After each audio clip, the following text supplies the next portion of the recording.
Are you willing to fight for your life? At 18, Gu Heng found himself mired in the mud. The moment fate handed him a thorny path, he chose to hold on tightly, even with his hands stained in blood. Time and again, he faced life challenges and made his comebacks. With wealth in his left hand and power in his right, he unknowingly grew from a boy stuck in the mud to a towering tree that overshadowed the sun. Years later, Gu Heng stood before a magnificent city in the north, arms wide open. People say I'm reckless, but I am just young. Welcome, everyone, to my Fortress of Wealth. Chapter 1. A Life of Comeback. Northern Spring. The Old City. Boom! The wild wind whipped the rain like countless whips, crashing against the metal trash cans by the road, creating a clattering sound.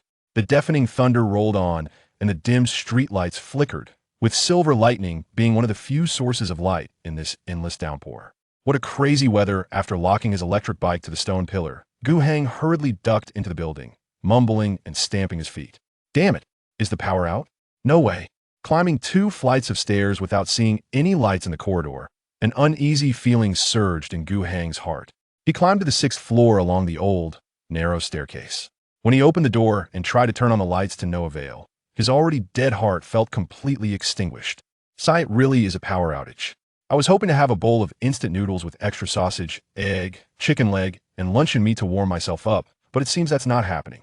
Gu Heng sighed heavily, folded his raincoat outside the door, and stepped into his home.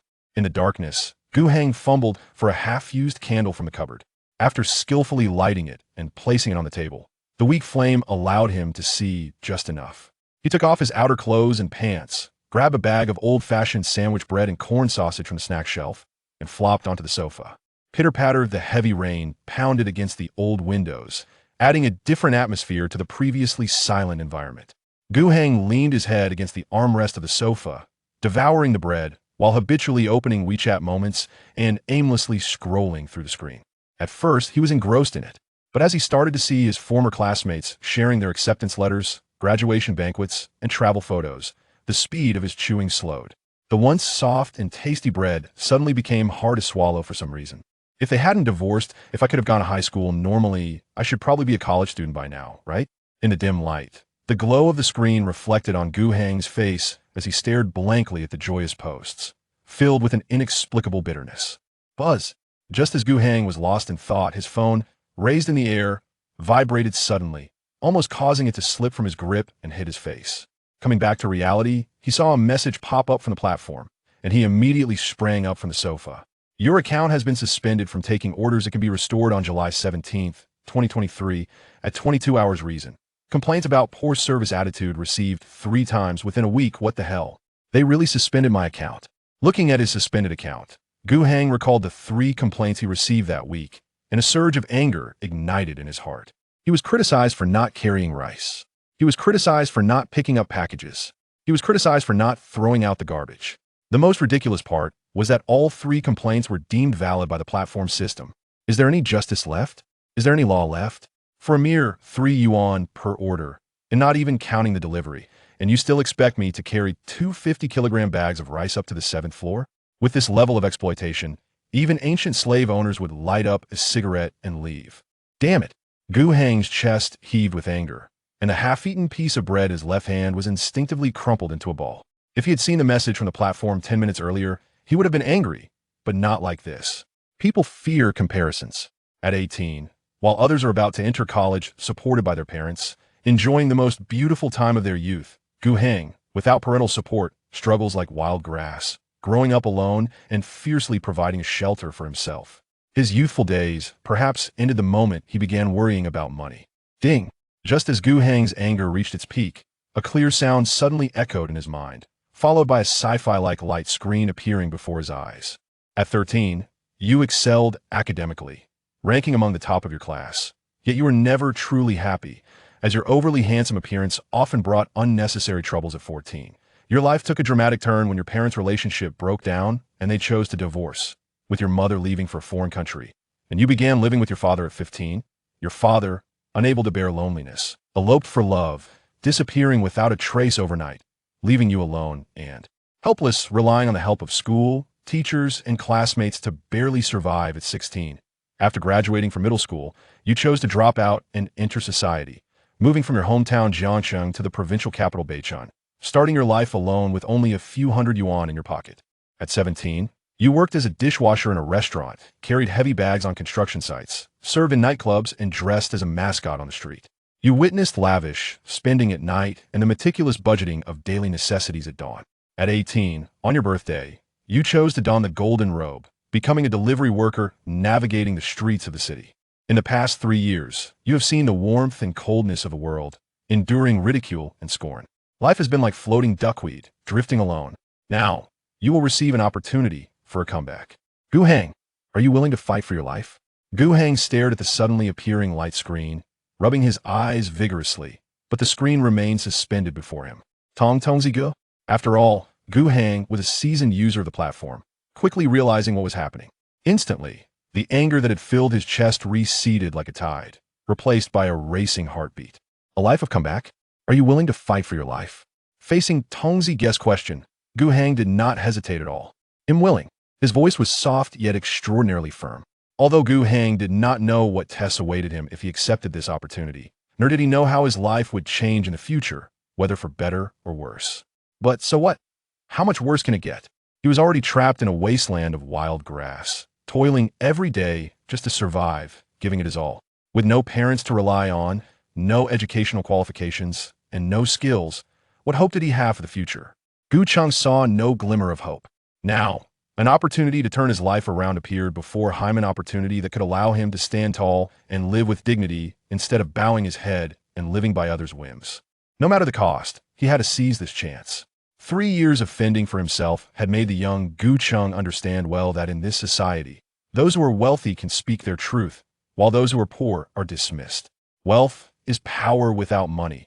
You don't even have the chance to be someone's grandson. Life is not a wilderness. That's nonsense. Only with wealth can one truly be free. Money is the most solid refuge in life. He recalled telling his friends confidently when he left home at 16, "One day, I'll make something of myself." Now at 18, when he occasionally thought back to those days, he could only tell his younger self, "You really could talk big." After arriving in Beichun, Gu Cheng truly understood what it meant to struggle for money and face hardships. He once thought life was just about the trivialities of daily existence: food, clothing, shelter, and basic needs. What would they do to him? But oddly enough, when they piled up, he felt overwhelmed. This is the reality, this is life. Just as Gu Cheng's emotions surged, the shimmering screen before him began to fade away, replaced by 2 magnificent ethereal images. One was a golden tower, and the other was a radiant scepter. The life reversal system has officially started. Host, Gu Cheng, age 18. The screen reappeared before Gu Cheng, and he saw the towering structure tremble slightly. Challenge task: lose 26 pounds in 30 days. Task reward: unlock the first layer of the wealth tower, at which point your wealth level will be upgraded to A9. Chapter 2. No madness, no survival. The heavy rain stopped, and the clouds dispersed. At some point, the rain outside had ceased. Moonlight pierced through the clouds and illuminated the earth, restoring tranquility to the world. Gu Cheng sat dazed on the sofa, staring at the screen still floating before him, feeling as if he'd been immobilized. Wealth level: A9. In this age of information explosion, Gu Cheng knew exactly what a wealth level of A9 meant. It meant that if Gu Cheng could successfully complete the system challenge, he would instantly transform from a penniless nobody to a super wealthy individual with assets exceeding 100 million. Assets over 100 million. Gu Cheng had never dared to dream so extravagantly. However, this was just the first step in turning his life around. So much money. Gu Cheng murmured to himself, "Even if I change my diet every day to avoid cilantro and gummy bears, I might never spend it all." Based on the current bank interest rates, even with a 1-year rate of only 1.5, if Gu Cheng had 100 million in the bank, the interest alone in 1 year would reach 1.5 million. In other words, if Gu Cheng could complete this first challenge task, he would achieve financial freedom in Beichun, a second-tier city, and even live a life akin to that of a king. Beichun, the capital of Jilin province.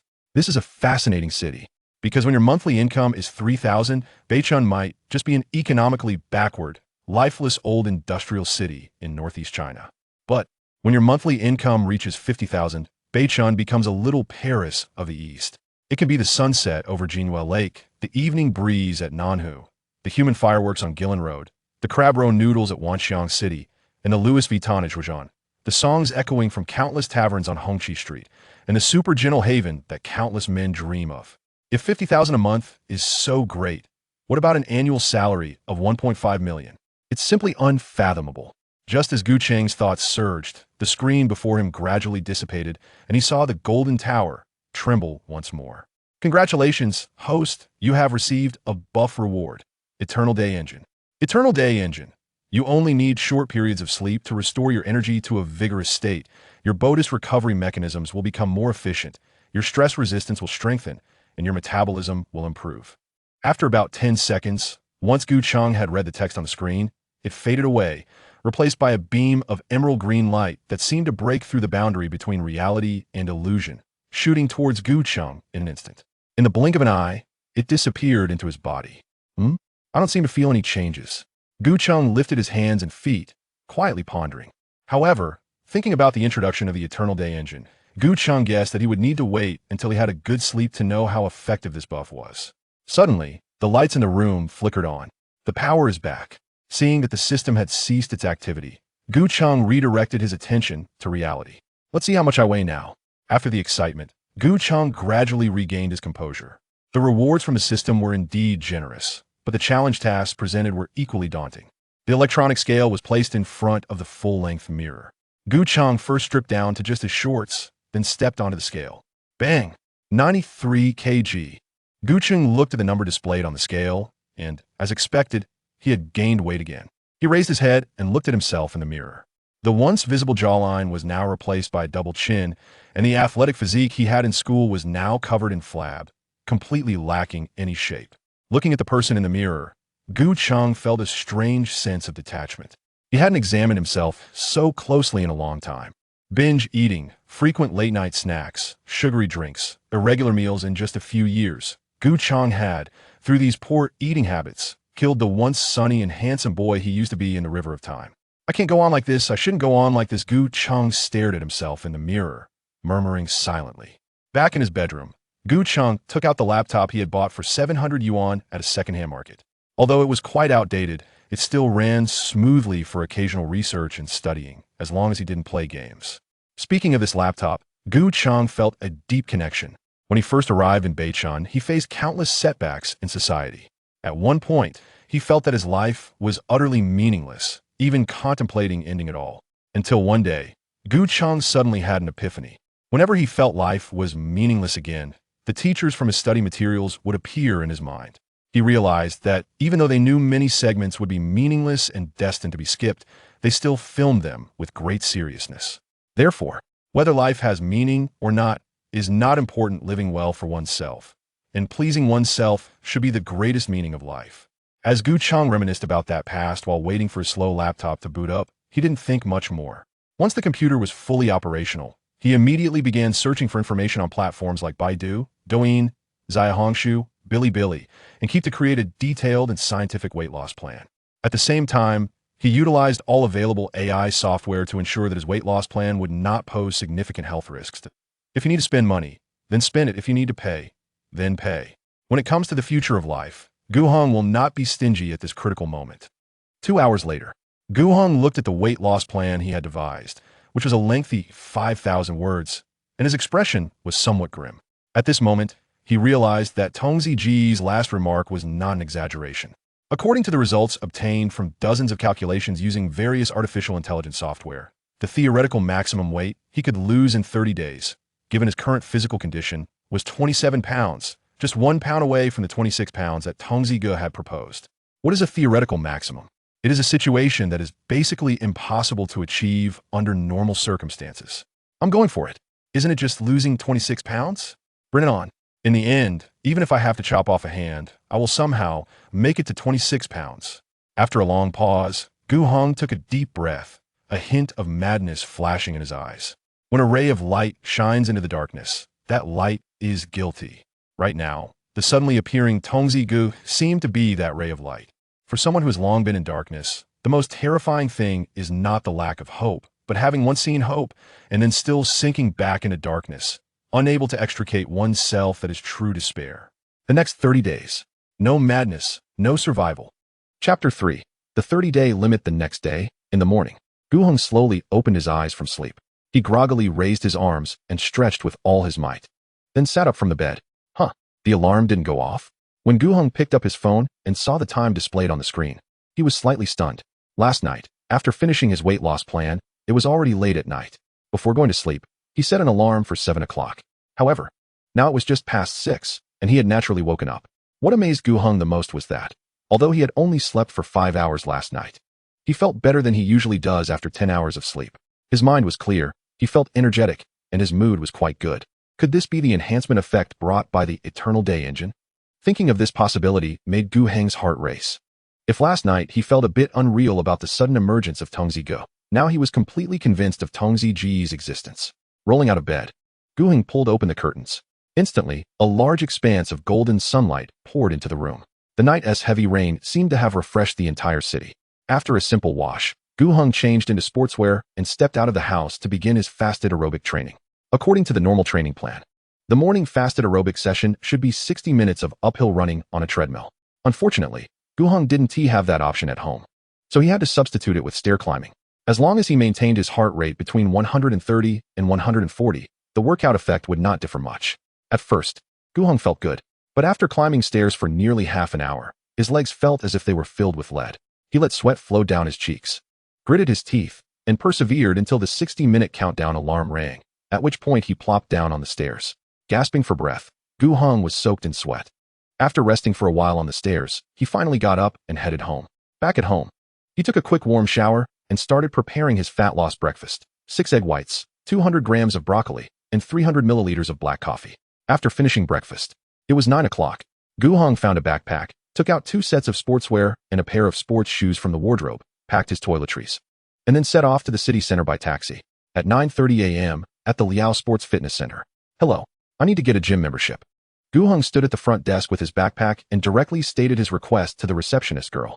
Zhao Ling, who was tidying up the front desk, quickly put down her cleaning cloth when she saw a new customer and greeted him with a smile. Sir, how long do you want the membership for? Let me call our membership consultant to take you for a tour. 3 months is fine. I want the diamond card. Gu Heng shook his head. No need for a tour, just sign me up. To lose 26 pounds in 30 days, relying solely on home workouts wouldn't work. He needed professional equipment. Additionally, he required professional supplements and fat loss meals as assistance. The Liao Sports Fitness Center, where Gu Heng was currently, was the most upscale gym in Beichan. It occupied a standalone property in the city center and had 5 floors. The first floor was a rest area. The second was an aerobic training area. The third was a strength training area. The fourth was a group class area. And the fifth was a swimming area. Each floor covered over 1,000 square meters and was equipped with a high-end fresh air system. Since opening at the beginning of this year, the Liao Sports Fitness Center had quickly become the most high-end gym in Beichan, attracting many wealthy individuals and beautiful women to sign up for memberships. Here, membership cards were divided into gold and diamond cards. The difference was that the former did not include access to the swimming area, while the latter did. In addition, there was a professional light meal restaurant, making it perfectly aligned with Gu Heng's self-made weight loss plan. Seeing Gu Heng, who seemed particularly straightforward, Zhao Ling was a bit surprised but still followed Gu Heng's request and contacted the membership consultant to assist him in signing up. From the moment Gu Heng arrived at the gym to when he finished signing up and entered the changing area, it took no more than 15 minutes. After changing into sportswear, Gu Heng went to the third-floor strength training area and continued to strictly follow his weight loss training plan. The core of weight loss is maximizing energy deficit.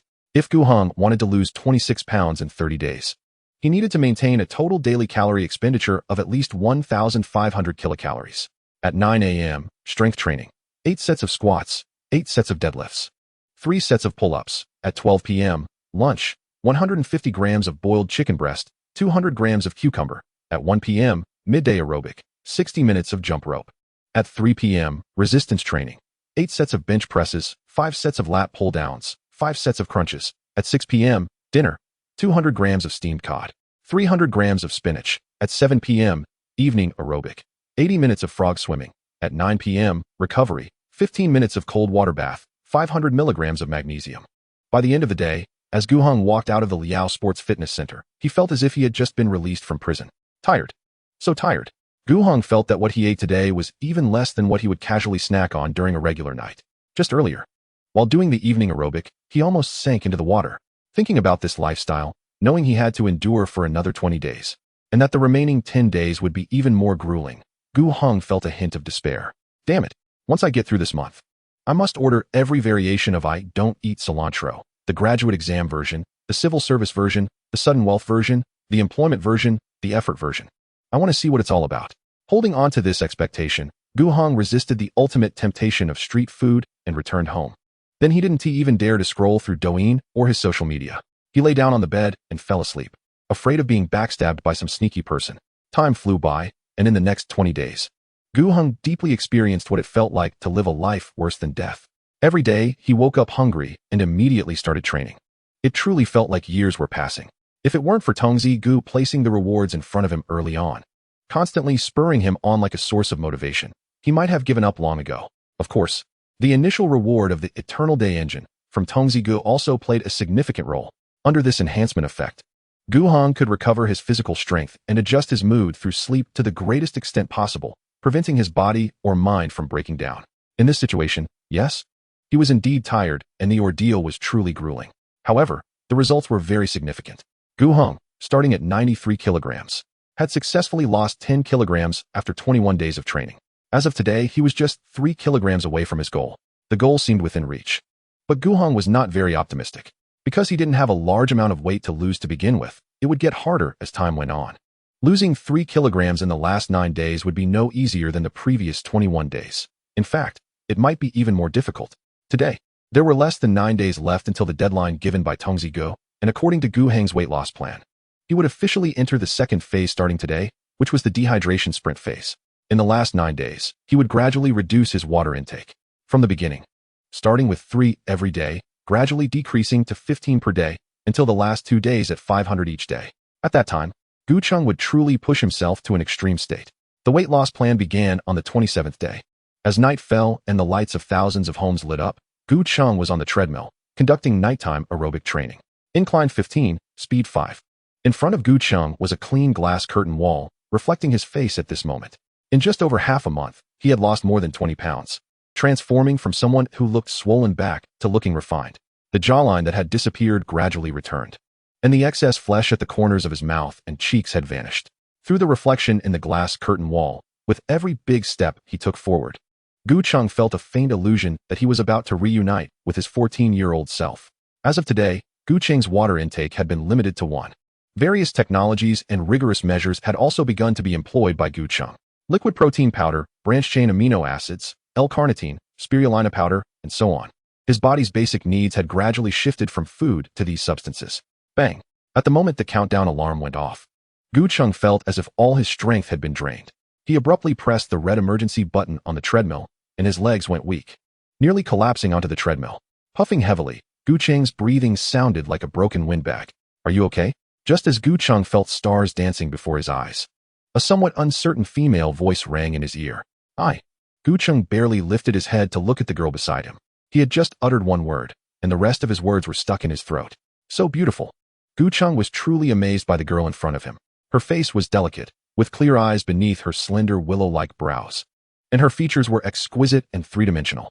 Her cherry lips were naturally rosy, and her long, dark, smooth hair was casually tied in a low ponytail, with a few strands gently falling on her forehead, adding a touch of softness to her slightly cold demeanor.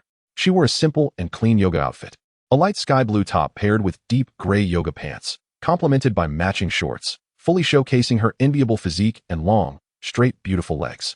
In addition, she had a naturally fair complexion that countless women envied, and under the light, her face seemed to glow. In the past, Gu Cheng had seen countless beauties in nightclubs, yet he was still stunned by the girl before him, indicating how striking she truly was. The girl looked at Gu Cheng, who was staring at her in silence, her brows gradually furrowing. When Gu Cheng sensed her unusual expression, he realized he had lost his composure. "I'm fine, thank you." Gu Cheng regained his composure and politely replied. The girl nodded lightly in response, then turned and stepped onto the treadmill next to Gu Cheng, put on her headphones, and began her workout. Seeing this, Gu Cheng wisely chose not to disturb her further and turned away from the treadmill to stretch in an open area. Chapter 4. The Golden Tower of Wealth, Level 1 Unlocked. Late at night, with the moon bright and stars few, Gu Cheng had left the door of his home open, leaning against the sofa. His complexion was pale, lips cracked, spirit drooping, and his face showed no trace of color. Today marked the 30th day of the weight loss plan. With less than an hour remaining until the end of the first challenge issued by Tongzi Go. On this last day, Gu Cheng was almost in a state of fasting. In the morning, he had a cup of 200 milliliters black coffee to promote diuresis and sodium excretion. At noon, a cup of 100 milliliters zero-fat yogurt to maintain gut flora.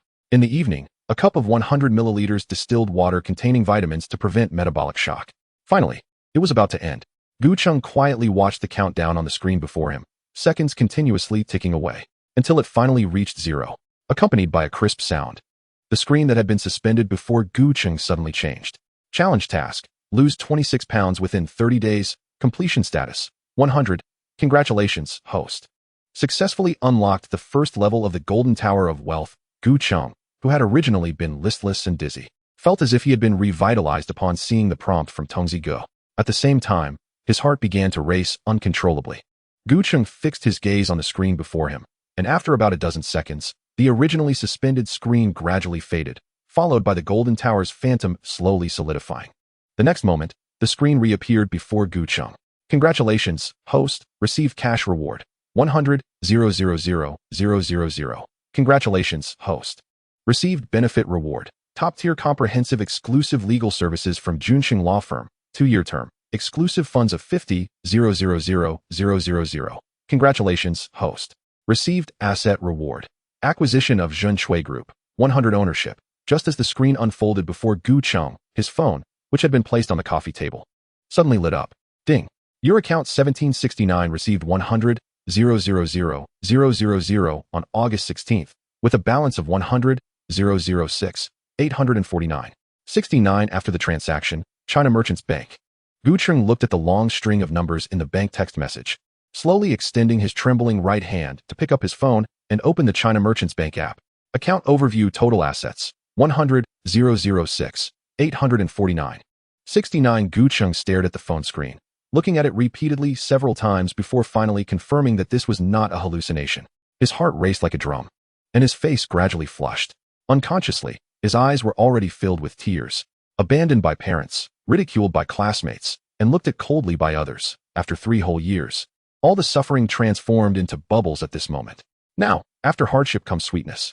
Gu Cheng wiped away his tears, and after a brief moment of clarity, he could feel his body rapidly becoming weak again. Hello? Is this 120? Following the original plan, Gu Cheng did not hesitate to dial 120. This is Building 6. Unit 2, Apartment 602 in the Chicha community. I urgently need medical assistance. At the same time, he quickly drank half a bottle of high-concentration honey water. Before the task was completed, life and death are indifferent. My life is in my hands, not dictated by heaven. After the task was completed, I am a body worth 1,000 gold. How could I take it lightly? Sometimes thoughts change so quickly. Gu Cheng used to think that wealthy people who went to the hospital for little things were really pretentious. Only now did he realize that after becoming wealthy, he was even more pretentious than those people. After finishing the call to 120, Gu Cheng's right hand holding the phone slowly dropped. He felt his eyelids beginning to grow heavy. Before the ambulance arrived, he couldn't sleep. Gu Cheng forced himself to stay awake, redirecting his gaze to the screen suspended before him. At this moment, he noticed that behind the last 2 rewards, there was a faint suffix. Gu Cheng lightly touched it with his mind, and the originally very simple reward instantly became detailed. Benefit reward, top-tier comprehensive exclusive legal services from Junxing Law Firm, 2-year term, exclusive funds of 50,000,000. Current progress. In progress, 01. Junxing Law Firm, a leading law firm in domestic litigation, a benchmark in capital markets and cross-border transaction legal services. With 12 offices in the country, 700 lawyers, headquartered in Beichun, and multiple professional teams.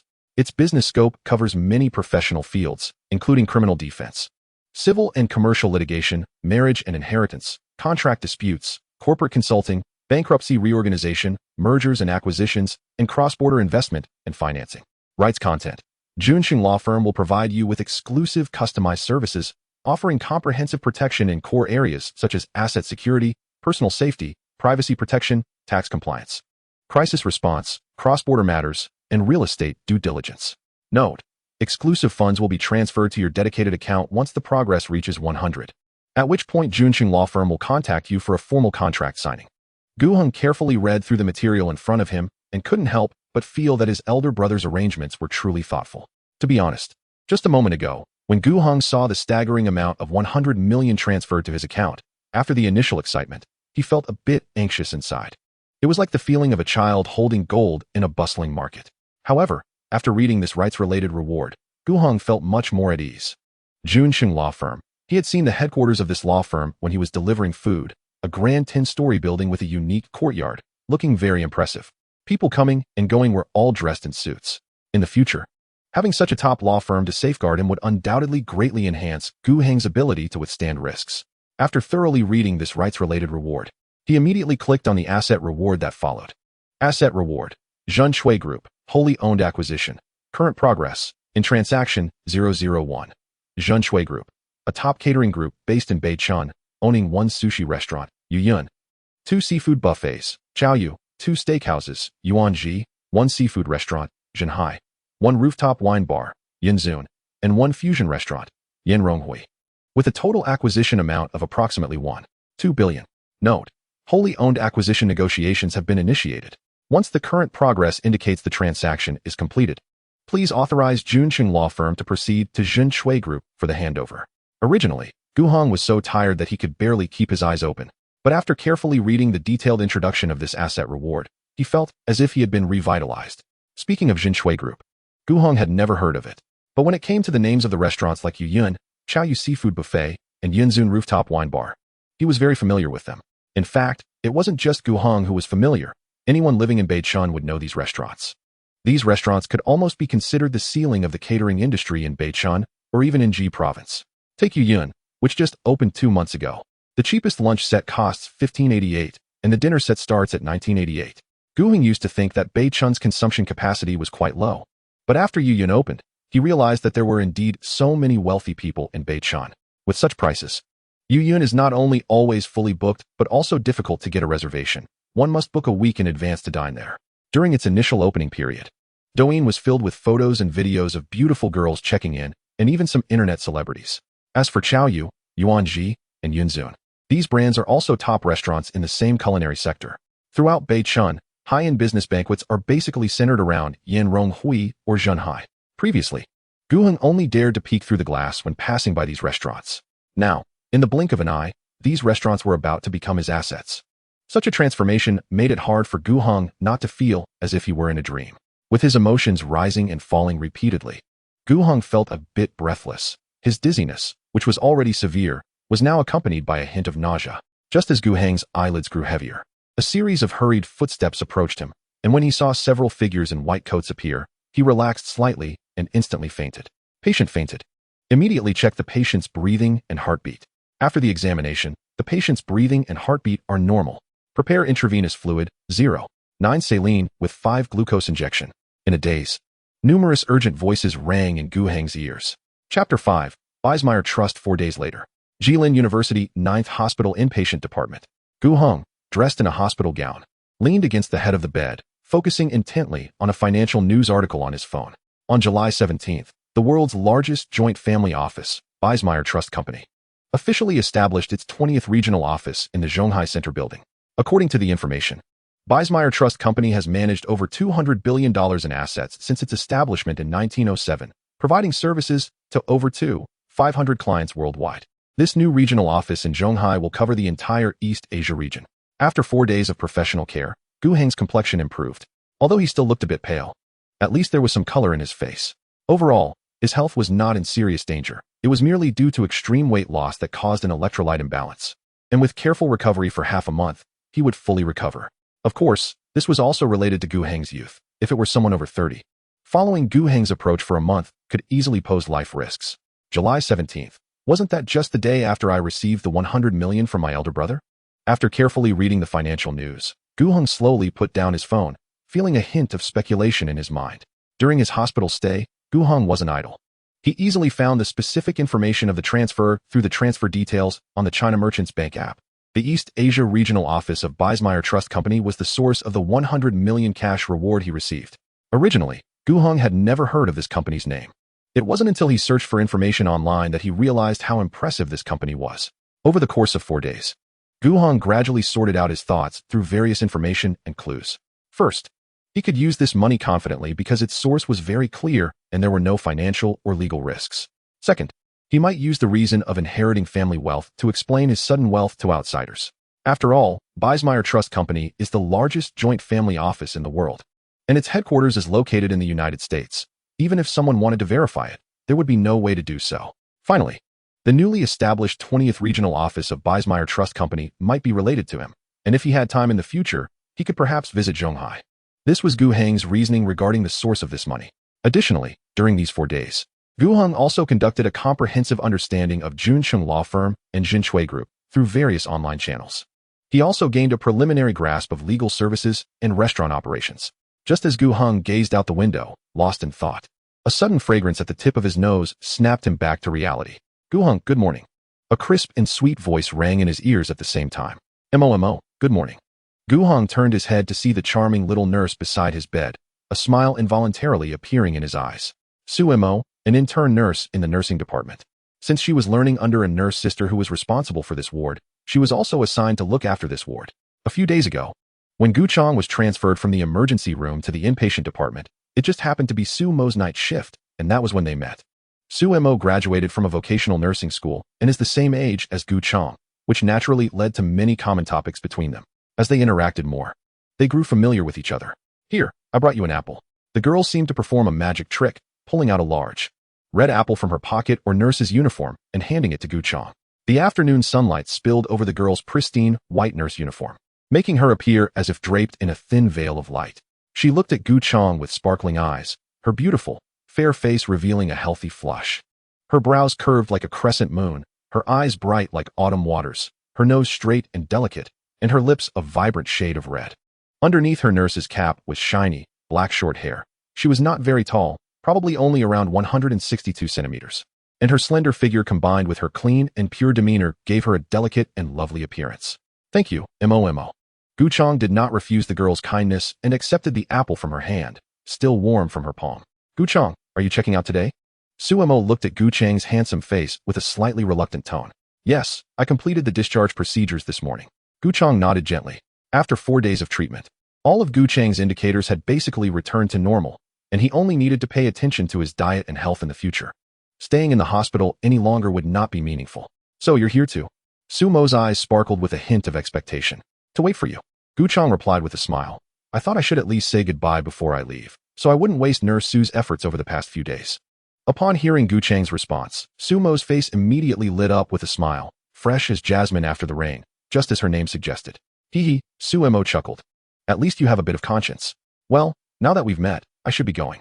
I have someone coming to pick me up, and it's almost time.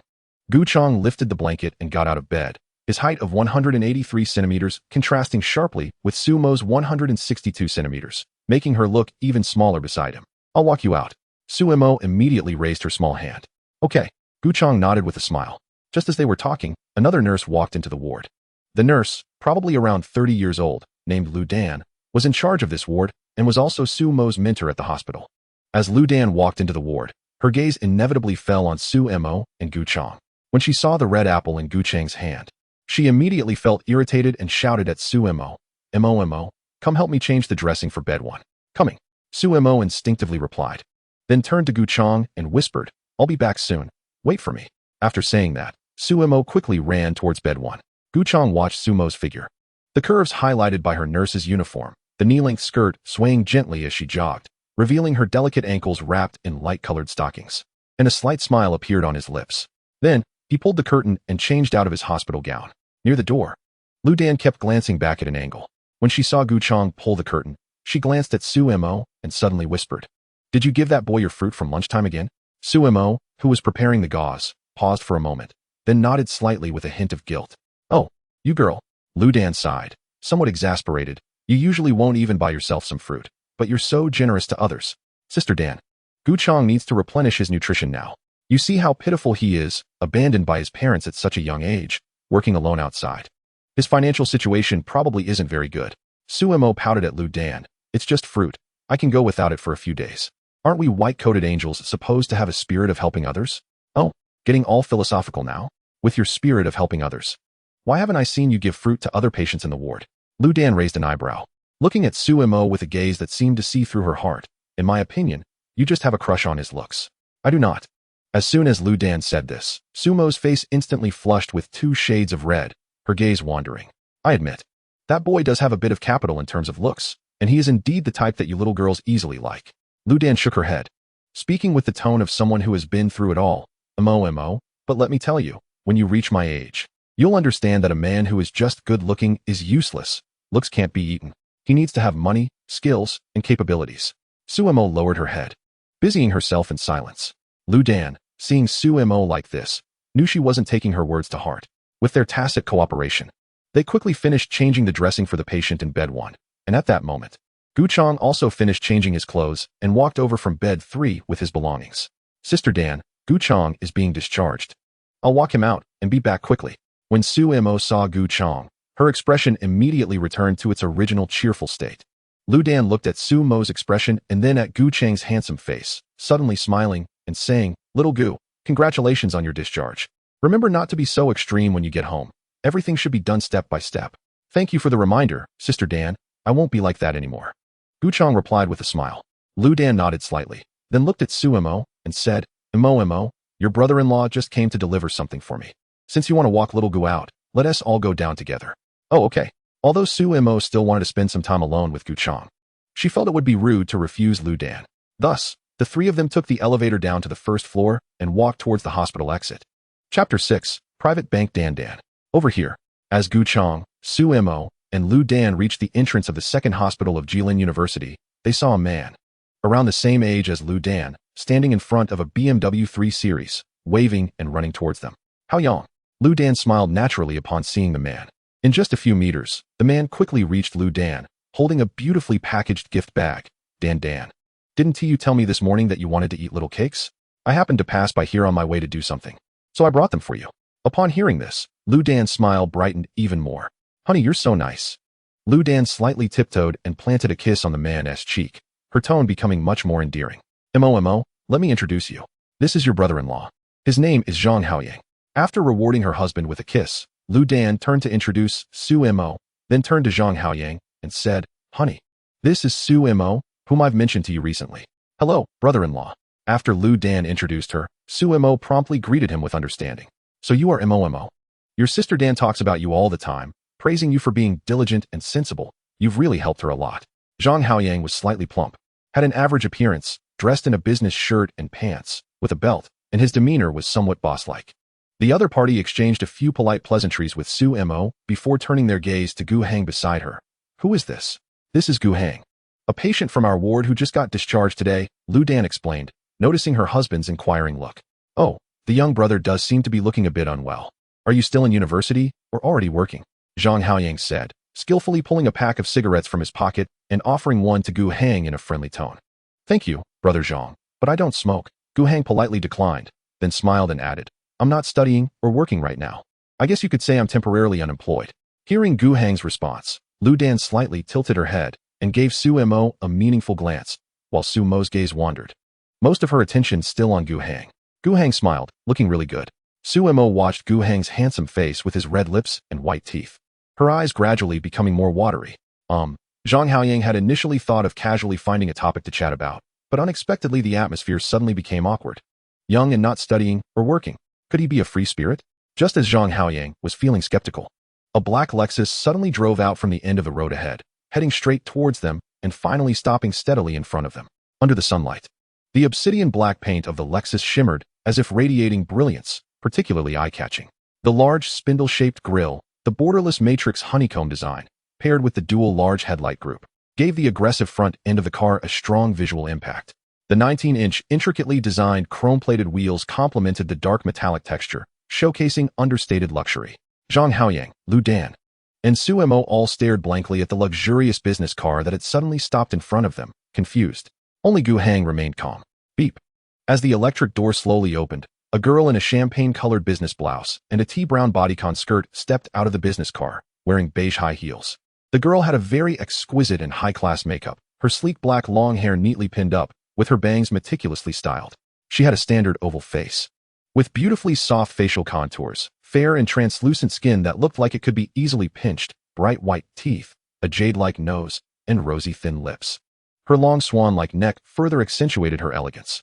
Such a beauty, Not to mention Zhang Haoyang. Even Lu Dan and Su Mo, as women, couldn't help but stare, their eyes lingering. The girl seemed accustomed to the surrounding gazes. After stepping out of the business car, she walked directly to Gu Heng without any pause, then spoke in an extremely respectful tone. Mr. Gu, it's an honor to meet you. I am Luo Shiwen, the private banking client manager from the China Merchants Bank in Jixing Province, and I will be your dedicated client manager in the future. Thank you very much for choosing China Merchants Bank. As Luo Shiwen's voice fell, the scene instantly fell silent. Zhang Haoyang stared wide-eyed at this scene, completely dumbfounded.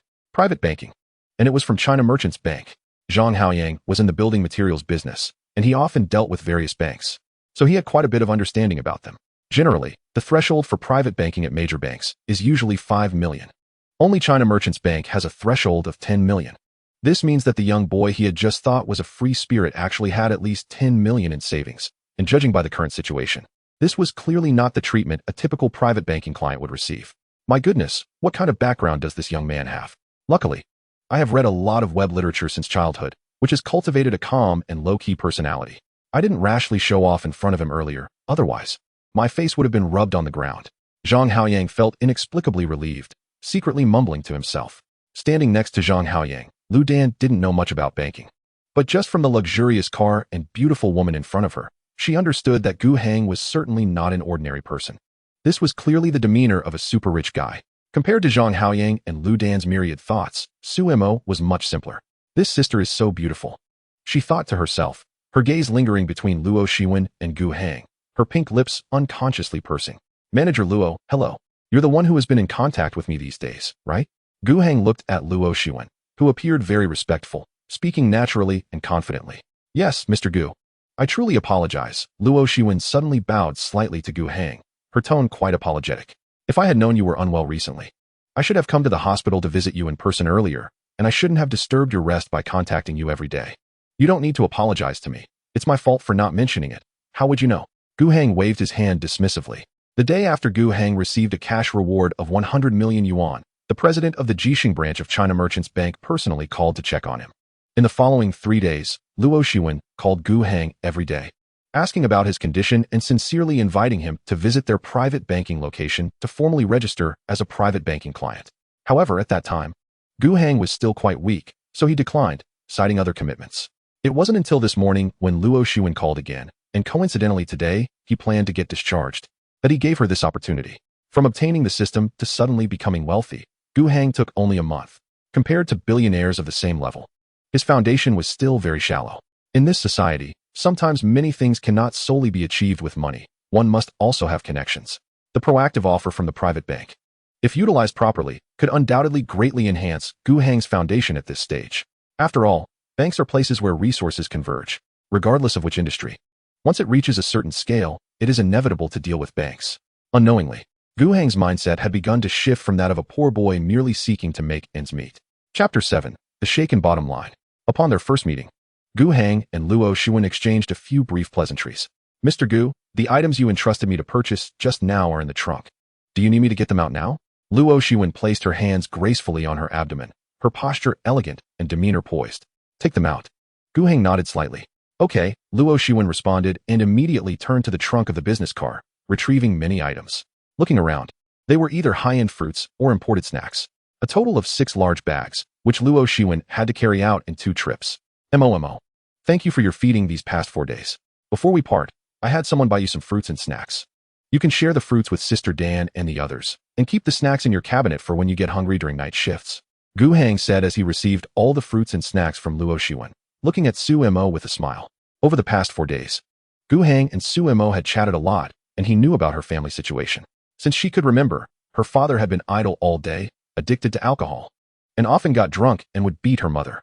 2 years ago, her father passed away due to a heart attack caused by alcoholism, and the situation at home only slightly improved afterward. Her mother works as a sanitation worker, waking up early and working late just to barely raise her. Growing up in such an environment, Su Mo is very empathetic towards her mother's hardships, so she has been very sensible and frugal since childhood. On ordinary days, she would rather split $1 in half to spend. Forget about buying herself fruits. Even her worn-out socks are patched up repeatedly. Despite this, she still insists on giving her share of fruit every noon to Gu Cheng, and this kindness truly touches him. No, Gu Cheng, this is too much. Suemo looked at the 6 large bags Gu Cheng handed over, her watery eyes showing a bit of awkwardness, and she quickly waved her hands to refuse. Mo. You've been feeding me for so many days. How can I not feed you once? Gu Cheng questioned with a hint of suspicion. Or do you not consider me a friend at all? Of course not. Upon hearing this, Sumo's pale face showed a bit of nervousness, and she quickly reached out her small hand to take the bags. I want it, is that okay? Danjia, could you please help carry a bit? Gu Cheng turned to Lu Dan. Mo seems to struggle a bit. Hey, no problem. Lu Dan responded instinctively. Give it to me. Give it all to me. Anyway, I'm not in a hurry. I'll help them take these things upstairs. Just as Lu Dan was about to take the items, Zhang Haoyang stepped forward and took them first, then quickly grabbed the things in Sumo's hands, showing extra enthusiasm. Thank you, Brother Zhang. Gu Cheng could tell that Zhang Haoyang was trying to please him, and he smiled slightly and expressed his thanks. It's nothing, just a small matter. Zhang Haoyang beamed even more brightly when Gu Cheng called him Brother Zhang. Mo, I have some things to do later, so I'll leave first. Gu Cheng turned his gaze back to Suemo. We'll contact each other on WeChat later. Suemo nodded, looking a bit reluctant. Then, under the gaze of Suemo, Lu Dan, and Zhang Haoyang, Gu Cheng stepped onto the luxurious business car, and the electric doors slowly closed, quickly driving away from there. In the quiet car, Gu Cheng sat on the comfortable, soft airline seat. Next to him was his exclusive account manager, Luo Shiwen. She had her legs crossed, with her skin-tone stockings accentuating her beauty, and her body was always half-turned towards Gu Cheng. The faint, elegant musk perfume she naturally exuded lingered between them. Gu Cheng casually twisted open a bottle of mineral water, appearing relaxed on the surface, but inside, he was not as calm as he seemed. This was, after all, the first time in his life he had such close contact with a beauty of this caliber. And it was also the first time he enjoyed the various privileges that wealth brought him. Is this the charm of money? It truly is indescribable. Just as Gu Cheng was secretly marveling, Luo Shiwen was also quietly observing him.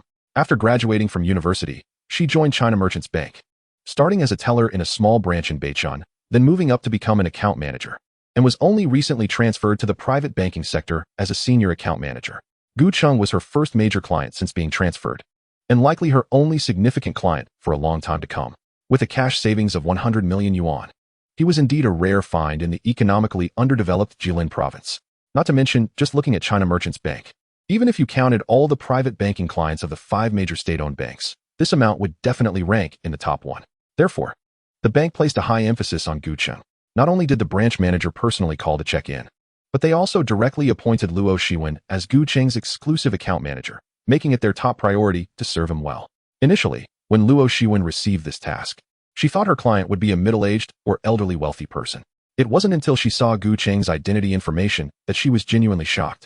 18 years old, billionaire. The combination of these two labels gave her a dreamlike feeling. After graduating from Central University of Finance and Economics and working hard for 4 years, her total savings had just barely surpassed 6 figures last month, not even enough to cover a month's interest for Gu Cheng. The vast difference in life experiences kept Luo Shiwen up at night for several days, her mind constantly racing with thoughts of Gu Cheng's bank account balance, which was longer than her phone number. Do all private banking clients at your bank get assigned an exclusive account manager? Gu Cheng suddenly turned his head, breaking the silence in the car. In response to Gu Cheng's question, Luo Shiwen quickly focused her attention again. Mr. Gu, while normal private banking clients do have account managers, most of the time one account manager handles multiple clients. Only ultra-high-end private banking clients like you, Mr. Gu, get an exclusive account manager. You can contact me anytime for any needs regarding investments or life. Luo Shiwen's voice was warm and pleasant, and her teeth were very white and even. She maintained a smile while speaking, which genuinely made her seem quite charming. Upon hearing certain phrases in Luo Shiwen's response, Gu Cheng's eyebrows subtly raised, revealing a hint of interest in his eyes. Anytime. As he emphasized this word, Luo Shiwen's heart raced, and her mind instantly opened up to countless possibilities. He specifically pointed out this word. Could it be? She looked at Gu Cheng's youthful and handsome face, and when she thought of his 9-digit balance, the bottom line she had never retreated from in the face of temptation was shaken at that moment. After all, a young, wealthy, and handsome man is a super rare quality resource in this society, exuding an irresistible attraction for women. Before meeting Gu Cheng, she believed she had strong resistance to temptation. Now, she realized it wasn't that she was particularly resistant. It was that the temptations she had faced before were simply too low. Yes, you can contact me anytime. Luo Shiwen's face turned slightly red, but she forced herself to remain calm. Gu Cheng nodded slightly, appearing outwardly calm, but internally, he felt a stir of emotions. Indeed, without money, you would never know how proactive those goddesses in your eyes could be. Gu Cheng reflected inwardly, pulling out his phone to open Luo Xiwen's WeChat chat interface and directly transferring 5,000 yuan to her. This is the money for the things I just asked you to buy. After completing the transfer, Gu Cheng explained to her. Luo Xiwen quickly waved her hand after seeing the transfer notification. Mr. Gu, we didn't use that much money for the purchase. Keep it. Gu Cheng replied casually. I'm not used to letting people run errands for free. I've been through rain before. Now that I've succeeded, I certainly won't become the person I once despised. Even cattle and horses have their dignity. Thank you, Mr. Gu. After hesitating for a moment, Luo Xiwen finally thanked Gu Cheng silently and accepted the 5,000 yuan he transferred to her. As they chatted, the luxury car they were in sped towards China Merchants Bank's private banking sector in Beichun. Chapter 8. Familiar plot development 20 minutes later. Under the warm welcome of Qian Jingxing, the president of the Jilin provincial branch of China Merchants Bank, Gu Cheng stepped into the elegantly decorated private banking area. Mr. Gu, welcome. I am Qian Jingxing, the president of our Jilin provincial branch. We spoke on the phone a while ago, and I already knew that Mr. Gu is a talented young man. Seeing you today, I can confirm that you are indeed impressive. Qian Jingxing, looking to be around 50 years old, was dressed in a black business suit. Despite standing before someone who might not even be as old as his son, he showered Gu Cheng with compliments. President Qian, you flatter me. Gu Cheng stepped onto the light apricot-colored wool carpet, observing the walls adorned with expensive matte walnut panels and inhaling the faint scent of sandalwood in the air. Such an environment was something he had only seen in films before. Moreover, the middle-aged man accompanying him, smiling warmly, was a figure he had never dared to imagine meeting before. The branch president. What a significant identity. Within the entire Jilin system of China Merchants Bank, Qian Jingxing was the highest authority. Even on a national level, he was among the top figures in the bank system. Yet, this person was now personally welcoming him and accompanying him throughout the process of handling relevant business. At first, Gu Cheng felt somewhat surreal. It wasn't until they began conversing that he learned that the service standards in the private banking system of China Merchants Bank were clearly defined. Even in the 4 super first-tier cities, if a single deposit exceeds 50 million, it must be personally handled by the branch president, and if it exceeds 100 million, it must be handled by the provincial branch president. If that's the case in the 4 super first-tier cities, how much more so for the economically underdeveloped Jilin provincial branch? Since Qian Jingxing took on this role, he might have encountered such situations only a handful of times, and most of those were results of various operations they conducted beforehand. As for someone like Gu Cheng, who silently deposited 100 million, he was likely the first of his kind in many years. In this context, Qian Jingxing naturally placed great importance on him. After all, deposits were the lifeline of a bank, and they were also one of the most direct performance indicators for leaders like Qian Jingxing. Under Qian Jingxing's personal welcome, Gu Cheng was quickly invited into the VIP room. He sat on a white crescent-shaped fabric sofa, surrounded by indigo cushions embroidered with the subtle logo of China Merchants Bank's private banking. In front of him, a bone china tea set on the coffee table glimmered with a glazed sheen, the golden tea inside exuding a fragrant aroma.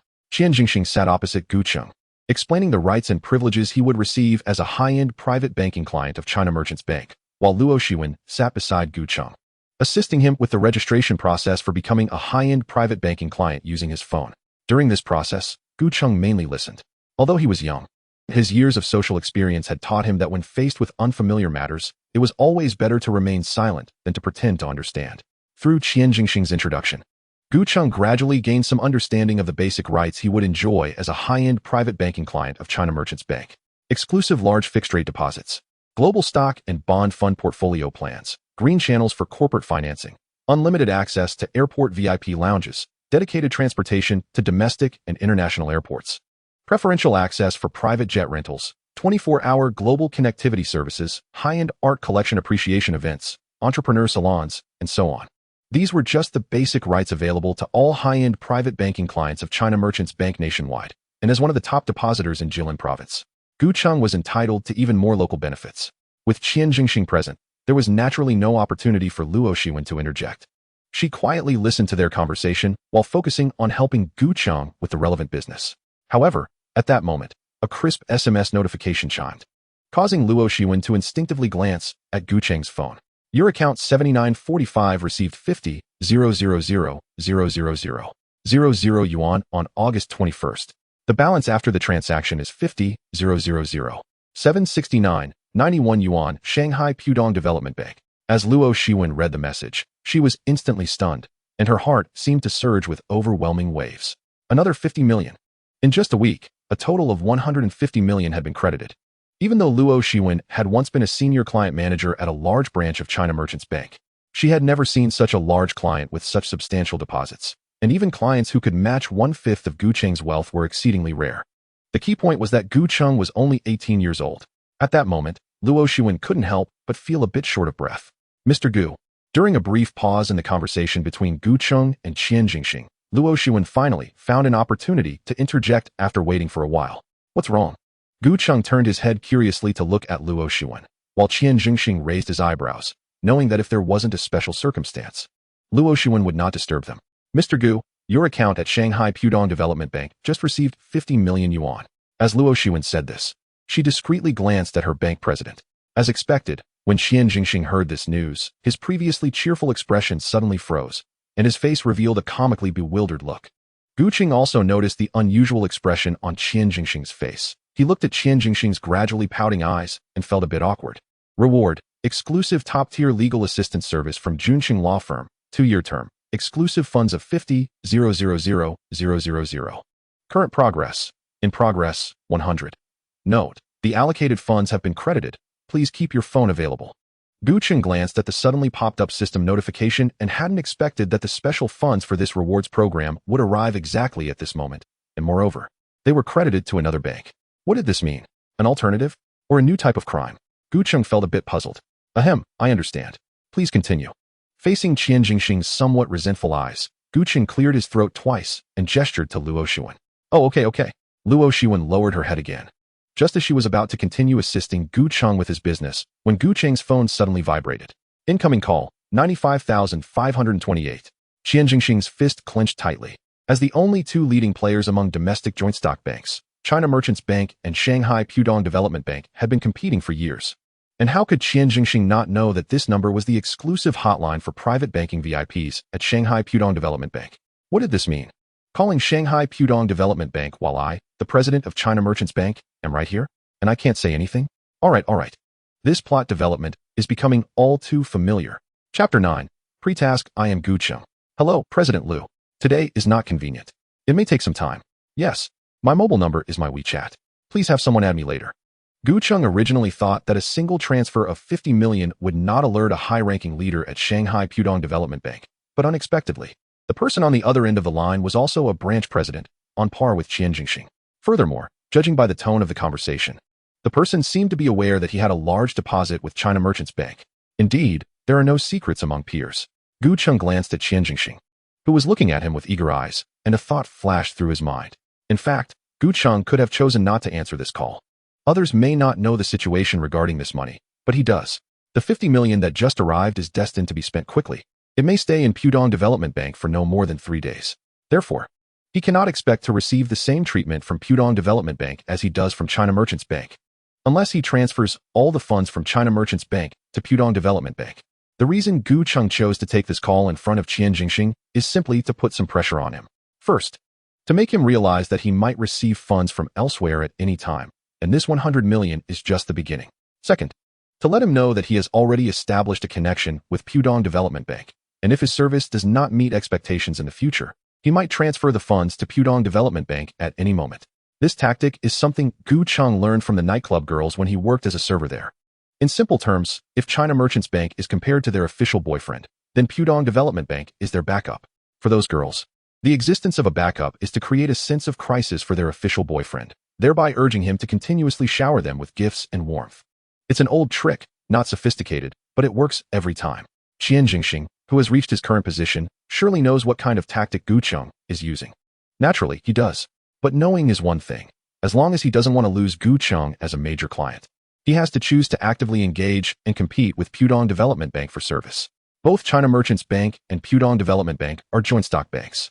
Compared to state-owned banks, their internal promotion mechanisms are extremely competitive and brutal. In state-owned banks, promotions may place more emphasis on individual work experience, while in joint stock banks, everything must be based on performance. Since their establishment, joint stock banks have aimed for profitability.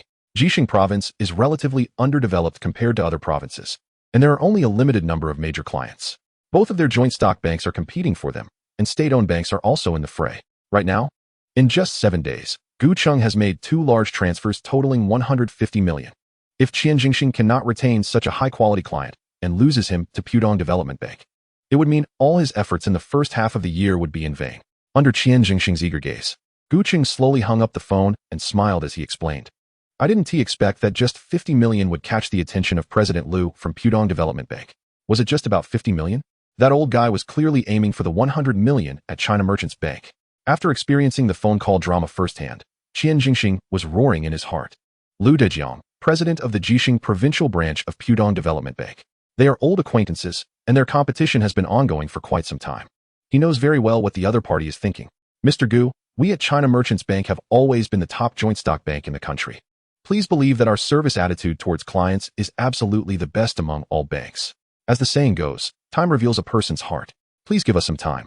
And I believe time will prove that your choice today is absolutely correct. I know that Pudong Development Bank may have just made you some promises.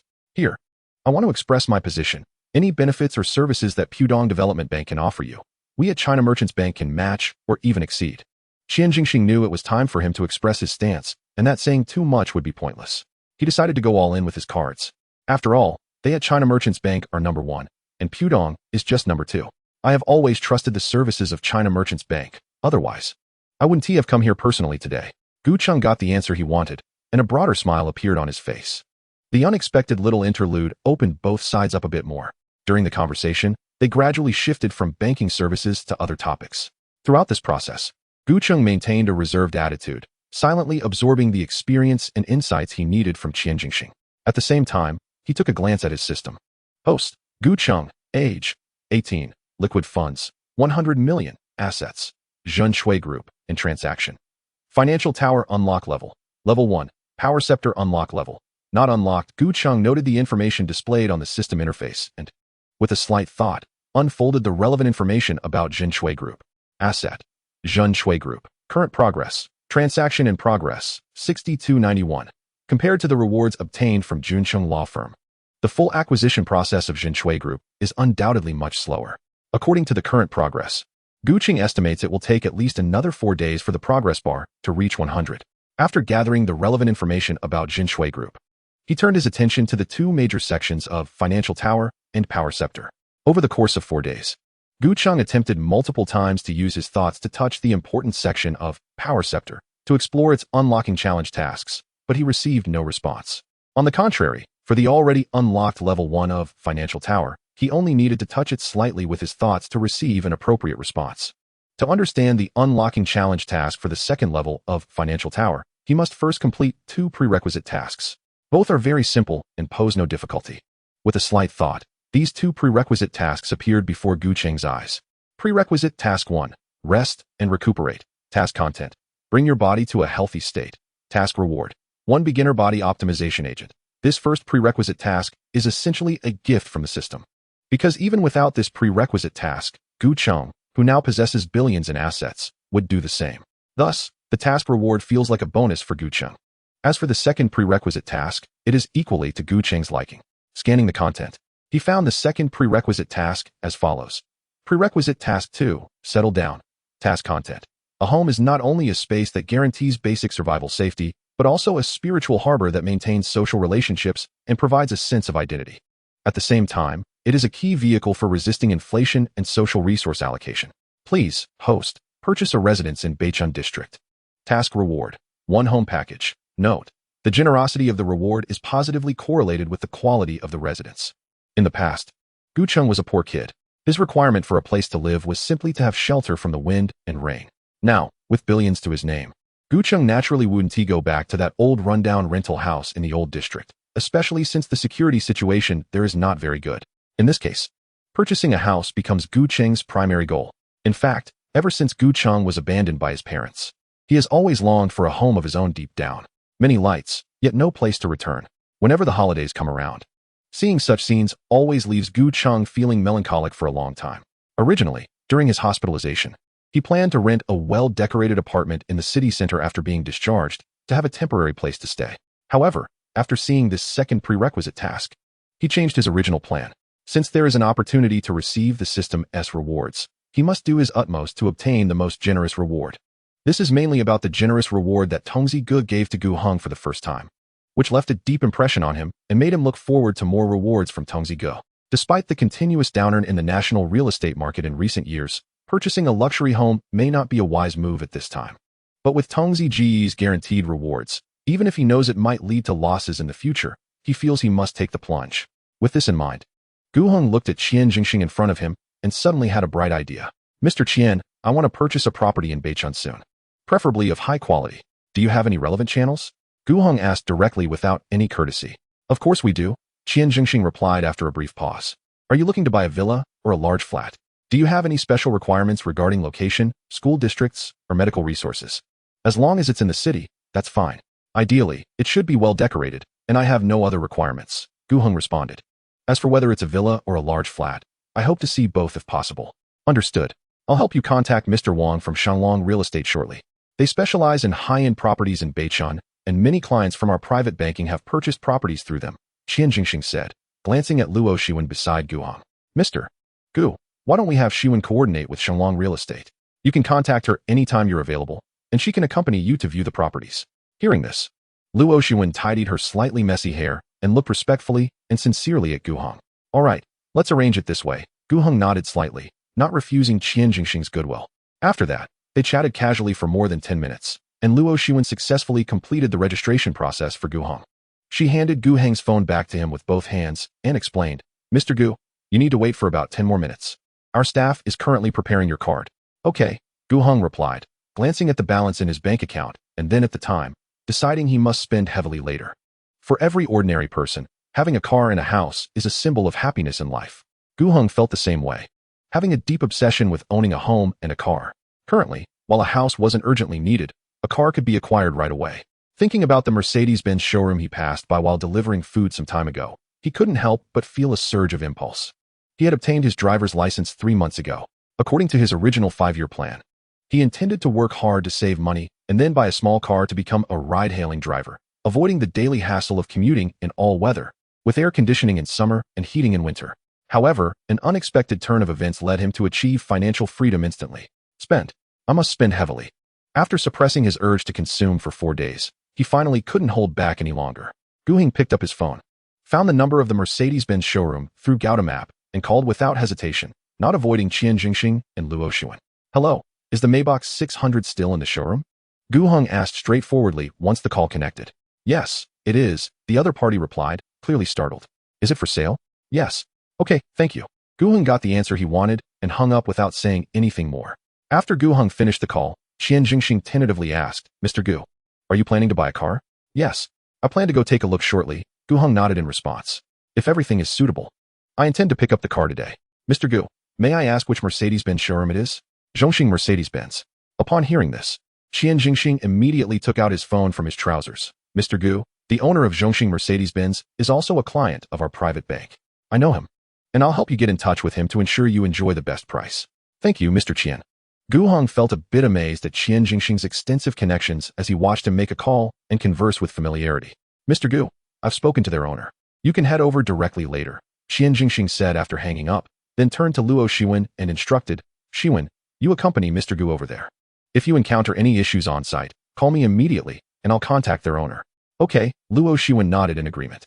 After the phone call with the bank, she knew her core responsibility in the future would be to serve Gu Heng well.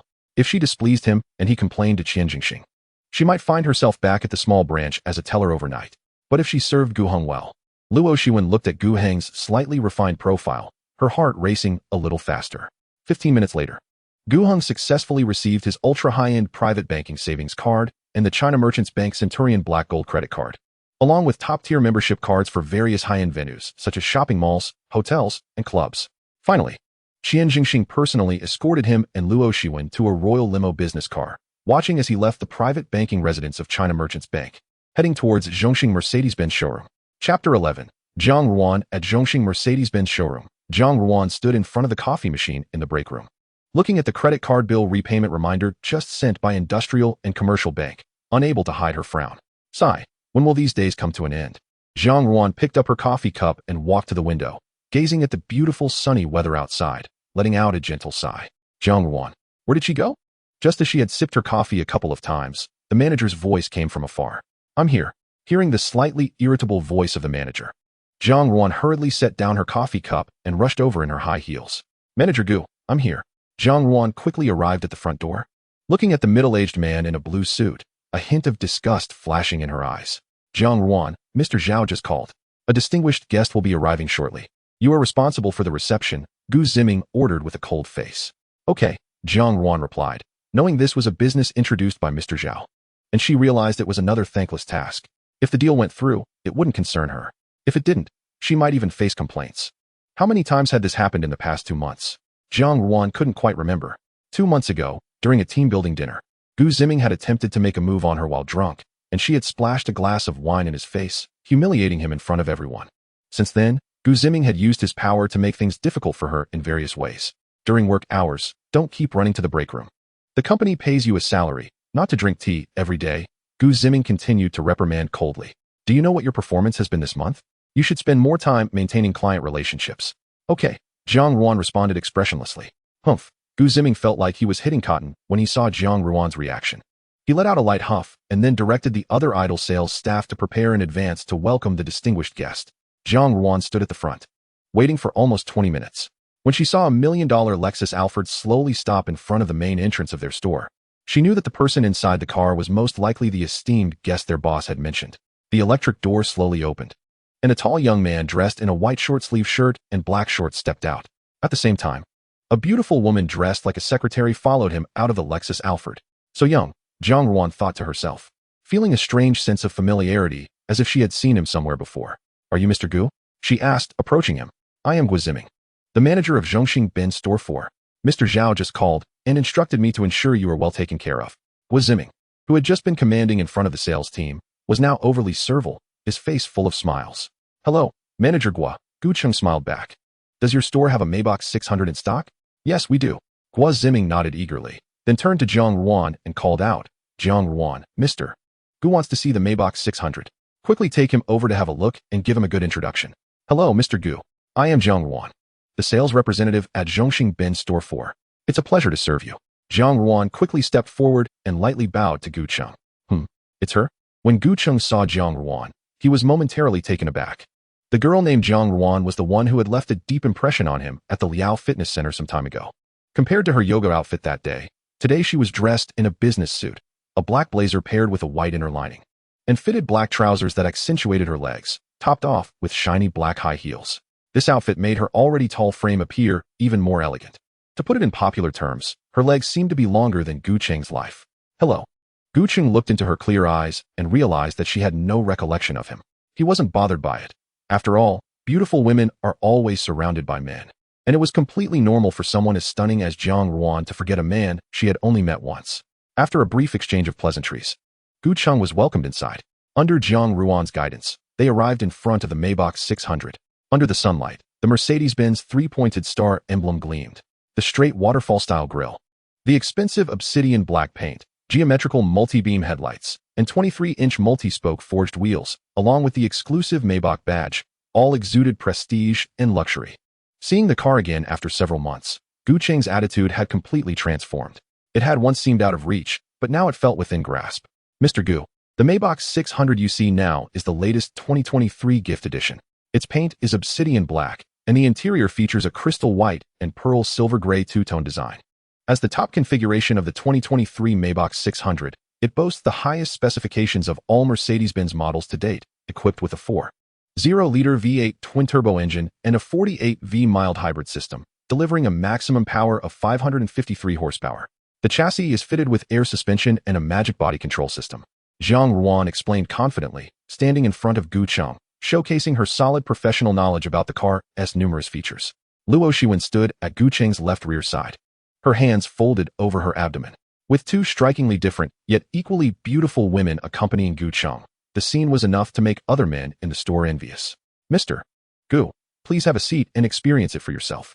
Zhang Ruan opened the driver's door and invited Gu Cheng in. All right, Gu Cheng nodded, stepping onto the electric footrest and taking his place in the driver's seat. Zhang Ruan, to continue her explanation, turned and sat in the passenger seat. Bang! Once the two electric doors closed, the excellent soundproofing instantly isolated all external noise. Mr. Gu, this gift edition Maybach 600 features a 4-seat layout, with the second row equipped with leg rests, multi-angle electric adjustments, heating, ventilation, and massage functions, providing you with a first-class seating experience like on an airplane. Additionally, it comes with 64-color ambient lighting, a 26-speaker Burmester high-end sound system, exclusive fragrances, and a head-up display system, among many other top-tier features to give you the best riding and driving experience, Jiang Ruan explained. As Gucheng listened to Jiang Ruan's introduction, his gaze gradually drifted from her exquisitely beautiful face downwards. The fitted black trousers became noticeably tighter as she sat down, creating a mesmerizing curve between her waist and hips. Her legs, perfectly aligned and facing him, complemented by those high heels, were indeed a delight to behold. Jiang Ruan, while explaining, could sense Gucheng's lingering gaze on her, causing her heart to race slightly. Chapter 12. Unknown call. After admiring her legs for a moment, Gucheng's gaze returned to Jiang Ruan's delicate and fair face. Play some music, let us hear the sound system's effect, Gucheng suggested, tilting his chin slightly towards Jiang Ruan. Okay. Jiang Ruan immediately took out her phone and skillfully operated the large screen in front. After connecting to Bluetooth, soft and pleasant music soon filled the closed cabin.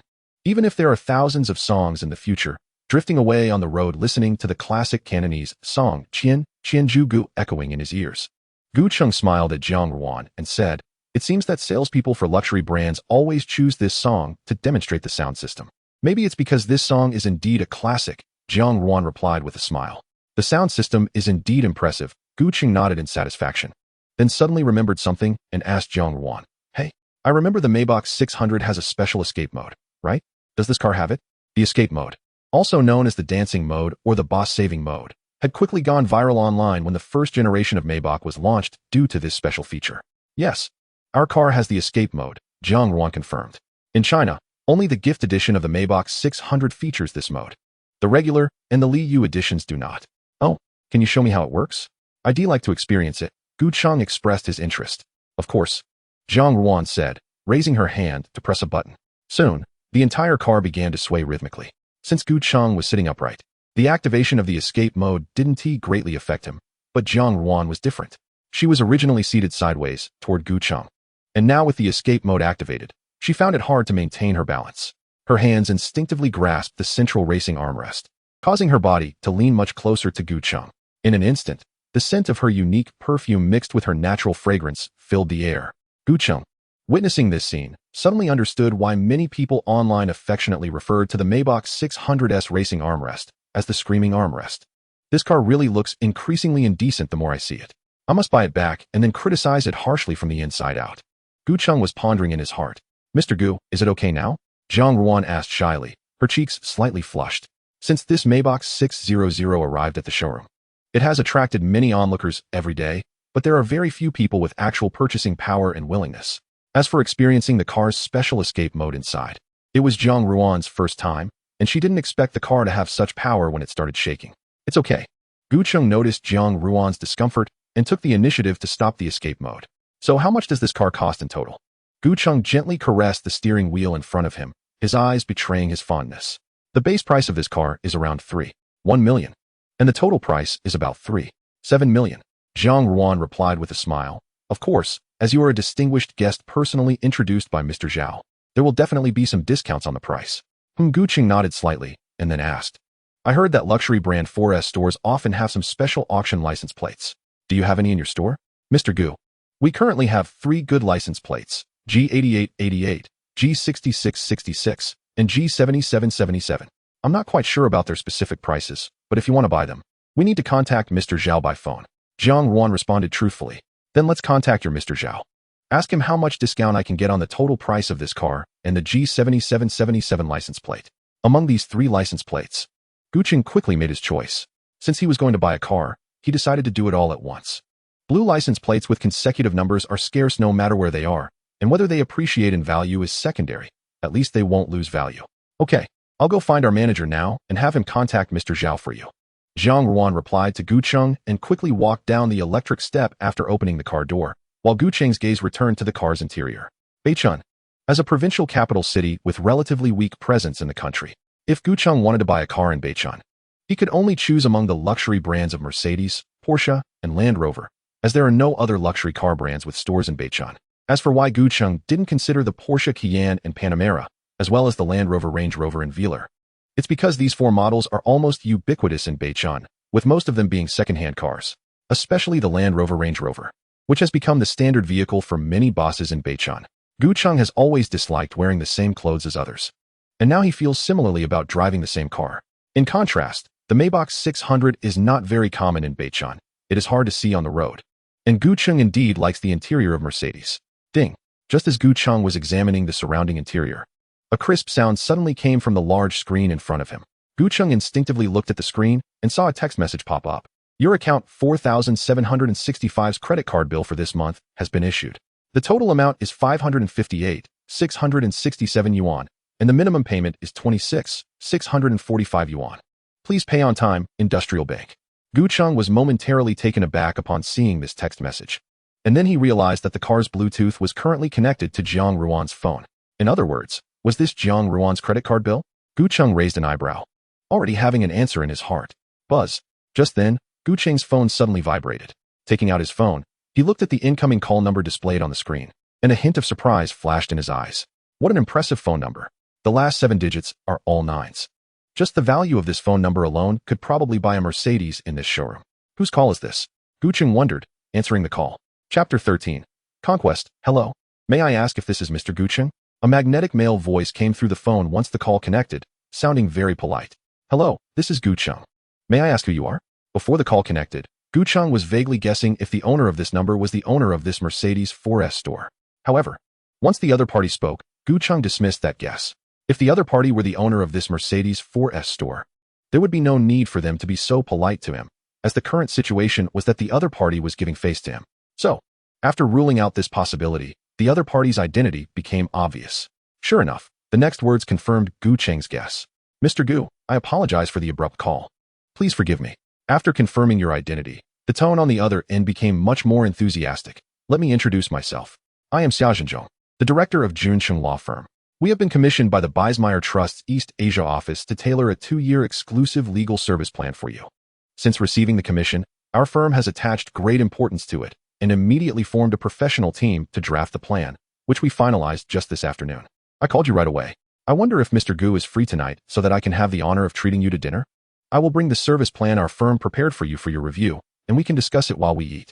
After the introduction, the other party directly stated their purpose. Commissioned by the Biesmeyer Trust's East Asia office? Hearing this, Gu Cheng's eyes flashed with a hint of surprise. It seems he was not mistaken. This suddenly established East Asia office indeed has something to do with him. Gu Cheng thought to himself, while replying, Director Xia, I've heard your name for a long time. I am well aware of your firm's professional capabilities. I have some matters to attend to right now. If we are to have dinner tonight, how about at 7 p.m.? Does that time work for you? Gu Cheng looked through the glass window and saw Jiang Ruan walking towards him quickly in high heels, so he gave the other party a time. Convenient. Then let's meet at 7 p.m. I will send the address to your phone shortly. After agreeing on the time, they quickly ended the call without further idle chatter. Just in time, Jiang Ruan had just returned to the car. Mr. Gu, our manager just spoke with Mr. Zhao. Mr. Zhao said you are a distinguished guest personally introduced by President Qian. If you want to purchase the car in full, he can give you a maximum discount of 3 points. So the final base price is about 3 million, and the total price is approximately 6 million. As for the G7777 license plate, Mr. Zhao bought it back for 350,000. He said that considering President Qian's face, if you are interested, you can take it for the original price of 350,000, just as a gesture of friendship. Jiang Ruan walked back and forth in high heels. Her rosy lips slightly parted as she recounted everything to Gu Cheng, slightly out of breath. Thank your Mr. Zhao for me. Gu Cheng nodded slightly. Just from the fact that the other party was willing to sell him the auctioned license plate at the original price, it was clear that Qian Jingxing indeed held considerable influence. Then that's settled. Let's proceed with the card payment. Gu Cheng's mind was already drifting away, gradually moving towards the dinner party in the evening. He casually took out the private bank savings card he had just obtained from the Bank of Communications and handed it to Jiang Ruan, while casually asking, Can I drive this car away later? Yes. Jiang Ruan accepted the bank card with both hands. Although she had long known that the other party's identity was extraordinary, and even their boss needed to be treated politely, seeing him so casually buy the most expensive Maybach 600 in their store, as if he were just buying groceries, still gave her a somewhat unreal feeling. That was a full 4 million. In the second-tier city of Beicheng, this amount of money could buy a villa. Well, let's go through the formalities. Gu Cheng did not notice Jiang Ruan's strange expression. He opened the car door and got out first, casually instructing Luo Xuan, who had been waiting not far from the car. Manager Luo, there will be a transfer of nearly 4 million later. Please cooperate with them. Okay. Luo Xuan slightly bowed to Gu Chong in response. Afterwards, Gu Chong and the others moved to the VIP area. Mr. Gu, I need you to show your ID here. Everyone sat by the window, with Zhang Ruan sitting directly opposite Gu Chong, quickly filling out the purchase paperwork for him with a ballpoint pen. Her fingers were slender and fair. Each finger seemed as beautiful as white jade. Here you go. Gu Chong naturally had his ID with him when he went to the bank today. Zhang Ruan took it with both hands and lowered her head to continue filling out the form. However, her gaze inadvertently drifted towards the front of Gu Chang's ID. And despite having known for a while that Gu Chang should be quite young, she was still inevitably shocked when she saw that he was only 18 years old. 18 years old, buying a Maybach 600 in cash. Thinking of this, Zhang Ruan couldn't help but glance up at Gu Chang, but immediately lowered her head again, and countless thoughts flooded her mind. At this moment, Gu Chang was sipping coffee. Compared to the good weather outside, the scenery in front of him was undoubtedly more beautiful. Zhang Ruan was on the left, and Luo Xuan was on the right. One was cool, and the other was graceful. Gu Chang looked at the two girls, his gaze flitting between them. It seemed that Zhang Ruan's face was more delicate, while Luo Xuan's figure was better. Ding. Challenge task. Conquer. Challenge content. The brave enjoy the world first. If you like it, pursue it boldly. Please take the first step courageously. Conquer her body and mind. Bound object. Zhang Ruan. Current progress. 7. Progress rewards. 20. To be claimed. 40. To be claimed. 60. To be claimed. 80. To be claimed. 100. To be claimed. Final reward. Companion function unlocked. Gu Chang, who had been leisurely sipping his coffee, was stunned when he saw the system interface suddenly pop up in front of him. What is going on? Did he trigger the challenge task just by looking? After reading through the entire challenge task, his gaze inadvertently fell on Zhang Ruan. All right, he admitted that Brother Tongzi indeed had sharp eyes. If he had to choose between Zhang Ruan and Luo Xuan, he would most likely choose Zhang Ruan, although both were stunning beauties in their own right. The coolness that Zhang Ruan naturally exuded made Gu Chang feel a stronger desire to conquer her. But only children make choices. Adults want them all. Brother Tongzi, you're confused. Chapter 14. Change of mindset. The summer sunlight streamed through the floor-to-ceiling windows, casting a glow on Zhang Ruan, turning her thick, smooth long hair a golden hue. Her gaze was focused, her body slightly leaning forward. From Gu Chang's perspective, he could see her subtly defined collarbone. Gu Chang quietly watched Zhang Ruan, a flicker of complexity passing through his eyes. To be honest, if it weren't for the sudden appearance of this challenge task, even though Zhang Ruan was exactly his type, he might not have taken any initiative. 3 years of the harsh realities of life had turned the once sunny and confident boy into someone weak, insecure, and silent. Never having experienced poverty, he had remained innocent until faced with setbacks. What is called maturity is merely the ability to hide. What is called vicissitude is just having wounds without tears. Now, although Gu Chang had achieved a glamorous reversal in life, his mindset had not changed in time. When facing the girl he liked, even with his current wealth, he still felt an instinctive sense of unworthiness, thus subconsciously choosing to be passive. Most women are attracted to strength. Perhaps this is a nature rooted in their genes, stemming from the law of survival of the fittest since ancient times. In this situation, a timid and insecure man, let alone wanting to conquer a top beauty like Zhang Ruan, would struggle to win the affection of an ordinary-looking woman. What does it matter if you have money? There are plenty of men reduced to being sycophants, backups, or merely wealthy walking men. So, mindset is crucial. A multitude of thoughts flashed through Gu Chang's mind, and neither Zhang Ruan nor Luo Xuan, sitting in front of him, noticed that Gu Chang's demeanor had subtly changed. At the same time, the way he looked at Zhang Ruan began to shift as well. While Zhang Ruan was filling out the paperwork, she suddenly seemed to sense something and instinctively looked up at Gu Chang. If it had been a few minutes earlier, faced with the gaze of a beauty like Zhang Ruan, he might have instinctively flinched or pretended to casually shift his gaze elsewhere.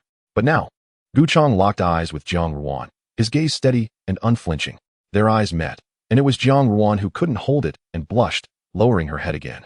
This outcome felt like a gentle rain falling on Gu Chang's heart, causing his mindset to rapidly transform. This challenge task truly came at the right time. Gu Chang let out a soft sigh, feeling a bit relieved inside.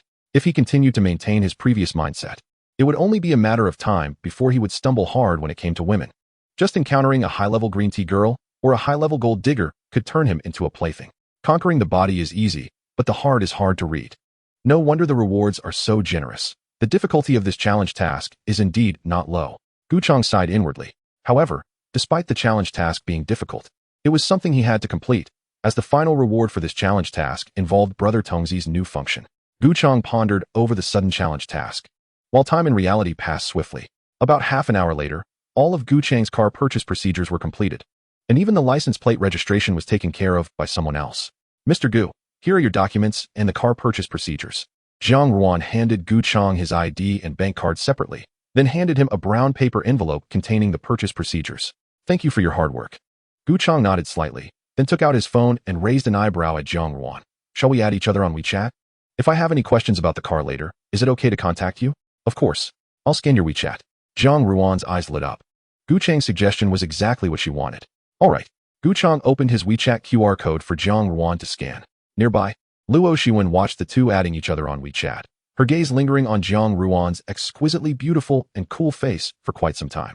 Meanwhile, the image of the little nurse she saw when she went to pick up Gu Heng at Jida 9th Hospital at noon today resurfaced in her mind.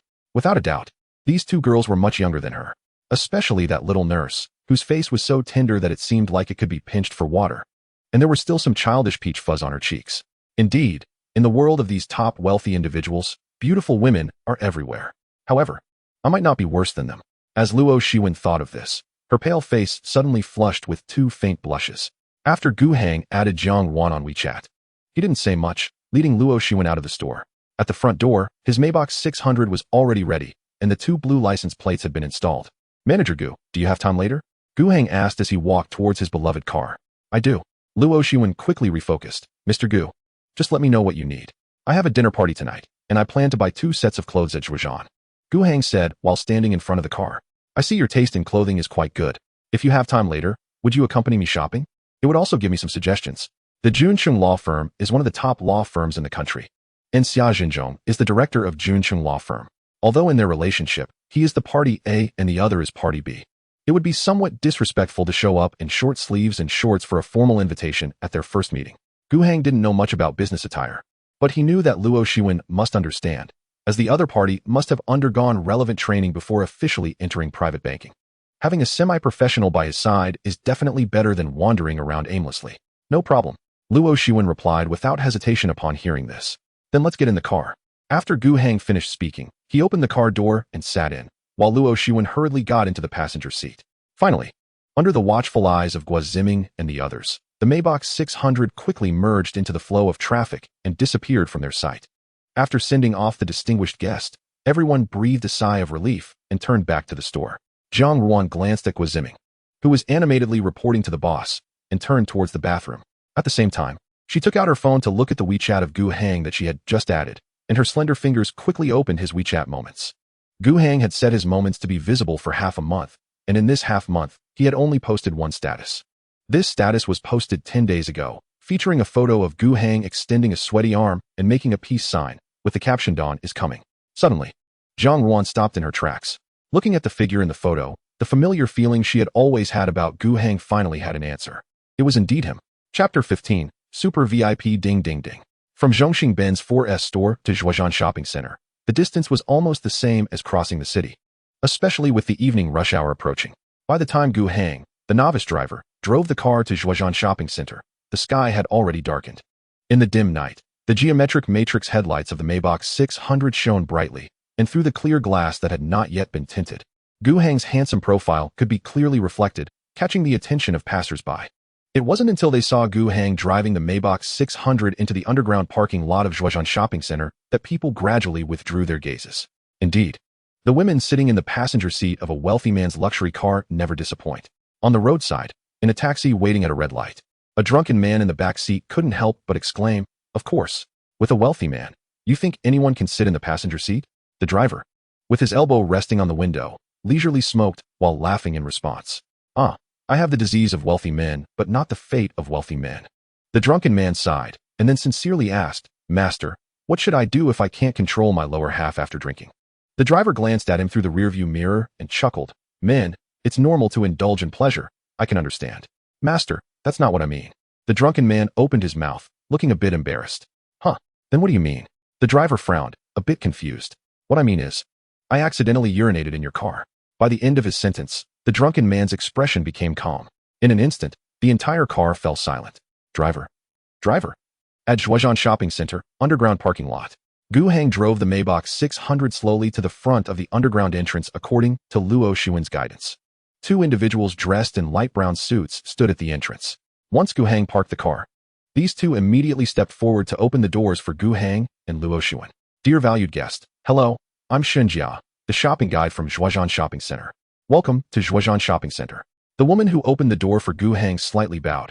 You just need to hand over the car keys to us, and we will have someone specially park your car in the reserved parking space. Thank you.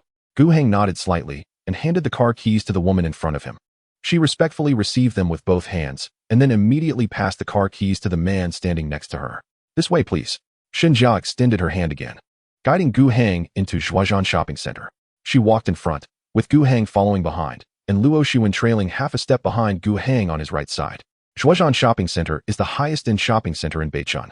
Even the recently opened mixed mall cannot shake its dominant position. Among the VIP cards that Qian Jingxing had given him today, one of them was the Super VIP card for Zhuozhan Shopping Center, the highest-level VIP card. Anyone who possesses this card is a major client of Zhuozhan Shopping Center. They can enjoy numerous privileges such as dedicated parking service, professional shopping assistance, VIP lounge access, and green channels for major events. Mr. Gu, what would you like to see first? The exclusive shopping guide Xinjia looked at Gu Heng's youthful and handsome face and then at Luo Xuan, who had good looks and temperament but seemed like an assistant.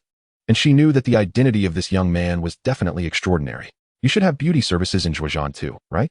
Although Gu Heng had never been to Zhuozhan Shopping Center before, he had done some research on their public account while stuck in traffic and was somewhat aware of what services Zhuozhan Shopping Center offered. Yes, we have hairdressing, beauty, and skincare services here, Xinjia quickly replied. May I ask what service Mr. Gu would like? Hairdressing. My hair is a bit long. I need a haircut and to groom my eyebrows. Since Gu Heng arrived in Beichun, he had always kept a buzz cut, solving the problem for just 10 yuan at old barber shops, and had never considered hairstyles. The last time he cut his hair was a month ago. His hair had indeed grown a lot, and there was no hairstyle to speak of. The only reason he didn't look messy was due to his handsome face holding it all together. Now that he has money, leisure, and time, he naturally wants to take good care of himself. Understood. Xinjia, as a professional shopping companion, was very familiar with the entire Zhuozhan Shopping Center and immediately led Gu Cheng in the right direction. Mr. Gu, please this way. Gu Cheng nodded and followed Xinjia. By the end of the day, he had gradually begun to get used to being served by others. It's easy to transition from frugality to luxury, but hard to go from luxury to frugality. The feeling of being surrounded and respectfully attended to no matter where one goes can indeed be quite addictive. Soon, under Xinjia's guidance, the three arrived at a store called Maisai Hair Art. Just from the facade and decor, its high-end quality was evident. With a professional shopping companion like Xinjia, Gu Cheng naturally didn't need to say much. Mr. Gu, do you have a preferred hairstyle? Gu Cheng sat in the barber chair, with the chief stylist of Maisai Hair Art behind him. Unlike the common male stylists, the stylist was a woman with very neat short hair. No, Gu Cheng shook his head and answered honestly. Okay, do you have any hairstyle in mind? The stylist asked while carefully examining Gu Cheng's hair. Hearing this, Gu Cheng couldn't help but think of a movie he had seen recently and responded with a smile. You're the professional. Just give me a hairstyle that suits someone with a net worth of 100 million. Mr. Gu, you are truly humorous. The stylist, who had also seen that movie, naturally understood the joke and thought Gu Cheng was just kidding. Xinjia, accompanying them from behind, also laughed along with the stylist. After all, it would be quite inconsiderate for her to remain expressionless when the distinguished Gu Cheng made a witty remark. In this process, only Luo Xuan did not laugh, because she knew Gu Cheng was not joking. Gu Cheng truly had 100 million, based on your face shape, hair texture, and length. I would recommend you consider a short layered hairstyle. I will also slightly adjust your eyebrow shape later. I believe the effect will be very good. This hairstyle is suitable for both business and casual occasions and does not require much styling. The stylist held up pictures of short layered hairstyles while explaining to Gu Cheng why she recommended this style. Let's go with your recommendation. After looking at the pictures, Gu Cheng felt they were indeed quite nice and nodded in agreement. As for whether it would be ruined, Gu Cheng was completely unconcerned. After all, a truly handsome person is this confident.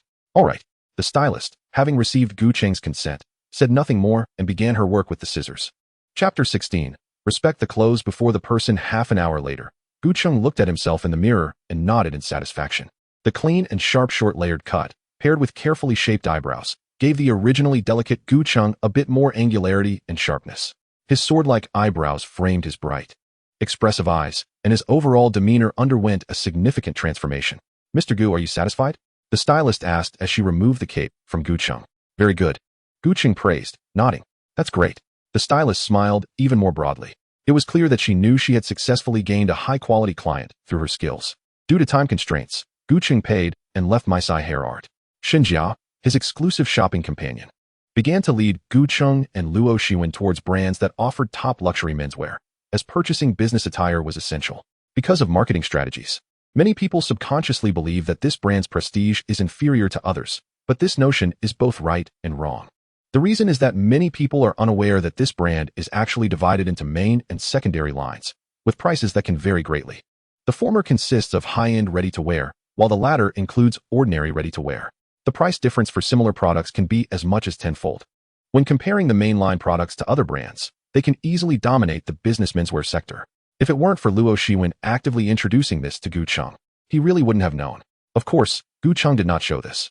With his status as a professional VIP, Gu Cheng and the others were warmly welcomed by many sales associates in the brand store. Initially, Gu Cheng had vaguely anticipated some amusing show-off moments, but upon entering, he found that there were not many customers in the entire store, and those present seemed to be just browsing casually. "Mr. Gu, are you looking to match a suit?" Luo Shiwen's delicate fingers brushed over various high-end menswear as she asked Gu Cheng. "You can pick for me. I don't plan to wear a suit tonight. That might be a bit too formal. However, if there are suitable options, buying 2 pieces wouldn't hurt." Gu Cheng directly sat on the sofa, surrounded by 4 sales associates, along with Xinjia and Luo Shiwen.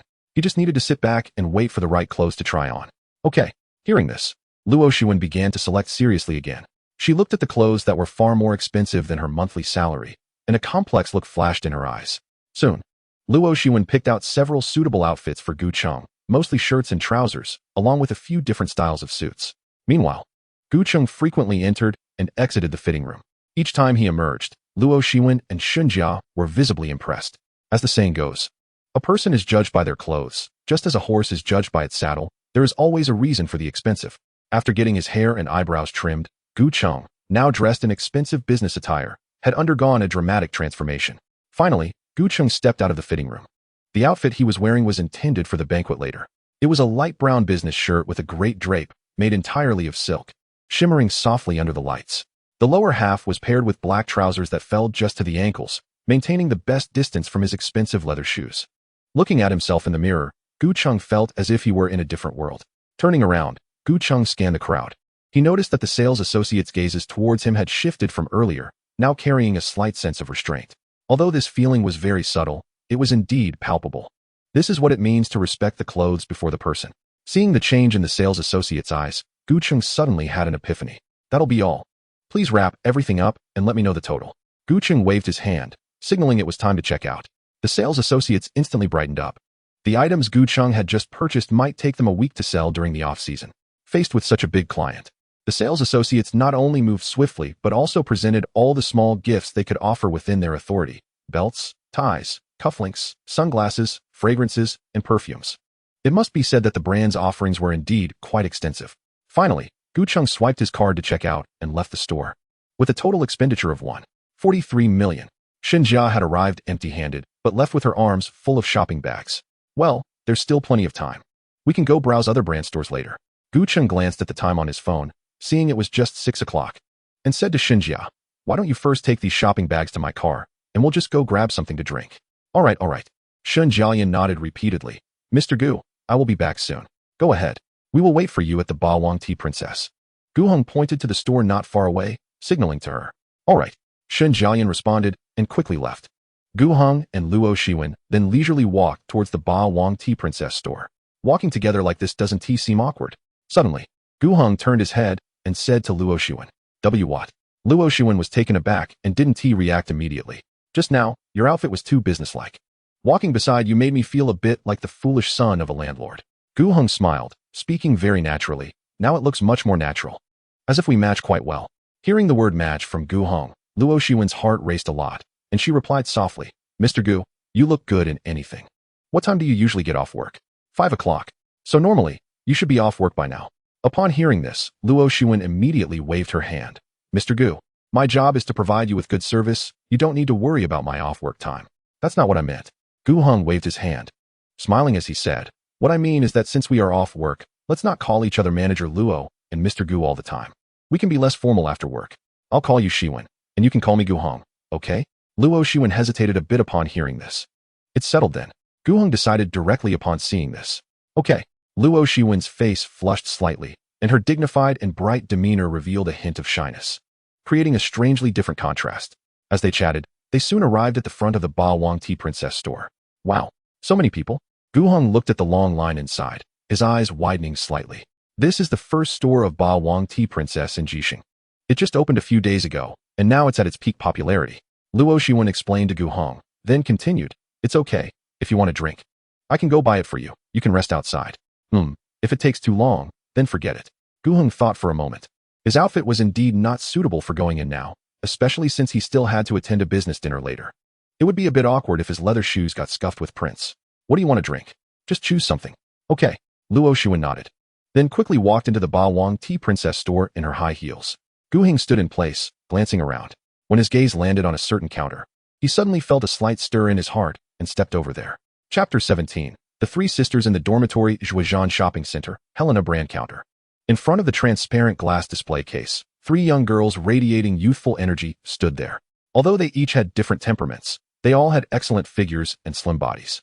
Passers-by men frequently cast their glances at them. Just standing there, they formed a beautiful landscape. Tang Tang, there's an event at their counter today. Spend over 5,000 and get a 10% discount. It feels so worthwhile. The girl in the middle had striking burgundy shoulder-length curly hair.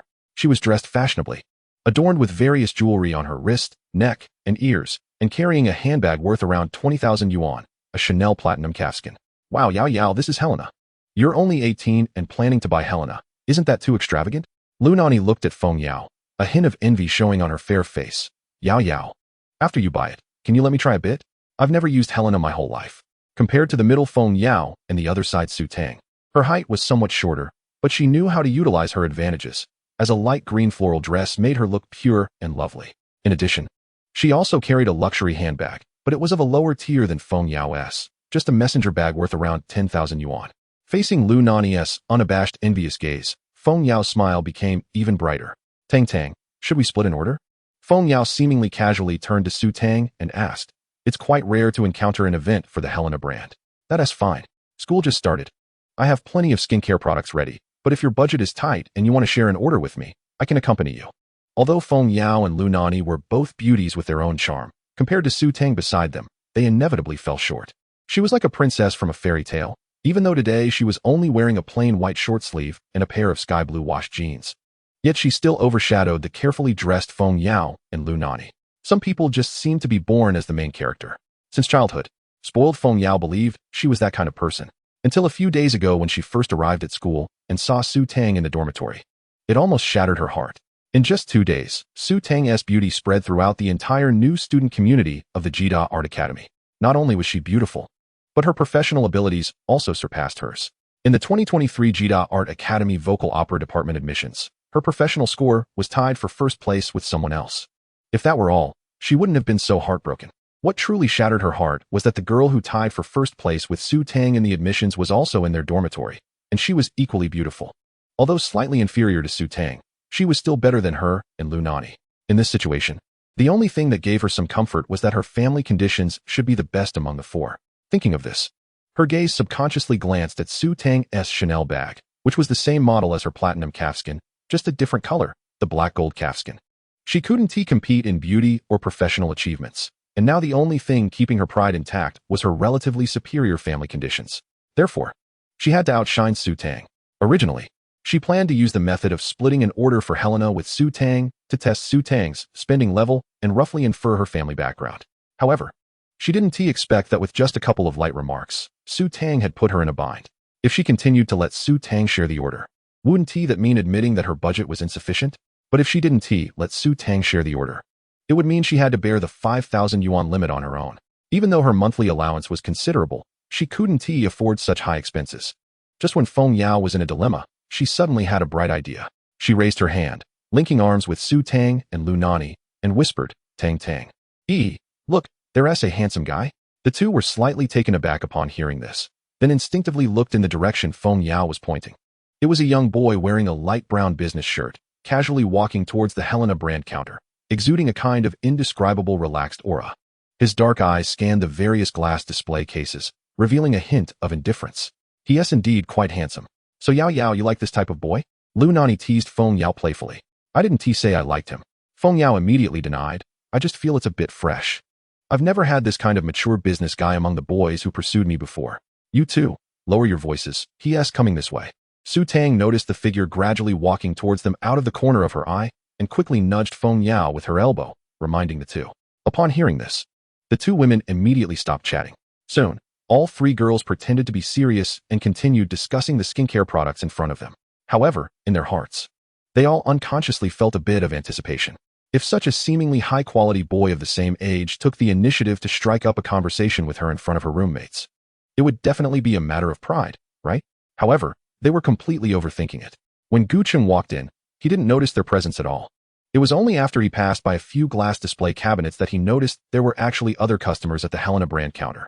As Gu Cheng's gaze swept over Su Tang, Feng Yao, and Lu Nani's faces one by one, a hint of peculiarity flashed in his eyes. What was going on today? Did he inadvertently poke a fox's den? Rare beauties, usually hard to come by, were popping up one after another. Take the bright and beautiful girl closest to him right now. For example, she was another top beauty who could rival Jiang Ruan and Luo Xuan. The other two girls, although slightly less impressive, were still beauties in their own right. Gu Cheng felt a bit puzzled.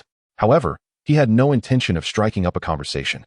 Although the sudden challenge task released by Tongzi had greatly changed his mindset, it didn't mean he would fall for every girl he saw. He turned his attention back to the glass counter in front of him, which was the last glass counter in the Helena brand counter. Here, he saw what he wanted. Chapter 18. Hey there, do you need friends? Hello, could you introduce your gift box set? Gu Cheng politely asked the sales assistant in front of him. Sir, we have two types of gift boxes at the Helena brand counter. One is a cream combination gift box, and the other is a serum cream combination gift box. The sales assistant had already noticed Gu Cheng strolling in front of the counter. As salespeople for a high-end skincare brand like Helena, their eyes were quite discerning. Although Gu Cheng wasn't wearing any accessories and his clothes weren't particularly eye-catching, just from the fabric and quality of the shirt he was wearing, they knew it was definitely not cheap. How much is the serum cream combination gift box? Gu Cheng tapped his fingers on the glass display case and asked the sales assistant again. Sir, this serum cream combination gift box includes a 50 milliliters green bottle serum and a 50 milliliters black band cream. Both products are our Helena brand star products. The sales assistant explained in detail. Currently, we have a promotion at the Helena counter. If you spend 5,000 yuan, you can enjoy a 10% discount. This serum cream combination gift box is priced at 4,980 yuan after the discount. Gu Cheng nodded slightly, indicating he understood. Skincare products were a blind spot for him. He had never even heard of the Helena brand before. The reason he chose to walk into the Helena brand counter was purely because, among many brand counters, it looked the most spacious and luxurious. The three girls standing next to Gu Cheng watched him chat with the sales assistant, showing no intention of striking up a conversation with any of them. Their glances crossed, each with different expressions. Hey there, are you buying a gift box for your girlfriend? Suddenly, Lu Nani leaned forward and asked Gu Cheng. Her voice was crisp and pleasant, and the light green floral dress she wore fully exposed her fair shoulders. Paired with her pure and alluring makeup and slightly playful expression, which was indeed very captivating for an 18-year-old boy, Gu Cheng, who was talking to the sales assistant, was surprised that one of the three girls would initiate a conversation. He paused for a moment, then smiled and shook his head. On the other side, Su Tang and Feng Yao were also surprised that Lu Nani chose to take the initiative. However, since Lu Nani had already spoken up, they also stopped pretending to be aloof and turned their gazes toward Gu Cheng. So it's for a friend then? Lu Nani gave Gu Cheng a thumbs up. Hey there. Helena is really great. Good taste. Gu Cheng looked at Lu Nani in front of him and felt that she was somewhat interesting. If you had to choose, which one would you prefer, the cream gift box or the serum cream gift box? Gu Cheng slightly turned his body and asked Lu Nani. However, he didn't neglect the other two girls, glancing at them and giving a slight nod as a polite greeting.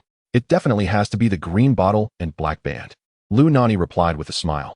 For young girls, serums are more practical than creams. Thank you for the recommendation. Gu Cheng nodded at Lu Nani, then looked at the sales assistant. Then I'll take the serum cream combination gift box. Please prepare 5 sets for me. 5 sets. The sales assistant was taken aback for a moment, and then her heart was instantly filled with immense surprise. Okay. Sir, please wait a moment.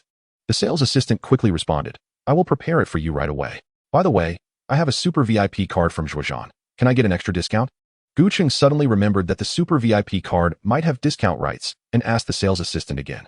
As the saying goes, spend when you should, save when you should. Over time, you can save quite a bit on things like coriander and gummy bears. Sir, our Helena brand is a sign counter and cannot apply extra discounts. However, you can directly use the super VIP card for an 88 discount, which is more favorable than our event's 10 discount. The sales assistant's attitude became even more respectful upon hearing that Gu Cheng was a super VIP of Zhuozhan. Oh, then let's go with the 88 discount on the super VIP card. Gu Cheng nodded, then pulled out a thick stack of cards from his pocket. Finding the super VIP card for Zhuozhan Shopping Center and the black gold Centurion credit card from China Merchants Bank. Just swipe the card. Gu Cheng handed these two cards to the sales assistant. Okay, please wait a moment. The sales assistant looked at the top-tier membership cards in Gu Cheng's hand, completely stunned. Even the sales assistants of the Helena brand, who regularly served wealthy clients, were taken aback, not to mention the three roommates who had just entered university. Su Tang and Feng Yao were able to maintain their composure, but their hearts were surging with waves. A Helena gift box worth nearly 5,000 yuan was casually ordered in 5 sets. When they were in college, their families bought them a Chanel bag, and they cherished it so much that they wished they could sleep with it every day. Yet, this guy blinked and spent the equivalent of one of their Chanel bags. In addition, there were those exquisitely beautiful top-tier membership cards. Although they didn't recognize most of them, just by looking at them, they felt an inexplicable sense of awe. They encountered a real rich guy.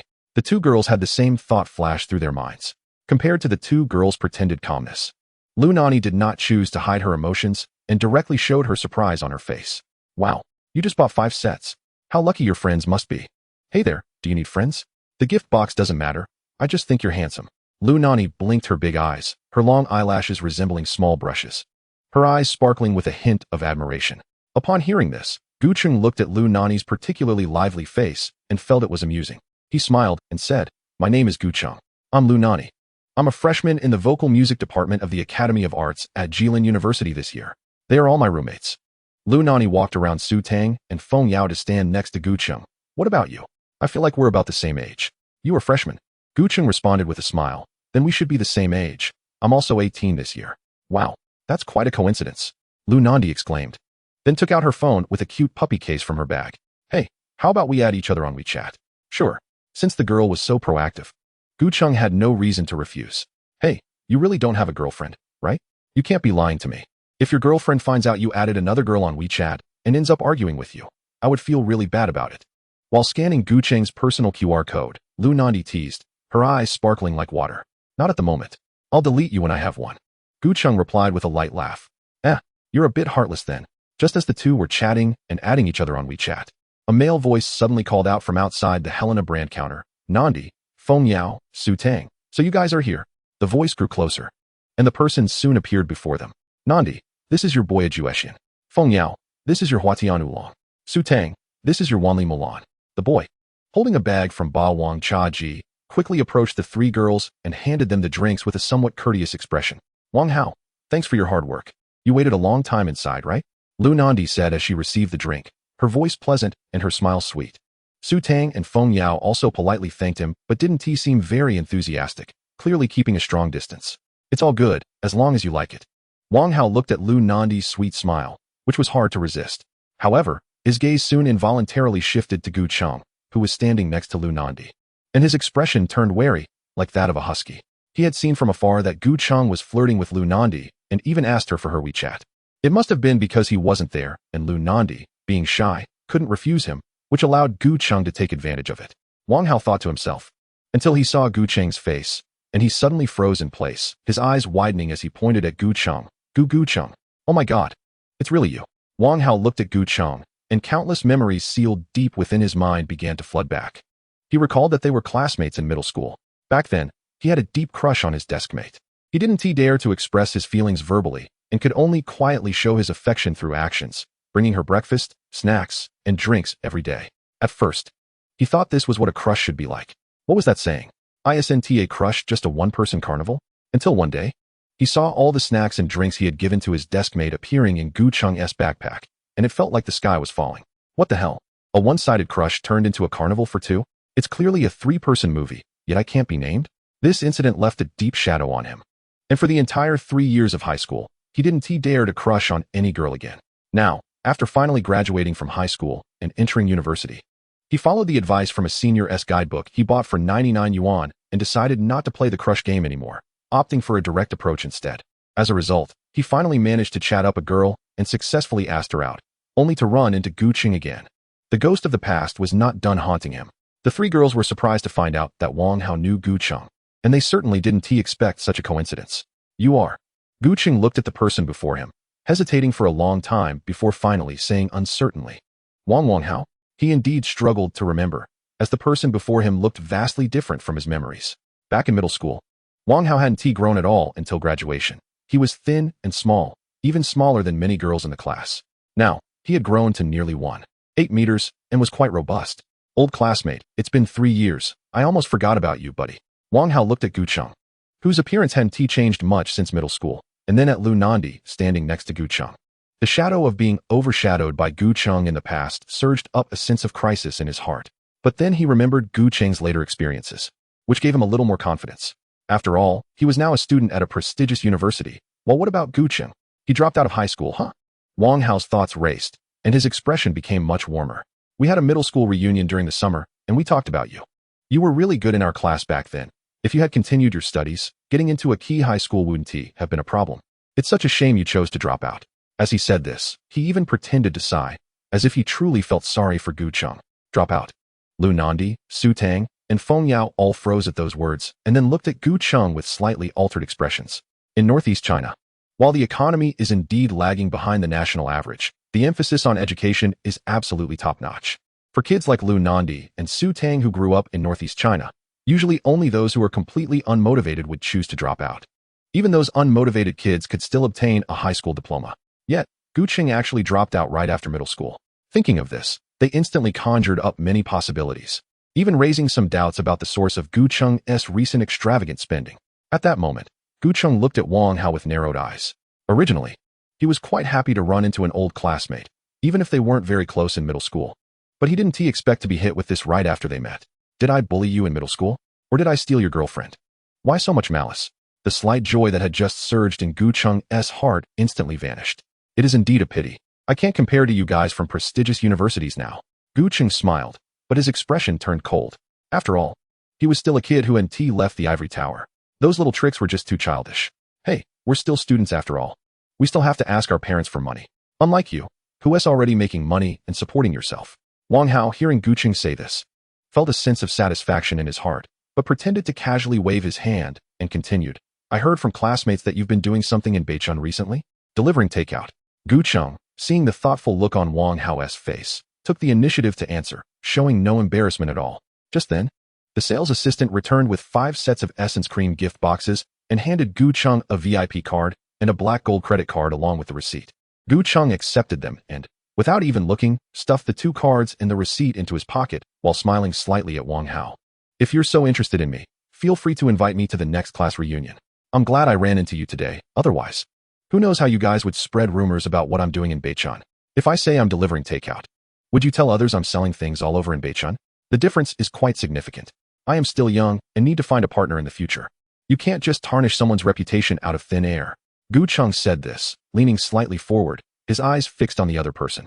Though he was smiling, Wang Hao felt an inexplicable chill. Old classmate, am I right? Chapter 20. The clown Wang Hao was stared at by Gu Cheng with such eyes, and a slight chill surged in his heart, causing him to involuntarily step back half a step. Indeed, we were not rigorous about this matter. Wang Hao awkwardly touched his nose and quickly changed the subject. So what are you doing now? It looks like you're doing well. Unemployed. Gu Cheng couldn't be bothered to waste more words with Wang Hao, casually responding and planning to pick up the Helena Rubinstein gift box he had just bought and leave. Lu Nani, who had been enjoying the conversation with Gu Cheng, silently shifted to the side at this moment. If earlier Lu Nani had some thoughts about Gu Cheng, feeling that he was handsome and wealthy, and could consider getting to know him better, then after Wang Hao returned and learned about the situation, that idea diminished significantly. A prestigious university student dating a high school dropout boyfriend, who might be delivering takeout, or even unemployed. If this gets out, wouldn't her classmates and friends laugh at her? Lu Nani bit the straw of her drink, her thoughts racing. Tap, tap, tap. However, just as Gu Cheng turned to pick up the 5 sets of Helena Rubinstein gift boxes ready to leave, the crisp sound of high heels clicking on the marble floor approached. The person was Luo Xiwen. At this moment, she was carrying 2 bags of drinks from Bawang Chaji, looking at the 3 inexplicably added girls beside Gu Cheng, feeling a sense of helplessness rise in her heart. From morning till night, beautiful girls had never left Gu Cheng's side, each one younger and more graceful than the last. However, why did his expression seem a bit off? Luo Xiwen had worked at the bank for 4 years and had naturally developed the ability to read people's moods. Seeing Gu Cheng's unusual expression, The name Gu Cheng that was about to come out of her mouth was swallowed back down. Mr. Gu, I'm back. I didn't know what you like to drink. So I ordered one of each of the 4 best-selling drinks from Bawang Chaji for you. You can try each one. Luo Shiwen ignored the surprised looks from the others and quickly walked to Gu Cheng's side, her warm voice filled with respect. Mr. Gu? With Luo Shiwen's words. Both Lu Nani and the other girls, as well as Wang Hao, were all stunned. None of them had expected that such a seemingly dignified and elegant mature woman would actually be Gu Cheng's subordinate. What on earth is going on? Didn't he just say he was delivering takeout? Then what about this beautiful, elegant, mature woman in front of him? Lu Nani, Su Tang, and Feng Yao looked at the calm Gu Cheng in front of them and suddenly felt as if he was shrouded in a layer of mist. Is he an unemployed delivery driver? Or a wealthy boss? Which identity is the real him? On the other side, Wang Hao looked at Luo Shiwen's graceful and beautiful face and then at the bags of Bawang Chaji drinks she was holding. Suddenly, he felt like a clown in front of Gu Cheng. Lu Nani and her friends wanted to drink milk tea, and he was there bitterly waiting in line. Gu Cheng wanted milk tea, but he had a top beauty like Luo Shiwen waiting in line for him. Damn it, how could he, Gu Cheng, have this? At that moment, jealousy almost made Wang Hao lose his composure. He couldn't understand why he was so frustrated. Just grab me a cup. Gu Cheng's expression softened slightly when he saw Luo Shiwen return. Okay, Luo Shiwen responded quickly, taking out a cup of Wanli Mulan from the drink bag, then proactively helped Gu Cheng insert the straw and handed it to him. Her attentiveness was almost as if she was personally feeding milk to Gu Cheng. During this process, the exclusive shopping assistant Xinjia, who had just helped Gu Cheng deliver items, returned. Mr. Gu, let me take that.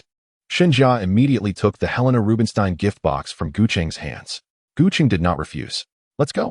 Gu Cheng gestured to Xinjia and Luo Shiwen, then walked out towards the Helena brand counter, completely ignoring Wang Hao and Lu Nani's group.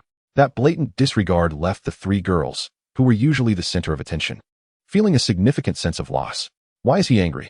I didn't say anything, did I? After Gu Cheng and the others walked away, Wang Hao couldn't help but mutter a few words. Wang Hao, what is up with your classmate? Suddenly, Feng Yao, who had not spoken much until now, asked. And after her inquiry, Su Tang and Lu Nani also looked at him curiously. It was when we were in middle school, his parents divorced. Facing the 3 girls' probing gazes, Wang Hao did not hide anything and briefly explained Gu Cheng's situation. So that's how it is. After understanding the reason, the 3 girls realized they had completely misunderstood the situation. In other words, after graduating from middle school, he had worked to support himself. Now it looked like he had achieved some success through his own efforts and had become wealthy. Lu Nani slightly parted her lips, not expecting that the boy who was the same age as her had such a tumultuous background, and she had not anticipated that he had achieved a reversal in just 3 years. From a poor kid with nothing to a wealthy boss surrounded by beauties. This experience undoubtedly had a significant impact on them, who had been following the conventional path of education. Maybe. In response to Lu Nani's murmurs, Wang Hao answered gloomily. His previously inflated sense of superiority as a prestigious university student had just been shattered by Gu Cheng. Maybe he just has a bit of money. Wang Hao looked at Lu Nani drinking the milk tea he had painstakingly queued for, but his mind was filled with thoughts of Gu Cheng's appearance. And the shadows of the past loomed over him again, making him unable to help but mutter sourly. Hearing this, Lu Nani and the other girls exchanged glances but remained silent. A bit of money? To be treated so respectfully by such a dignified and elegant beauty. Anyone with a little sense would know that such treatment cannot be afforded by just a bit of money. However, knowing is one thing. After all, Wang Hao was their classmate. He had just worked hard to buy them milk tea, so they simply pretended not to hear his sour remarks. Tang Tang. I saw that the Zhuozhan brand store had a long line earlier. It seems they have many limited edition bags in stock. Shall we go take a look? Feng Yao noticed the sales assistant's gaze returning to her and, worried that the assistant would bring up old stories, quickly suggested to her 2 roommates. Sure. Lu Nani perked up at this and eagerly agreed. Let's go. Su Tang nodded, showing her approval. As for Wang Hao, it is well known that a warm man is even less than a sycophant. Naturally, he would go along with whatever the girls decided. Chapter 21. Any place with a lined Zhuozhan shopping center, brand store. Gu Cheng wandered around inside, and the exclusive shopping assistants following him had quietly increased from 1 to 2, both carrying bags full of products. At the brand, Gu Cheng purchased many business suits. At the brand, Gu Cheng bought many casual jackets. The consumption of tens of thousands of yuan is like a drop in the bucket for Gu Heng, who has over 100 million in cash assets, hardly stirring any waves in his heart. Gu Heng, it's already late August. At most, we have about a month before it starts to cool down here. If you want to buy fewer short-sleeve shirts and shorts, I suggest you take a look at the brand store. Their summer casual menswear is quite good looking. After exiting the brand store, Luo Shiwen recommended to Gu Heng. Let us just take a quick look. After browsing, I'll need to leave. It's about time. Gu Heng nodded, his expression somewhat calm. The suppressed desire to spend, which had been building for 4 days, had pushed him into a sage mode after a half day of frenzied shopping. As they spoke, the group headed towards the brand store. From a distance, they saw a long line in front of the brand store, with about 20 people waiting. People could only enter when someone came out. What is going on? Gu Heng raised his eyebrows slightly at the sight. Today, many limited edition bags have just arrived at their store, and many people came to join in the excitement. The shopping assistant, Shenjia, responded to Gu Heng. Oh, Gu Heng nodded in understanding, but did not stop walking. Soon, the 4 of them arrived at the front of the brand store. Most of the people queuing in front of the brand store were young girls. As Gu Heng and the others walked over, they instantly attracted many gazes. The girls looked at the numerous shopping bags carried by the 2 professional shopping assistants, and then at Luo Xuan, who looked dignified and elegant like a secretary, finally landing their eyes on the well-dressed, young, and handsome Gu Heng. In an instant, many young girls' eyes lit up. Gu Heng ignored these gazes and walked straight towards the main entrance of the brand store with Luo Xuan and the others. However, Gu Heng did not expect that Wang Hao, Lu Nani, and others, whom he had just met at the Helena brand counter, were right at the front of the line at that moment. Oh, what a coincidence, we meet again. Wang Hao's lips twitched slightly, surprised that they would run into each other again after separating in such a large shopping mall. He felt a bit unlucky, while Lu Nani behind him did not think so. Brother, it's fate. Lu Nani's eyes sparkled as she looked at Gu Heng, and she offered him a sweet smile again. I just added you on WeChat. Did you forget to accept my request? Oh, I didn't have time just now. Gu Heng didn't expect her to become so proactive again. A hint of surprise flickered in his eyes, but his expression didn't change much. Nor did he immediately take out his phone to accept her friend request just because of her words. Wang Hao, standing in front, saw Lu Nani's attitude and tone towards Gu Heng, which seemed to urge Gu Heng to add her on WeChat, and his face turned green. Gu Heng, look, everyone is queuing. We've been waiting for quite a while, and it's almost our turn. Wang Hao forced a smile and said, you can't think you can cut in line just because we know each other, right? Cut in line. Gu Heng glanced at him. Wang Hao, haven't you heard a saying? What saying? Wang Hao instinctively asked. Just as the 2 were talking, Shenjia, who had just proactively approached the brand store staff to negotiate, quickly walked towards Gu Heng with the 2 staff members. Anywhere their SA line. Their SA way to bypass it. So, I don't think I need to cut in line. Gu Heng smiled slightly at Wang Hao, then, under the warm welcome of 2 brand store staff members and the attention of the people in line behind, he stepped inside the brand store. Wang Hao stared at Gu Heng's back, completely dumbfounded.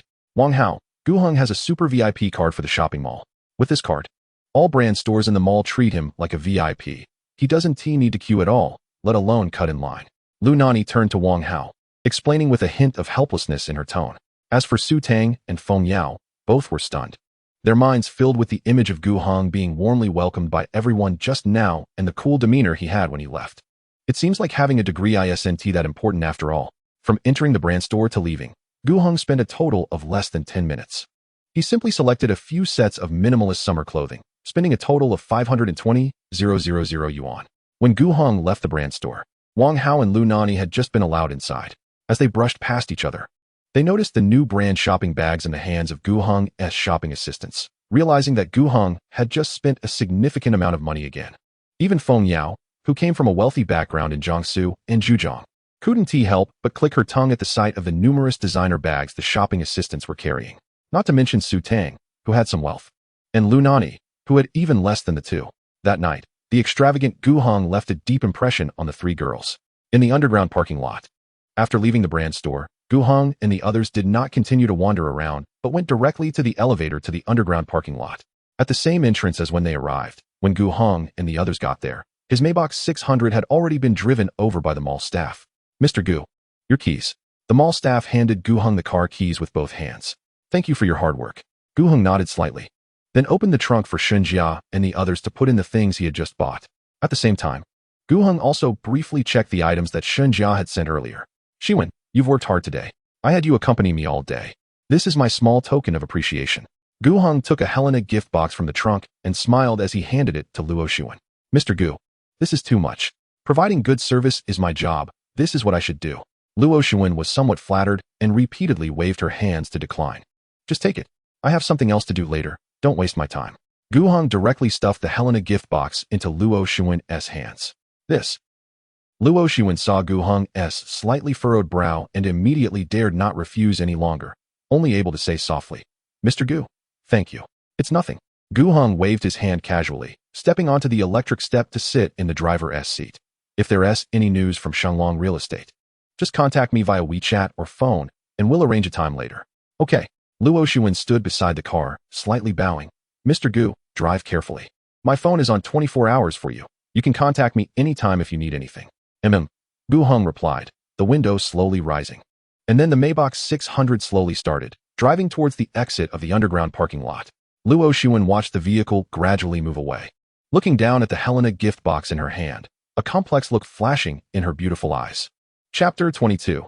The Banquet of Harmony. In the top-floor Qinghua private room of the Banquet of Harmony, a dazzling crystal chandelier hung from the ceiling, and a round Chinese table was placed in the center of the nearly 100-square-meter private room. In front of it was a 10-meter-long floor-to-ceiling window, offering a clear view of the neon-lit, bustling city outside. At this moment, apart from the main guest seat and the end seat, all other seats at the round table were filled with people. Looking around, everyone was dressed in suits, exceptionally formal, exuding an elite demeanor. Among them, the middle-aged man sitting in the main companion seat carried a strong aura of authority. This man was none other than Xia Jinzhong, the director of Junsheng Law Firm. And the people sitting around him were senior lawyers from Junsheng Law Firm. Call Xia Xia and ask where she is. Xia Jinzhong raised his hand to glance at the expensive watch on his wrist, his brow slightly furrowed and his expression somewhat anxious. All right. The middle-aged woman sitting near the end of the table responded, picked up her phone, and stood up to walk aside to make a call, as instructed by Xia Jinzhong. Old Xia, don't be so serious. Maybe Xia accidentally got stuck somewhere and is delayed. You know how the road conditions are in Beichan. Yang Wenjie, sitting in the second seat, looked at Xia Jinzhong's anxious expression and smiled while explaining a few things. It's precisely because I know that I'm angry. Xia Jinzhong shook his head. An important banquet involving several tens of millions in business, which even concerns the future development of our law firm. And she dares to cut it so close? This is truly lack of discipline. Don't say that. Xia has always performed well in the firm. Yang Wenjie spoke a few more words for her. Maybe she really got held up today. While the two were talking, the woman who had just stood up to call Xia Xia quickly returned to the round table and came to Xia Jinzhong's side, just as she wanted to whisper. She heard Xia Jinzhong say, just say it directly, there's nothing to avoid. The woman, slightly hesitant, replied softly, Director Xia just went to pick up a friend, but didn't expect the friend's flight was delayed by half an hour. She's rushing over now, but it's unlikely she'll make it back before 7. After hearing the reason, everyone at the round table instinctively held their breath. Sure enough, upon learning the reason, Xia Jinzhong's expression instantly turned cold. Nonsense. What kind of friend does she have that is more important than tonight's banquet? Does she have to pick him up? Xia Jinzhong raised his hand and slapped the table, raising his voice significantly. Director Xia, it seems that Lu Xiang has just returned from studying abroad. Xia must be picking him up. Li Wan, who had been Xia Jinzhong's secretary for many years, knew that Xia Xia had grown up under her watch. So she was very clear about what Lu Xiang meant to Xia Xia and Xia Jinzhong's attitude towards him. Because she knew this, she showed some hesitation and ultimately did not directly say these two sentences as Xia Jinzhong had requested, but instead whispered them in his ear. As expected, after learning the reason, Xia Jinzhong's expression calmed down instead. Those familiar with him knew that he was genuinely angry. You give Xia Xia another call and tell her that Junsheng's temple is too small to accommodate her. A top student from China University of Political Science and Law. She doesn't need to come to work starting tomorrow. She can go back to Yanjing and make her own way. Additionally, cancel all her credit cards and inform the staff outside that when Mr. Gu arrives, no one is allowed to approach our private room. Upon hearing this, Li Wen's expression showed some hesitation. Hey, old Xia, this seems a bit too much. Yang Wenjie reached out to tug at Xia Jinzhong's arm, trying to ease the situation. However, Xia Jinzhong ignored him and turned to Li Wan, saying, What are you still looking at me for? Are you waiting to make that call after Mr. Gu arrives? Or do you want Mr. Gu to wait here with us for her? All right, I'll go now. Li Wan knew Xia Jinzhong was angry, so she didn't dare to say anything more and lowered her head, taking her phone and walking out again. Remove the last chair and tableware. Xia Jinzhong turned his head and instructed again. Upon hearing this, the others immediately took action, not daring to say another word. If he was so strict with his own daughter, let alone with them as subordinates. Outside Yanrongui, Gu Cheng drove his Maybach 600 here. He looked at the 6-story, extravagantly decorated and luxurious standalone restaurant in front of him, his expression slightly strange. He didn't expect Xia Jinzhong would arrange the banquet here. Gu Cheng thought to himself. But after considering it carefully, it seemed that among the many restaurants in Beichan, aside from those special places that were not open to the public, Yanrongui indeed had the most prestige. For an ordinary family, being able to hold a banquet here would earn them a big thumbs up from anyone who came. Under the guidance of two security guards in uniform, Gu Cheng's somewhat clumsy parking skills still managed to park the car smoothly. "Sir, do you have a reservation?" The security guard opened the car door for Gu Cheng and respectfully inquired. "Qinghua private room." Gu Cheng stepped down from the electric step and answered while scanning the name tag on the guard's chest, which had a line of small print below the name, Yanronghui Jinshui Group. Thinking that in a few days, the entire Jinshui Group would become his private property, he looked at the security guard with a strangely friendly gaze. "In the future, these will all be my people." Gu Cheng walked briskly, flanked by the two security guards, and entered through the large door. "Welcome, honored guest." As soon as Gu Cheng stepped into the restaurant, he saw 2 rows of young girls in traditional kipayos at the entrance, all bowing in unison to greet him, their voices crisp and pleasant like larks. TSK. So even Beichuan's restaurants like to play this game. Gu Cheng appeared calm on the surface, but couldn't help but complain inwardly. "This is the honored guest of the Qinghua private room." The security guard welcomed Gu Cheng inside and said a word to the greeting girls at the door before retreating from the restaurant. "Honored guest, please this way." 2 welcoming girls stepped out from the line, one on the left and one on the right, guiding Gu Cheng into the restaurant. Compared to the welcoming girls from other places, the ones at Yanronghui were clearly decent girls, with clear and clean eyes, pure and simple temperament, and all of above-average appearance, making them quite pleasing to the eye. Guided by the 2 welcoming girls, Gu Cheng took the elevator to the top floor. Lanting, Zhuyun, Mashuan, Luming, Kaiwei. One by one, the private rooms had names rich in traditional Chinese charm. Gu Cheng had often passed by Yanronghui, but it was his first time entering the interior.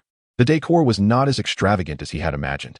Instead, it was full of elegance and cleverness, giving off a feeling of understated luxury that was difficult to understand but impressive nonetheless. Following the welcoming girls, Gu Cheng silently walked toward the innermost part of this floor. But just then, a somewhat surprised voice suddenly sounded from beside him. "Ah Cheng." The surprised voice came from the side. Gu Cheng turned his head to look in the direction of the voice. "Uncle Fan." Upon seeing the source of the voice, Gu Cheng couldn't help but show a hint of surprise and stopped in his tracks. "Ah Cheng, it's really you." The other party, upon seeing Gu Cheng clearly, quickly walked over to him. He came in front of Gu Cheng, carefully sizing him up from head to toe, and his look of surprise grew more intense. "It's been 2 years since we last met. You've turned into a young man. It seems you've had some experiences in these 2 years. I said back then that you would definitely have a bright future, and I was right." Fan Hong raised his hand and patted Gu Cheng's shoulder, his tone filled with some emotion.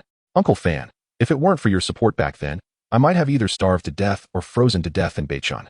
Gu Cheng looked at the middle-aged man in front of him, who appeared somewhat worn and slightly aged, and found it hard to reconcile with the image of the once spirited and bold boss Fan in his mind. 3 years ago, Gu Cheng left his hometown for Beichun. He was just 16 at the time, with only a few hundred yuan on him.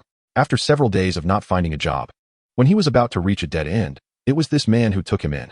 When Gu Cheng first met Fan Hong, the latter was running 4 high-end chain restaurants in Beichun, making him a well-known figure in the local dining industry, with a fortune of tens of millions.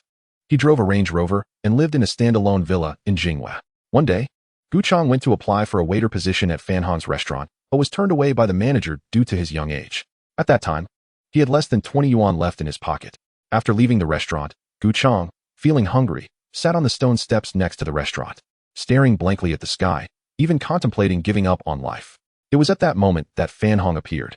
Upon learning about Gu Cheng's situation, Fan Hong made an exception to hire him at the restaurant, offering him a kitchen job washing dishes, and secretly instructed the manager to allow Gu Cheng to stay overnight at the restaurant.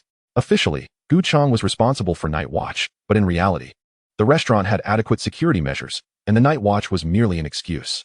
Thus, Gu Cheng settled down in Beichun, filled with gratitude towards Fan Hong. Gu Cheng worked diligently every day, eager to take on any task beyond his duties of washing dishes. Since Gu Cheng lived in the restaurant, he often encountered Fan Hong, who would come back drunk after entertaining important guests. As a child from a poor background himself, Fan Hong would often share stories of his past and life lessons while sobering up with tea.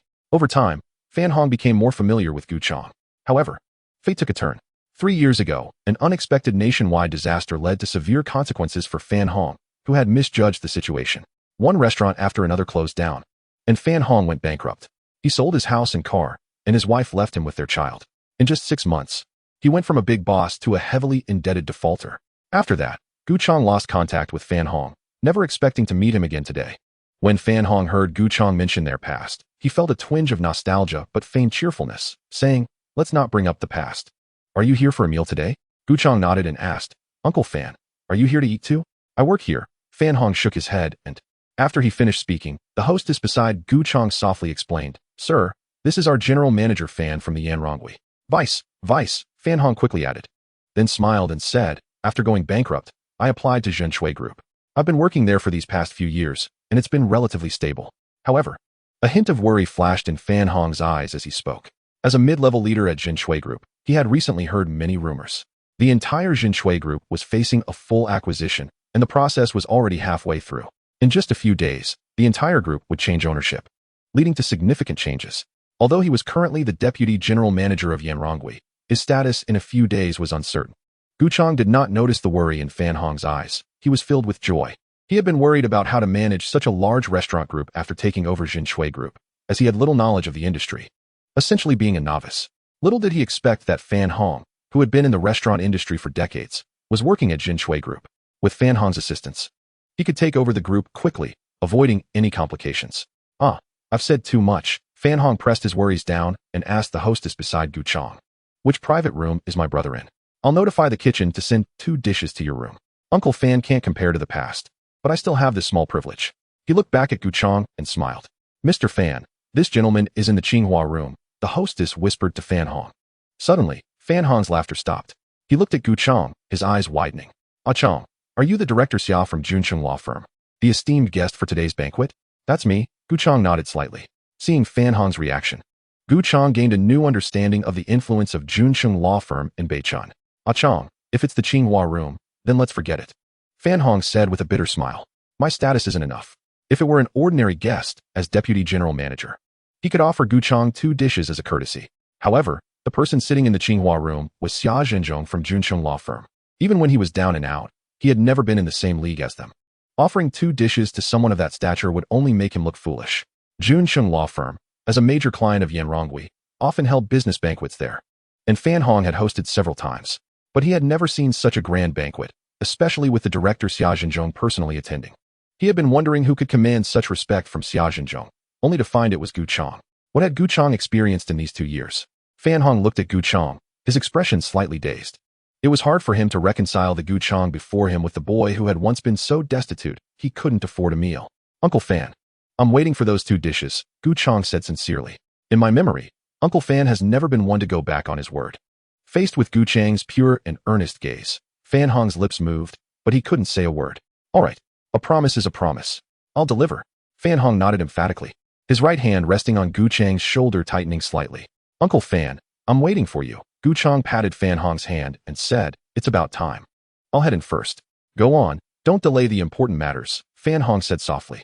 Gu Chang nodded, knowing he had plenty of time to catch up with Fan Hong in the future, so he didn't say more. Guided by 2 hostesses, he walked towards the innermost Qinghua room. Chapter 24. Cheers to the wealthy. At 7 p.m., the double wooden doors of the Qinghua room were pushed open on time. Mr. Gu, please come in. The hostess's clear and pleasant voice rang out, causing the many legal elites seated around the round table to stand up immediately in surprise. Xia Zhenzhong did the same. The sound of expensive leather shoes echoing on the floor grew closer, and soon the guest of honor for the evening appeared before everyone. He had a youthful and handsome face, and the soft light from the sparkling crystal chandelier illuminated his well-fitted light brown silk shirt, making him look both noble and elegant, contrasting sharply with the suits worn by the others. Mr. Gu, I am Xia Zhenzhong from Juncheng Law Firm. Today, we are honored to have you as our guest at the banquet. Please take a seat. Originally gloomy because of Xia Zhenzhong now seemed like a different person, his face full of warm smiles and his voice very friendly. Director Xia, Juncheng is a top law firm in the country. It is a great honor for me to have the opportunity to achieve deep cooperation with Juncheng today. Facing the very enthusiastic Xia Zhenzhong, Gu Chang shook hands with him and exchanged some pleasantries. At the same time, he slowly scanned the other people around the round table, showing no signs of surprise on the surface, but secretly feeling a bit astonished. He initially thought there would be at most 2 or 3 people today, but he didn't expect such a large number to show up. After some initial exchanges, with everyone gathered around, Gu Chang took a seat in the central guest position. During this time, servers entered one after another, bringing the pre-prepared dishes to the table. Braised whole abalone, 10-year-old hard egg abalone, chaozhou lion head goose head, home-cooked wild yellow croaker, braised catfish belly, drunken hairy crab, morel mushroom and sea cucumber stew, steamed eastern star grouper, flour carving egg white steamed king crab, and purple onion stir-fried Australian lobster. Each dish was served on round plates that looked like jade, and the presentation was exquisite like works of art. Two servers then approached Gu Cheng with red wine glasses. This scene truly opened Gu Cheng's eyes. Just one dish on this table probably cost more than he would earn from delivering takeout in half a month. Mr. Gu, this is wine from Ch. Margot. As the servers brought the red wine glasses to Gu Cheng, Xia Zhenzhong turned around and smiled, asking, I hope it meets your taste. Would you like to try some? Margot? Gu Cheng was completely in the dark upon hearing this. There was still much to learn in the future, he sighed inwardly. A while ago, I was unwell and spent a few days in the hospital. I just got discharged this morning. Gu Cheng smiled at Xia Zhenzhong. You can give me a little, but I really can't drink much. I hope Director Xia won't mind. I see, Xia Zhenzhong said, looking enlightened, and quickly added, Mr. Gu, since you are unwell, we can substitute tea for wine today. It's fine, Gu Cheng smiled. Then looked at the server beside him, bringing his index and middle fingers together to gently tap the table 3 times. Just a little. Okay. The staff serving in this private room were all very well-mannered and naturally understood how to distinguish between the host and guests at this round table. Just a little. Just a little is fine, Xia Zhenzhong reiterated. The server poured about 1/3 of the glass for Gu Cheng, while Xia Zhenzhong and the others all had half a glass. Soon, all the food and drinks were ready. The lively atmosphere around the private room quickly faded, and it returned to its original tranquility. Mr. Gu, please allow me to introduce you. Xia Zhenzhong raised his wine glass, his gaze sweeping over everyone, and finally looked back at Gu Cheng with a smile. The people you see here are the exclusive team we at Junsheng Law Firm have assembled for you. There are a total of 10 people, each a senior lawyer in different areas of law, and each has been deeply engaged in their respective fields for over 10 years. Gu Cheng nodded slightly, his gaze also slowly sweeping the room. Whenever his eyes landed on someone, they would respectfully nod in acknowledgement. Mr. Gu, this is Yang Wenjie. He is one of the 5 senior partners at Junsheng Law Firm, with over 30 years of practice experience in civil and criminal litigation. He will lead your exclusive team and provide you with comprehensive legal services. The first person Xia Zhenzhong introduced was the middle-aged man who had just been sitting beside him and was now on Gu Cheng's other side. The man appeared to be about the same age as Xia Zhenzhong, with a standard square face and slightly darker skin, looking somewhat serious when not smiling. Mr. Gu, I am Yang Wenjie. I toast to you. Yang Wenjie stood up with his wine glass, and Gu Cheng intended to stand as well, but was stopped by both Xia Zhenzhong and Yang Wenjie. I hope to have a pleasant cooperation with Lawyer Yang in the future. Unable to resist the two, Gu Cheng did not insist on standing up, raised his glass, and clinked it with Yang Wenjie's. Yang Wenjie then drank the entire glass. Xia Zhenzhong took a sip, while Gu Cheng merely touched his lips to the wine. It was not that Gu Cheng was trying to show off. It was simply that his physical condition did not allow for more. Given his current stomach condition, being able to drink it all today was already a sign of great respect for Xia Zhenzhong and the others. However, no one at the round table paid any attention to this situation. A service fee of 50 million was a super big deal that Junsheng Law Firm had never seen since its establishment in 1998. Even if Gu Cheng only touched his lips to the wine today, or if he had a cup of tea while they had a cup of wine, they would still be smiling. Any frown would be a great disrespect to the 50 million. The customer is always right, indeed, as long as the money is spent properly. After introducing Yang Wenjie, Xia Zhenzhong proceeded to introduce the others one by one. Mr. Gu, this is Heng, a senior lawyer in economic litigation with over 20 years of industry experience. This is Kong Qiongyu, a senior lawyer in foreign-related legal matters with an international lawyer's certificate, who will provide you with legal services in cross-border affairs, international arbitration, and overseas litigation representation. This is Zhao Rue, a senior lawyer in taxation, who will provide you with legal services in establishing domestic asset firewalls, cross-border tax planning, risk review of large asset holding, and agreement optimization for avoiding double taxation. This is Su Yongliang, a senior consultant with a background in public security and law from our firm, who has very rich judicial resources and experience in handling sensitive political and business relationships. As Xia Zhenzhong introduced each legal elite, they stood up around the round table and followed Yang Wenjie's example, toasting and drinking to Gu Cheng. By the end of the round, only a little wine had gone from Gu Cheng's glass, while Xia Zhenzhong and the others had already had their second or third glass. Toasting the rich first, and then others, each cup was offered to the wealthy. Gu Cheng looked at the scene before him, feeling a bit emotional, and slowly raised his glass to drink with Xia Zhenzhong and the others. Chapter 25. There is a reason for every price. Fine wine and delicious food, with glasses clinking. Halfway through the banquet, Xia Zhenzhong presented the prepared proposal and handed it to Gu Cheng.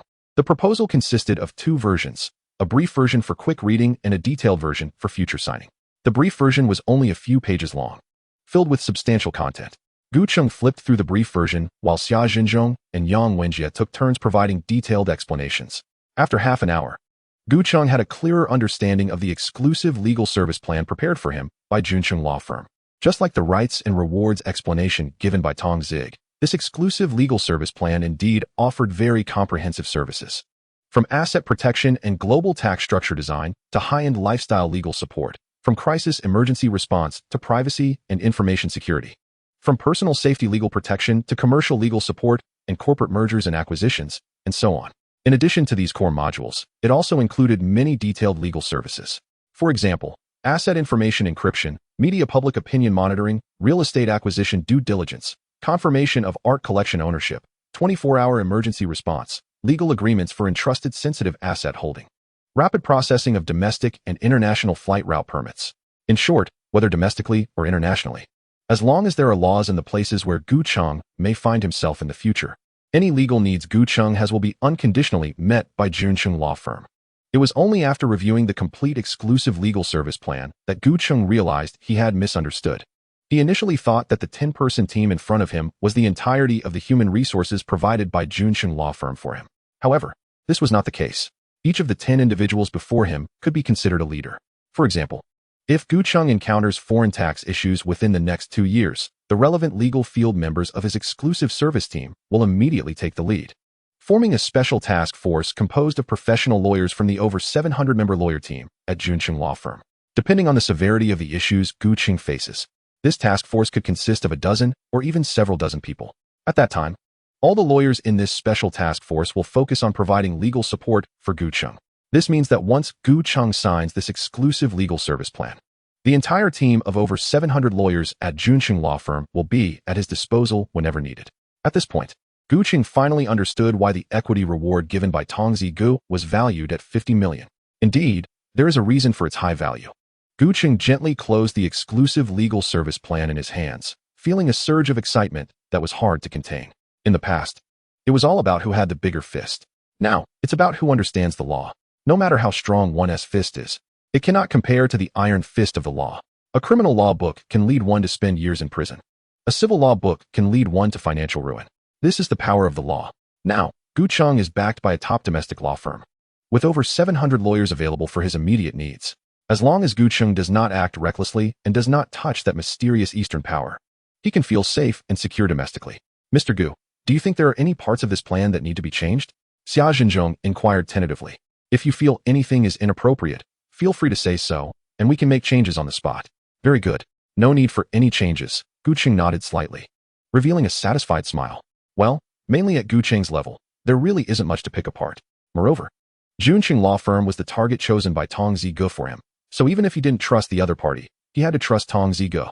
Sitting next to Gu Cheng, Xia Jinzhong and Yang Wenjie exchanged glances, both surprised by Gu Cheng's response. When did the client become so easy to talk to? Although Xia Jinzhong and his team had deliberated and modified the exclusive legal service plan dozens of times before calling Gu Cheng, they were still prepared for the possibility of Gu Cheng sending the plan back for further modifications before the banquet. After all, it was a super big deal worth 50 million. They felt the entire process from negotiation to discussion, reaching an agreement, and finally signing the contract would take over a month, and they were even ready for a prolonged battle. But today, during their first meeting, the other party directly finalized the plan. The smoothness of this process was something they didn't even dare to dream about. So, Mr. Gu, what you mean is? Gu Cheng's promptness left Xia Jinzhong a bit at a loss. Let's sign the contract directly. Since Tong Zigu chose Juncheng Law Firm, I'll just choose to trust it. There was no need for unnecessary doubts, and he didn't think he could offer any effective advice to these legal industry experts. Gu Cheng would never do something foolish like an outsider instructing insiders. The sooner they signed, the sooner he could enjoy the services. Moreover, Gu Cheng had many things that required Juncheng Law Firm's legal services, and he didn't have much time to waste. As soon as Gu Cheng said this, the entire private room fell silent. The previously elite group of lawyers stared blankly at Gu Cheng, many of them doubting whether they had misheard. Quick, hurry and bring the contract to Mr. Gu. The first to react was Xia Jinzhong, sitting beside Gu Cheng. He quickly instructed the secretary, who was at the back, to bring the contract, his breathing becoming a bit hurried. Okay. Li Wen came back to her senses, immediately getting up to rummage through the briefcase at the back. After finding the contract, she quickly brought it to Gu Cheng. Is there a pen? After receiving the contract, Gu Cheng flipped through it briefly to confirm that the overall content matched the summary version he had just received, then looked up at Li Wen. Yes, yes. Li Wen quickly responded, hurriedly handing Gu Cheng her pen that she always carried with her, the whole process feeling a bit flustered. After taking the pen, Gu Cheng raised his hand to sign. However, just as everyone held their breath, and Gu Cheng was about to put pen to paper, the door of the private room was suddenly knocked on, and then Fan Hong, leading 5 servers with exquisite dishes, walked in. Hello, bosses, I am Fan Hong, the deputy general manager of this establishment, here to present 5 dishes for this private room. I hope all of you enjoy a delightful evening. Fan Hong approached the round table with the servers, first bowing slightly to everyone, then smiling as he explained his purpose. Sitting next to Gu Cheng, Xia Xinzhong initially thought there was an urgent matter when he heard the knock. But is this a joke? He, the director of Juncheng Law Firm, needs you to bring complimentary dishes? If it were another time, it might be acceptable, but now? This was the critical moment for signing. Xia Xinzhong frowned at Fan Hong in the distance, his expression gradually turning cold and severe. Chapter 26, Rules? Seeking follow-up reads, Li Wen, as Xia Xinzhong's secretary, had been by his side for many years and knew him very well. At this moment, seeing Xia Xinzhong's tightly furrowed brow and cold expression, she realized he was extremely displeased. Some things were inappropriate for Xia Xinzhong to say, so it naturally fell to Li Wen to handle it. Originally bending over and smiling next to Gu Cheng, Li Wen now straightened up, her expression becoming serious as she scolded Fan Hong and the others. Who let you in? Do you understand the rules? Get out immediately. Faced with Li Wen's scolding and the indifferent gazes of those present, Fan Hong, who was already feeling a bit nervous, saw his smile gradually freeze on his face. I'm sorry. Although Fan Hong used to be a big boss with assets worth tens of millions, now he was just an ordinary worker. Upon hearing Li Wen's reprimand, he instinctively apologized. Throughout the entire process, he didn't even glance at Gu Cheng. He could endure the humiliation, but he couldn't let the younger brother be put in a difficult position, even if his act of offering complimentary dishes today was to fulfill his promise to Gu Cheng. Just as the atmosphere became slightly awkward, Gu Cheng, who was originally holding the contract in his left hand and the pen in his right, suddenly tucked the pen into the contract and then tossed the contract onto the round table in front of him. With just one action from Gu Cheng, he instantly attracted the attention of everyone present. Uncle Fan, you promised to give 2 dishes. Aren't you exceeding the limit with these 5 dishes? Gu Cheng slowly stood up from his chair, looking at Fan Hong with a smile as he spoke. Uncle Fan. Upon hearing Gu Cheng address Fan Hong in such a way, and noticing Gu Cheng's familiar tone, the guests at the round table immediately changed the way they looked at Fan Hong. Meanwhile, Li Wen, who had just reprimanded Fan Hong, suddenly turned pale and became flustered. Li Wen, aren't you the one who doesn't understand the rules? Mr. Fan is kindly giving us extra dishes. What kind of attitude is that? Xia Xinzhong stood up immediately after Gu Cheng, glancing sternly at Li Wen. Aren't you going to apologize to Mr. Fan? I'm sorry. It's my fault. Without any hesitation, Li Wen repeatedly bowed and apologized to Fan Hong. At the same time, she hurried back to her seat, picked up her wine glass, and then poured wine into it from the bottle. Mr. Fan, the people below don't know how to behave. Please don't take it to heart. Xia Xinzhong said apologetically to Fan Hong, then turned to Gu Cheng. Mr. Gu, I will drink a cup as a self-punishment. Please forgive me. Director Xia, you're being too harsh. There's no need for self-punishment. Let's drink together. Gu Cheng smiled at Xia Xinzhong, then picked up his wine glass and walked straight towards Fan Hong. Xiao Cheng, no need. You all continue discussing your matters. I'll take my leave. Seeing Gu Cheng approaching with a drink, and noticing the well-known Xia Xinzhong and Yang Wenjie from the northern legal community also coming with their glasses, Fan Hong felt a bit flustered. Uncle Fan, without you, there would be no me today. Gu Cheng looked at Fan Hong with a sincere expression. I've been waiting for this drink for several years. We must drink together today. Not far away, Li Wen, who had poured herself half a glass of wine, silently raised her wine glass again after hearing Gu Cheng's words and filled it to the brim. At the same time, the classic lines from the time management master in Journey to the West, Conquering the Demons, echoed in her mind repeatedly. You should have said so earlier. Why didn't you say it earlier? Say it earlier. Others who were nearby quickly poured a glass of wine for Fan Hong and politely handed it to him. All right. Then I will use this glass to wish Xiao Cheng and Director Xia a pleasant cooperation in advance. With Gu Cheng saying this, Fan Hong no longer hesitated. After accepting the wine glass, he generously toasted to Gu Cheng and Xia Xinzhong. Thank you, Mr. Fan, for your kind words. Xia Xinzhong, seeing the misunderstanding cleared, couldn't help but smile more brightly. Mr. Fan, I sincerely apologize for the earlier offense. Please forgive me. Li Wen approached Fan Hong with a full glass of red wine, sincerely apologized, and then slowly tilted her head back to drink the entire glass in one go. Hey, no need. Fan Hong instinctively reached out to stop her. Mr. Fan, it's the least I can do. Xia Zhenzhong blocked Fan Hong, raised his glass to clink with Fan Hong's, then slightly lowered the rim of his glass to clink with Gu Cheng's. Soon after, everyone raised their glasses together. This time, Gu Cheng didn't just touch his lips to the wine, but tilted his head back and drank it all. Xiao Cheng, Director Xia, you continue, I won't disturb you. Fan Hong gestured to the two and then left the private room with 5 service staff. With a bang, as the door of the private room slowly closed, Fan Hong let out a long sigh. Mr. Fan, you really have a lot of face. All the big lawyers from Junqing law firm came to toast to you. After leaving the private room, the girls who had just entered with Fan Hong immediately started chattering excitedly. Were they toasting me? That must be because of my brother's influence. Fan Hong shook his head. If it weren't for my brother's word, your manager would have kicked them out long ago. Mr. Fan, what kind of background does your brother have? One girl asked with sparkling eyes, full of admiration. He can get so many big lawyers to surround him and treat him with such respect. Honestly, I'm not sure either. Fan Hong said with a bitter smile. After all, before today, who could have imagined that the boy who couldn't even afford a meal 3 years ago would suddenly transform into such a respected figure? Mr. Fan, does your brother have a girlfriend? Another girl asked expectantly. If he has a girlfriend, would he mind having another one? Mr. Fan, I'm single and have a soft voice. Can you give me a contact? Give me a chance? Once this topic was opened, these previously reserved girls suddenly became bold.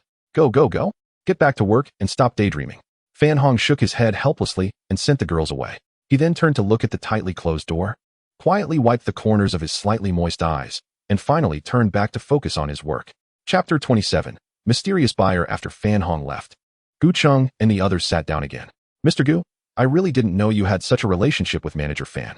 After sitting down, Xia Zhenzhong said with a hint of apology. It's nothing. Gu Cheng gently shook his head and suddenly asked. I heard that your Junqing law firm often chooses to hold business banquets here, right? Yes. Xia Zhenzhong didn't know why Gu Cheng suddenly brought this up, but he still nodded in affirmation. Do you have any understanding of the parent company of Yin Ronghui, Jinshui Group? Gu Cheng looked at the wine glass that Li Wen personally brought him, casually waved his hand, and she immediately understood and turned to bring him a cup of freshly brewed Longjing tea. Mr. Gu, we have collaborated with Jinshui Group. Xia Zhenzhong replied truthfully. Our law firm has many business banquets every year, and we basically can't do without Yin Ronghui or Zhenhai under Jinshui Group. Usually, we sign the bill and then settle it once a quarter, so we should know Jinshui Group quite well. Gu Cheng nodded slightly. Since you are familiar with Jinshui Group, then things will be easier. Mr. Gu, I'm a bit confused about what you mean. Xia Zhenzhong was taken aback. He indeed didn't quite understand how the conversation related to Jinshui Group. Have you heard about Jinshui Group being acquired? Gu Cheng did not answer Xia Zhenzhong's question, but instead asked him back. I've heard. Xia Zhenzhong nodded. I acquired it.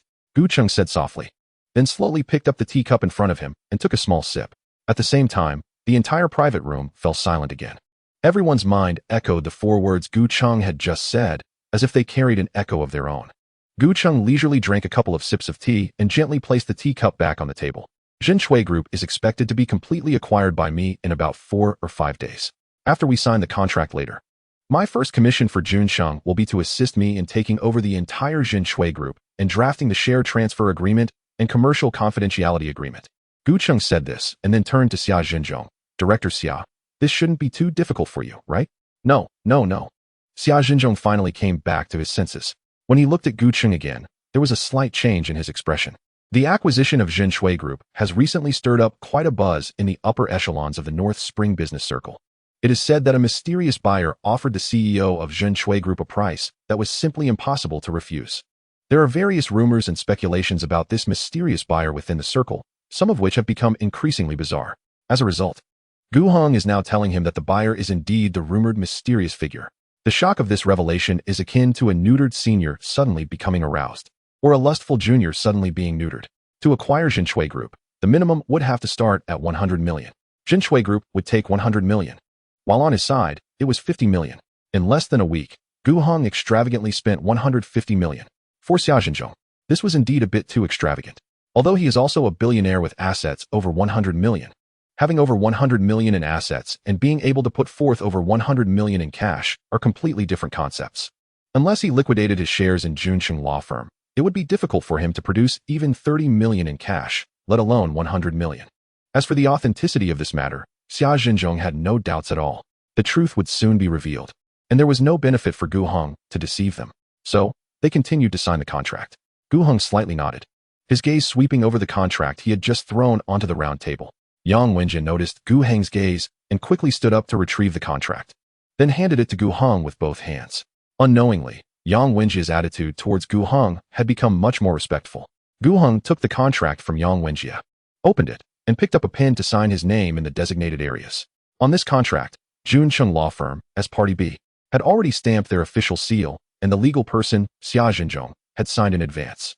This meant that once Gu Heng completed signing in all the designated areas, the contract would immediately take effect. At this moment, the private room was silent, with only the sound of Gu Heng signing his name with the pen. After finishing signing all copies of the contract, Gu Heng handed the contract designated for Juncheng Law Firm to Xia Zhenzhong. Director Xia, I look forward to a pleasant cooperation over the next 2 years. Gu Heng extended his right hand towards Xia Zhenzhong, smiling as he spoke. Mr. Gu, we at Juncheng will definitely live up to your expectations. Xia Zhenzhong extended both hands and firmly shook Gu Heng's right hand. His expression showed a bit of excitement. He had never expected things to progress so smoothly before coming to this banquet. Clapping erupted from everyone at the round table as they stood up to congratulate both parties on formalizing their cooperation. The 30 down payment will be transferred to your company's account tomorrow. No rush, it's whenever it's convenient for you. Let's keep things straightforward. According to industry norms, Gu Heng would make payments to Juncheng Law Firm in 3 installments of 30, 30, and 40 over the course of a year. During this time, if Juncheng Law Firm fails to provide the agreed services as stipulated in the contract, or if the services are perfunctory or negligent, Gu Heng would have the right to terminate the contract at any time and reclaim any payments made. The smooth signing of the contract undoubtedly served as the best catalyst for the atmosphere among the many legal elites at Juncheng Law Firm, instantly elevating the ambience in the private room to its peak.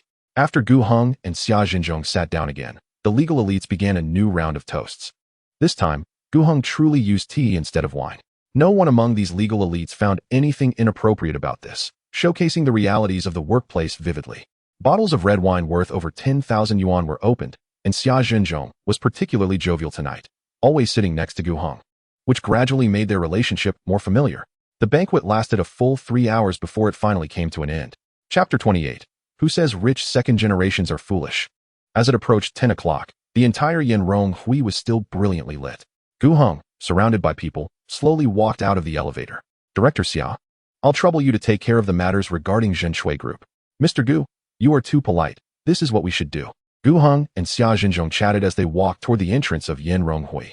However, just a few steps out of the elevator, Gu Heng spotted a beautiful girl in a red business suit, striding towards them in black high heels. Gu Heng could see her, and naturally, Xia Zhenzhong could too. Mr. Gu, let me introduce you. This is Xia Xiao, also a member of your dedicated team. She is 23 years old, a graduate of China University of Political Science and Law, and will serve as your liaison and legal assistant.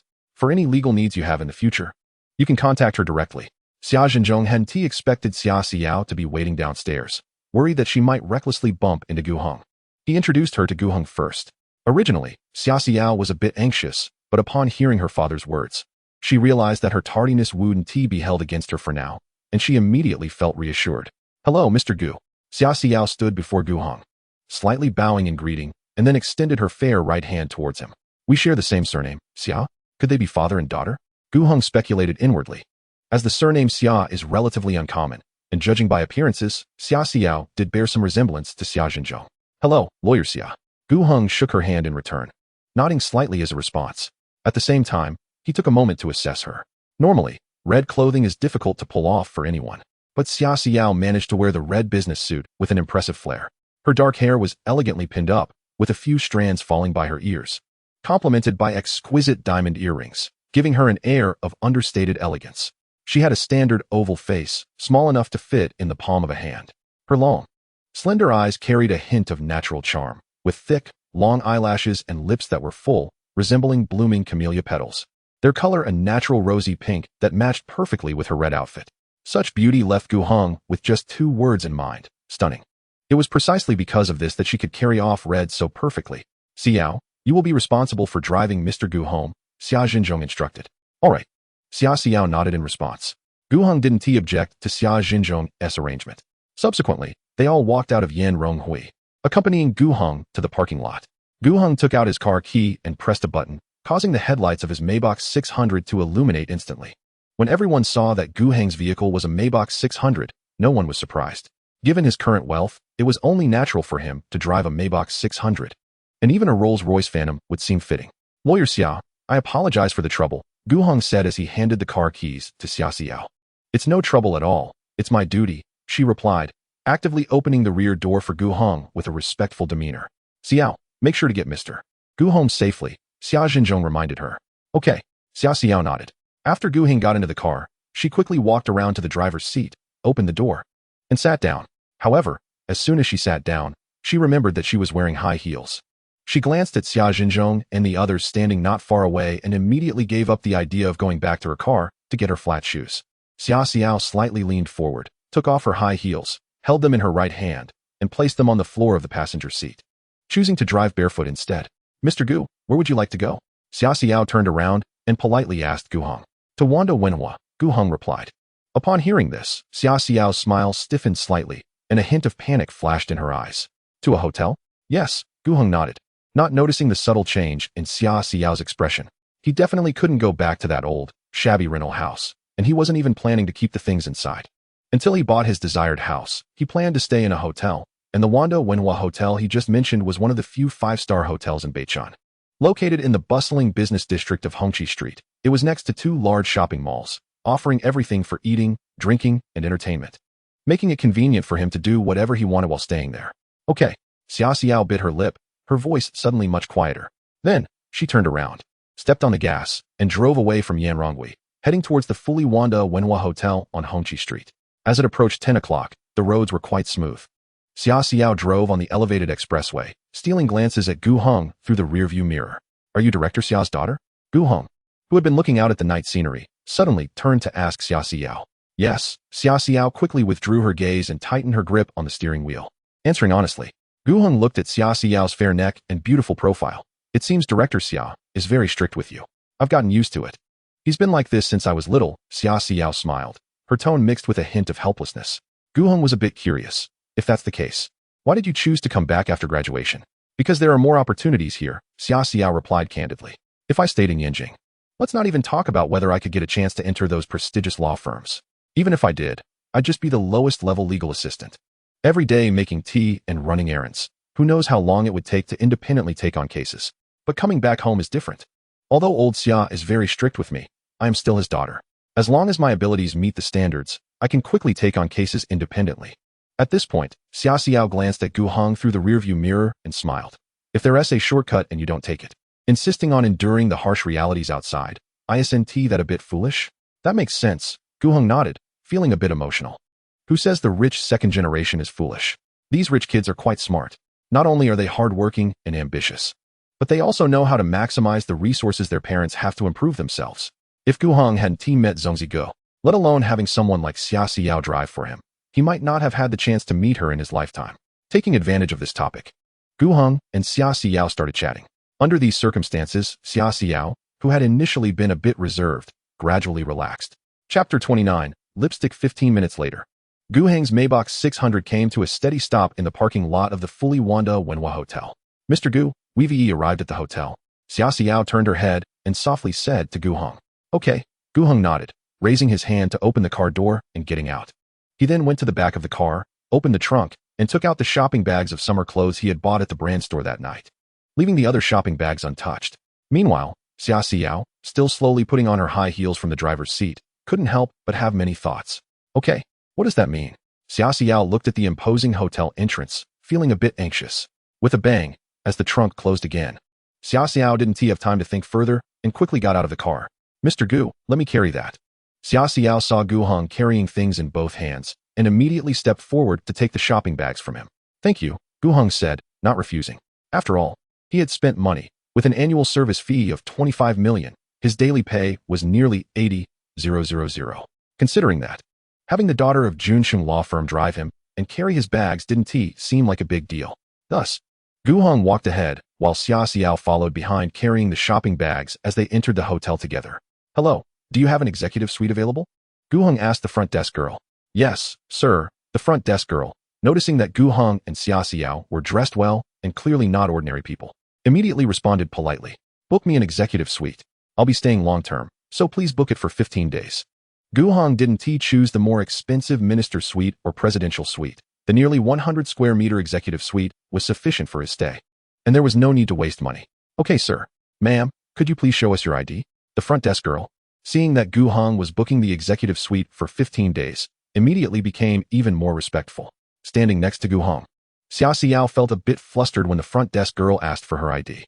A hint of pink appeared on her delicate white oval face, and she looked slightly embarrassed. What do they need her ID for? Gu Heng looked at the front desk girl with confusion and handed over his ID. She's not staying with me. Ah, I'm sorry, I thought you were. The front desk girl realized she had misunderstood their relationship and apologized to them. It's fine. Gu Heng shook his head, while Xia Xiao let out a small sigh of relief. Brother, I'm so sleepy and want to sleep. Little darling, I'll take you home to sleep right now. Just as Gu Heng and Xia Xiao were at the front desk checking in, a man and a woman walked back into the hotel from outside, both walking unsteadily, clearly half drunk. Suddenly, the young man stopped in his tracks. Damn, is that Xia Xiao? Zhang Ming stared at the woman in red at the front desk, his eyes widening slightly as he couldn't help but exclaim in a low voice. Brother, who is Xia Xiao? The girl in Zhang Ming's arms saw him staring at another woman and immediately became a bit jealous, acting spoiled. Don't make a sound. Zhang Ming glared at her lightly, then quietly took out his phone and snapped a picture of where Xia Xiao and Gu Heng were. Meanwhile, after completing their check-in, Gu Heng and Xia Xiao turned to walk toward the elevator. Seeing this, Zhang Ming quickly took 2 more pictures. Then, he opened WeChat, found the contact named On Go, and sent all the photos he had just taken. Brother, this is the woman you've been thinking about and can't let go of. Look at her. She has already been taken by someone else. Yunzun Sky Bar. Lu Xiang sat in a booth by the window, surrounded by men and women, either classmates or old friends. Come on. Let us once again welcome our On Go back from studying abroad. Everyone frequently raised their glasses, and the atmosphere at the table was very lively. Thank you, everyone. Let us keep in touch often from now on. L. Xiang adjusted his silver-rimmed glasses on the bridge of his nose, lifted his wine glass, and smiled elegantly, exuding a gentlemanly charm reminiscent of British sophistication, which caught the attention of the girl in front of him, her beautiful eyes sparkling, accompanied by the soothing jazz music and the crisp sound of clinking glasses. Along with the breathtaking view of the northern spring night outside the glass curtain wall, it indeed felt somewhat intoxicating. Ding. L. Xiang slowly set down his wine glass and glanced at his phone, which was buzzing with message notifications. He frowned slightly before opening the device. In the next second, his previously smiling face darkened instantly, and his right hand, holding the phone, clenched tightly, the veins on his arm bulging with tension. Although most of the photos were taken from behind, and there were hardly any frontal shots, as childhood friends, he had just seen Xia Xiu at the airport. And even from just her back, he could confidently identify her. Working overtime, running off to a hotel with another man to work late?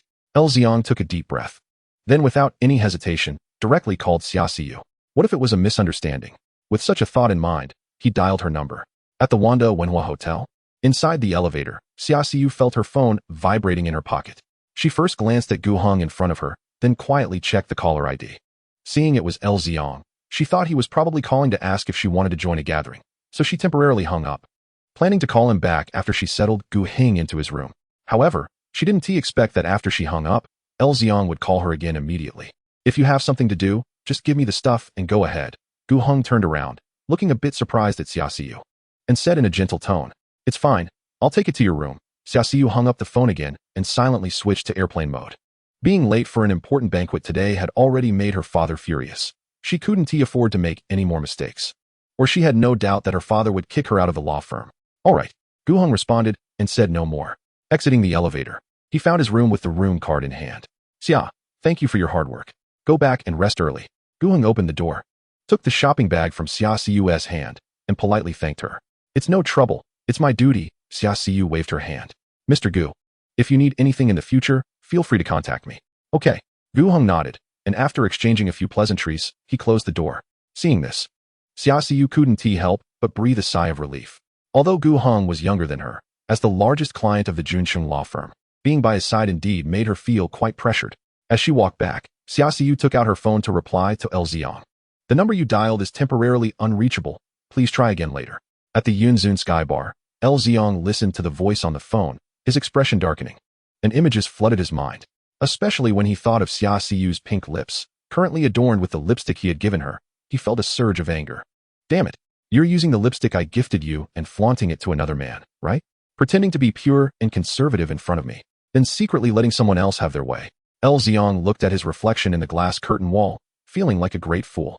Taking a deep breath, he thought of Xia Siyu's family background and then considered his own situation, striving to calm himself down. Buzz. Just then, Xia Siyu, who had previously been unreachable, suddenly called him back. Xiong instinctively reached for his phone, but as soon as his finger touched the device, he retracted his hand. Damn it. That bastard ISNT trying to set me up, is he? The thought sprang into Xiong's mind and spread like wild grass. During his study abroad in the UK, he loved doing such things, calling the boyfriend of someone far away across the ocean and listening to their frantic yet helpless curses. It brought him immense satisfaction. I can't answer. I absolutely cannot become a part of that couple. With red eyes, his previously steady heart sank into chaos again. Outside the hotel, Xia Siyu watched as Xiong continued to ignore her call, her beautifully arched eyebrows knitting together, trying to figure out what was going on. Forget it. I should just hurry home and apologize to my dad. Xia Siyu murmured to herself, then quickly walked to the street and hailed a taxi to head home. Chapter 30. Midnight benefits. Late at night, inside the executive suite, Gu Heng, comfortably soaking in the bathtub, was unaware that he and Xia Siyu had become the stars of a dramatic scene in someone else's mind. Reflecting on his day, he felt it was far more exciting than the previous 18 years combined. Beautiful women he had once dared not look at were now bowing their heads and serving him respectfully. Additionally, those prominent figures he had once never dared to dream of, whether they were bank branch presidents or heads of top law firms, were now looking to him for approval. That sense of satisfaction was truly hard to describe in words. Now this is what life is. Previously, it was just existing. Gu Heng suddenly opened his eyes, unable to help but exclaim from the bottom of his heart. He then raised his arm to grab his phone from the side. After leaving the Zhuozhan shopping center, he hadn't checked WeChat much while at the banquet. Now, opening WeChat, he saw many unread messages. The first message he opened was from the nurse, Su Mo, who had sent him 2 messages half an hour ago.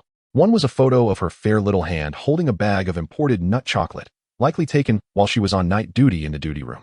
The other was a voice message. Gu Heng, this chocolate is so delicious, and the other snacks are great too. Thank you for the treats. When I rest, I'll treat you to dinner, okay? Sumo's voice was sweet and pleasant, and just hearing it made Gu Heng picture her healthy, rosy white face and her crescent moon-like beautiful eyes when she smiled. Sure, just let me know when you rest in advance. Gu Heng pressed the voice button to respond to Su Mo. After replying to Sumo's unread message, Gu Heng quickly turned to the other unread messages. One was from Jiang Ruan, and the other from Luo Xuan. The former asked about Gu Heng's driving experience, while the latter expressed gratitude for the Helena gift box he had given. Gu Heng replied to both. Just as he was responding to Jiang Ruan and Luo Xuan, Su Mo quickly replied as well. Even though it was nearly midnight, she was still chirping away like a lark. Thus, Gu Heng chatted with Su Mo on WeChat while continuing to handle other messages. After replying to the unread messages, Gu Heng began processing new friend requests. Most were from elite lawyers at Junsheng Law Firm, and there was also a recent request from Xia Siyu, along with a request from the girl he had encountered at Zhuozhan, Lu Nani. Hey there, I'm Lu Nani. You haven't forgotten me, have you? Please give me a chance. Lu Nani added Gu Cheng 3 times in total, with the last time featuring many cute emoticons and little expressions. It turns out that girls can be so proactive too. However, their proactiveness is generally unseen by most men. Gu Cheng shook his head, and seeing how proactive she was, he casually accepted her request. Ding. Just as Gu Cheng accepted Lu Nani, within less than 2 minutes, she sent a message back. Hey there, I finally waited for you. I'm glad I didn't give up. Following that were 2 consecutive messages and a photo. Judging by the background, it looked like it was taken on her own bed. She wore a light yellow camisole nightdress, her complexion fair and clean, and even without makeup, her looks were still striking. Her delicate collarbone and snow-white shoulders were exposed, and in the background, her small, raised feet could be faintly seen. Wow, is this a perk? Gu Cheng couldn't help but gasp lightly upon seeing this scene. Jilin University Art College, girls' dormitory building. Lu Nani looked at the chat box between her and Gu Cheng. Glancing at the photo she just sent him, her fair and bright face slightly flushed. Am I being a bit too eager? Will this make him think I'm too frivolous? Lu Nani muttered to herself, her thoughts gradually drifting back to the evening. Remembering Gu Cheng's handsome face and his maturity and composure that far surpassed his peers, for Lu Nani, who was a big fan of daddy-type boyfriends in anime. Gu Cheng's appearance and temperament really struck a chord with her. Additionally, Gu Cheng's substantial financial resources and his mysterious background were all crazy plus points for Lu Nani. In contrast, the boys she met in the past 2 days, whether new students or seniors a few years older, paled in comparison to Gu Cheng. Buzzing. After Lu Nani sent her message, it felt like a cow entering a muddy sea, and she felt slightly anxious. Looking at the messages from Wang Hao flooding in, she suddenly felt very annoyed. Wang Hao, I'm tired. I'm going to sleep now. We'll talk later. Lu Nani quickly sent 2 messages to Wang Hao and then ignored him. Finally, after 5 minutes, she received a reply from Gu Cheng. Just 3 words that instantly made her cheeks flush. Gu Cheng, look at your feet. Lu Nani sat up, looking at her small, fair feet with pink nail polish. Her heart racing faster. Lulu, you can't do this. How can you show him your feet, right after just meeting him? Lu Nani felt she should be a bit reserved and not give too much away. However, the image of the graceful and elegant mature woman she followed behind Gu Cheng today unconsciously popped into her mind. Without realizing it, she opened the front camera and subconsciously adjusted the angle to make her little feet look even cuter. After taking several shots, Lu Nani finally blushed and chose the one that looked the best, also using the built-in photo editing feature on her iPhone to slightly enhance the image. Looking at the chat box with Gu Cheng, after hesitating several times, she finally mustered the courage to send it. Then, she casually tossed her phone aside and buried her head directly into the pillow. So embarrassing. Rich Power Wanda Hotel, Executive Suite. Wow, just stepping out of the bathtub. Gu Cheng stared at the photo Lu Nani sent him, completely dumbfounded. He had just sent a casual message, not expecting Lu Nani to actually send him a photo. Is this what those ordinary boys call a slow to warm up girl? If this is considered slow to warm up, then Tokyo is probably already on fire. This photo. Gu Cheng stared at it for a long time. He originally wanted to comment, saying Lu Nani's pose looked a bit stiff. However, when he looked down, he realized. Oh, never mind. It turns out he was the one who was stiff. Chapter 31, Disconnection. Late at night, Huadai Garden. Luo Shiwen gently closed her laptop. Since returning home at 7, she hadn't even changed her clothes, sitting in front of the computer and systematically summarizing the high-end real estate in Beichun. After 4 hours, she had a basic grasp of the entire high-end real estate situation in Beichun. Luo Shiwen took off her work glasses and stretched her arms. Picking up her phone, she saw many unread messages in her WeChat. Apart from the reply from Gu Cheng, all the remaining unread messages were from her mother. Luo Shiwen casually opened a voice message from her mom while walking to the bathroom. Shiwen, why haven't you come home on weekends recently? How are your colleagues at the new workplace? How is your boss treating you? Standing in front of the bathroom mirror, Luo Shiwen gently wiped her face with a makeup remover pad soaked in cleansing water. Shiwen, did you keep in touch with that Xiao Li your Uncle Gao introduced to you a while back? He works at the Beichun archives. Although it's a clean water office, he is a bona fide civil servant. Listening to her mother's voice message, Luo Shiwen couldn't help but show a hint of helplessness. Sure enough, 3 sentences, and it's all about matchmaking. The cool water continuously rinsed her face. And after removing her meticulous makeup, her face remained flawless, smooth, and white like a freshly boiled egg. She looked at herself in the mirror, but her mind couldn't help but recall the girl she encountered today while following Gu Cheng. Each one was younger and more distinctive than the last. Some were pure, some were cold, some were innocent, and some were bright and beautiful. In comparison, her competitiveness seemed really lacking. Luo Shiwen bit her lip slightly, but a flicker of defiance flashed in her eyes. Sweetheart, I know you have high standards. If you were still a 22-year-old girl just graduating, I wouldn't nag you. But you're already 27, and soon you'll be 30. Luo Shiwen took off her champagne-colored shirt, revealing a pure white corset underneath. She gently unzipped the back and took it off. Originally a girl, she instantly transformed. With the constraint released, Luo Shiwen breathed a sigh of relief. What is an advantage for other women is a burden for Luo Shiwen, who works in banking. If she doesn't wear a corset, and instead wears regular underwear under her shirt, no matter how dignified she tries to appear, it gives others a very flirtatious impression. At first, when she just started working, this caused her a lot of trouble, and later, to avoid unnecessary hassle, she began to habitually wear a corset to work. It seems like all the men really like this style. Luo Shiwen looked at herself in the mirror, and once again, Gu Cheng's handsome face flashed through her mind, causing her dignified and beautiful face to bloom with 2 enticing blushes. Sweetheart, the essence of life is simplicity. Everyone wants wealth and fame, but how many can achieve it? In the current social climate, finding a stable job in the system is at least a way to ensure financial security. Listening to her mother's incessant nagging, Luo Shiwen silently took off all her clothes and then walked barefoot to the shower. Warm water poured down from the showerhead, quickly soaking her entire body. Simple life as she listened to the repeated phrase from her mother's voice message. Luo Shiwen's mind recalled the scene of Gu Cheng sitting on the sofa in the private bank's VIP room, her direct superior smilingly welcoming him, followed by the image of Gu Cheng casually swiping 4 million to purchase a top-tier luxury car. However, it was Gu Cheng's extravagant spending in various luxury stores at the Zhuozhan shopping center that painted a vivid picture. Some say that the greatest cruelty of the show Metamorphosis is that it allows children who originally live in the mountains to briefly experience a life that doesn't belong to their social class, only to finally kick them back to their old lives. Nowadays, Luo Shiwen feels like one of those children living in the mountains from Metamorphosis. Before she came to work at the private bank, even though many of her high-net-worth clients had savings exceeding tens of millions, she never had a clear concept of the lives of the wealthy. It wasn't until she became Gu Cheng's dedicated account manager at the private bank that her world felt as if it was collapsing in just one day. A single piece of clothing was equivalent to her monthly salary. A casual visit to a brand store amounted to her annual salary. Following in Gu Cheng's footsteps, she truly experienced the daily life of a billionaire. When night fell, she returned to her cramped one-bedroom apartment. The stark contrast left her with a strong sense of disconnection. If Gu Cheng were a greasy middle-aged man or an old man, she might not have felt this way. Because while she yearned for social ascension and a life of luxury, she had to admit that some money was beyond her reach. Every time she saw young, beautiful girls cuddling up to portly, greasy middle-aged men, or saw them entwined with men older than their fathers, she felt that if those people could earn that money, it was rightly theirs. In any case, she couldn't stand it, and just thinking about it made her feel nauseous.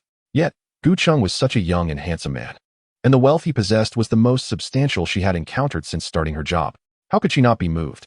How could she not feel ripples in her heart? Click. Luo Shiwen raised her hand and turned off the shower. After drying her hair and body with a towel, she began to clean up the water stains in the bathroom, while her mother's voice message was still playing. Dear daughter, I've said so much to you, and I hope you can take it to heart. If you don't like that, Shaoli. Aunt Zhang has a nice single guy who works at the state grid in Beichan, and his family is reportedly well off. I'll have Aunt Zhang get in touch with you another day. Luo Shiwen listened to her mother's rambling with a blank expression.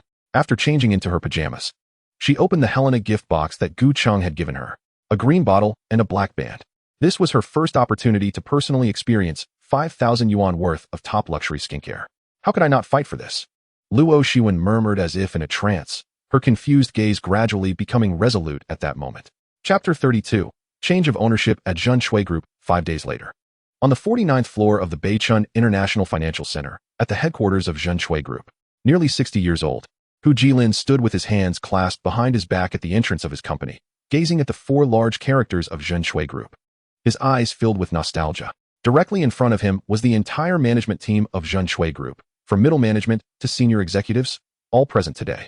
Director Hu, would you like to say a few words to everyone?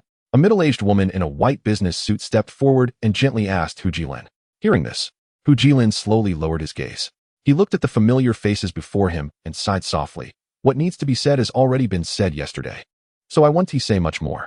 Everyone, get ready. The new owner of Zhen Shui Group should be arriving soon. You will all continue to work here, so make a good impression on the new boss at your first meeting.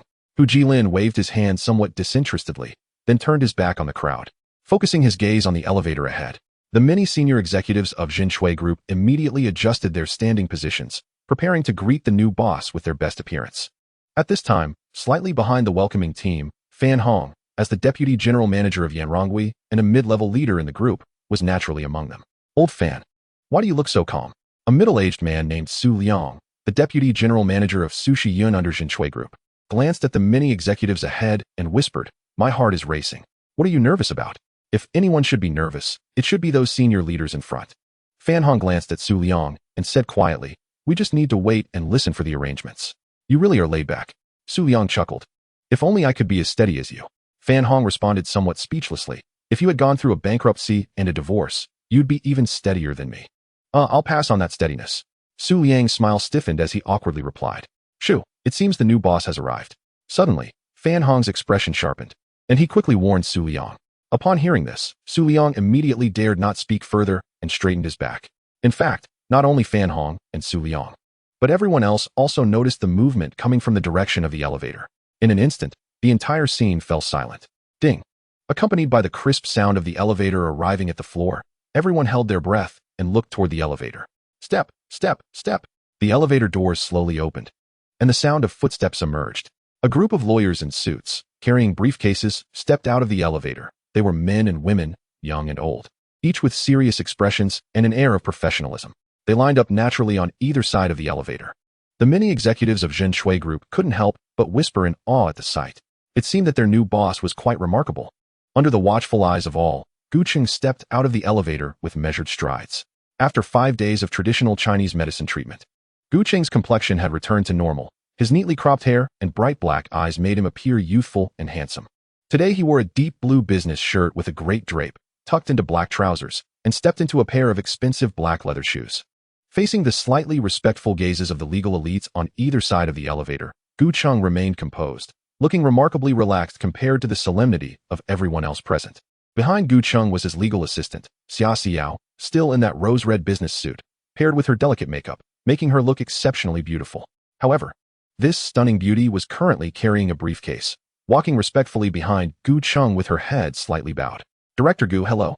I am Hu Jilin, the former chairman of Zhinshui Group. Thank you for the trust you've placed in Zhinshui Group. As the executives of Zhinshui Group were all astonished by Gu Cheng's unusually young appearance, Hu Jilin, standing at the front, quickly approached. Hello, Director Hu. Gu Cheng shook hands with Hu Jilin, a refreshing smile on his face. Zhinshui Group has been established for over a decade and is currently a leading enterprise in the catering industry in Beichun and even in the entire Jilin province. I am honored to have the opportunity to take over such an excellent company and team.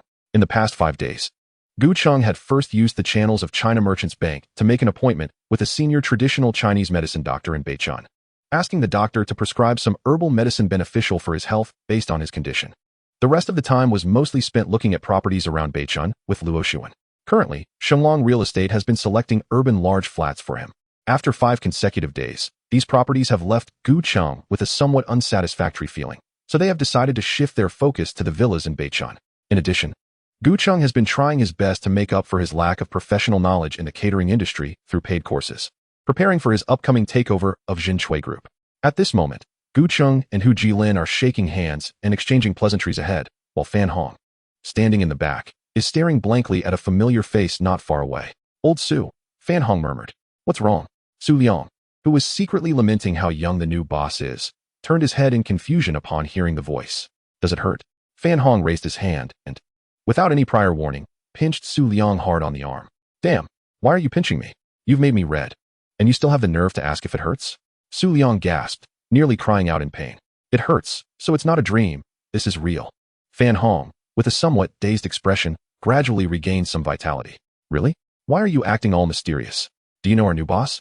Su Liang rubbed his sore arm, looking at Fan Hong with a puzzled expression. I know. Fan Hong nodded slightly. Is that true? Are you kidding me? Su Liang was somewhat skeptical. I really know. Fan Hong took a deep breath. He didn't know what kind of experiences Gu Cheng had over the past 2 years. Nor did he understand how Gu Cheng suddenly became the new boss of Zhinshui Group. All he knew was that he, who had been oppressed by the wind and snow for 3 years, seemed to be about to turn his fortunes around. Chapter 33, Cause and Effect. Director Gu. This is Chi Min. She is our general manager at Zhinshui Group, and her business acumen is outstanding. Over the years, Zhinshui Group has thrived thanks to her contributions. After a few pleasantries between Hu Jilin and Gu Cheng, he turned to introduce the woman in a white business suit standing among the many executives to Gu Cheng. Hello, Director Gu. The woman had short hair and a decisive demeanor. She quickly walked up to Gu Cheng and slightly bowed her head in greeting. There was a respectful tone in her demeanor, yet it was neither servile nor arrogant. Manager Chi, I hope we can work together to create more brilliance for Zhinshui Group in the future. Gu Cheng shook hands with her, smiling. As long as Director Gu trusts me, I will definitely do my best. Chi Min slightly bowed, her response being straightforward and to the point. After a brief conversation, Hu Jilin proceeded to introduce several other key members of Zhinshui Group's core management team to Gu Cheng. Finally, Gu Cheng and Hu Jilin, surrounded by the crowd, headed towards Zhinshui Group's large conference room. Along the way, many ordinary employees of Zhinshui Group noticed the arrival of the new boss and cast curious glances from their workstations. While the ordinary employees were curiously sizing up the new boss, Gu Cheng was also observing the internal office environment of Zhinshui Group. The Beichun International Financial Center is a large office building that was just completed at the beginning of this year, and Zhinshui Group has only recently moved its headquarters here, so the internal office environment is basically in a brand new state. The overall decoration style may not be considered luxurious, but in this second-tier city of Beichun, among many private enterprises, it can already be regarded as a relatively high standard. As Gu Cheng walked and looked around, Hu Jilin introduced more details. Surrounded by everyone, they quickly arrived at the entrance of the large conference room. Once there, the middle-level leaders all sensibly stopped in their tracks, as what was about to happen next was beyond their qualifications to continue observing. Director Gu, please come in. Chi Min stood at the door, respectfully welcoming Gu Cheng. All right. Gu Cheng nodded lightly, but he did not immediately enter the conference room. Instead, He turned his head with a smile, his gaze traversing the crowd, and precisely landed on Fan Hong. "Manager Fan, come in with us." Gu Cheng's clear voice made everyone instinctively turn their attention to the back, where Fan Hong stood. Even Chi Min and Hu Jilin looked surprised. "Damn, old Fan. What you just said is true. When you gain wealth and honor, don't forget your old friends." Su Liang, standing next to Fan Hong, had his eyes wide open like saucers, and he was getting excited. In the entire group, who didn't he know that he and Fan Hong had the closest relationship? Now that Fan Hong was taking off, he would also have someone to lean on in the group, and promotions and salary increases were just around the corner. Hey, they're coming. Fan Hong did not expect to be directly named in front of all the middle and senior leaders of the group. After so many years in society, he knew very well what Gu Cheng's action meant. He suppressed his excitement and quickly walked out from the crowd with his head down. The envious gazes around him felt almost tangible. When Gu Cheng saw Fan Hong approaching, he smiled and nodded at him, but did not say anything more. Taking the lead to step into the large conference room. "Director Hu, this is the share transfer agreement and the commercial confidentiality agreement drafted by Junsheng Law Firm that I entrusted you with. Please check if there are any issues with the content." After both parties were seated, Gu Cheng did not waste much time and straightforwardly asked Yang Wenjie to hand over the legal documents prepared by their law firm. Okay. Hu Jilin had also brought his private lawyer today, but there were only two of them, far fewer than Gu Cheng's impressive lineup. At this moment, facing the gaze of Yang Wenjie and other well-known figures in the national legal circle, they felt a tingling sensation on their scalps, as if they were sitting on pins and needles. These two legal documents may take some time to review. Gu Cheng, sitting at the main seat of the conference table, had a slight inquiring look in his eyes and proposed to Hu Jilin, who was sitting to his right. "Director Hu, why don't we have Manager Qi give me a detailed introduction to the specific situation of Jinshui Group first?" "No problem." Hu Jilin quickly instructed Chi Min. "Manager Qi, please proceed as Director Gu wishes." "All right." Chi Min nodded and promptly got up to walk to the end of the long table, instructing her assistant to turn on the projector and display the prepared report. Director Gu, Jinshui Group was founded in 2006, with Zhen representing ultimate quality and Shui signifying selected craftsmanship. We adhere to this business philosophy and have gradually developed Jinshui Group into a leading enterprise in the catering industry of Jixing. Currently, we have 6 major catering brands under Jinshui Group and 8 directly operated restaurants, namely Chaoyu, Yuanji, Jinhai, Yun, Yunzuan, and Yanrongui, among which Yun, Jinhai Seafood Restaurant, and Yanrongui Fusion Restaurant are all owned properties. Our group has a creative kitchen that regularly updates the dishes of our 6 major catering brands, striving to ensure that every returning customer experiences new surprises and new experiences. At the same time, we have long-term stable cooperation with seafood companies from Australia, Europe, North America, and local seafood enterprises from Binhai, Zhangjiang, Pengcheng, Laizhou, etc., ensuring that the ingredients are absolutely fresh, clean, and hygienic every day. Chi Min stood at the end of the conference table, introducing the specific situation of Jinshui Group to Gu Cheng while displaying the content. It was evident that this report had been meticulously prepared by Chi Min, as she was completely familiar with all the latest data and was able to present it without notes. Gu Cheng sat at the main seat, looking very composed.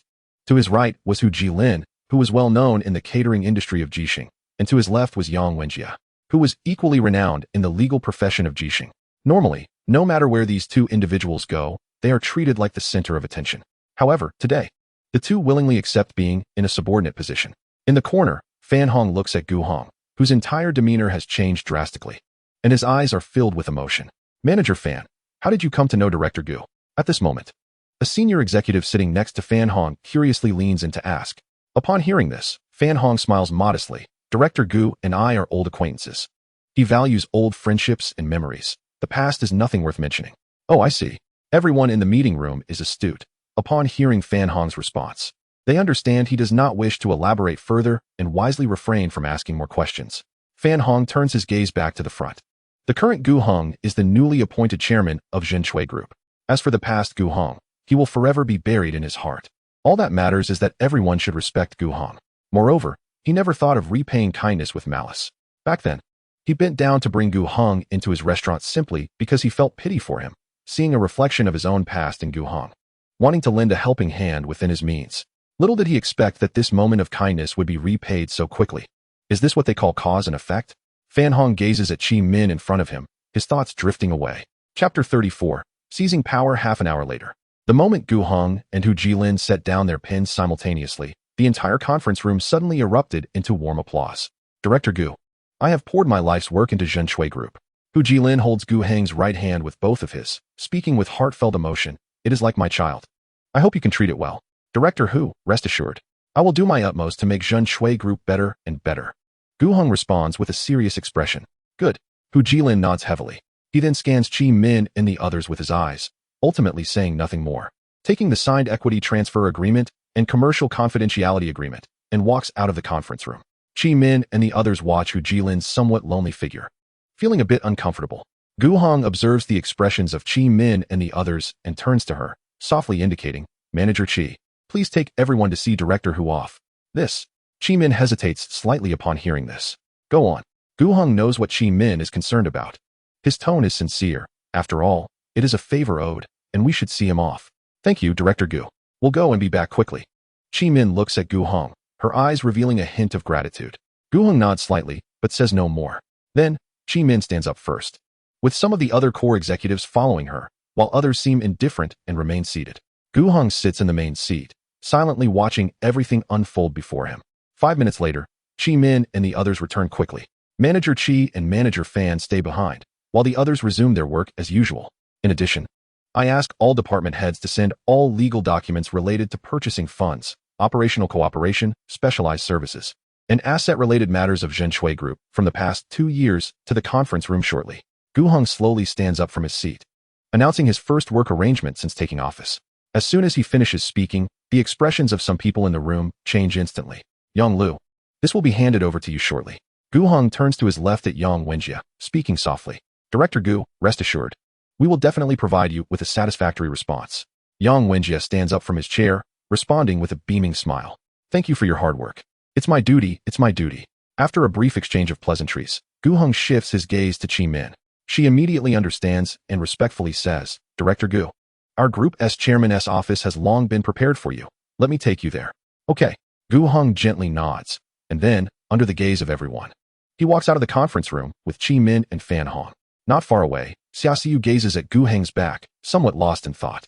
These past few days, she has been feeling a bit down. She doesn't know if it's her illusion, but recently, she has sensed that her brother Xiang has been speaking in a somewhat ambiguous tone and has been hot and cold towards her. Xiaoxiu doesn't think much of it, assuming it's just that he is unaccustomed to life after returning from studying abroad, coupled with her own busyness these days. As a newcomer who just graduated a year ago, having the opportunity to participate in the acquisition case of Zhen Shui Group, a leading enterprise in the local catering industry of Jixing, is something she cherishes greatly. If she weren't Xia Zhenzhong's daughter, she wouldn't even have a chance at such a good opportunity. Stop staring. It's time to get to work. Director Gu has already walked far away. Suddenly, a hand snaps its fingers in front of Xiaoxiu's eyes. She comes back to her senses and sees Yang Wenjie looking at her with a smile. A teasing hint at the corner of his mouth. Yao Yao, Director Gu is a real-life super diamond bachelor with billions in assets at such a young age. If you like him, you'd better act fast. With conditions like Gu Heng's, I bet girls who like him could line up from here to Changbai Mountain. And I think your dad would be very happy to see you with Gu Heng. Upon hearing this, Xiaoxiu is slightly stunned, and her face turns a bit red. Uncle Yang, don't talk nonsense. I don't like him. I was just lost in thought for a moment. Is that so? Yang Wenjie gives a non-committal smile. Really not. I won't talk to you anymore. I'm going to work. Xiaoxiu feels a bit embarrassed and angry, lowers her head, and walks past Yang Wenjie quickly. Seeing this, Yang Wenjie shakes his head with a smile and says nothing more. On the other side, in the chairman's office of Zhen Shui Group, Gu Heng sits in a soft and comfortable boss chair, with Qi Min and Fan Hong standing in front of him. Manager Qi, under your management, Zhen Shui Group has always made steady progress over the years and is thriving. Your abilities are evident to all. I personally believe that professional matters should be handled by professionals, so your position as general manager remains unchanged, and I will raise your salary by 10. You will continue to be responsible for what you were responsible for before. Is there any issue? Gu Heng is only 18 years old. Although he has spent 3 years navigating society and gained some life experience, he is much more mature compared to his peers. However, if he were to be compared with Qi Min, without his chairman identity, he might not even be considered a dish in her eyes. Therefore, there is no need for any roundabout ways. It should be straightforward and simple. You should trust those you employ. If you doubt them, don't employ them. With the reverse life system in hand, Gu Heng believes that in the future, there will be many more asset rewards similar to Zhen Shui Group, likely with even greater value. In this context, Zhen Shui Group's greatest role for Gu Heng is to accumulate experience. It is certainly Gu Heng's hope to develop it better.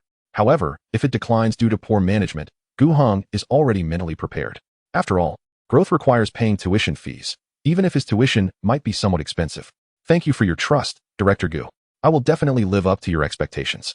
Chi Min slightly bows to Gu Heng. However, where Gu Heng cannot see, her calm eyes reveal a ripple of emotion. With a new emperor comes new courtiers. As she expected, even after the new boss arrives, she can still retain her position as general manager, but she will inevitably share power. However, it was unexpected that Gu Heng not only retained her position as general manager without decentralizing her authority, but even directly gave her a 10 salary increase. Generally speaking, younger bosses tend to prefer centralizing power. Gu Dong is quite bold at such a young age. Chi Min thought to herself, and her previously chaotic mind. Due to the recent change in ownership of Zhen Shui Group and frequent calls from headhunting companies, somehow settled down. The second matter was to adjust Manager Fan's position, changing it to assistant to the chairman. Gu Heng turned his gaze to Fan Hong, a hint of warmth in his eyes. All right, Gu Dong. I will notify the HR department immediately. After Chi Min finished speaking, she turned to Fan Hong and smiled gently. Assistant Fan, let us communicate often in the future. Certainly. Fan Hong smiled back at Chi Min and then turned to Gu Heng, bowing slightly. Thank you for the promotion, Gu Dong. I will do my utmost. Manager Chi. There are no other matters for now. Just notify all departments to resume normal work, and please keep an eye on the conference room. Fulfill any needs that arise. Gu Heng instructed Chi Min. After finishing with Chi Min, he looked at Fan Hong and smiled. Assistant Fan, please stay for a moment. All right. Both Fan Hong and Chi Min responded simultaneously, and then Chi Min quickly left the chairman's office. Chapter 35. Time reveals people. Adversity reveals hearts. Bang. The door closed gently, leaving only Gu Heng and Fan Hong in the office. Uncle Fan, let's sit down and talk, Gu Heng said with a hint of warmth, gesturing to Fan Hong. Thank you, Gu Dong. Fan Hong was not one to be shy. He smiled at Gu Heng and sat down. Uncle Fan, when there are no outsiders, you can just call me Xiao Hong. Gu Heng picked up the teapot that had been prepared nearby and poured a cup of tea for Fan Hong. Gu Dong, if I were not an employee of Zhen Shui Group, I would still call you the same way, even if you were the chairman. Fan Hong shook his head. But now we are in a superior subordinate relationship. Without rules, there can be no order. I cannot call you as I used to. Gu Heng looked into Fan Hong's eyes and saw his serious expression, feeling a bit helpless. All right then, Uncle Fan, you can call me however you wish. Seeing Gu Heng's expression, a warm current flowed through Fan Hong's heart. Time reveals people, and adversity reveals hearts. Without experiencing something, one cannot see through a person. Over the past 3 years, Fan Hong had seen too much of the warmth and coldness of human emotions. He had once thought his wife would share joys and sorrows with him, but she chose to fly away when he was at his lowest.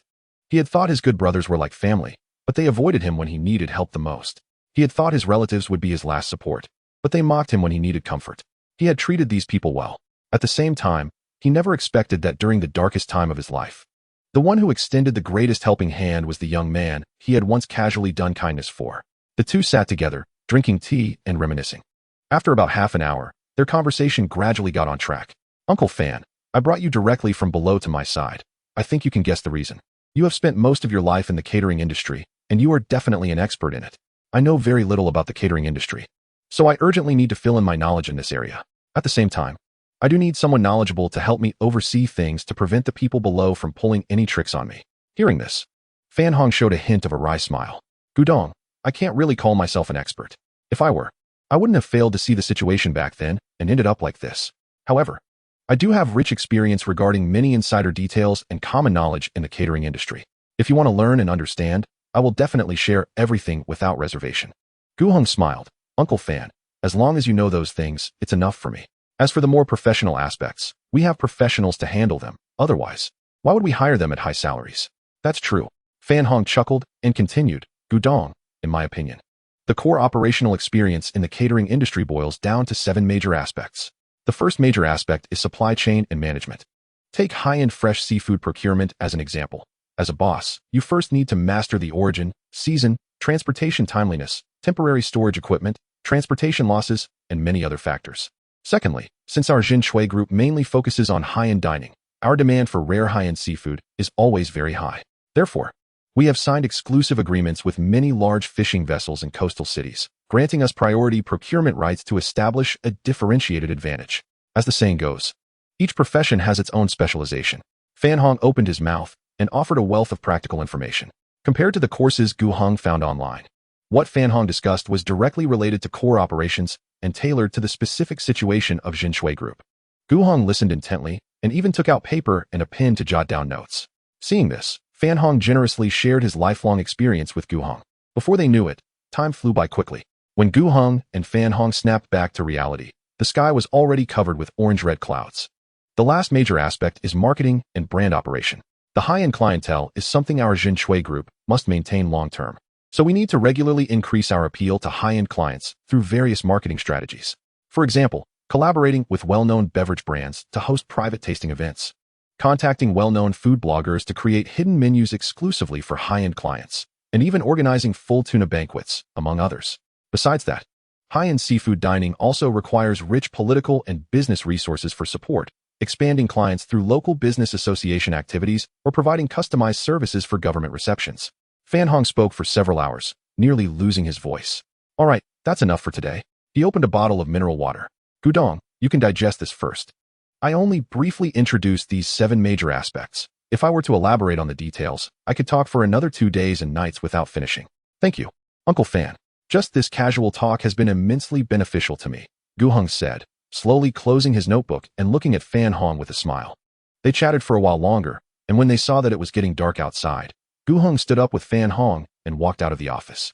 Back in the large conference room, they found that the previously empty conference table was now piled high with various legal documents. Yang Wenjie, sitting at the head of the table, immediately stood up and approached Gu Hong as soon as he saw him. How's it going? Gu Hong casually inquired as his eyes scanned the room. There are some issues, but they are all minor ones, Yang Wenjie quietly replied. In the catering industry, compared to other traditional industries, it is indeed a place where corruption can easily arise.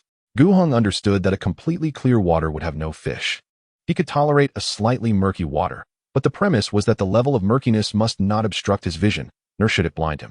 Today, the people Yang Wenjie brought included not only senior lawyers specializing in taxation, but also many senior auditing accountants who had collaborated with Junsheng law firm for many years.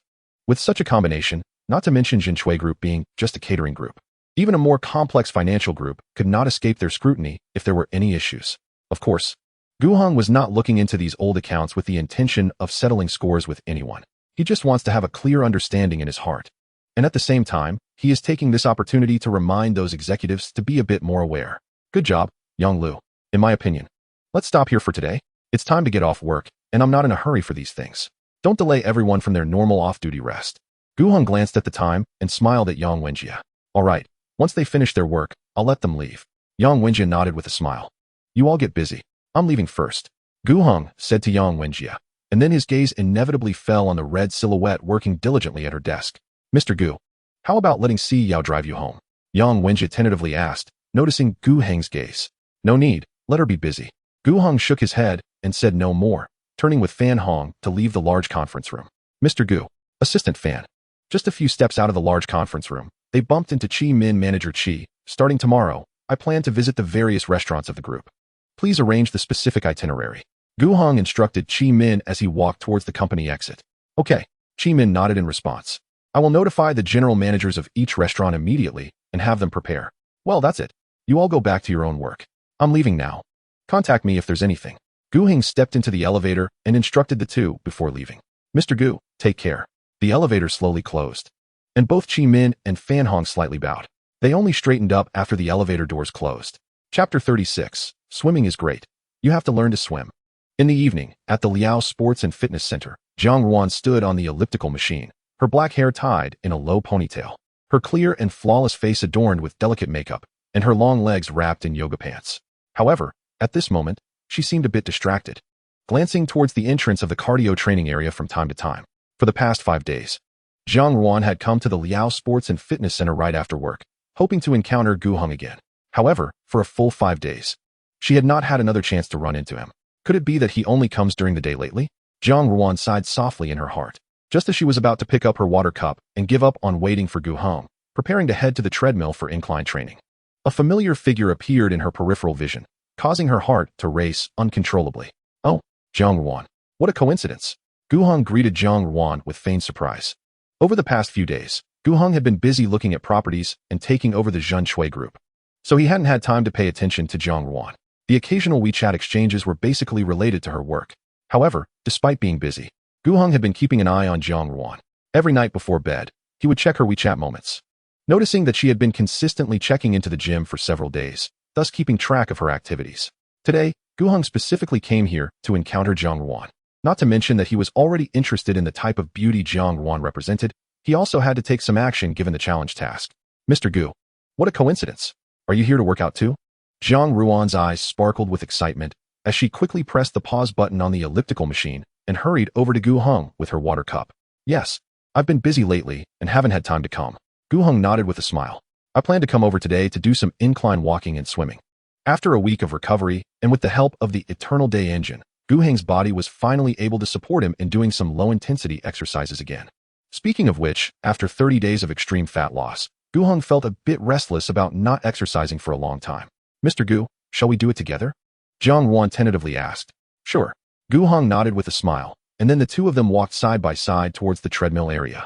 Once they reached the treadmill area, they each got on a treadmill. Gu Heng adjusted the incline to 10 and the speed to 4, starting to walk slowly, while Jiang Ruan adjusted her settings to match Gu Heng's incline and speed. Jiang Ruan, I saw your WeChat moments. You seem to really enjoy working out? Gu Heng casually asked as he looked ahead.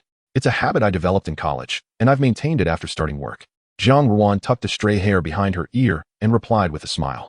Sometimes when I feel stressed, coming here to exercise and sweat it out feels quite relieving. Oh, where did you go to college? Gu Heng asked curiously. China Civil Aviation University, Jiang Ruan replied honestly. Flight attendant? Gu Heng raised his eyebrows and guessed. How did you know? Jiang Ruan looked a bit surprised. Gu Heng smiled. It's obvious from your demeanor and posture that you've received professional training. I initially thought you graduated from an art school. Mr. Gu, I'm not as good as you say. Jiang Ruan felt a bit shy. So after you graduated, why didn't you choose to work for an airline? Gu Heng was curious and asked Jiang Ruan. However, as soon as this question was raised, Jiang Ruan's mood suddenly turned a bit low. She opened her mouth but eventually chose to remain silent. Gu Heng noticed and realized there must be some story behind this. He silently noted it and tactfully changed the subject to other topics. The two of them climbed on the treadmill for about half an hour, and once they felt warmed up, they stopped. Shall we meet on the 5th floor? Gu Heng asked Jiang Ruan. Okay.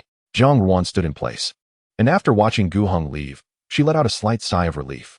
Luckily, I put on waterproof foundation beforehand. With that, she turned and walked quickly towards the stairs leading to the women's changing area. 15 minutes later, Gu Heng stood in the swimming area on the 5th floor, leisurely doing stretching exercises. Mr. Gu, I'm here. Sorry to keep you waiting. A familiar and pleasant voice rang out behind Gu Heng, and he turned to look back. When he saw Jiang Ruan in her swimsuit, even though he had prepared himself mentally, he was still taken aback by her beauty. Her originally low ponytail was now elegantly pinned up, and the black one-piece swimsuit perfectly accentuated Jiang Ruan's curvaceous figure. Her two snow-white arms, as well as her graceful shoulders and back, were all exposed to the air. Moreover, the most eye-catching aspect was Jiang Ruan's exceptionally long and slender legs, which were now crossed neatly without a single gap. Her pure, fair skin seemed to glow under the lights of the swimming pool. Not long. I just got up here a few minutes ago. Gu Heng found it somewhat difficult to shift his gaze and answered with feigned calmness. Mr. Gu, what swimming stroke do you usually prefer? Jiang Ruan stood in front of Gu Heng, mimicking his stretching movements. It must be said that Jiang Ruan, who had been working out for years, truly had an excellent figure. Any extra flesh would make her look plump, while any less would make her look slim. Every time she raised her arms, stretched her legs, or squatted, it was all extremely aesthetically pleasing. Gu Cheng glanced twice and had to slightly avert his gaze. He was afraid that if he kept looking, this pure-hearted little chef would inevitably embarrass himself. I can only do breaststroke. I can't do other strokes, he replied. However, I plan to find a coach soon to learn freestyle swimming to increase my shoulder and arm muscle training.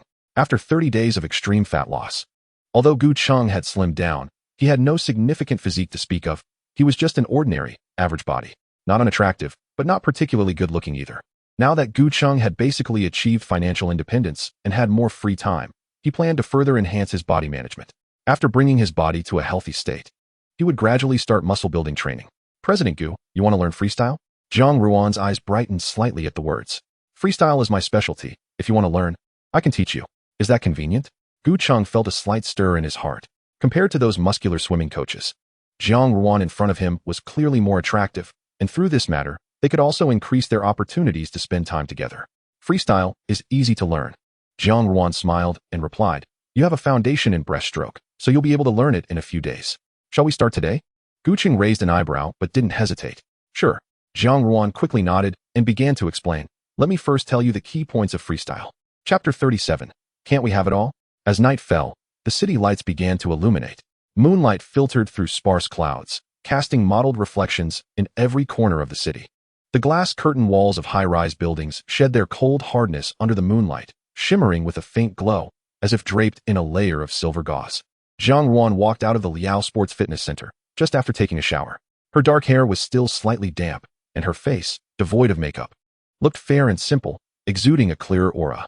She wore a light, gray short-sleeved shirt with a high neck on her upper body and a pair of black high-waisted shorts on her lower body, complemented by black mid-calf Martin boots. She carried a beige fitness bag over one shoulder, radiating a youthful vibe from head to toe. Beep beep. Just a few steps out of the fitness center, Zhang Ruan suddenly heard two short honks not far away. She instinctively looked in the direction of the sound and saw a Maybach 600 with Gu Cheng, the man who had just spent nearly an hour teaching her freestyle in the pool, sitting in the driver's seat. Remembering the teaching moments in the pool, Zhang Ruan's fair face felt a little hot. As a beginner, Gu Cheng was her student, but things were much closer in the water, inevitably leading to some physical contact. Having been single her whole life, this was the first time she had such intimate contact with a man. The feeling of her heart racing had not completely subsided even now. President Gu, why haven't you left yet? Zhang Ruan asked as she walked quickly to the driver's side. Slightly bending down. I'm a bit hungry. I want to eat something, Gu Cheng replied, leaning back comfortably in his seat, looking at Zhang Ruan with a smile. I need a dining partner. Would Teacher Zhang like to join me? Going to eat right after exercising sounds a bit sinful, Zhang Ruan blinked, her slightly bent posture making her look somewhat tempting. However, having the opportunity to dine with President Gu, she decided to embrace the sin tonight. Zhang Ruan quickly changed her tone, accepting Gu Cheng's invitation. Get in the car. Gu Cheng gestured to her, then slowly rolled up the window, while Zhang Ruan took off her sports bag from her shoulder, opened the passenger door, and got in. The next moment, the dazzling geometric matrix headlights lit up. The Maybach 600 drove out of the parking space and quickly merged into the flow of traffic. Not far away, in front of the main entrance of the Liao Sports Fitness Center, two young men watched the Maybach 600 drive away. They exchanged glances, both seeing a sense of relief in each other's eyes. If I had known he drove a Maybach, I wouldn't have smoked half a pack just now. Trying to figure out what's wrong with me, said a young man in a white sports tank top, whose arms were particularly muscular, unable to hold back a long sigh. The rich end up with each other, while the poor can only watch. In this day and age, you either eat economically or go for modeling, the other young man, wearing a black sports tank top with well-developed chest muscles, consoled him. For guys like us who have nothing, let's not hold on to unrealistic fantasies. Hey, why is it unrealistic? The muscular young man argued. I got a WeChat contact not long ago, okay. And then, the other young man with the black tank top shot him a sidelong glance. Others might have gotten their hands in, but you can't even get into their friend circle. Even if you send a message now, it's probably just a red exclamation mark. Damn, you keep throwing out these little jabs. Are you preparing for the entrance exam or something? The white tank top guy felt somewhat defensive, glaring and cursing. Hey, how do you know? I actually plan to take the entrance exam. I'm preparing to buy study materials. The black tank top guy looked slightly surprised. Upon hearing this, the white tank top guy's expression froze for a moment, then his eyes widened. Dude, you're really planning to take the entrance exam? Don't joke around. Are you cut out for studying? If we have money for study materials, we might as well buy more protein powder and creatine. The black tank top guy stroked his chin. I think you have a point, but don't even think about it. Bro, you can't go down the wrong path. Just listen to me. Let us train hard now, and after graduation, we'll head over to Bashu. With our looks, we'll definitely have great opportunities. The white tank top guy saw his friend hesitating and immediately made up his mind. Are you sure? The black tank top guy couldn't help but show an expression like an old man on the subway looking at his phone. I lack a butt. The white tank top guy smiled gently. Gu Cheng and Zhang Ruan were naturally unaware of the discussions between the two muscular young men. At this moment, the two were driving through the bustling traffic of the city under the night sky.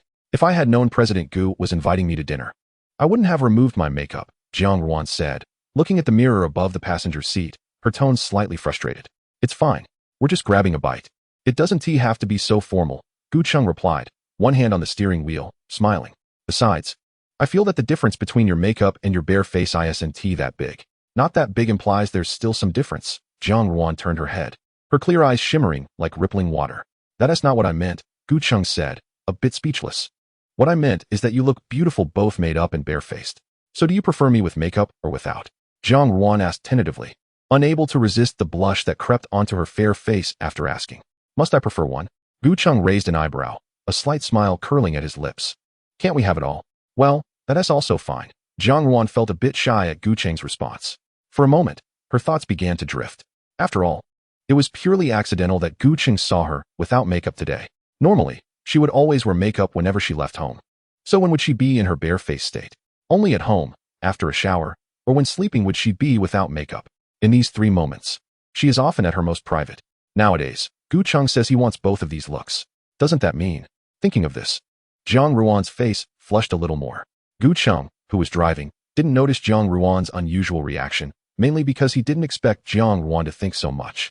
He focused on the navigation screen, slightly awkwardly making consecutive turns on the city roads, until he saw a Tang-style retro building in an independent courtyard appear before him, at which point he gradually reduced his speed. Chapter 38. Sushi Cloud. As the brilliant lights of the Maybach 600 dimmed, Gu Cheng and Zhang Ruan got out of the car one after the other. Since Gu Cheng had driven directly to the Liao Sports Fitness Center after leaving the Zhenchui group, he was still wearing the business attire from earlier in the day. The deep blue business shirt was rolled up at the sleeves, and having just finished exercising and taking a shower, he looked fresh and relaxed, with a hint of comfort and leisure in his demeanor. That exceptional sense of relaxation was something Zhang Ruan had never seen even in the owner of the Mercedes dealership she frequented. Let's go. Gu Cheng smiled at Zhang Ruan and walked ahead. Zhang Ruan quickly followed behind him. The two walked side by side and soon arrived at the Tang-style retro independent courtyard. The courtyard was surrounded by a low-key and modest ancient gray brick wall, with a few sprigs of bamboo peeking out, gently swaying in the breeze, adding a touch of vitality and elegance. The courtyard's gate was made of traditional wood, with a plaque above it engraved with 2 grand characters, Sushi Cloud. A frosted glass lantern hung from the lintel, softly glowing with warm light. Through the half-open door, the courtyard scenery was vaguely visible, with a natural stone path lined with low stone lanterns and neatly trimmed red pines on either side. Between the branches, the bamboo fence could be seen partially concealed, evoking endless imagination. Is this the hottest place in Beichun in the past 2 months? Zhang Ruan looked at the plaque above the courtyard, her rosy lips instinctively parting slightly. I've never been here either. Let's try it today. Gu Cheng smiled and pushed open the door. Good evening, sir and madam. Do you have a reservation for tonight? Not far from the door, there was a service island where 2 welcoming girls stood. Seeing Gu Cheng and Zhang Ruan enter, they immediately approached and greeted them with a bow. No reservation. Gu Cheng shook his head. You just need to notify your general manager and tell him Gu Cheng is here. Understood. Sir, please come inside. Although the welcoming girl had never encountered such a situation, she could tell from Gu Cheng's polished attire and extraordinary demeanor that he was no ordinary person. She exchanged a glance with her colleague, then took a step back and gestured for Gu Cheng and Zhang Ruan to enter. Seeing the girl's reaction, Gu Cheng couldn't help but smile slightly. She knows how to read the room. Not bad. He nodded to himself. He had intentionally adopted a somewhat aloof attitude to see how these 2 welcoming girls would respond. From their response, they seemed quite sharp and flexible, and he was relatively satisfied with their gentle handling of the situation. Zhang Ruan followed closely behind Gu Cheng, appearing a bit reserved. Although she had seen this restaurant many times online, it was her first time stepping into what was currently regarded as the most upscale Japanese restaurant in the entire Jilin province, with a per capita consumption of 2,000. It was far beyond her personal financial means. Of course, if she wanted, given her beauty, there would undoubtedly be many willing to take her here for a meal. She just wasn't willing, even though she was currently in a low point in her life. As a beauty who had always been the center of attention since childhood, she still held on to her pride. Simply put, she wanted it all: good economic conditions, height and looks that met her aesthetic standards, and excellence in other areas, far surpassing her peers. After all, even in a sea of beauties at the Civil Aviation University of China, she was still a top beauty and would never be willing to settle for mediocrity. As Zhang Ruan followed Gu Cheng's footsteps and walked past the bamboo fence in front of the door, her view suddenly opened up. What came into sight was a dry landscape garden, with white sand on the ground and a natural uncarved stone standing in the center, surrounded by irregular basalt blocks. Its lines simple, yet rich in Zen essence. Behind this dry landscape garden was a Tang-style retro building with layered gray tiles and flying eaves, surrounded by a cluster of bamboo, exuding tranquility and elegance. At that moment, there were a few figures strolling around this dry landscape garden. Sir, our restaurant is currently fully booked. You may need to wait here for a moment. We hope you can understand. After leading them here, the welcoming girl slightly bowed to Gu Cheng to explain the situation, her demeanor and speech impeccable. Got it. You can go about your business. Gu Cheng nodded slightly, his voice gentle. Okay. The welcoming girl bowed again and turned to return along the stone path toward the courtyard's entrance. It seems business is doing well. Gu Cheng looked through the window at the bustling figures inside and smiled as he spoke to Zhang Ruan. Indeed, it's quite good, Zhang Ruan replied, then hesitated for a moment before softly saying to Gu Cheng, Mr. Gu, we could just find a casual place to eat. This is a casual place to eat. Gu Qing laughed, casually responding while surveying the surroundings. Jiang Ruan was momentarily taken aback. The most expensive Japanese restaurant in Beichan, and this was called casual dining? Just as Jiang Ruan was feeling a bit confused, a slightly surprised voice came from behind her. Ruan. Jiang Ruan and Gu Cheng instinctively turned around at the sound. They saw a man and a woman walking toward them side by side. Compared to Gu Cheng and Jiang Ruan, these two were dressed very formally. The woman wore a white, lacy long-sleeve top with a small Chanel style, paired with light gray French culottes, and carrying a handbag. Her wavy, light-colored long hair and exquisite, bright makeup, along with her white stiletto heels, made her appear charming and sexy. The man standing beside her wore a well-fitted light brown suit, a luxury watch on his wrist, and had neatly combed hair, exuding the aura of a successful person. The woman looked to be about the same age as Jiang Ruan. Based on looks and figure alone, she could certainly be called beautiful, though she still fell slightly short compared to Jiang Ruan, at least in this moment. With the other woman heavily made up and Jiang Ruan barefaced, Jiang Ruan still outshone her effortlessly. As for the man beside the woman, he appeared to be under 30. With average looks, slightly thinning hair, and a somewhat prominent jawline. He wasn't ugly but certainly didn't fit the description of handsome. The voice that had called out Ruan just now belonged to this man. Ruan, it's really you. I thought I recognized you from behind. You fan said it wasn't you. The man looked at the cool and serene Jiang Ruan, his eyes flashing with a hint of heat. But when his gaze shifted to Gu Cheng beside Jiang Ruan, it clearly took on a more scrutinizing look. Ruan, what a coincidence. The woman appeared slightly awkward. Greeting Jiang Ruan. Jiang Ruan saw the two people in front of him and turned to Gu Cheng to introduce them softly. Mr. Gu, this is my roommate Huang Yufan. And this is Yin Peng, a PhD student at Jilin University. Hello, I'm Gu Cheng. After hearing Jiang Ruan's introduction and observing the different expressions of the man and woman in front of him, Gu Cheng had a vague feeling that there was some situation among the three of them. Yin Peng noticed Jiang Ruan's address to Gu Cheng and raised his eyebrows. Mr. Gu is already a boss at such a young age, truly impressive. May I ask in what industry Mr. Gu has found success? Catering, just a small venture. Gu Cheng sensed the faint hostility in Yin Peng's eyes and smiled lightly. I can't compare to a knowledgeable person like Dr. Yin. Oh, that's still quite impressive. Upon hearing this, Yin Peng instinctively categorized Gu Cheng as one of those small restaurant owners. Considering how young Gu Cheng was made it difficult for Yin Peng to think of him in a higher context. Ruan, I didn't expect you to be here for dinner today. Huang Yufan spoke at the right moment, holding Jiang Ruan's hands affectionately and saying, how come you've never mentioned it before? Mr. Gu and I just finished working out at the gym, and since Mr. Gu was a bit hungry, we drove over to grab a bite. Jiang Ruan smiled and explained briefly. Ruan, are you saying you didn't make a reservation and just drove over? Yin Peng's tone carried a hint of surprise, and then his gaze swept over Gu Cheng's young and handsome face, suddenly chuckling ambiguously. Mr. Gu, you might not know this, but Yiyun is currently the highest-end Japanese restaurant in Jilin province, and you basically need to make a reservation at least a week in advance to dine here. If it's a Friday, weekend, or holiday, you might need to book a spot half a month in advance, with someone like you just driving over. Even if you waited until closing time with Ruan, you wouldn't get a table, as everyone has booked their spots long in advance, and no one would easily give up their reservation. As he finished speaking, Yin Peng looked at Jiang Ruan, seemingly trying to compensate for Gu Cheng. Ruan. Don't blame Mr. Gu. He might be used to the casual dining style in his own restaurant, and thought the catering industry was all about eating whenever. The four adults present were all perceptive enough to catch the sarcasm in Yin Peng's words. Upon hearing this, Jiang Ruan's expression immediately changed slightly. She instinctively looked at Gu Cheng, only to see him maintain a calm demeanor, showing no signs of change. I really wasn't aware that reservations were necessary to dine here. Gu Cheng smiled slightly, seemingly oblivious to the mockery in Yin Peng's words. It's all right, you're still young. It's normal not to understand many things. Yin Peng's smile grew wider. Then he continued, but, little brother, don't blame me for being chatty. Next time you invite a girl to dinner, at least put in a bit of thought. Otherwise, like now, being turned away at the door would be quite embarrassing. Moreover, I think such a hasty invitation is also quite disrespectful to a girl. Jiang Ruan noticed that Yin Peng was becoming increasingly aggressive and her expression turned serious. Senior Yin, I just said that, Mr. Gu and I came here on a whim to grab a bite. Since it's full, we'll just go somewhere else. And I have never felt that Mr. Gu disrespects me in any way. I hope Senior Yin won't make random assumptions about my thoughts. By the end, Jiang Ruan's expression was particularly earnest, and a hint of anger appeared on her otherwise calm face. Huang Yufan, who had been standing by quietly, was surprised to see Jiang Ruan show such emotion in defense of a man.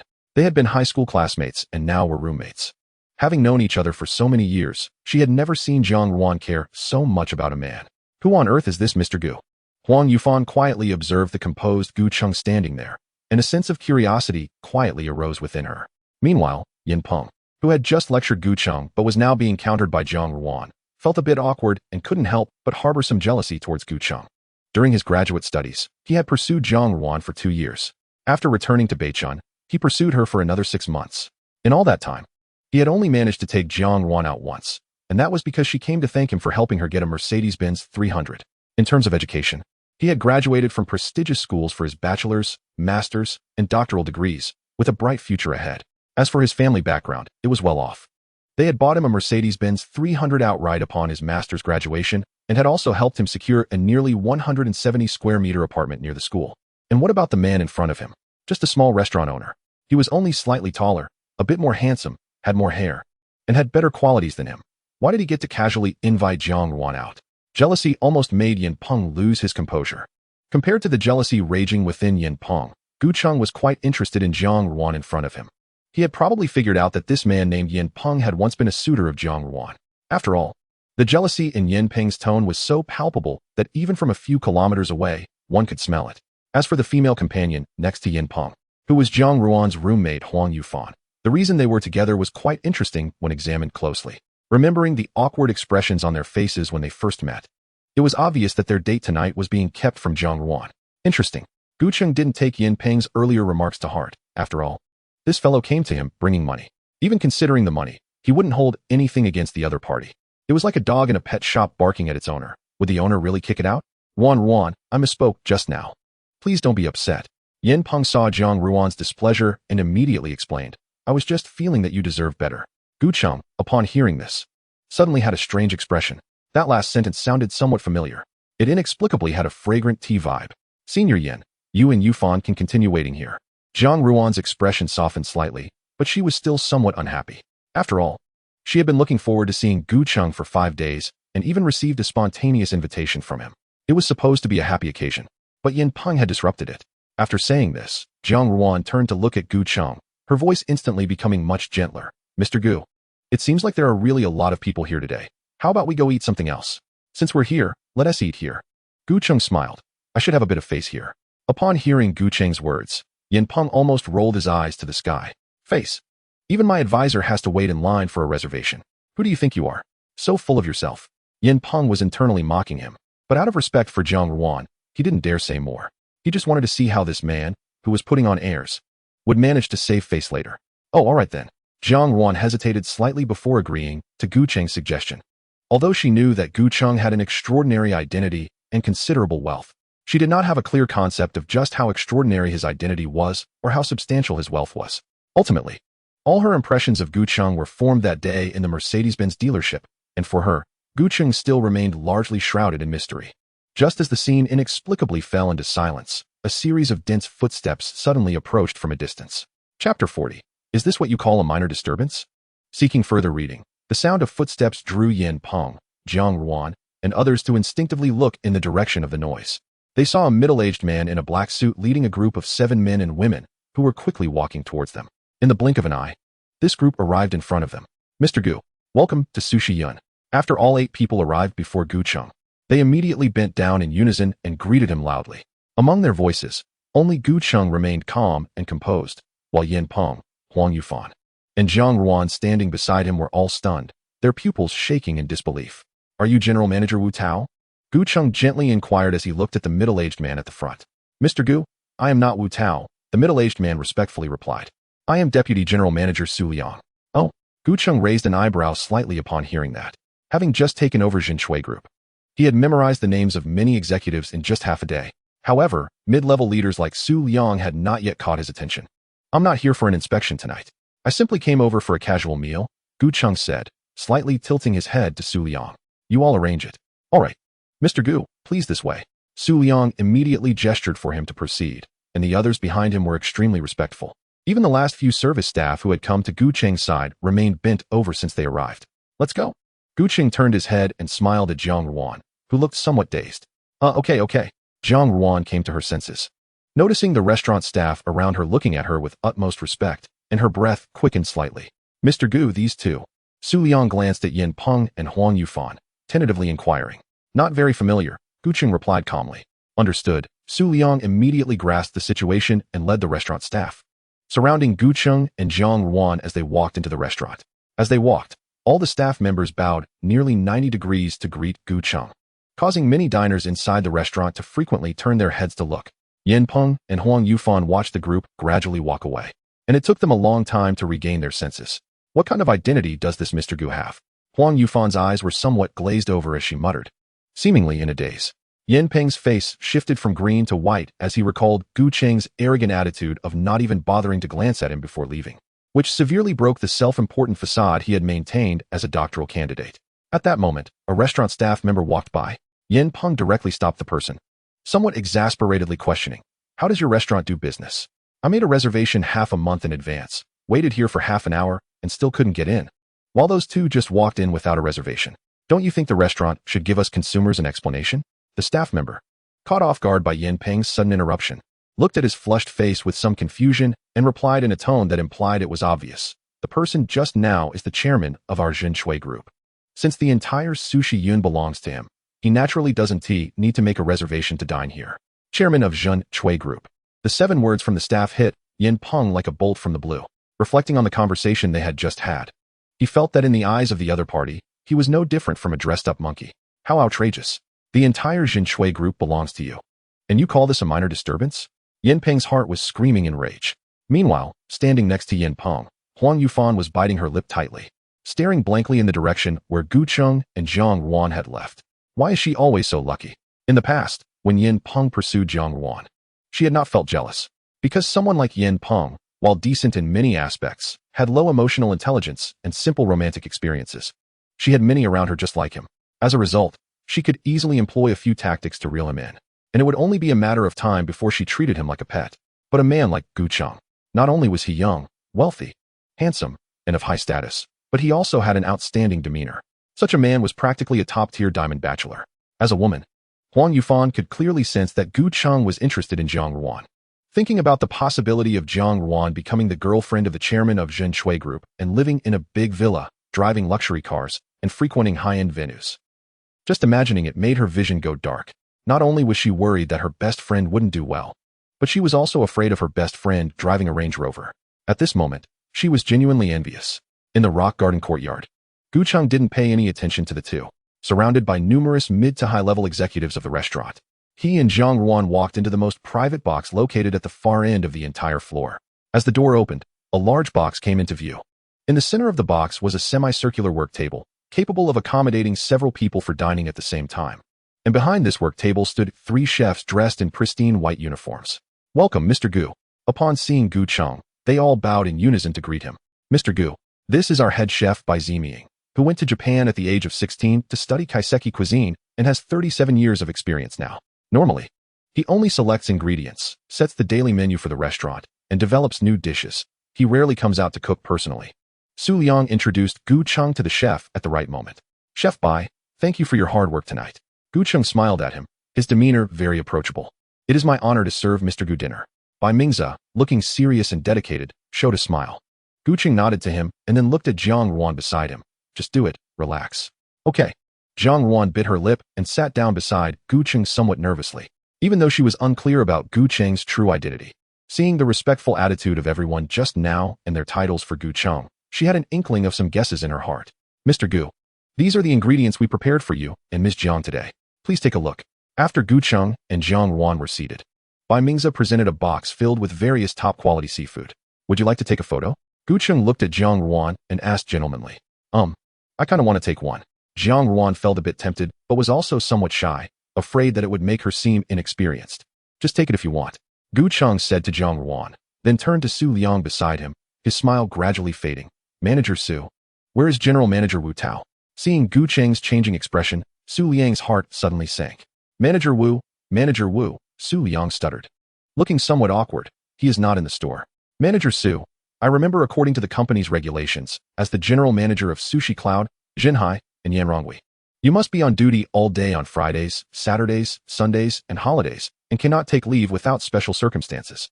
If there is an extremely special situation that requires leave, It must be personally approved by Group General Manager Chi Min and informed to the chairman. At this point, Gu Cheng's face had completely lost its expression. Wu Tao is not in the store today. Did he ask Chi Min for leave? I don't seem to recall Chi Min mentioning this to me.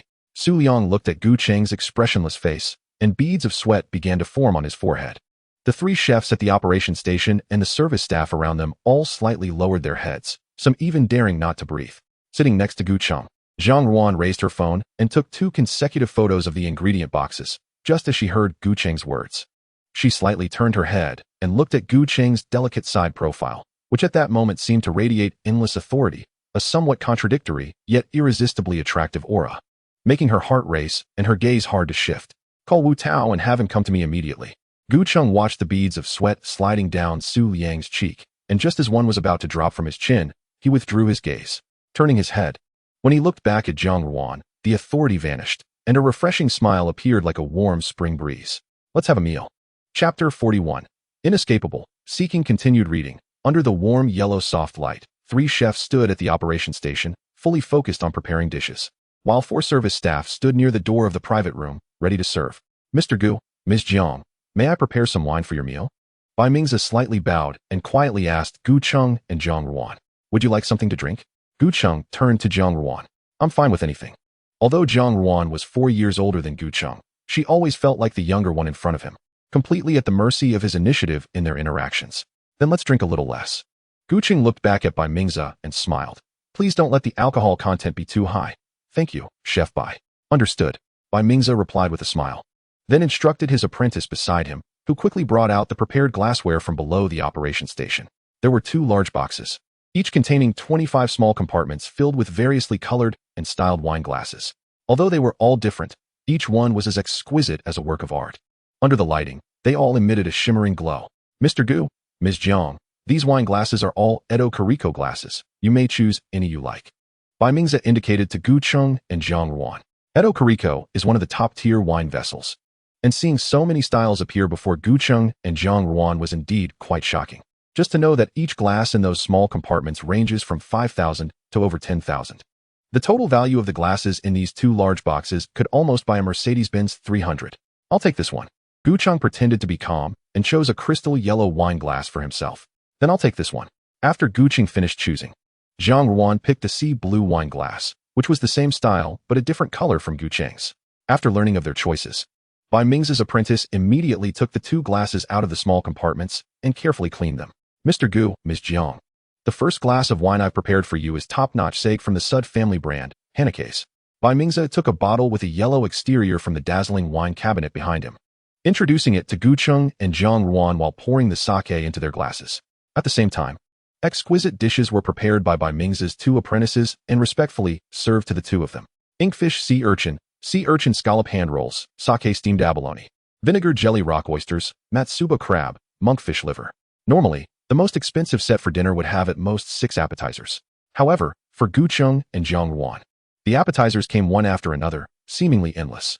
2 people dining, with 7 people serving. Such treatment was a first experience for Zhang Ruan in her life. Mr. Gu. They just called you Mr. Gu. After finishing several dishes, Zhang Ruan finally couldn't help but ask Gu Cheng, are you the owner of Sushi Cloud? Not just Sushi Cloud. Gu Cheng gently shook his head and replied truthfully, I am the owner of the entire Zhinshui Group. Sushi Cloud is just one of the 6 brands under Zhinshui Group. Upon hearing this, Zhang Ruan's beautiful eyes widened instinctively. Zhinshui Group? Chairman. Zhang Ruan worked in high-end car sales and had some exposure to high-end venues in Beichan. Zhinshui Group is a well-known restaurant giant throughout Jixing. Millionaire? Billionaire. A young billionaire like this made Zhang Ruan's gaze toward Gu Cheng somewhat dazed. Mr. Gu, Ms. Jiang, our main dish today is the cold mackerel sushi. The flesh of cold mackerel is high in moisture and is usually more tender compared to other fish, making it delicious to eat directly without any dipping sauce. After enjoying half an hour of appetizers, they finally entered the main dish phase. Chef Bai Mingzi handed over 2 pieces of sushi while briefly introducing them to Gu Cheng and Zhang Ruan. Give it a try. Gu Cheng smiled at Zhang Ruan, then reached out his right hand to take the cold mackerel sushi from Bai Mingzi's hand. He placed the whole piece in his mouth and chewed slightly. The fresh sweetness and tenderness of the cold mackerel instantly spread in Gu Cheng's mouth. Just as Gu Cheng and Zhang Ruan began to taste the main dish, a few light knocks sounded at the door of the private room. Hearing the sound, Gu Cheng's eyebrows slightly raised. However, he did not react. continuing to chew slowly until he swallowed the food completely, then slowly picked up a napkin to wipe his mouth before speaking. Come in.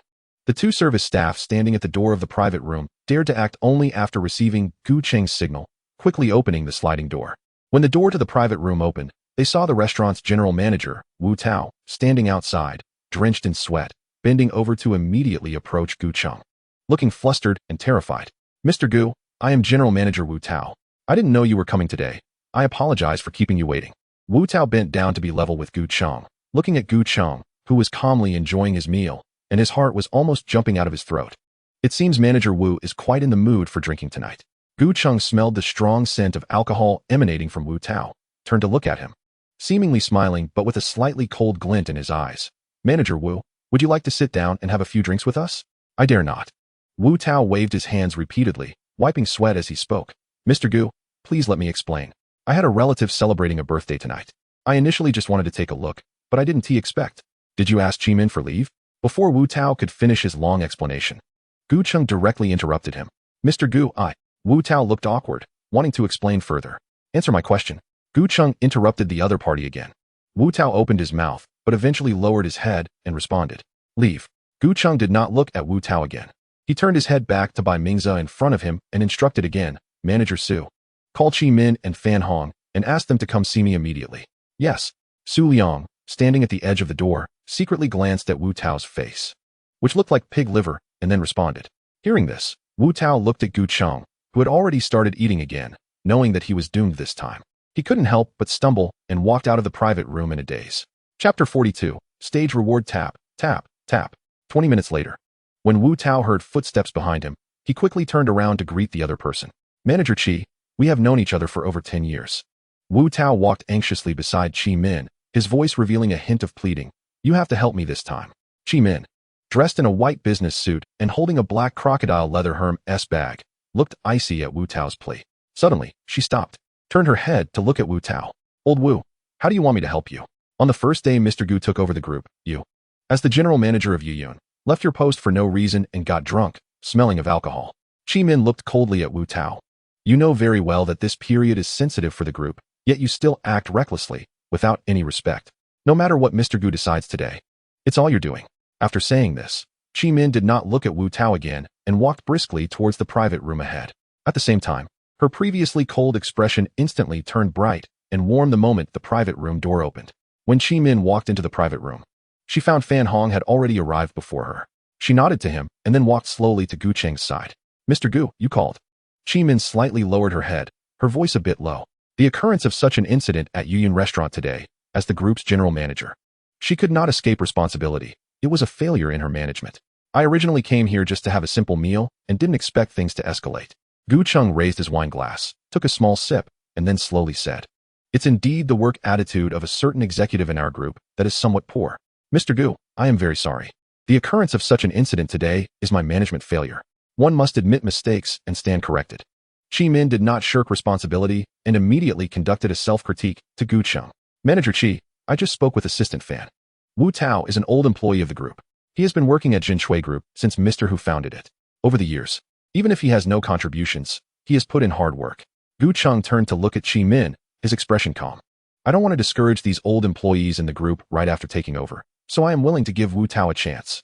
Hearing this, Chi Min silently looked at Gu Cheng, knowing there would definitely be follow-up. Before you arrived, I had already asked Su Liang, the deputy general manager of Yuyun, to retrieve the surveillance footage from the past 2 months. Later, you and Assistant Fan will review it together.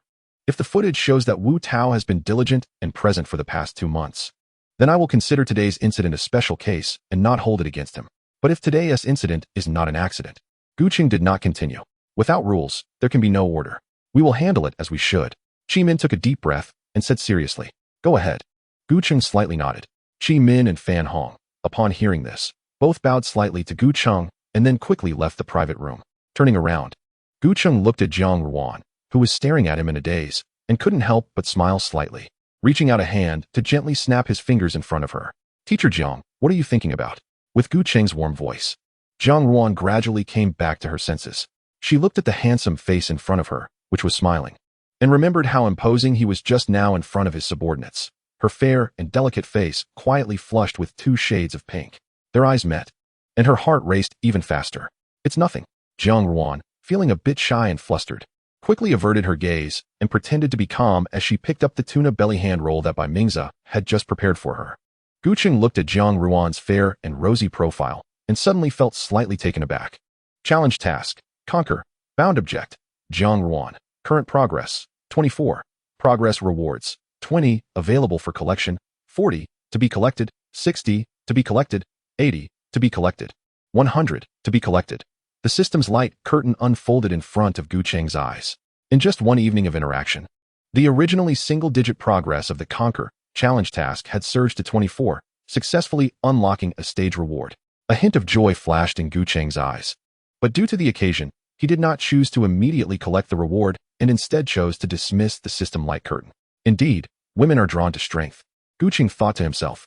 Given the wealth, status, and personal charm Gu Qing displayed tonight, it was undoubtedly a strong posture for any woman in today's civilized society. Moreover, Gu Qing was so young and handsome. Even if Jiang Ruan had high standards, it was impossible for her not to be moved. "Teacher Jiang, you must have had many people pursuing you in school, right?" Gu Qing leisurely savored the fully loaded sea urchin hand roll and suddenly asked Jiang Ruan. Jiang Ruan did not expect Gu Qing to ask this question suddenly. She hesitated for a moment and gently nodded. "Indeed, there were some people pursuing me. Did anyone succeed?" Gu Qing raised his wine glass, looking at her with a smile. "No." Jiang Ruan raised her eyes to meet Gu Qing's gaze. Her eyes clear as she shook her head. Hearing this, Gu Qing raised his eyebrows slightly. "It seems Teacher Jiang is quite difficult to pursue." "Well, it's not that difficult. It's just that I haven't encountered anyone I liked before." After saying this, Jiang Ruan and Gu Qing exchanged glances. Even without a mirror in front of her, she could guess that her face was definitely very rosy now. "Before? So that means you have encountered someone now?" Gu Qing keenly noticed a certain word in Jiang Ruan's speech. He leaned slightly closer to her and softly inquired again, facing Gu Qing's somewhat bold gaze. Jiang Ruan's heartbeat inevitably quickened. She bit her lip, her face flushed as she whispered, I don't know." Gu Qing looked at Jiang Ruan, who clearly had the demeanor of a cool goddess, but was now showing a shy demeanor like a little girl. This contrast made him a bit unable to resist. "Cheers." Gu Qing extended his wine glass and gently clinked it with Jiang Ruan's. Then both of them raised their heads and drank the wine in their glasses.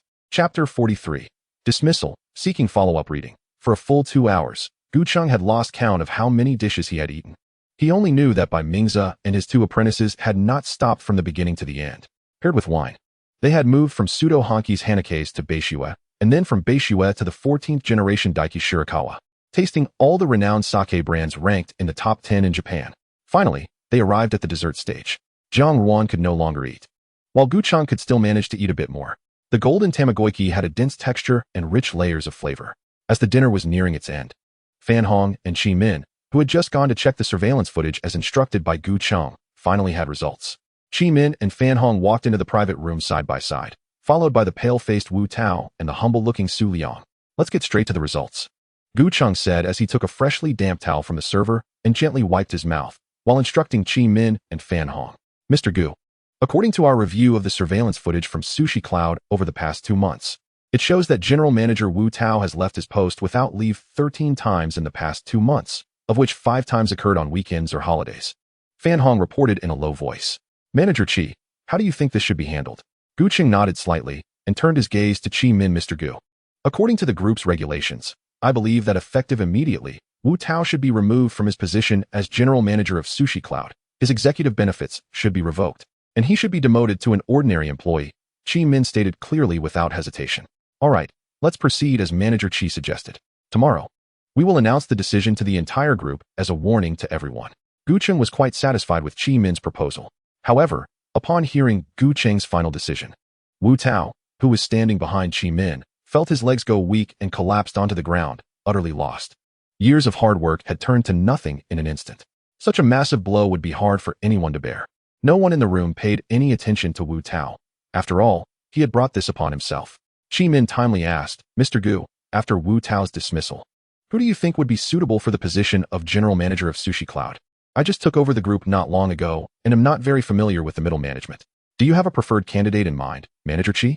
Gu Qing replied, redirecting the question back to her. "Mr. Gu, I believe Deputy Manager Su Liang is a very good candidate," Qi Min said, her gaze briefly resting on Fan Hong's face before finally landing on Su Liang. Deputy Manager Su has worked in the group for nearly 10 years, always diligent and conscientious. Since the opening of Sushi Cloud, he has been assisting Wu Tao in overseeing the entire operation and is very familiar with the restaurant's management. Su Liang, who had been standing behind Fan Hong, felt his heart race when Chi Min suddenly pointed him out. After all, even though he was currently the deputy general manager, he was just one step away from becoming the general manager. Typically, according to the group's normal promotion process, he would need to return to the headquarters and work as a deputy director in some department for a few years before he could be promoted to general manager. However, Chi Min's simple statement immediately saved him years of detours. Assistant Fan, what is your opinion? Gu Qing asked, looking at Fan Hong without revealing any emotion. Mr. Gu, to be honest, I have the best personal relationship with Deputy Manager Su in the group. It might seem unfair for me to express an opinion, but as the saying goes, do not avoid recommending the worthy just because they are relatives. Deputy Manager Su is indeed diligent and conscientious, as Manager Chi said.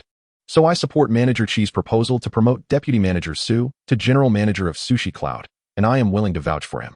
If any issues arise during his tenure, I am willing to bear the responsibility together with him. After a moment of silence, Fan Hong sincerely responded to Gu Qing's inquiry. At that moment, Su Liang felt deeply moved by Fan Hong's words, as if a river of emotions were flowing through him. Father, from now on, I will do my utmost. Since both Manager Chi and Assistant Fan highly recommend Deputy Manager Su, he will temporarily act as General Manager of Sushi Cloud. We will set a 3-month assessment period, and if the operation and management of Sushi Cloud are good by the end of the assessment period, then he will be officially confirmed. Gu Qing decided this matter without further ado. As for the entanglements between Chi Min, Fan Hong, and Su Liang, he didn't care to ponder too much. Wherever there are people, there are factions. If 4 people in a girl's dormitory can create 7 groups, how much more so in a multi-billion-dollar restaurant group? Some factions and groups are quite normal. Gu Qing just needed to understand how to maintain a balance. Practice makes perfect. Just watch and learn slowly. Over time, you will naturally understand everything. Thank you, Mr. Gu. Thank you, Manager Chi. Thank you, Assistant Fan. Su Liang was so excited that he couldn't contain himself, repeatedly bowing in gratitude. I will definitely live up to your expectations, continue to work hard, and contribute to the group. Gu Qing nodded slightly, and then stood up from his chair. All right, let's call it a night. You all should get back to your work or rest. He glanced at Fan Hong and Chi Min. I will leave first. Mr. Gu, you drove here. Fan Hong suggested at an opportune moment. Why not let Manager Su drive you back? Su Liang's face immediately showed a hint of expectation upon hearing this. All right, then I will trouble Manager Su. Gu Qing hesitated for a moment, but did not choose to refuse. Not a trouble at all. Su Liang waved his hands repeatedly, feeling somewhat overwhelmed. Have you eaten well? Gu Qing turned to Jiang Ruan and asked. I have, Jiang Ruan replied, looking at the people in front of her. Not to mention Fan Hong, Chi Min, and Su Liang. Even the 2 apprentices of Bai Mingzi standing at the operation table probably earned significantly more than her. However, those 2 had not had the opportunity to speak at all. Having graduated for less than a year and encountering such a high-level situation today truly opened her eyes, giving her a sense that a new world was slowly opening before her. Then let's go, Gu Qing said, leading the way out of the private room. Jiang Ruan followed closely behind, with Chi Min, Fan Hong, and others surrounding them. The group quickly walked to where Gu Qing's vehicle was parked. Manager Su, be sure to safely deliver Mr. Gu home, Chi Min said with a somewhat serious expression, reminding Su Liang. Don't worry, Manager Chi, Su Liang replied. I will definitely drive carefully and ensure Mr. Gu gets home safely. Get in the car. It's not easy to get a taxi here. I will take you back.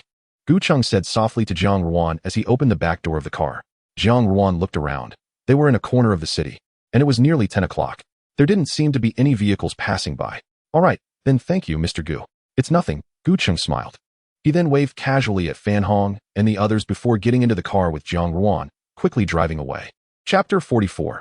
The true top of the food chain with the sound of the password lock, Huang Yufan, who was absent-mindedly watching TV in the living room, immediately perked up and looked towards the entrance. Wan, you're back? Huang Yufan casually took off her face mask and got up to greet Jiang Ruan. I'm back, Jiang Ruan said, slinging her gym bag over her shoulder and holding a Helena gift box in her hand. She was slightly surprised to see Huang Yufan watching TV in the living room. Hee, Huang Yufan blinked and joked with Jiang Ruan. I thought you weren't coming back tonight. You went on a date with Senior Yin, didn't you? Jiang Ruan replied while changing into her slippers. I just had dinner with Mr. Gu. There's nothing substantial between us, so how could I not come back? Ruan, it's not a date with Senior Yin, Huang Yufan quickly explained. It's just that Senior Yin bought a house recently, and I helped him a little, so he invited me to dinner today out of gratitude. Don't misunderstand. It's fine. You can interact however you like. Yin, The senior indeed has good qualities in various aspects. If Yufan, you are really interested in getting to know him better, you don't have to worry about me at all. Jiang Ruan changed into her slippers, straightened her back, and her expression became a bit serious. We really haven't been on a date, and I'm not really interested in Senior Yin. To be honest, before Huang Yufan met Gu Qing tonight, she was somewhat interested in Yin Peng. He has a high education, a good family background, and is quite honest, making him a very quality dating prospect. But comparisons ruin everything. After meeting Gu Qing today and learning about his background, she couldn't muster any interest in Yin Peng anymore. Ruan, have you been drinking? Huang Yufan suddenly sniffed and asked in surprise. Jiang Ruan nodded. The chef paired us with some drinks during dinner with Mr. Gu. Wow. The chef personally cooked for you. Huang Yufan exclaimed. You went in before us, but only came back now. You must have had a fantastic meal. It was indeed very good, Jiang Ruan said as she followed Huang Yufan to the living room sofa, sincerely expressing, I have to say, dining with Mr. Gu really opened my eyes. Many things, not to mention eating, I've never even seen before. Ruan, did you take pictures? I took some. Quick, show me. Let us see how different our meals were. Well, they were just casual shots. Jiang Ruan opened her album and handed it to Huang Yufan. A platter of top-quality ingredients. Exquisite wine glasses, a spacious and bright exclusive operation table, luxurious and expensive premium sake, dazzling and delicate dishes. Huang Yufan looked at the many photos in Jiang Ruan's album and inexplicably felt a sense of life questioning. Did she really just have a meal in the same restaurant as Jiang Ruan? The gap is too big. Seeing Huang Yufan's expression, Jiang Ruan couldn't help but smile. Yufan. The set meal at Sushi Cloud is just the basic version, meant to satisfy customers who have never experienced it before. If you want to have a more advanced experience, Sushi Cloud offers customized services starting at 3,000 yuan, with no upper limit. Upon hearing Jiang Ruan's explanation, Huang Yufan felt even more sour inside. It was evident that the service Jiang Ruan experienced tonight was indeed without a cap. Ruan, is this also a gift from Mr. Gu? Huang Yufan's gaze shifted to the Helena gift box on the sofa. Jiang Ruan gently nodded. I don't even know what's inside this gift box. Shall we open it and take a look? Huang Yufan looked at Jiang Ruan eagerly. Then let's open it. Jiang Ruan was in a good mood tonight. It was always Huang Yufan showing off luxury goods in front of her, and now it was finally her turn to show off a bit. She lifted her hand to unwrap the exquisite outer packaging, and soon, two flagship products from the Helena brand appeared before Jiang Ruan and Huang Yufan. The small green bottle and the black band. Big shots are indeed big shots. They are generous. Huang Yufan couldn't help but exclaim upon seeing the contents of the gift box. Although they couldn't afford such high-end skincare products, it didn't prevent them from understanding the value of these items. Just this one gift box was worth at least 5,000 yuan. Young, handsome, wealthy, of high social status. And most importantly, generous without being stingy. Sister, are you a bit too well off? Huang Yufan was genuinely envious, her eyes turning red. However, at this moment, Jiang Ruan was looking at the items in the gift box, and she felt a little distracted, recalling when they had just parted. She noticed that when Gu Qing took out this Helena gift box from the trunk, there were several similar Helena gift boxes in the trunk. Was her Helena gift box the first one he gave away? To whom would the remaining Helena gift boxes eventually go? Jiang Ruan felt a bit chaotic in her heart. In fact, she already had an answer in her heart. A young talent like Gu Qing would surely have no shortage of beautiful women around him. Just take that woman she saw at the Mercedes-Benz store the other day. In terms of appearance and temperament, she was no less than Jiang Ruan.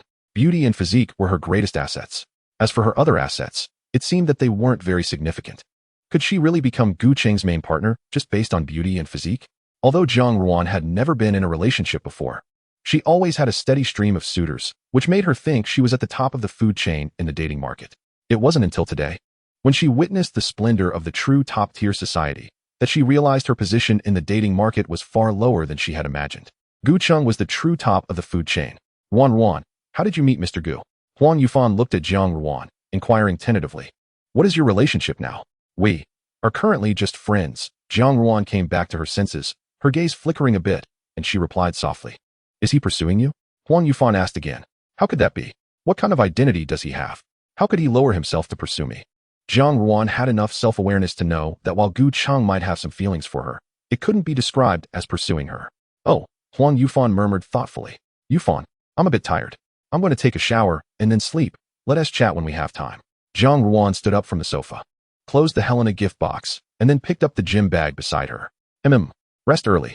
Huang Yufan nodded, watching Jiang Ruan carry her things into her room.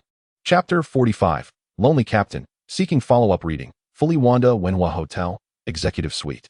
After a comfortable shower, Gucheng lay on the soft big bed, opening the system interface to check the shimmering Conquer challenge task. Challenge task: Conquer. Bound object: Jiang Ruan. Current progress: 35. Progress rewards: 20. Available: 40. To be collected: 60. To be collected: 80. To be collected: 100. To be collected. Gucheng looked at the first stage reward that could be collected, a glimmer of anticipation flashing in his eyes. After all, this was the first reward he received from the system since unlocking the first level of Golden Tower of Wealth. Gucheng silently thought of collecting it, and immediately, the system interface responded. Congratulations to the host for receiving the first stage reward for the Conquer Challenge task. Godlike neck cream. Godlike neck cream. After use, it can lift and tighten the skin on the host's neck, fully repair necklines, perfectly remove excess flesh on the neck, and maintain the elasticity and firmness of the host's neck skin permanently. Does the host want to use it immediately? Gucheng looked at the many prompts appearing before him, a hint of excitement flashing in his eyes. A special item reward? Although Gucheng had long known from the prerequisite tasks for unlocking the second level of Golden Tower of Wealth that the rewards from the system would include special items, this was the first time he had actually received such a special item reward. Although Gucheng felt that this special item reward was somewhat useless, the neck cream? This seemed to be something women rarely used, right? Gucheng couldn't help but murmur in his heart. But his body honestly got out of bed and quickly walked into the bathroom to stand in front of the mirror. He tilted his head back, carefully observing his neck. There were indeed necklines. However, since he was young, they were hard to notice unless one looked closely. The skin on his neck wasn't tight enough. That was a bit more obvious. Due to suddenly losing nearly 30 pounds, Gucheng can easily pinch the skin on his neck with his hand, which may not be described as loose, but there is indeed a noticeable difference compared to those who maintain a normal physique. Overall, it's quite ordinary. After Gucheng carefully observed the condition of his neck, he didn't hesitate any longer and decisively chose the special item reward, the male god neck cream, through his thoughts. In an instant, Gucheng felt his entire neck become icy cool, and it seemed as though his throat was stuffed with mint candies. Hiss, Gucheng gently inhaled, instantly feeling a refreshing sensation. This feeling lasted for about 10 minutes before gradually fading away. Standing in front of the mirror, Gucheng tilted his head back to observe closely again. It indeed felt different. If one had to describe the most obvious change before and after use, it would be that Gucheng's Adam's apple had become more pronounced and distinct. The previously subtle Adam's apple was now visibly protruding in a diamond shape, occupying about 1/3 of the front area of his neck, with the cartilage outlined sharp as if carved by a knife. Just a slight swallow would cause his Adam's apple to visibly quiver up and down, exuding a strong masculine charm. In addition, the skin on his neck had become exceptionally smooth and firm. Not only had the previously fine necklines completely vanished, but there was also not a hint of excess flesh. If one had to use a word to describe Gucheng's neck now, it would be sexy. The Adam's apple, as the core symbol of male secondary sexual characteristics, is often seen by women as a direct manifestation of sexual maturity and strong hormones. It is also regarded by many women as a publicly intimate part of men, compared to the niche preferences of the male population, which might favor hands, feet, waists, or legs. The niche preferences of women generally revolve around just two areas, hands and necks. This is why, in Korean comics, the majority of artists will focus on depicting the hands and necks of male characters.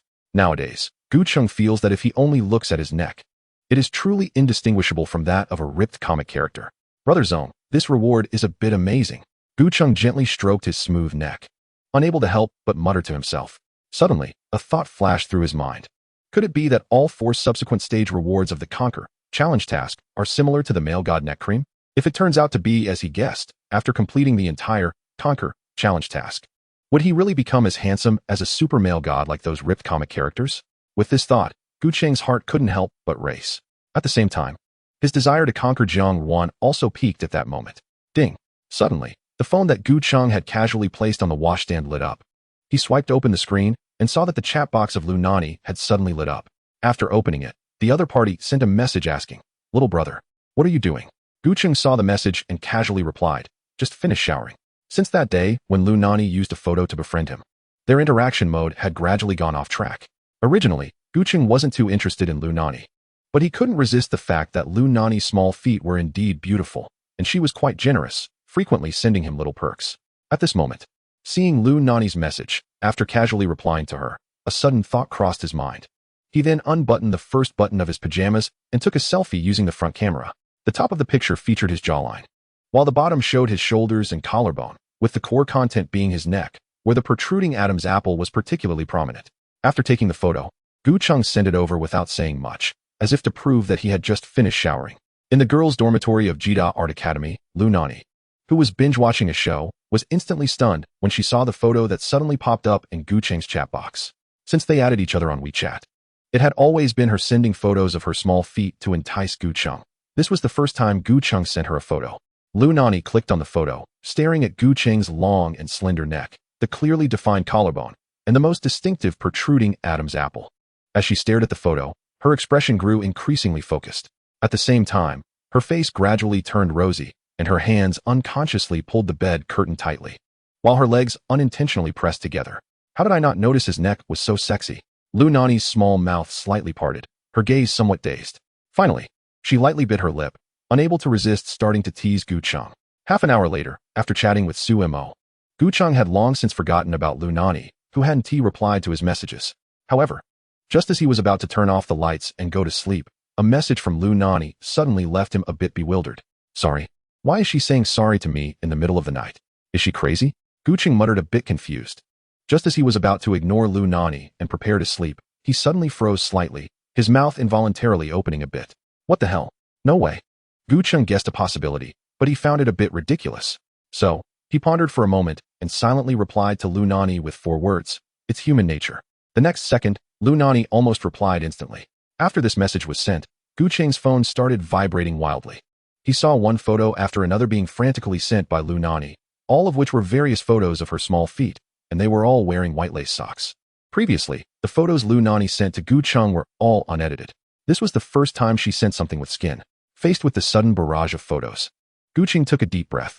He then opened a video website and began to silently watch a large documentary titled Lonely Captain along with many netizens. Chapter 46. Tempering and Refining the Heart. 3 days later, at the Zhenhai Grand Feast, Gu Cheng walked through the spacious and bright corridor, surrounded by executives from the Jinsui Group, while the passing service staff slightly bowed in greeting upon seeing Gu Cheng and the others. A few days ago, Gu Cheng, in his capacity as the chairman of the Jinsui Group, had inspected 7 restaurants of the 5 major dining brands of Jinsui Group: Yunyun, Chaoyu, Yuanji, Yunzuan, and Yanrongui. Zhenhai was the last restaurant Gu Cheng was inspecting today. Among the 6 dining brands of Jinsui Group, Zhenhai, Yunyun, and Yanrongui belong to the highest tier, representing the highest standards in the dining industry of Beichun and even Jixing, and are the best choice for many bosses' business banquets. Zhenhai is different from Chaoyu, the latter being a seafood buffet. Although the prices are relatively high, ordinary people can still scrape together the money to dine here during holidays. Its main customer base is still the vast majority of ordinary people. In contrast, Zhenhai primarily caters to those big bosses who often have business banquets. All the seafood stored or temporarily kept here comes from top ingredients around the world: Alaskan king crab, French blue lobster, Canadian ivory clam, Hokkaido red crab, French oysters, Australian emperor crabs, bluefin tuna, wild eastern star grouper, New Zealand black gold abalone, as long as customers make a reservation in advance and the ingredients are legal. There is nothing Zhenhai can't procure for you, and various cooking methods can be accommodated. At the same time, Zhenhai also provides 2 dining modes, either normal Chinese dining or single-pot dining. The entire Zhenhai feast, like the Yanrongui, consists of standalone buildings with independent courtyards and does not have a public dining area. All are private boxes with excellent privacy. In addition, Zhenhai and Yanrongui also offer home banquet services. As long as the payment is in place, the chef team can bring ingredients and provide on-site service. After a thorough inspection lasting 2.5 days, Gu Cheng finally has a deeper understanding of the 8 restaurants under the Jinsui Group, moving beyond a superficial and vague grasp. Mr. Gu, as the flagship brand of the group, Zhenhai Feast has always maintained a high degree of alignment with the group's philosophy and consistently implements the group's pursuit of ultimate quality. We will never compromise on service quality at any time, said Chun Jifeng, the general manager of Zhenhai Feast, who walked respectfully beside Gu Cheng. Despite being old enough to be Gu Cheng's father, he dared not show any signs of laziness or take advantage of his seniority. Not only him, but also the group executives following Gu Cheng demonstrated the same attitude.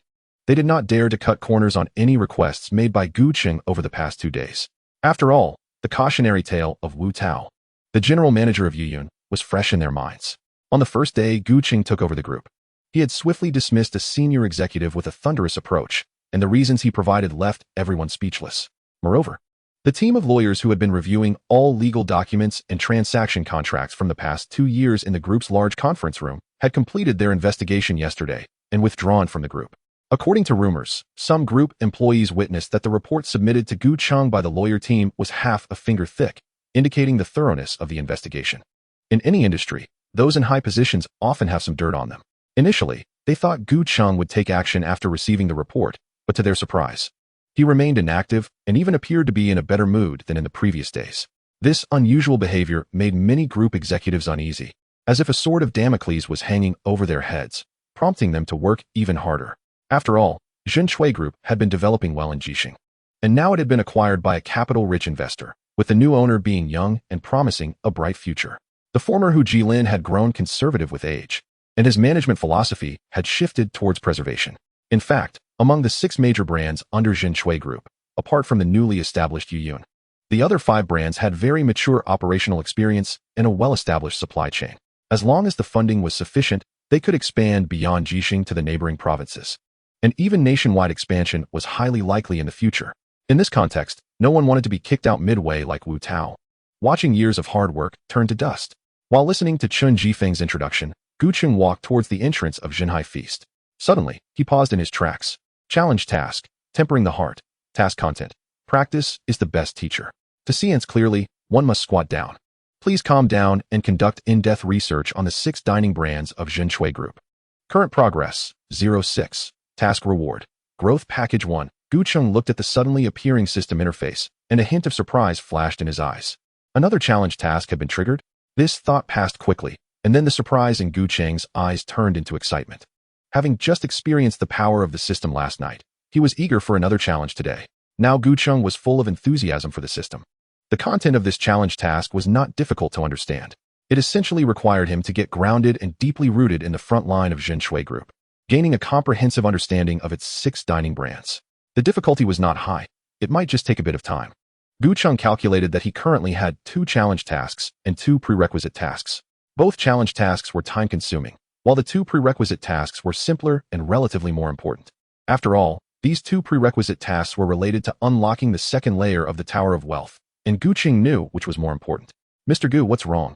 Chen Jifeng noticed Gu Cheng suddenly stopping and felt a bit anxious, wondering if he had said something wrong. Nothing, just thought of something. Gu Cheng shook his head, refocusing his attention on reality. Surrounded by everyone, he reached the front hall of Zhenhai Feast.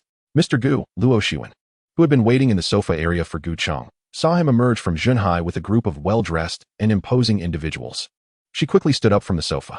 All right, I have some personal matters this afternoon, so you all can continue with your work, Gu Cheng said, nodding slightly to Luo Shiwen and then turning to address the others.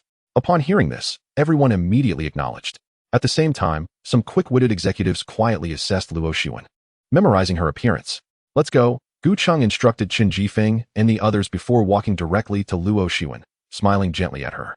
Okay, facing the attention of the crowd. Luo Shiwen felt a bit shy. She tightly held the strap of her handbag and quickly followed Gu Cheng out of Zhenhai Feast. Chapter 47. Chance Encounter. Please follow up. At noon, the sky was clear and bright.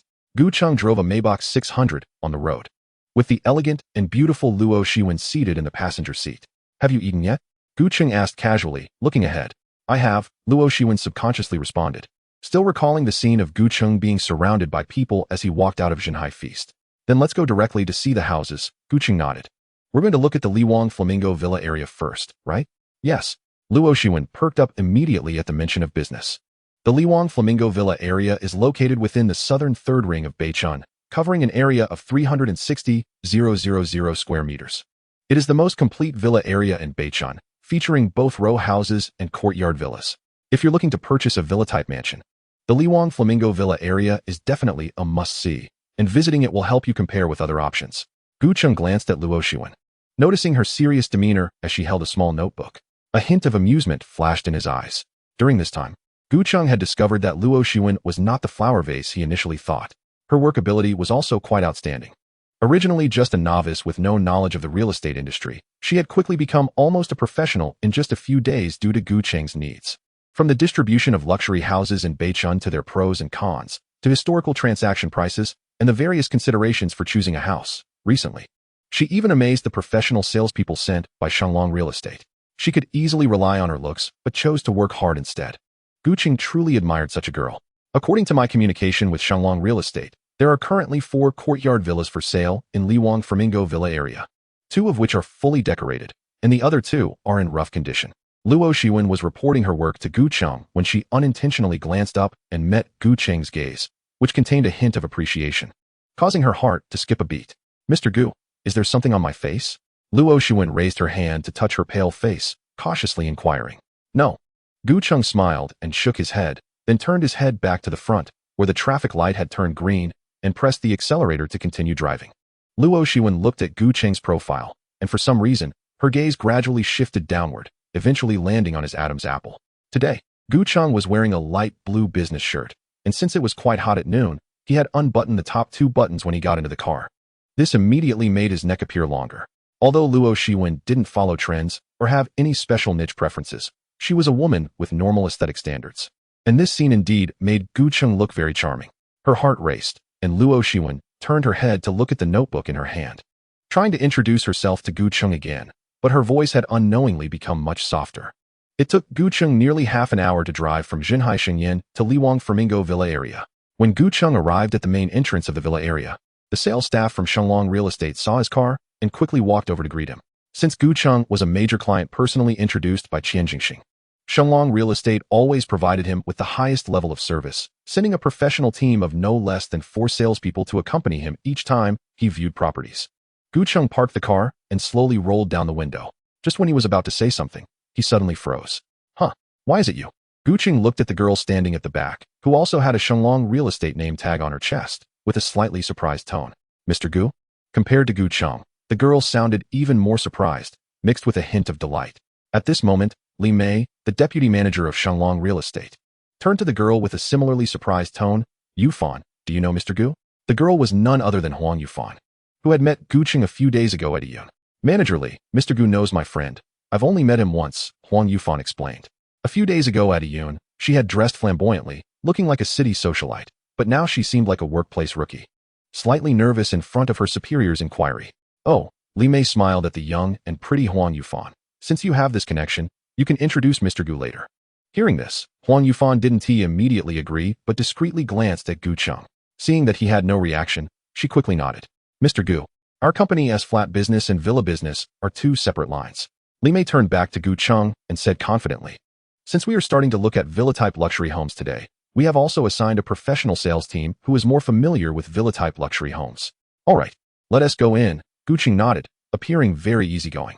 Huang Yufan stood behind Li Mei, but her gaze couldn't help but drift towards Luo Shiwen, who was sitting in the passenger seat of Gu Cheng's car. She looked at Luo Shiwen's elegant and beautiful pale face and couldn't help but feel a pang of envy. Another beauty who could rival Ruan. Moreover, the 2 were completely different types. The fleeting thoughts that had just arisen in Huang Yufan's mind were quickly extinguished by Luo Shiwen sitting in the passenger seat next to Gu Cheng. Okay, Mr. Gu, we'll lead the way for you, Li Mei replied to Gu Cheng and then turned around, leading Huang Yufan and others to quickly board their company's business vehicle, which would drive ahead to guide Gu Cheng. Inside the business vehicle, as soon as the door closed, Huang Yufan's 2 colleagues immediately looked at her with a strong sense of gossip. Yufan, do you know this young Mr. Gu? Asked a girl a few years older than Huang Yufan, eager to know more about him. What is his background? Tell us quickly, we're dying of curiosity. Well, it's not exactly knowing him, we just met once. As for his background, I heard he seems to be the chairman of Zhenshui Group, which owns the recently popular Yun and the highest-end Chaoyu seafood buffet in Beichun, both of which are dining brands under Zhenshui Group. Huang Yufan, a newcomer who had just joined half a year ago, answered honestly to her colleagues' questions. Chairman of Zhenshui Group? My goodness. The 2 girls sitting next to Huang Yufan were instantly shocked, their mouths agape, as if they could fit a baguette inside. Meanwhile, Li Mei, who was sitting in the front passenger seat, appeared calm, but the surprise in her eyes was no less than that of the 2 girls in the back. After calming herself down, she quietly took out her phone and opened WeChat to send the latest news to her boss. Chapter 48. The Nature of Men. Mr. Gu. The independent courtyard villa you are currently viewing has a property area of 310 square meters, 2 floors above ground and 1 underground, with 2 independent garages, fully decorated in an European style, and the owner is asking for 7.2 million. Gu Cheng strolled through the independent villa, with Huang Yufan responsible for introducing the property to him. Her voice was crisp, and her speaking speed was moderate. She was well versed in all the information about the villa in front of them. Gu Cheng walked through the villa from top to bottom, inside and out, but his expression remained largely unchanged. Before he obtained Tongzi Gu, this villa was something he could only dream of, yet now that he possessed billions in assets, he looked at the villa and felt it was somewhat lacking. Li Mei, who had been accompanying Gu Cheng during the property viewings, noticed his expression and realized that the villa didn't satisfy him. Mr. Gu, would you like to take a look at the other two rough villas? Li Mei stepped forward to ask Gu Cheng. No need to look. Gu Cheng shook his head. All right, Mr. Gu, then we. As Li Mei was speaking, her phone suddenly vibrated. Mr. Gu, I'm sorry, it's a call from our general manager Wang. Li Mei showed an apologetic expression to Gu Cheng. It's fine. Gu Cheng waved his hand. Li Mei gave Huang Yufan a glance, then took her phone and walked aside quickly. Mr. Gu, would you like to take a break? Huang Yufan leaned slightly towards Gu Cheng and asked in a somewhat delicate voice. No need. I'll go outside for some fresh air, Gu Cheng said, leading the way outside the villa. Meanwhile, Luo Shiwen, who had been accompanying Gu Cheng, shot a meaningful glance at Huang Yufan before following Gu Cheng out. Huang Yufan watched their backs, biting her lip, feeling somewhat unwilling. Luo Shiwen was dignified, and Jiang Ruan was cold. In terms of appearance and temperament, she admitted she was not on par with them. However, she was much more passionate than them. Playing the field is in a man's nature. No matter how fragrant the flowers at home are, they always want to try the taste of wildflowers outside. As long as she could catch Gu Cheng, even if it was just a fleeting romance, whatever he casually let slip from his fingers would be enough to satisfy her. Thinking of this, Huang Yufan straightened her back and quickly chased after Gu Cheng. About 5 minutes later, Li Mei, who had just finished a phone call, walked briskly towards Gu Cheng. Mr. Gu, just now President Wang called. He said he has a friend who is eager to sell a villa right now. The standalone villa in Phase 2 of Chui Garden has a property area of 530 square meters and an actual area of 1685 square meters, with 3 floors above ground and 1,000 square meters of independent garden. It has just been beautifully renovated in an Italian light luxury style. Li Mei walked up to Gu Cheng and immediately reported to him. This sounds good. Gu Cheng raised an eyebrow, showing a hint of interest. Li Mei said somewhat tactfully, Mr. Gu, the price of this property might be significantly higher than the general market rate for many luxury homes in Beichun. Go ahead. I'm listening. Gu Cheng's expression remained unchanged. It probably won't be less than 25 million. Li Mei gritted her teeth and finally said the price. As her words fell, Huang Yufan and the others couldn't help but gasp. Beichun, being a provincial capital city at the bottom of the second-tier cities, could buy improved housing for over 1 million, large flats for over 2 million, and even consider villas for over 3 million. In Beichun, properties exceeding 5 million could already be considered luxury homes. As for properties over 10 million, they were truly rare. Nowadays, a super luxury home like the one Li Mei mentioned, priced at no less than 25 million, was something that even the 2 seasoned employees, not to mention Huang Yufan, who had just started working for half a year, had never heard of. The 3 of them changed color at the price, and Luo Shiwen's expression also slightly changed. Only Gu Cheng's expression did not change significantly. Why is that? Gu Cheng only asked this one question. Mr. Gu, this price is indeed very high. But please believe me, if this villa were not worth the price, President Wang wouldn't have personally made this call, nor would he have asked me to discuss this with you. Li Mei replied sincerely. I just told you that this villa has just been renovated, and the previous owner hasn't even had a chance to move in. If there weren't any special circumstances, this villa wouldn't be on the market at all. The reason this villa is so expensive is that the previous owner invested nearly 10 million just in renovations. And the style is Italian light luxury, which is a style you really like. President Wang said that if you are interested, the owner happens to have time today. And you can go to Chui Garden to take a look right now. If you are not satisfied after seeing it, you can leave at any time without any psychological burden. Gu Cheng looked into Li Mei's eyes, seeing her sincere expression, and he finally nodded slightly. In that case, let's go take a look. Okay. Li Mei repeatedly nodded. I'll contact President Wang now to help you reach out to the owner. Send me the location on my phone. Gu Cheng gave Luo Shiwen a glance, and then took the lead to walk out of the villa. Seeing this, everyone quickly followed. 5 minutes later, Gu Cheng drove his Maybach 600 out of the Li Wang Flamingo Villa area, heading towards Chui Garden while dialing Xiaxiu through the car's Bluetooth. Soon, the call was connected. Mr. Gu, good afternoon. A crisp voice rang in the car, prompting Luo Shiwen, who was in the passenger seat, to instinctively look at the car screen. Xia? I may need to purchase a property later. Gu Cheng stated his needs succinctly. The transaction amount may exceed 20 million. Please contact Lawyer Yang and help me organize lawyers who specialize in luxury property due diligence. Then wait for my call, and I'll have you bring people over. Okay, Mr. Gu, I'll arrange that immediately. If you need anything, feel free to call or message me on WeChat. Hearing that the transaction amount might exceed 20 million, Xiaxiyu's tone suddenly became much more serious. Okay, I'll contact you later. After Gu Cheng finished speaking, he hung up the phone. Mr. Gu, Shui Garden is a high-end property project newly developed in Beichun in recent years. Its villas rank among the top in high-end properties in Beichun. However, according to my investigation, the transaction information of villas with a property area exceeding 500 square meters in Shui Garden has not been disclosed publicly. Based on villas of other property areas, the luxury home recommended to you by Shenglong Real Estate is valued somewhat too high, so please be cautious during the viewing later. Luo Shiwen said seriously, quietly reminding Gu Cheng. Understood. I'll be cautious. Gu Cheng nodded. Let's see it when we get there. Okay. Luo Shiwen had just heard Gu Cheng's phone call and knew he should have a sense of the situation, so she didn't say much more. Chapter 49. Mountaintop Manor. Seeking follow-up reading. 20 minutes later, Gu Cheng drove into Phase 2 of Shui Garden. Looking around, the entire community consisted either of row houses or independent villa courtyards, with shady trees lining the roads, creating a serene and secluded atmosphere. The landscaping here is good. Gu Cheng slowed down the car and casually commented. Shui Garden is the first high-end residential project launched by Hutchison Whampoa Real Estate in Beichun, adjacent to the largest artificial forest park in Asia, Jingwepool. It covers an area of 920,000 square meters, with a plot ratio of only 0.41, consisting entirely of villa products. Luo Shiwen quietly introduced to Gu Cheng. Hutchison Whampoa Real Estate. That name sounds somewhat familiar. Gu Cheng's brow furrowed slightly, his tone skeptical. Mr.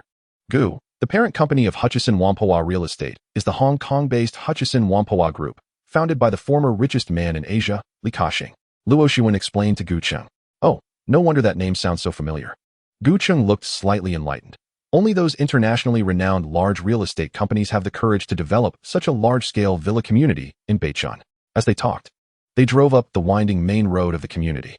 Luo Shiwen looked out the window, watching the villas along the way, and her thoughts drifted away. With such villas, even if I work hard for 100 years, I might not be able to afford one.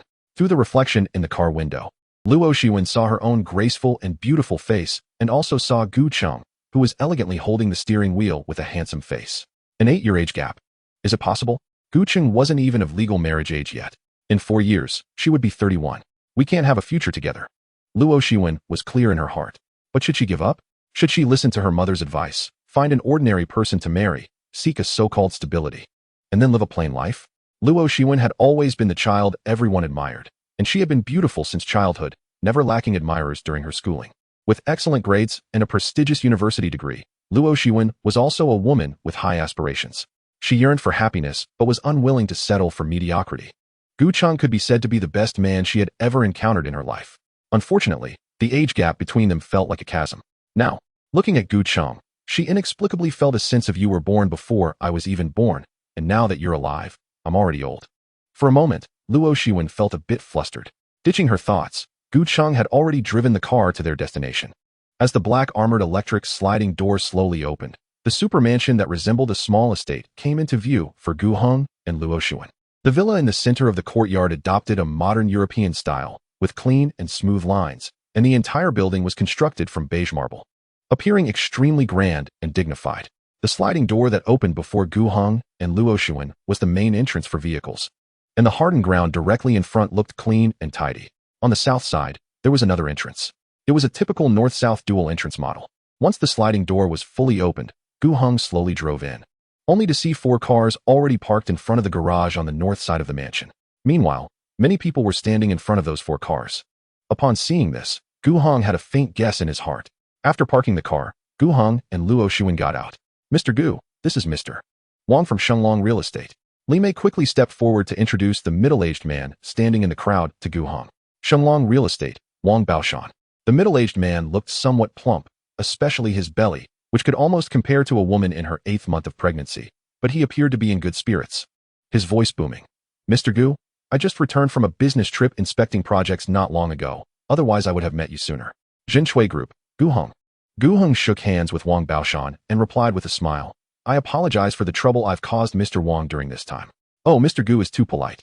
Our Shenglong Real Estate is in this business, and it's an honor for you to trust us. How can we call it a trouble? Wang Baoshan, as a real estate executive, spoke and acted with a somewhat charismatic air. By the way, Mr. Gu, let me introduce you. Following Wang Baoshan's gesture, Gu Heng looked to his side and saw a very elegant woman standing there. Although she was not tall, her presence was hard to ignore. As the saying goes, time does not defeat beauty. Even though time had left traces on her face, it was still easy to see that she must have been a very beautiful woman in her youth. This is Jiang Man, my high school classmate. Now the deputy dean of our Beichun Jidan Ninth Hospital, and also the seller of this mansion today. Upon hearing this, Gu Heng maintained a calm expression, extended his right hand towards her, and politely greeted, Dean Jiang, hello, I am Gu Heng. Mr. Gu, nice to meet you. The woman smiled slightly at Gu Heng. After a brief introduction, Wang Baoshan spoke again. Mr. Gu, Jiang Man, it's the best time of the afternoon now, with the best sunlight. Let's take a look at the house first. Both Gu Heng and Jiang Man nodded in agreement. Today, Gu Heng was the buyer. If he was not satisfied with the house, there was no need for further discussion.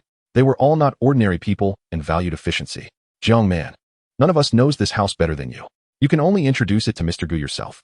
Wang Baoshan laughed like a Methriya Buddha, appearing quite amusing. Jiang Man nodded, then made a gesture inviting Gu Heng. Mr. Gu, let us start by looking at the yard. All right. Gu Heng nodded. Mr. Gu, I believe Mr. Wang has already introduced the basic information about my house, so I won't go into too much detail. As the deputy dean of a provincial top-tier hospital, Jiang Man transformed into a serious demeanor immediately. She pointed at the garage in front of them and said, my house has a 3-car garage, with direct access to the house. However, although it is called a 3-car garage, as you can see, there is also space outside the garage for parking. I have done hardening treatment on the ground here, and it can easily accommodate 5 more cars. If you don't park here, when you have children in the future, this space will also be very suitable for your kids to play. It should be spacious enough. After briefly introducing the parking space, Jiang Man led Gu Heng towards the south of the villa, where the garden was located. Passing by the east side, she casually introduced, I set up a pavilion here, equipped with outdoor sofas and a tea table, where Mr. Gu can relax with friends in the summer, drink tea, read books. It should be quite pleasant. On the west side, I built an outdoor barbecue area, with the area all set up. Just the barbecue equipment and tables and chairs may need to be prepared by you in the future. As she said this, Jiang Man smiled at Gu Heng. However, that smile carried a somewhat bitter meaning in Gu Heng's eyes. Sensing this, Gu Heng had a faint guess in his heart, but his expression remained unchanged as he continued to follow Jiang Man forward. Chapter 50. Enjoying the southern slope half mountain, overlooking the clear moon's reflection soon. Everyone walked to the front yard. In the center of the courtyard was a small swimming pool measuring 20 meters long and 4 meters wide, surrounded by a winding path made of natural stone, connecting the south entrance and the villa. Mr. Gu, you might find it a bit empty now. That's because the flowers and greenery haven't been installed yet. Once the flowers and greenery are in place, there should be a row of plants in front of the pool as a natural screen, surrounded by vibrant blooms. It should look very beautiful once set up. Standing in front of the pool, Jiang Man looked at Gu Heng and continued. If you are interested in purchasing, I can send you the designer's drawings. And you can buy the flowers and plants according to the drawings. If you don't like it, you can also find a gardener to redesign it and choose the flowers and plants you prefer. Gu Heng nodded, gazing at the spacious private pool and the empty courtyard, a hint of satisfaction flashing in his eyes. From the current perspective, Gu Heng had a very good impression of this villa. Mr. Gu, that's basically the situation in the courtyard. Let us move inside the villa to take a look. Jiang Man gestured for Gu Heng to enter, and everyone followed her footsteps into the villa. As the large door of the villa opened, a spacious and bright entrance hall came into view. The floor of the entrance was entirely paved with marble tiles, with natural and smooth patterns, giving a warm and delicate texture. Mr. Gu, all the marble tiles you will see later are made from natural stone imported from Italy. I have kept the relevant invoices and customs tax bills, and I will show them to you later. Jiang Man waved her hand to indicate that everyone need not change shoes and could just walk in with their shoes on. As everyone passed through the entrance, they entered the villa's living room. The ceiling was 8 meters high, and the overall length was 24 meters from north to south. The villas in Shui Garden do not have basements, so we placed all the leisure areas that should normally be underground on the 3rd floor. Besides the living room, dining room, kitchen, maid's room, service room, storage room, and guest bathroom, there is not much else on the 1st floor. Jiang Man stood in the center of the living room as she introduced it, while Gu Heng looked around. The entire 8-meter height and the art crystal chandelier above, which could be seen to be quite valuable, made the living room space extraordinarily grand. From the design perspective, the designer utilized black, white, and brown colors to the fullest, making it look high-end yet warm. The black leather sofa was soft and comfortable. In front was a coffee table made from a solid piece of resin with fine gold foil embedded inside, its surface smooth as a mirror. The design of the TV background wall combined natural stone and wooden materials, looking quite spectacular. On the other side of the living room was the dining area. The two areas were designed in an open style, with a round table made of the same natural marble in the center, paired with frosted leather dining chairs. and an artistic chandelier hanging above, enough to accommodate 10 people dining at the same time.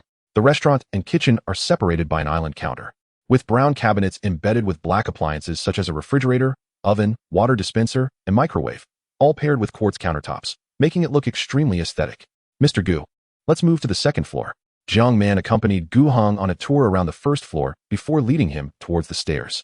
In fact, there is an elevator in the villa, but since there were quite a few people, and Gu Heng wanted to see more, they all took the stairs. The second floor is purely a relaxation area. Besides the master bedroom, the other 3 guest bedrooms are all suite designs. The first room they entered was the master suite. It features a dual circulation design, with velvet wall coverings, a walnut wood carved bed frame, complemented by long staple cotton bedding and goose-down pillows. The circular hanging rack in the walk-in closet can rotate electrically and is equipped with an intelligent lighting system, along with a built-in top-grade constant temperature safe. The bathroom floor is laid with gray-veined marble, and the acrylic double basins extend a full 6 meters, with a widened countertop along the edge of the embedded bathtub, allowing the round tub to comfortably accommodate 3 people without feeling cramped. After that, they toured the other 3 guest suites, which also follow the model of having independent bathrooms and walk-in closets, with the only difference being slightly smaller areas. Finally, they arrived at the third floor. The multimedia room, gym, study, sauna, and therapy room are all available. In addition, what caught Gu Heng's attention was a functional area located on the south side of the third floor, overlooking the front yard. This room combines a cigar room, wine cellar, and tea room, with an area of over 100 square meters. 3 sets of floor-to-ceiling windows create a transparent view. Standing here, one can not only clearly overlook the entire front yard, but also take in the whole Yutsue garden. Even gazing far at the pristine moon lake, it truly embodies the promotional slogan of Yutsue Garden, nestled on the southern slope, overlooking the shimmering moon lake.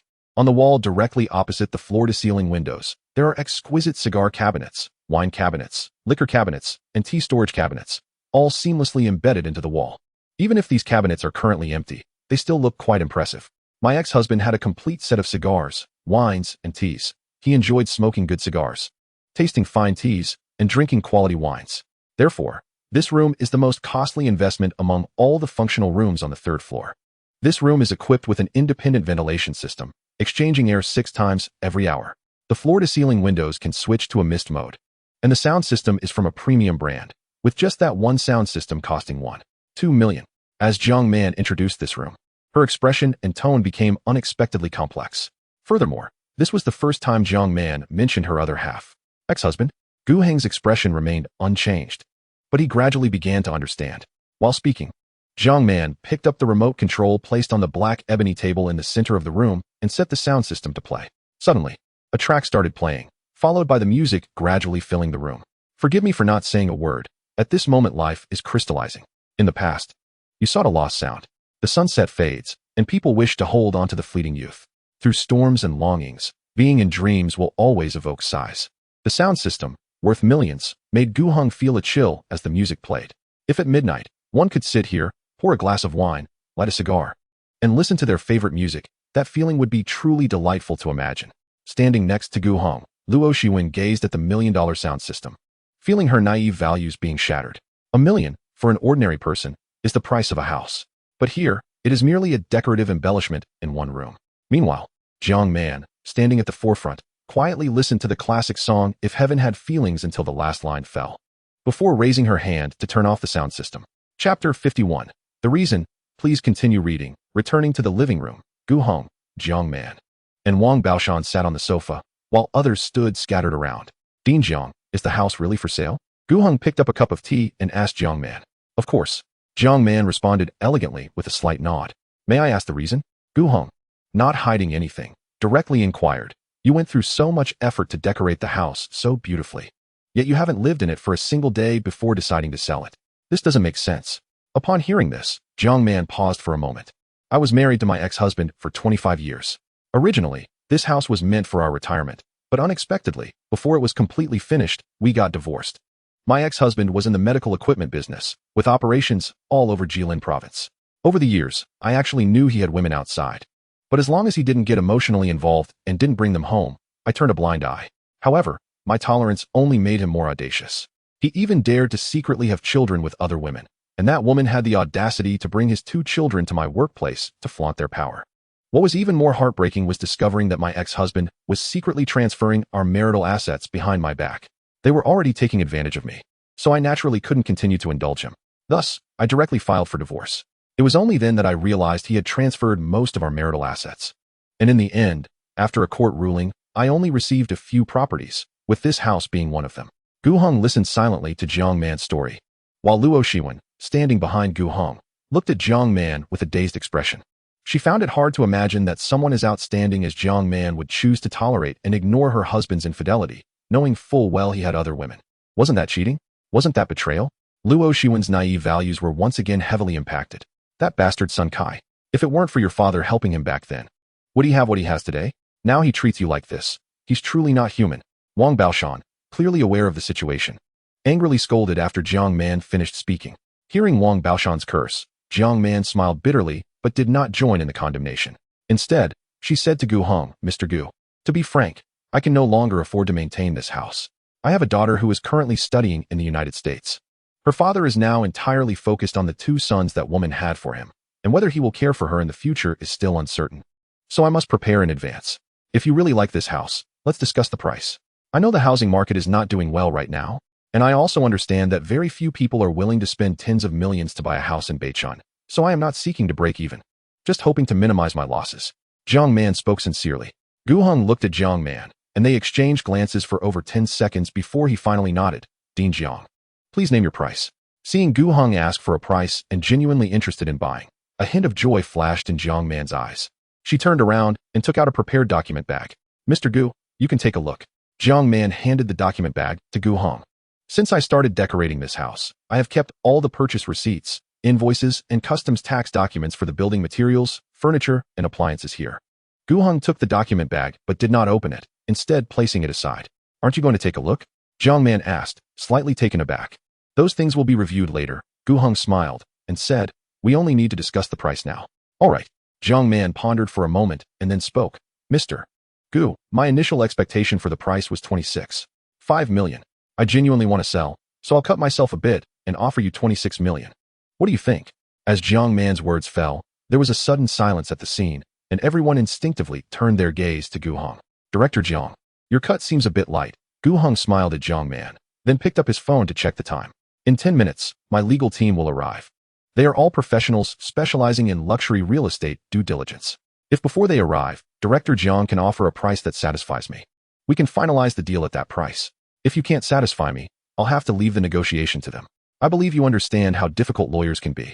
As their employer, they'll be very meticulous until the price is driven down to the lowest possible point. So, Director Jiang, please think carefully. At the end, Gu Heng made a gesture inviting her to consider. A legal team? Jiang Man frowned slightly at the mention. Ahem, Jiang Man, you should think it over carefully. We are old classmates, and I'll be honest with you. Finding a suitable buyer for your property is really not easy. Those who like it usually can't afford it. And those who can afford it often prefer to buy a bare shell and design it themselves. Wang Baoshan chimed in at the right moment. If you miss out on Mr. Gu today, you might not find a suitable buyer for the next 3 to 5 years. The real estate market is sluggish. In 3 to 5 years, not to mention how much more prices might drop, your newly decorated house will feel like an old house. For you right now, cashing out and holding the money in your hand is the priority. Otherwise, no matter how expensive your house is, it can't be turned into cash immediately.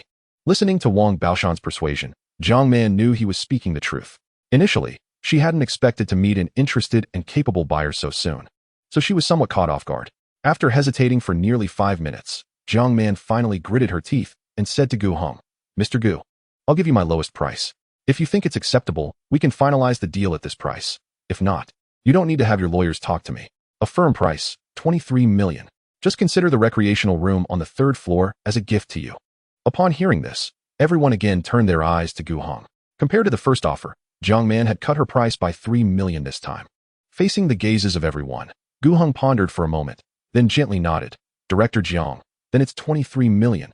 Let us be friends. Jiang Man felt a sense of relief upon hearing Gu Heng agree. Let us be friends. Mr. Gu, if you need anything in the future, feel free to call me. Jiang Man sighed with relief, her smile returning. Director Jiang, I must inform you in advance that the price we just discussed is based on the premise that everything you introduced earlier is true. Gu Heng's expression became slightly serious. If my legal team finds that your introductions do not match the reality during the due diligence, then this price will not count. Absolutely no problem. Jiang Man replied confidently. You can investigate however you like. If I spoke even a half-truth, you can negotiate the price however you want. All right. Then I'll trouble Director Jiang to open the north entrance. They have arrived, Gu Heng said, glancing at his phone. Manager Li, go open the door. Wang Baoshan directly instructed. Director Jiang, please have a seat. I can handle it. Li Mei said as she quickly walked towards the entrance to open the north sliding door. Soon, 2 Audi cars drove into the courtyard. With the sound of hurried footsteps approaching from outside, everyone in the living room turned to look in that direction. A total of 8 people, both men and women, all dressed in very appropriate suits and carrying briefcases. Each of them looked energetic, exuding the aura of legal elites. Although Li Mei, Wang Baoshan, and others were also in suits, the difference became evident when standing in front of this group. Mr. Gu, this is lawyer He Jingyi, a senior lawyer specializing in real estate, also a member of your exclusive service team. As Gu Heng's legal assistant, Xia Xiao naturally followed along. She first introduced the female lawyer in front to Gu Heng and then continued. The remaining 6 lawyers are also from our firm and specialize in real estate, each with their own focus. Lawyer He, we met at the banquet that day. Gu Heng stood up, smiled at her. I'll trouble you today. Mr. Gu, you're too polite. It's our duty to serve you. He Jingyi, with her short hair looking very neat, spoke very courteously. At that moment, sitting on the sofa, Jiang Man and Wang Baoshan looked at each other, both seeing the surprise in each other's eyes. After all, lawyers are not cheap. They charge by the hour. Originally, they thought Gu Heng's legal team would consist of 2 lawyers with a few assistants, but unexpectedly, 7 formal lawyers arrived, led by a senior real estate lawyer. The key point was the overly courteous attitude these lawyers had towards Gu Heng. Wang Baoshan was filled with surprise, and his regard for Gu Heng rose several levels.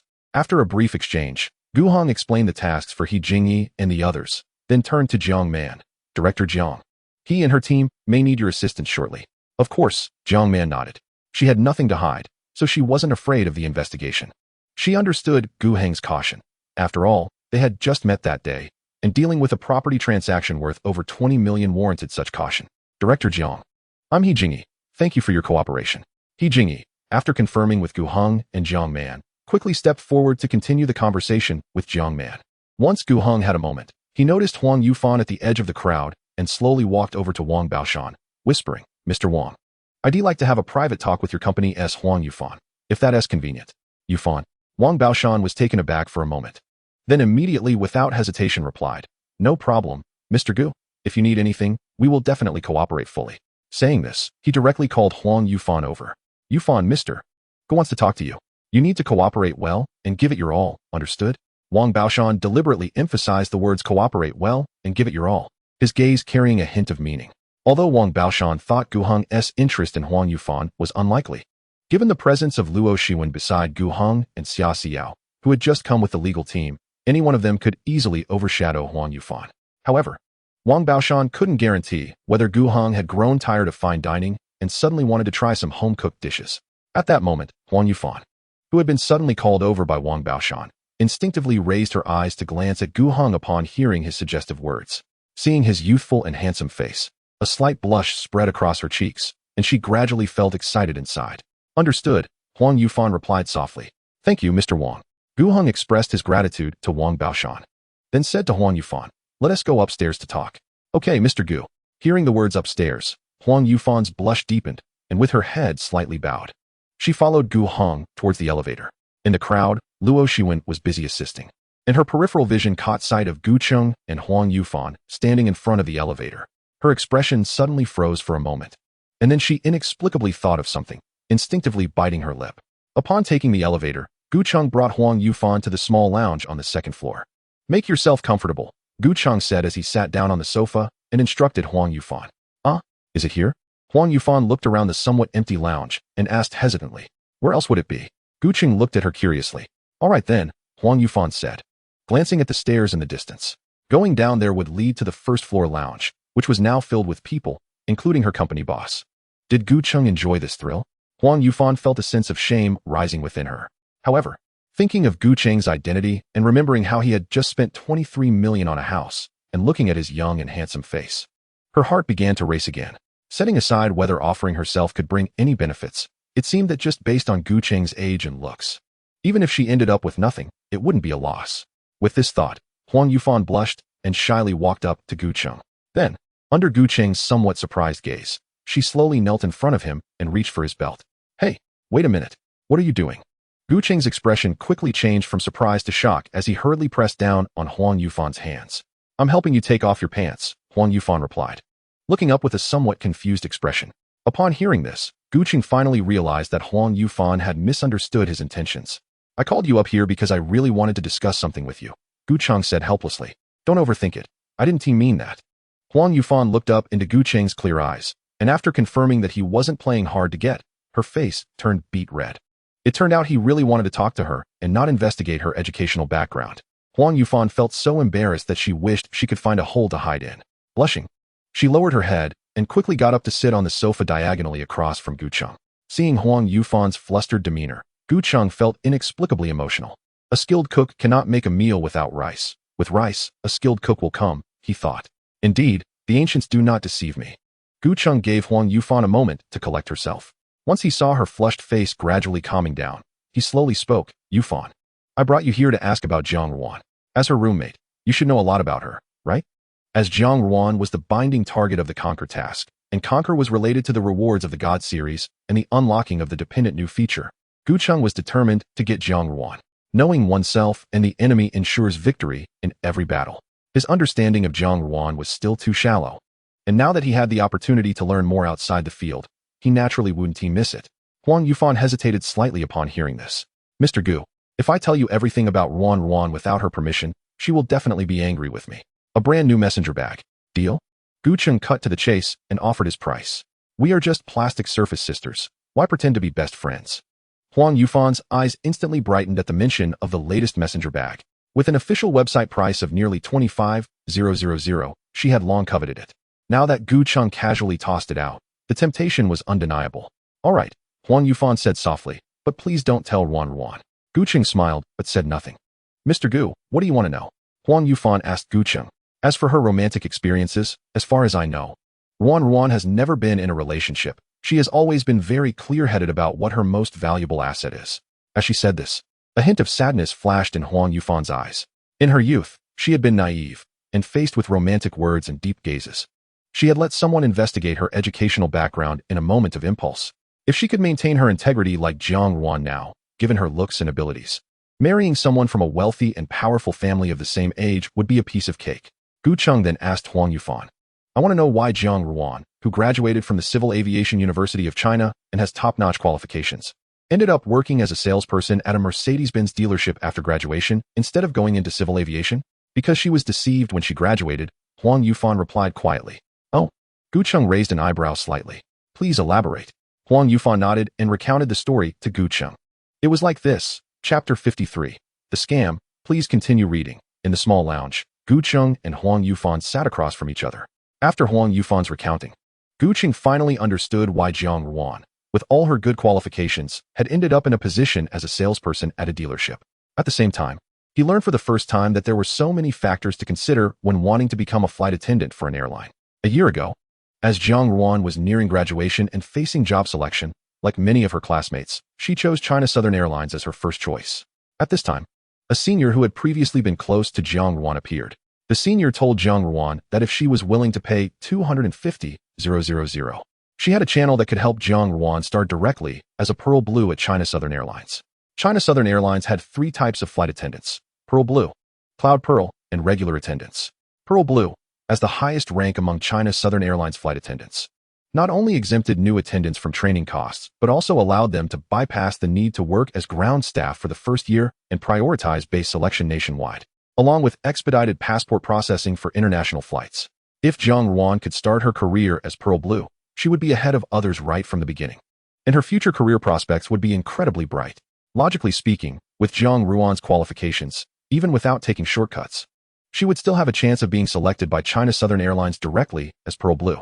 Unfortunately, the senior understood the psychology of students nearing graduation all too well.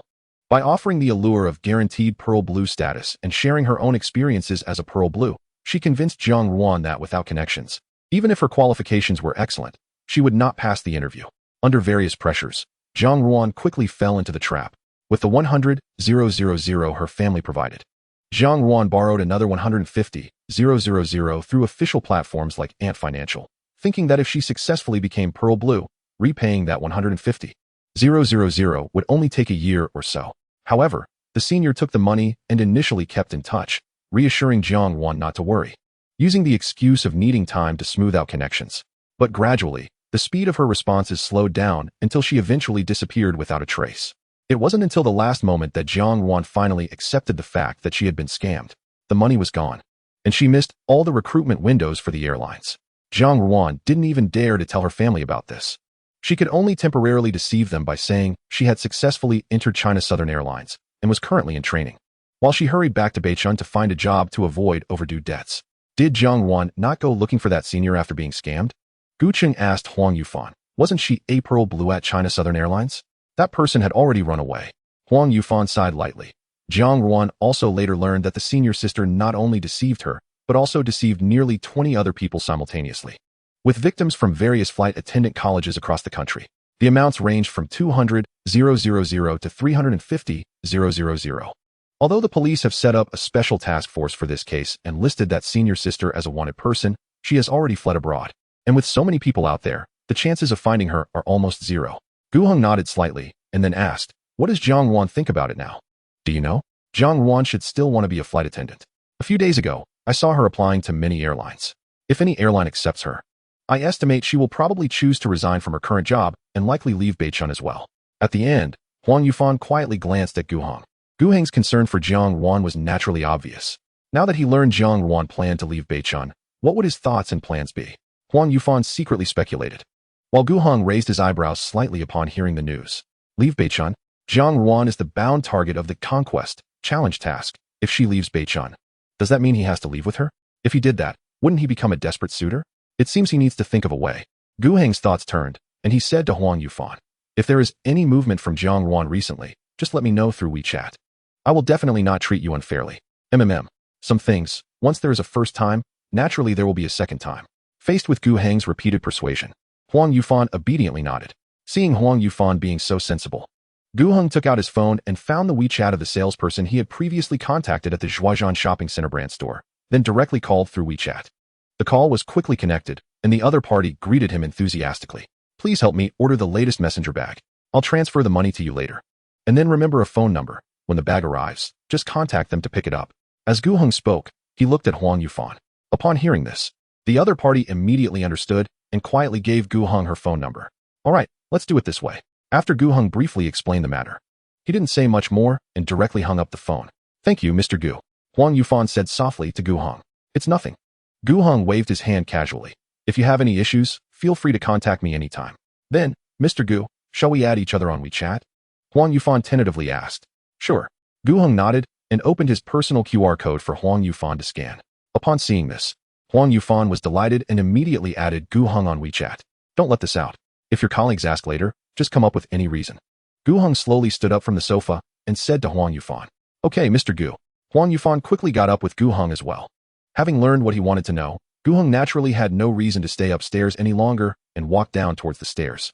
When the two returned to the living room, Luo Shiwen, Li Mei, Wang Baoshan, Xia Xiao, and others instinctively glanced at Huang Yufan. Seeing her well-dressed and looking normal, everyone dismissed their suspicions. About half an hour later, He Jingyi finally had results from her end. Mr. Gu, after our comprehensive due diligence, the property that Dean Jiang intends to sell has no issues regarding ownership, and many of the furniture and appliances in the property are indeed as Dean Jiang mentioned. All genuine. He Jingyi reported to Gu Heng while handing him a paper version of the due diligence results opinion letter, which bore the electronic seal of Junsheng Law Firm, indicating that this opinion letter was recognized by the firm. If any ownership issues arise with this property in the future, Gu Heng could use this opinion letter to seek compensation from Junsheng Law Firm. In that case, let's draft the contract. Gu Heng stood up from the sofa and looked at Jiang Man. Dean Jiang, shall we sign directly? Let us sign directly. Jiang Man nodded without any hesitation. Seeing this, Wang Baoshan, who was sitting nearby, chuckled and stood up from the sofa. Jiang Man, Mr. Gu. Today you both get what you want. It's really a double happiness. I see it's getting late outside. Why don't I treat you all tonight? Let us find a place to eat and have a few drinks. How about that? Wang Baoshan had been waiting for this opportunity for a long time. Gu Heng, so young, already owns the entire Zhen Shui group, and even the Junsheng law firm treats him with such high regard. Such quality networking resources are definitely worth cultivating. I'm fine with that. Jiang Man was the first to respond. She naturally wanted to show respect for the great help Wang Baoshan had given her. Besides, her thoughts were similar to Wang Baoshan's. Previously, she had her ex-husband to rely on, but now after the divorce, everything had to depend on herself. Especially since she had to consider her daughter as well. Then tonight, let Mr. Wang treat us. I'll host again another day for another meal.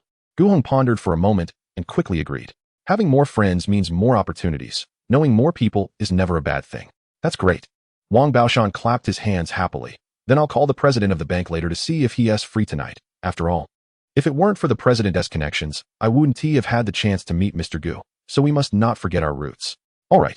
Everyone chatted and laughed, and He Jingyi quickly drafted the purchase contract. Subsequently, Gu Heng and Jiang Man signed the purchase contract, and Gu Heng paid Jiang Man 500,000 as a deposit. The remaining funds would be transferred to Jiang Man once all the procedures were completed. Thus, the matter of purchasing the property was settled. Chapter 54, Late Night Invitation. Late at night, in a corner of the city.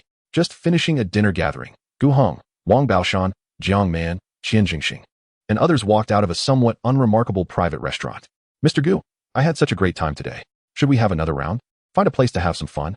Wang Baoshan wrapped his arm around Gu Heng's, his spirits high from the alcohol, and his volume was a bit uncontrolled. His steps somewhat unsteady. Gu Heng, being held by Wang Baoshan, also displayed a noticeable intoxication in his eyes, but could still barely maintain consciousness. Jiang Man walked beside them.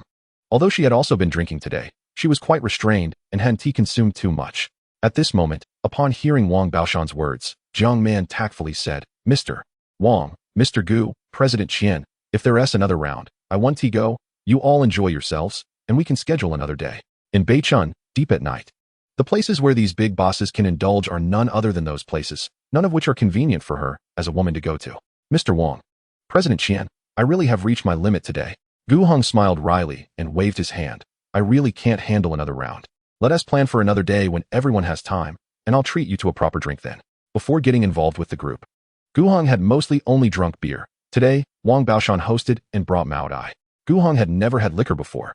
And even though he knew that liquor should be sipped slowly, being his first time, he still didn't quite control the amount well. Mr. Gu, it's fine if you can't drink anymore. Wang Baoshan still warmly invited. Once we get there, we can just chat, sing, and play some games. That would be nice too. Mr. Wang, I'm really not going today. Let's do it another day. Wang Baoshan noticed that Gu Cheng was not being polite, but truly didn't want to go. So he didn't insist any longer and turned to Qian Jingxing.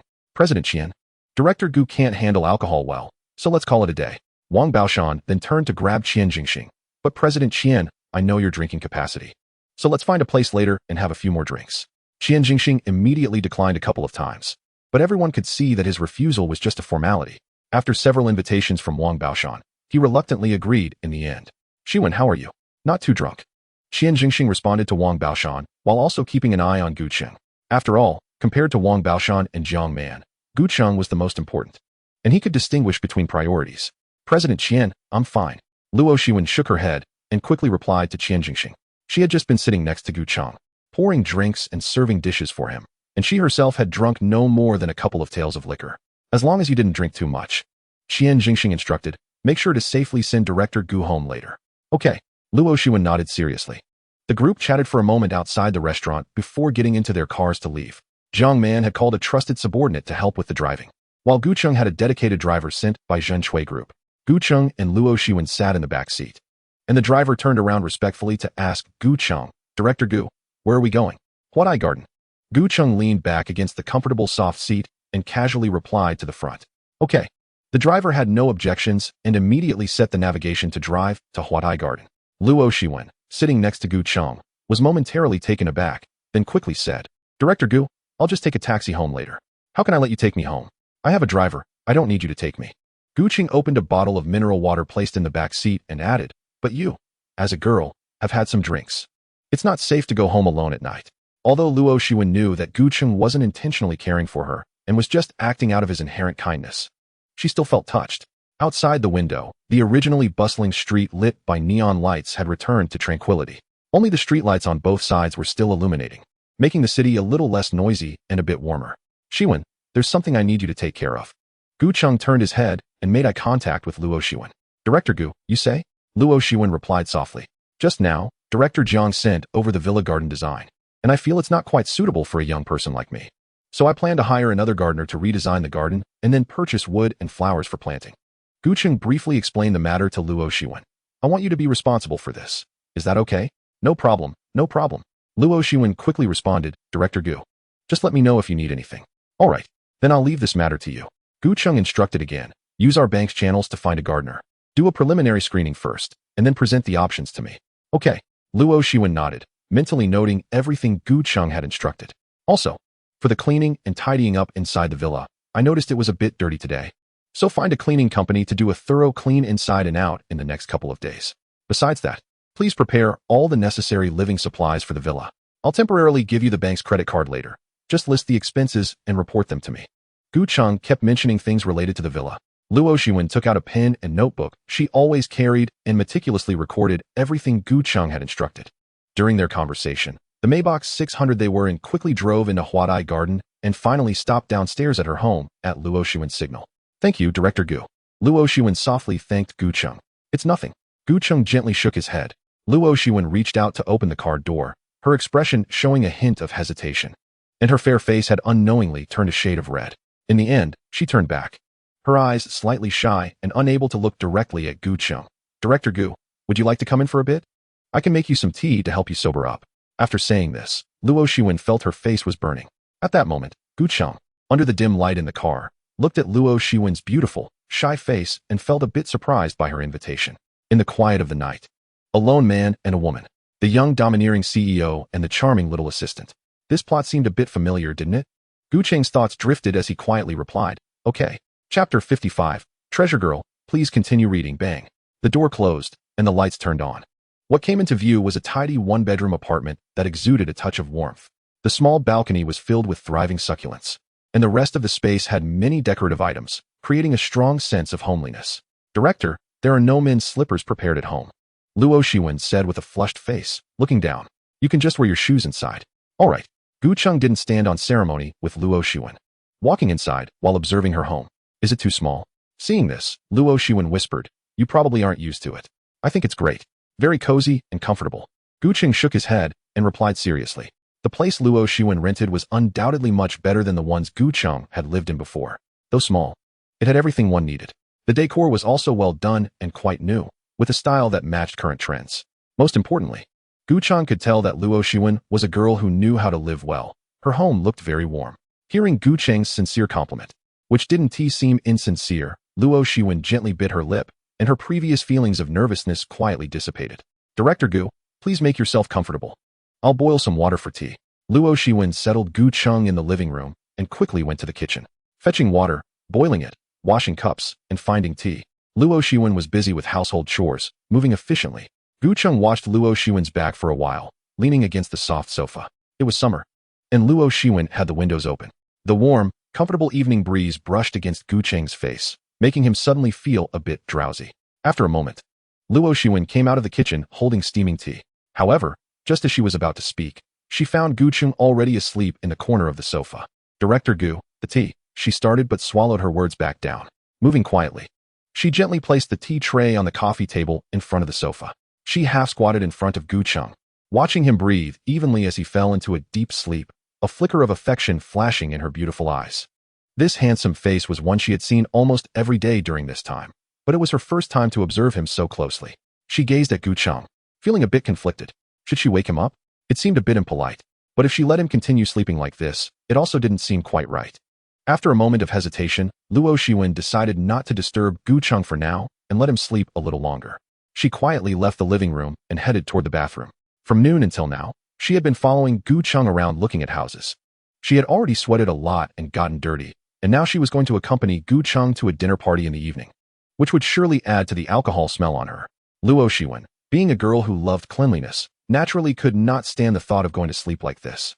She stood under the shower, letting the slightly warm water wash over her body. At the same time, her thoughts were a bit chaotic, especially when she thought about Gu Cheng lying in the living room while she was here taking a shower. Every time she thought about it, her face felt a bit hot. After finishing her shower at a leisurely pace, Luo Shiwen changed into her usual silk pajamas and walked out of the bathroom. She quietly glanced towards where Gu Cheng was, only to see him still sleeping there, showing no signs of waking up. In fact, he seemed to be sleeping even deeper and was even faintly snoring. Luo Shiwen thought for a moment, then turned and walked into the bedroom, took a light blanket from the wardrobe, and then quietly walked back to Gu Cheng, covering him with the blanket. Afterwards, she looked down at Gu Cheng's shoes on his feet and his slightly twisted body. She thought that he might not be comfortable sleeping like this, so she bent down to help him take off his shoes and place his legs on the sofa.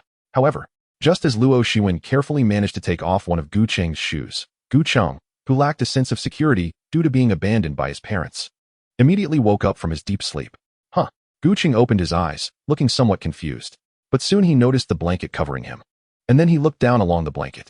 He saw Luo Shiwen half squatting by his feet, and her usually neat bun had come undone, cascading down like a waterfall. With her delicate makeup removed, her fair and translucent skin seemed fragile, and her graceful and delicate face resembled a freshly bloomed lotus. Her red lips were unadorned, and her long, white neck was elegant. As he looked further down, Gu Cheng was inexplicably stunned. Was this still the Luo Shiwen he knew? How had she suddenly transformed from a girl into a girl? She was simply a treasure. The key was that Luo Shiwen's current posture.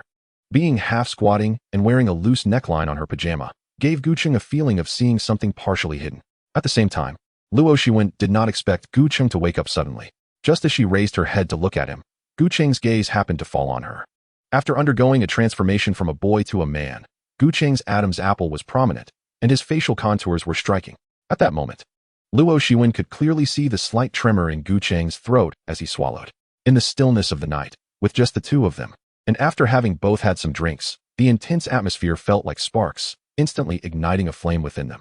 Gu Cheng gradually shifted from a half-reclined position to sitting up straight, while Luo Shiwen's breathing became slightly hurried, her beautiful eyes shimmering with a glint of moisture. Mr. Gu. Luo Shiwen's voice was almost a whisper.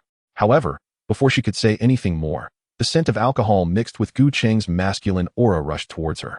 And then her red lips were blocked by Gu Cheng's. In an instant, Luo Shiwen instinctively grasped Gu Cheng's shirt. Though it was Gu Cheng's first kiss, he was somewhat clumsy despite his abundance of theoretical knowledge. He raised one hand to stroke Luo Shiwen's small head, while the other hand seemed to have a mind of its own, sliding into the loose neckline of her pajamas. It was incredibly soft and smooth. He couldn't hold on to it at all. Gu Cheng had never imagined that the treasures hidden beneath Luo Shiwen's shirt had such an unknown side. Luo Shiwen's body trembled lightly, and the natural sound she made added to the already passionate atmosphere. Unknowingly, their positions shifted, with Gu Cheng on top and Luo Shiwen below. Chapter 56. Humanity and Choices clatter. From the living room to the bedroom, they stumbled and bumped into things. The summer night's breeze could not dissipate the heat in the bedroom. When Luo Shiwen's silk pajamas slipped off her fragrant shoulder, the intense visual impact made Gu Cheng's head spin. Mr. Gu, I've never. Luo Shiwen regained some of her awareness. Not today. Luo Shiwen's hands gently caressed Gu Cheng, her voice carrying a slight breathiness. I got my period 2 days ago. In fact, before Luo Shiwen spoke, Gu Cheng had already felt the thick fabric. Gu Cheng slowly lifted his head. He took a deep breath, and his eyes, filled with a hint of alcohol, still contained a strong desire. Mr. Gu, are you feeling uncomfortable? Luo Shiwen looked at Gu Cheng, who was silently staring at her. Her fair face flushed with an alluring crimson. From her face to her neck, and then down to her collarbone, the blush spread. Fortunately, Gu Cheng's voice was slightly hoarse. He hadn't expected that coming up for a cup of sobering tea would lead to this situation. Then, let me help you. Luo Shiwen felt shy and was a bit hesitant to meet Gu Cheng's eyes. She was not a little girl. She was already 27 years old. Although she had never been in a relationship, she naturally understood certain things, as she was a normal woman who occasionally had needs and practiced judo at home in secret. To put it bluntly, she and Gu Cheng were not much different. Both had abundant theoretical knowledge, but zero practical experience. Gu Cheng did not respond, but his heart raced like a drum. Luo Shiwen's face was flushed, and she looked shy as she trembled slightly, reaching her hands towards Gu Cheng. Today, Gu Cheng had let a woman touch him twice. He had refused Huang Yufan, but could not refuse Luo Shiwen. The next morning, Luo Shiwen stood under the shower, carefully lathering her mousse in her hands, while her pretty face was either flushed from the heat of the shower or from recalling last night's events. Last night, Gu Cheng had stayed at her house, but when she woke up this morning, Gu Cheng, who had originally been sleeping beside her, was nowhere to be found. There were no messages on WeChat, no missed calls, and she even felt a vague sense that last night had just been a dream. However, she woke up today with lingering hints of last night's events, making it clear that everything was not a dream. Now, her heart was a bit chaotic. After her originally pure relationship with Gu Cheng suddenly became less than pure, she truly didn't know how to face him. Sighing, Luo Shiwen turned off the shower and took a long breath. She decided to treat last night's events as if they had never happened and continue to do what Gu Cheng had instructed her to do. After wiping her body clean, Luo Xuan planned to look for a gardener for Gu Cheng later. However, just as she finished changing her clothes, the doorbell rang. Who is it? Luo Xuan wondered, walking towards the door while asking outside. Is this Ms. Luo's home? We are staff from the Chanel store at the Zhuozhan Shopping Center, sent by Mr. Gu to deliver some clothing and shoes for you. A respectful voice soon sounded from outside the door. Upon hearing this, Luo Xuan hesitated for a moment in her steps. When she opened the door, she saw a crowd of people standing in the hallway. Ms. Luo, I am Xiaoying, the sales manager from the Chanel store at Zhuozhan Shopping Center. It is a pleasure to serve you. The woman at the forefront bowed slightly to Luo Xuan as soon as she saw her open the door, her tone filled with respect. At the same time, she looked at Luo Xuan's unadorned yet fair face, resembling a pristine lotus flower, and her graceful and delicate features. A hint of amazement and bewilderment flashed in her eyes. Manager Qiao, please come in.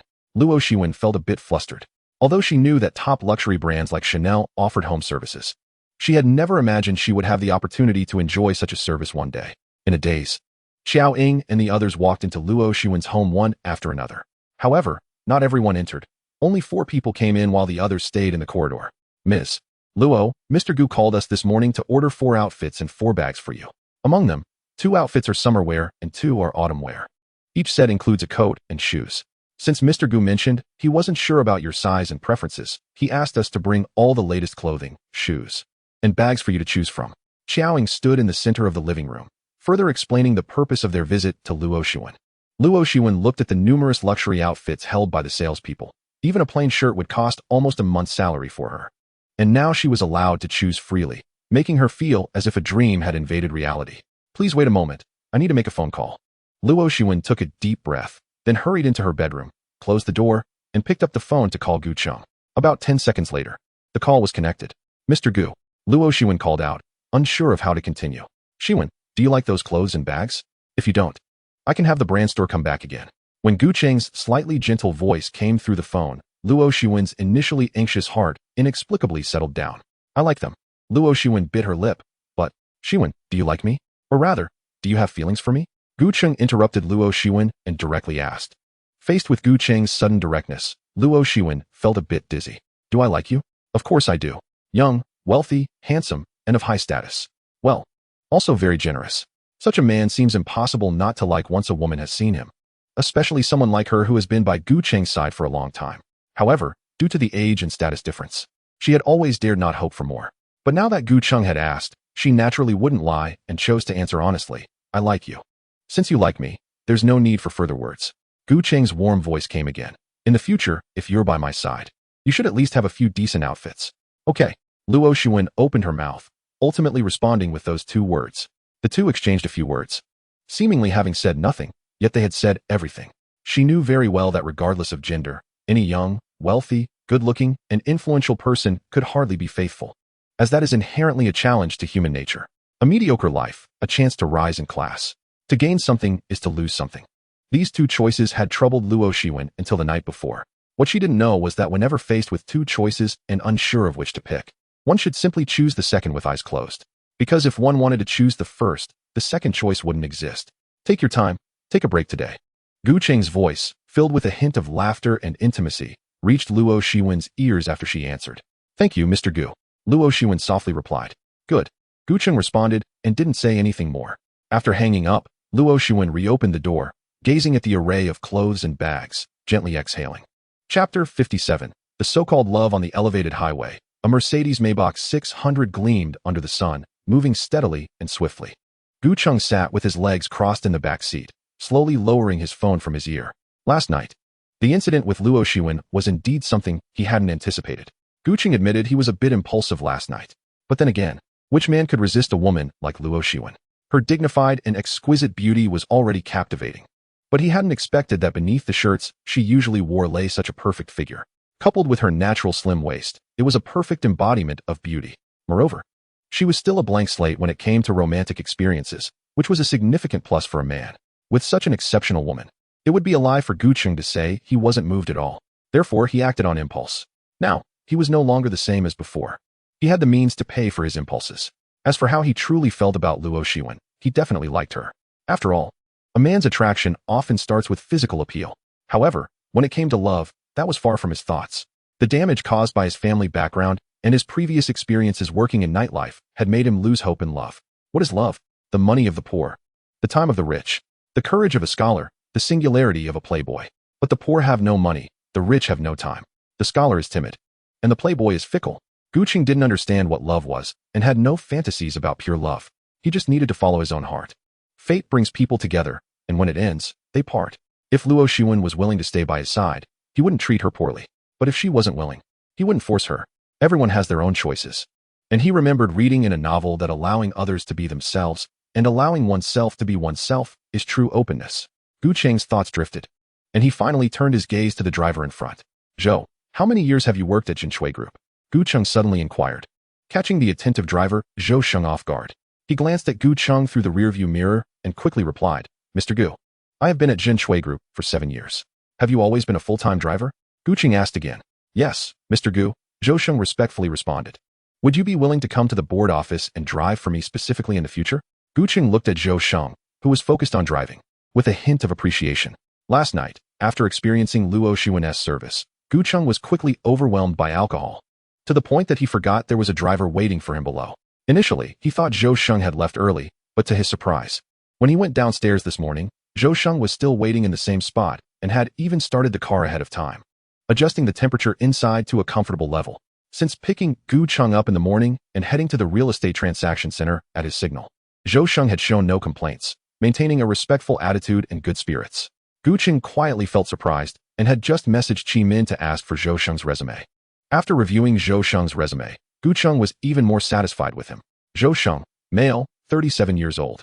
After retiring from the Special Forces Eagle Commando in 2016, he had worked at Jinshui Group, primarily responsible for business reception and transportation for important guests, occasionally handling transport for the former chairman, Hu Jilin. For a full 7 years, he had been diligent and had never made a single mistake. Even Hu Jilin praised Zhou Sheng highly. If it weren't for the fact that Hu Jilin already had a driver who had been with him for many years, Zhou Sheng would have been reassigned to Hu Jilin's side long ago. Nowadays, Gu Qing is also considered a prominent boss. It can be quite troublesome not to have a driver around during occasional drinking parties. With a suitable candidate like Zhou Sheng available, Gu Qing is somewhat tempted. At this moment, Zhou Sheng is taken aback by Gu Qing's sudden invitation and responds, somewhat flattered, "Mr. Gu, being able to drive for you is an honor, and I am certainly very willing." Zhou Sheng is nearly 40 years old, and he knows very well the difference between being a dedicated driver for the group and being a dedicated driver for the chairman. As the saying goes, a minister's gate has 7 ranks of officials. In the political and business circles, the personal drivers of those big leaders and bosses usually hold significant power. Just Gu Qing's simple invitation could very well be a huge opportunity that changes Zhou Sheng's entire life trajectory. How could this not leave Zhou Sheng astonished? How could this not fill him with joy? When Gu Qing sees Zhou Sheng accept his invitation, he nods slightly. "Since Master Zhou is willing, I will notify Manager Qi to transfer you to the board office, and you will drive for me from now on." Okay. Zhou Sheng responds repeatedly. After that, Gu Qing chatted a bit more with Zhou Sheng about his family and life. Upon learning that Zhou Sheng has a happy family with a son and a daughter, Gu Qing feels even better about him.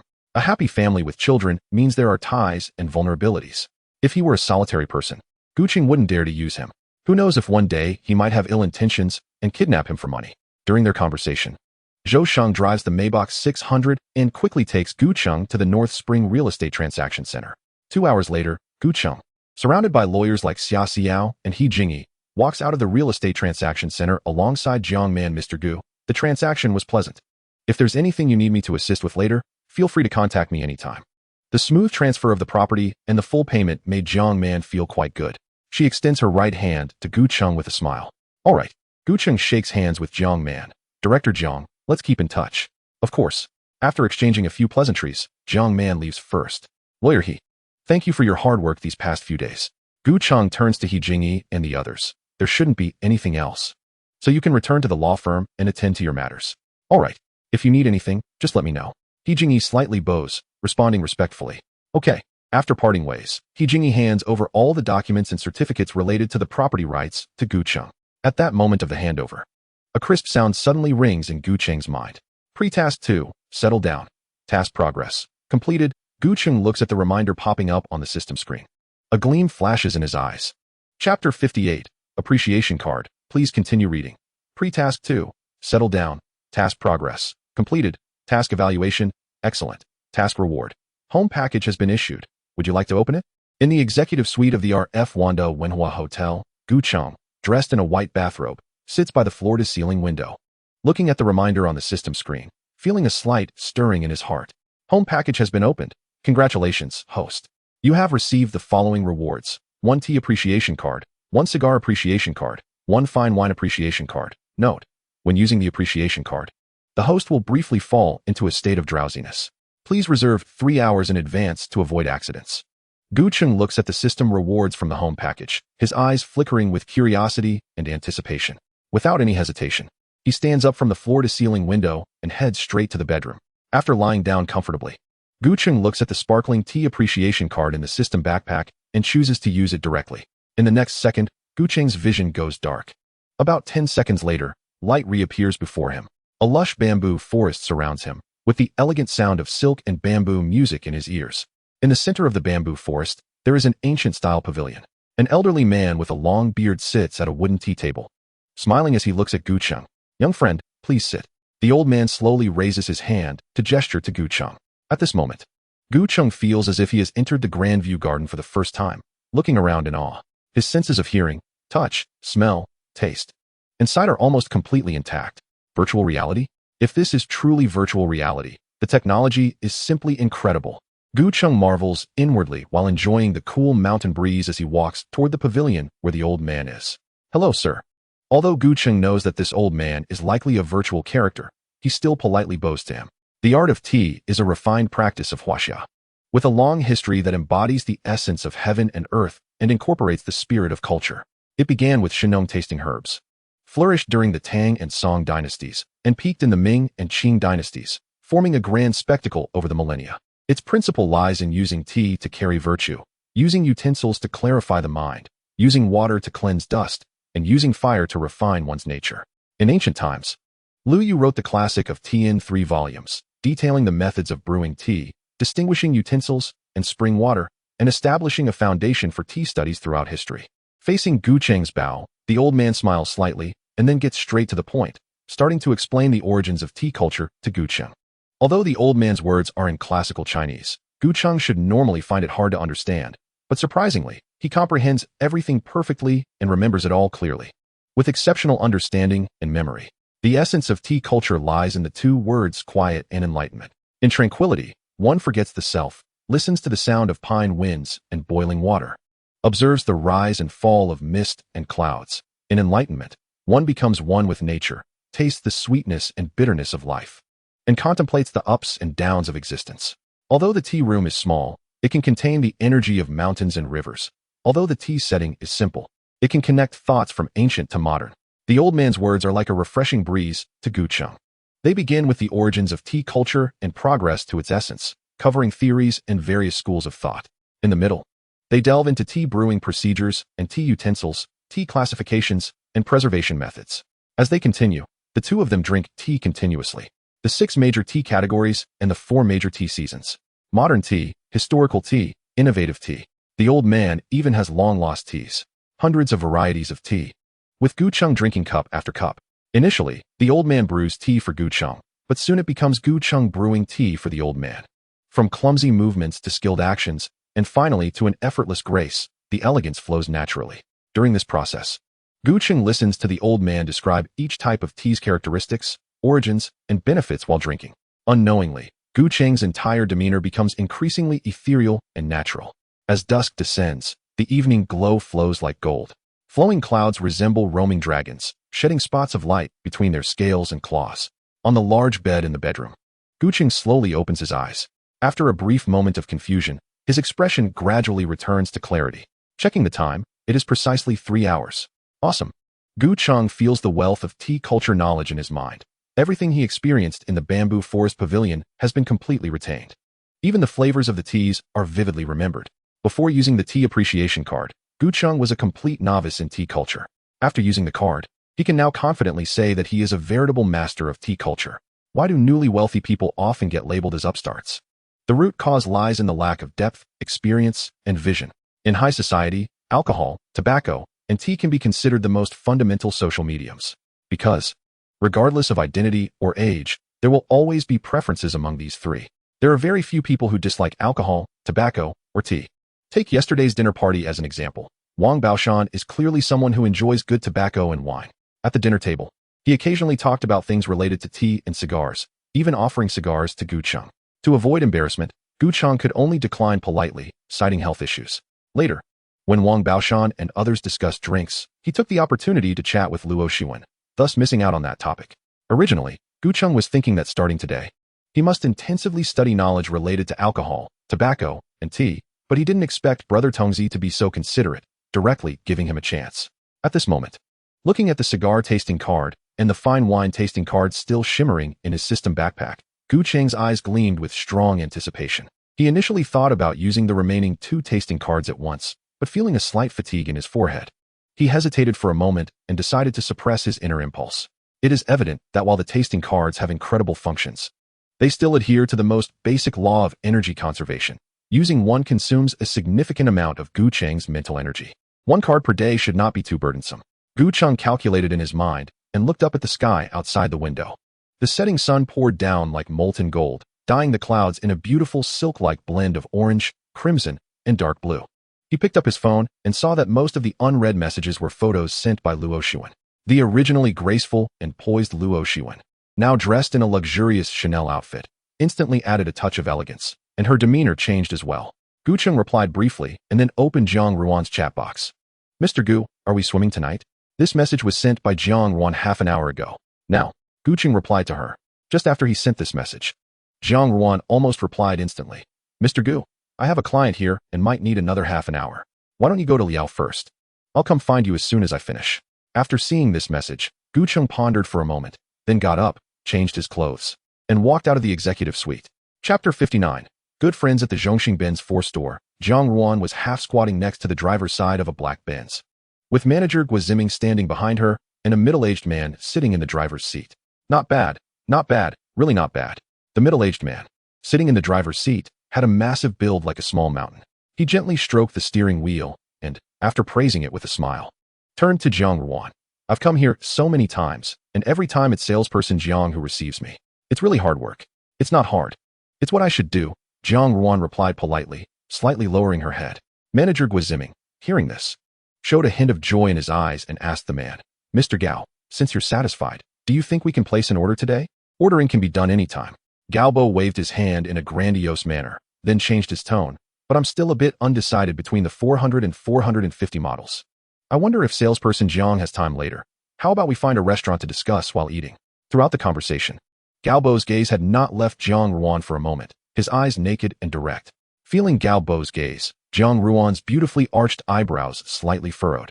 And she responded, Mr. Gao, if you have any doubts about the 400 and 450, I can explain them to you again. Explaining again? How long will that take?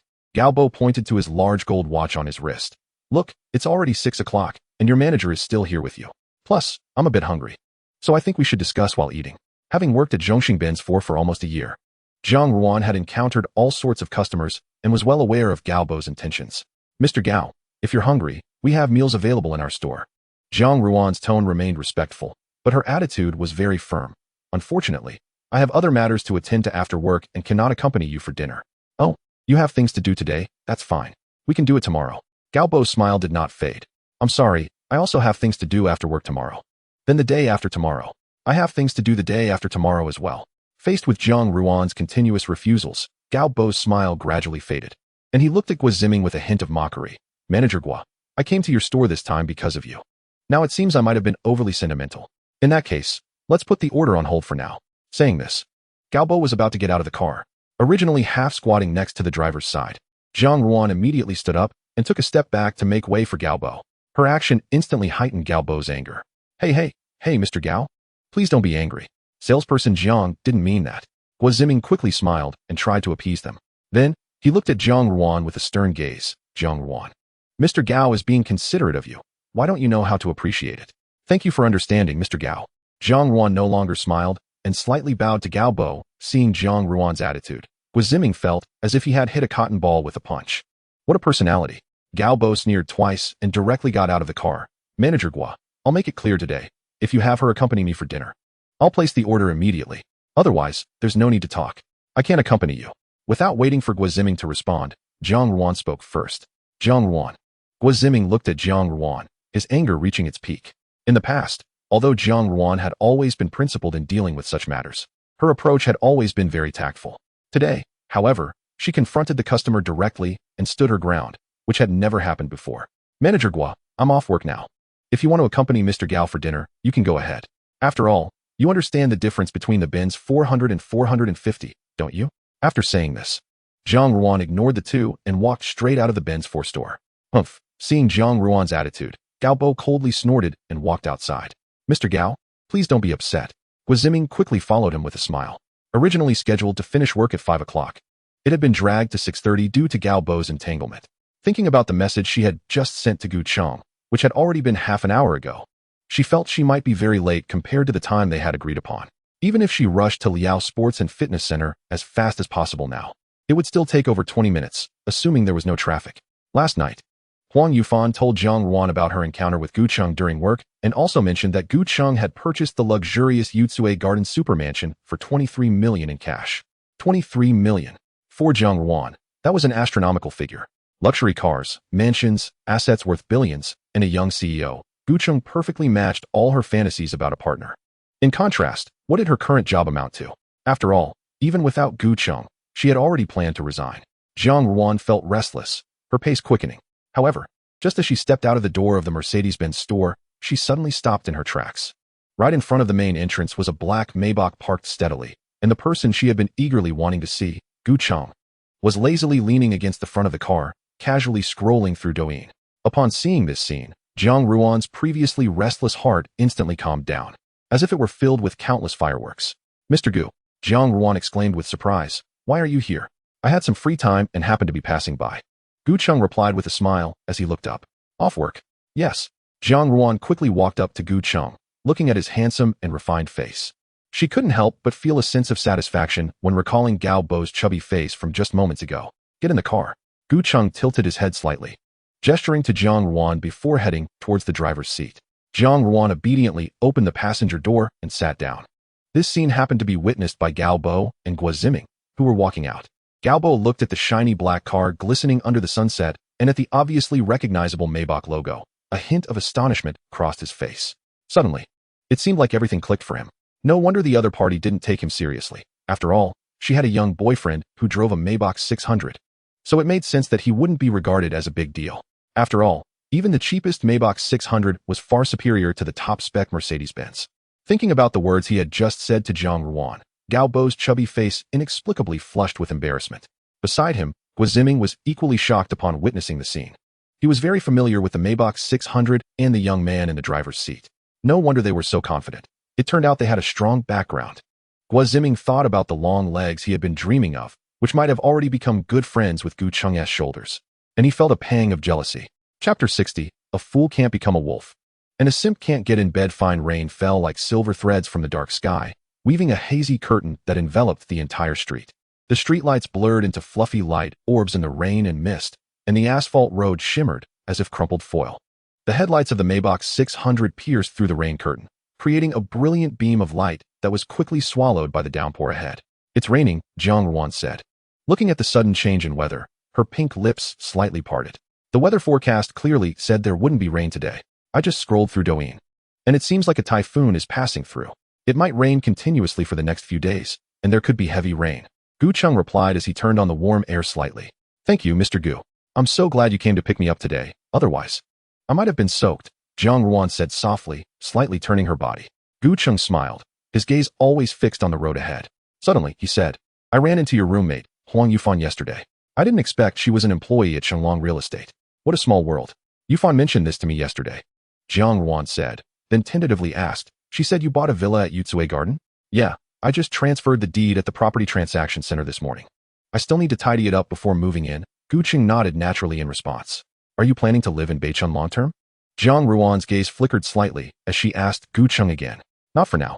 I have no plans to move to another city, Gu Cheng answered honestly. If Tongzi Gu were to reward him with all cash after successfully unlocking the first level of the financial tower, he might really consider leaving Beichun for super first-tier cities like Yanjing, Zhonghai, or Pengcheng. After all, While cities like Zhonghai and Pingcheng might not be friendly to ordinary people, they were practically paradise for the wealthy. However, Tongziji's rewards were not all cash. The Zhenshui Group, with assets over $1 billion, had deep roots in Beichuan's catering industry. It was simply unrealistic to relocate entirely. And for Gu Cheng to just leave the Zhenshui Group behind as a hands-off manager and let it fend for itself was equally unrealistic. Moreover, the rewards he was receiving were only for unlocking the first level of the financial tower. He didn't know if the asset rewards he would get after successfully unlocking the second level would still be industries in Beichun or Jixing. Therefore, until he clarified the situation, Gu Cheng definitely wouldn't choose to leave Beichun, at least not for now. Yesterday, I talked about you with Huang Yufan, Gu Cheng asked casually. She said you're not very satisfied with your current job? Yes, Jiang Ruan nodded, responding honestly. I've decided to resign soon. What are your plans after that? Gu Cheng asked knowingly. Jiang Ruan blinked. Mr. Gu, aren't you going to ask why? What's there to ask? To me, resigning is just like breaking up. It's either about the money not being enough, or… Gu Cheng suddenly stopped. Or what? Jiang Ruan was puzzled, not understanding why Gu Cheng had suddenly stopped speaking. What else could it be? Gu Cheng smirked slightly. It's just that you're not happy working here. Jiang Ruan froze for a moment, and then her face inexplicably flushed. She couldn't argue with Gu Cheng because one of the main reasons she wanted to resign was that she was very unhappy working there. If it weren't for the good pay and sales, she might have resigned long ago. So what are your plans next? Gu Cheng had never encountered rain since he got the car, so he maintained a speed of about 70 miles per hour, not overtaking or rushing through traffic lights. I'm going to apply for a flight attendant position and do what I should be doing, Jiang Ruan said softly, but her tone was filled with determination. Gu Cheng fell silent upon hearing this. Soon, Jiang Ruan sensed that the atmosphere in the car was a bit off. She cautiously asked, Mr. Gu, if I leave Beichun, will we still have a chance to meet again? Probably not, Gu Cheng replied without looking at Jiang Ruan, his tone flat. I'm usually very busy. Even though Jiang Ruan's looks, figure, and temperament all met Gu Cheng's aesthetic, and even though Jiang Ruan was the binding target of the system's challenge task, conquer, so what? Did it mean he had to chase her across the country? From the dignified Mr. Gu to just Ah Chong, flying across the country? It would be laughable if it got out. In fact, it would be so pathetic that even Fei Yangyang would shake his head. It's still the same saying, women are always attracted to the strong. A fool can't become a wolf, and a simp can't get in bed. If Gu Cheng really did this, willingly becoming a simp chasing Jiang Ruan across the country, he could guarantee that he would never complete that challenge task in his lifetime. Jiang Ruan was a woman with high self-esteem. To completely conquer such a woman, he would have to always be stronger than her. Always keep her in a position of admiration. Sure enough, after Gu Cheng said this, Jiang Ruan's expression tightened, and she quickly added, Mr. Gu, what I mean is that I will often return to Beichun. Well, we'll see how it goes, Gu Cheng replied noncommittally. Then he turned the car around and drove in another direction. Jiang Ruan was taken aback. Mr. Gu, the Liao Sports Fitness Center seems to be in that direction.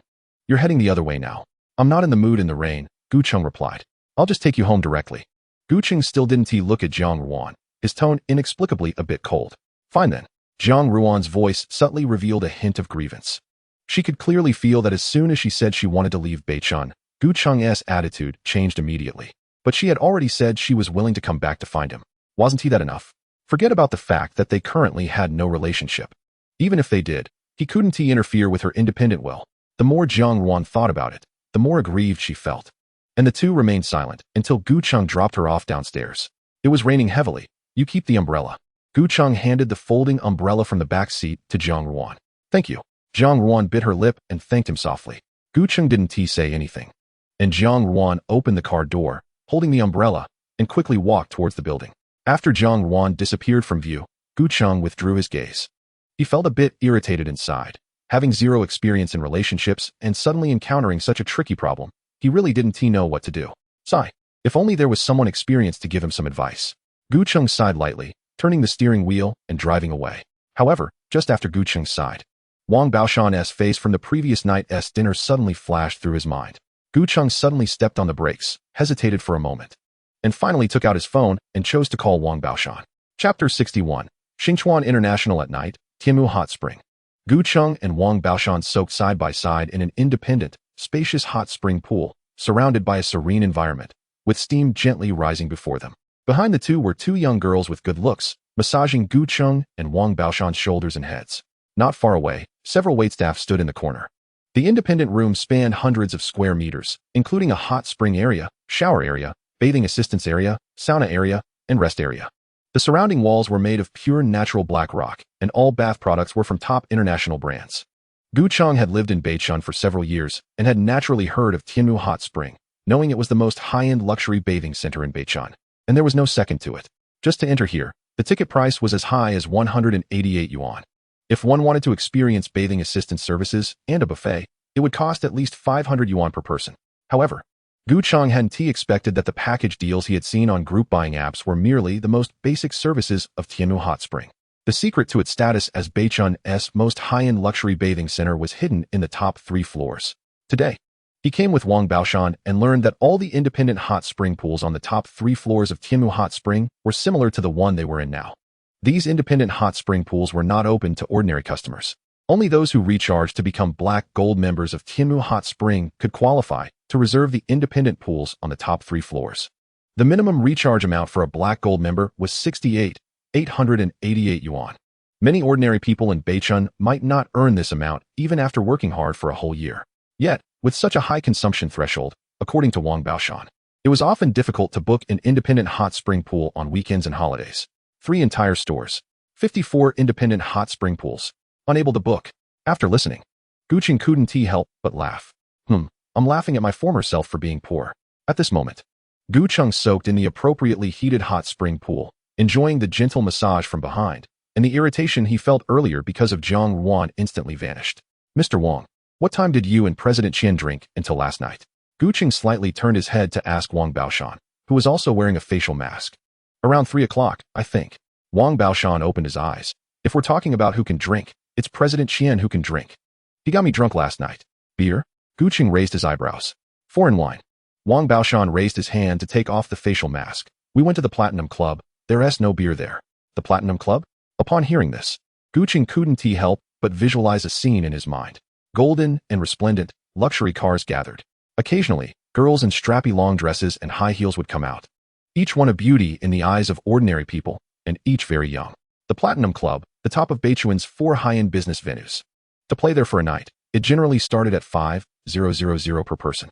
If you wanted to play extravagantly, there was no upper limit. You guys drank almost a pound of white wine at the first event, and then you could still drink foreign wine at the second event. You are too impressive. Gu Chang shook his head and took off the facial mask as well. It was fine. Wang Baoshan sat up a bit, smiling. We didn't drink enough last night. Once Mr. Gu's health is better, let us find a chance to drink properly again. I feel like you should be able to drink quite a bit. Mr. Wang, I really can't drink. Gu Chang said with a bitter smile. I got tipsy after half a pound yesterday. Don't be modest. Youth is fearless. And the same goes for drinking. Wang Baoshan laughed heartily. When I was your age, I could drink twice as much as I do now. The two chatted and laughed, soaking in the hot spring for a while longer. After the 2 massage therapists left, they got out of the hot spring. At the same time, 2 staff members immediately approached with fresh bath towels to help them dry off. Such service, Gu Chang had never experienced before. He just followed Wang Baoshan's lead. He slightly opened his arms, and the staff helped him dry from head to toe, with the person finally half kneeling on the ground. Mr. Gu, what shall we drink today? Wang Baoshan turned to ask Gu Chang. Let us drink tea. No alcohol today. Gu Chang replied with a smile. All right, just right. I felt a bit uncomfortable drinking yesterday. Let us drink tea to relax today. As Wang Baoshan spoke, he put on the fresh bathrobe handed to him by the staff. After they changed their clothes, the two walked slowly to the nearby rest area, which had a tea table, a chess table, and a single bed. Let us have some Wui Rock tea. I want the Yunding series Old Bush Shui Xian.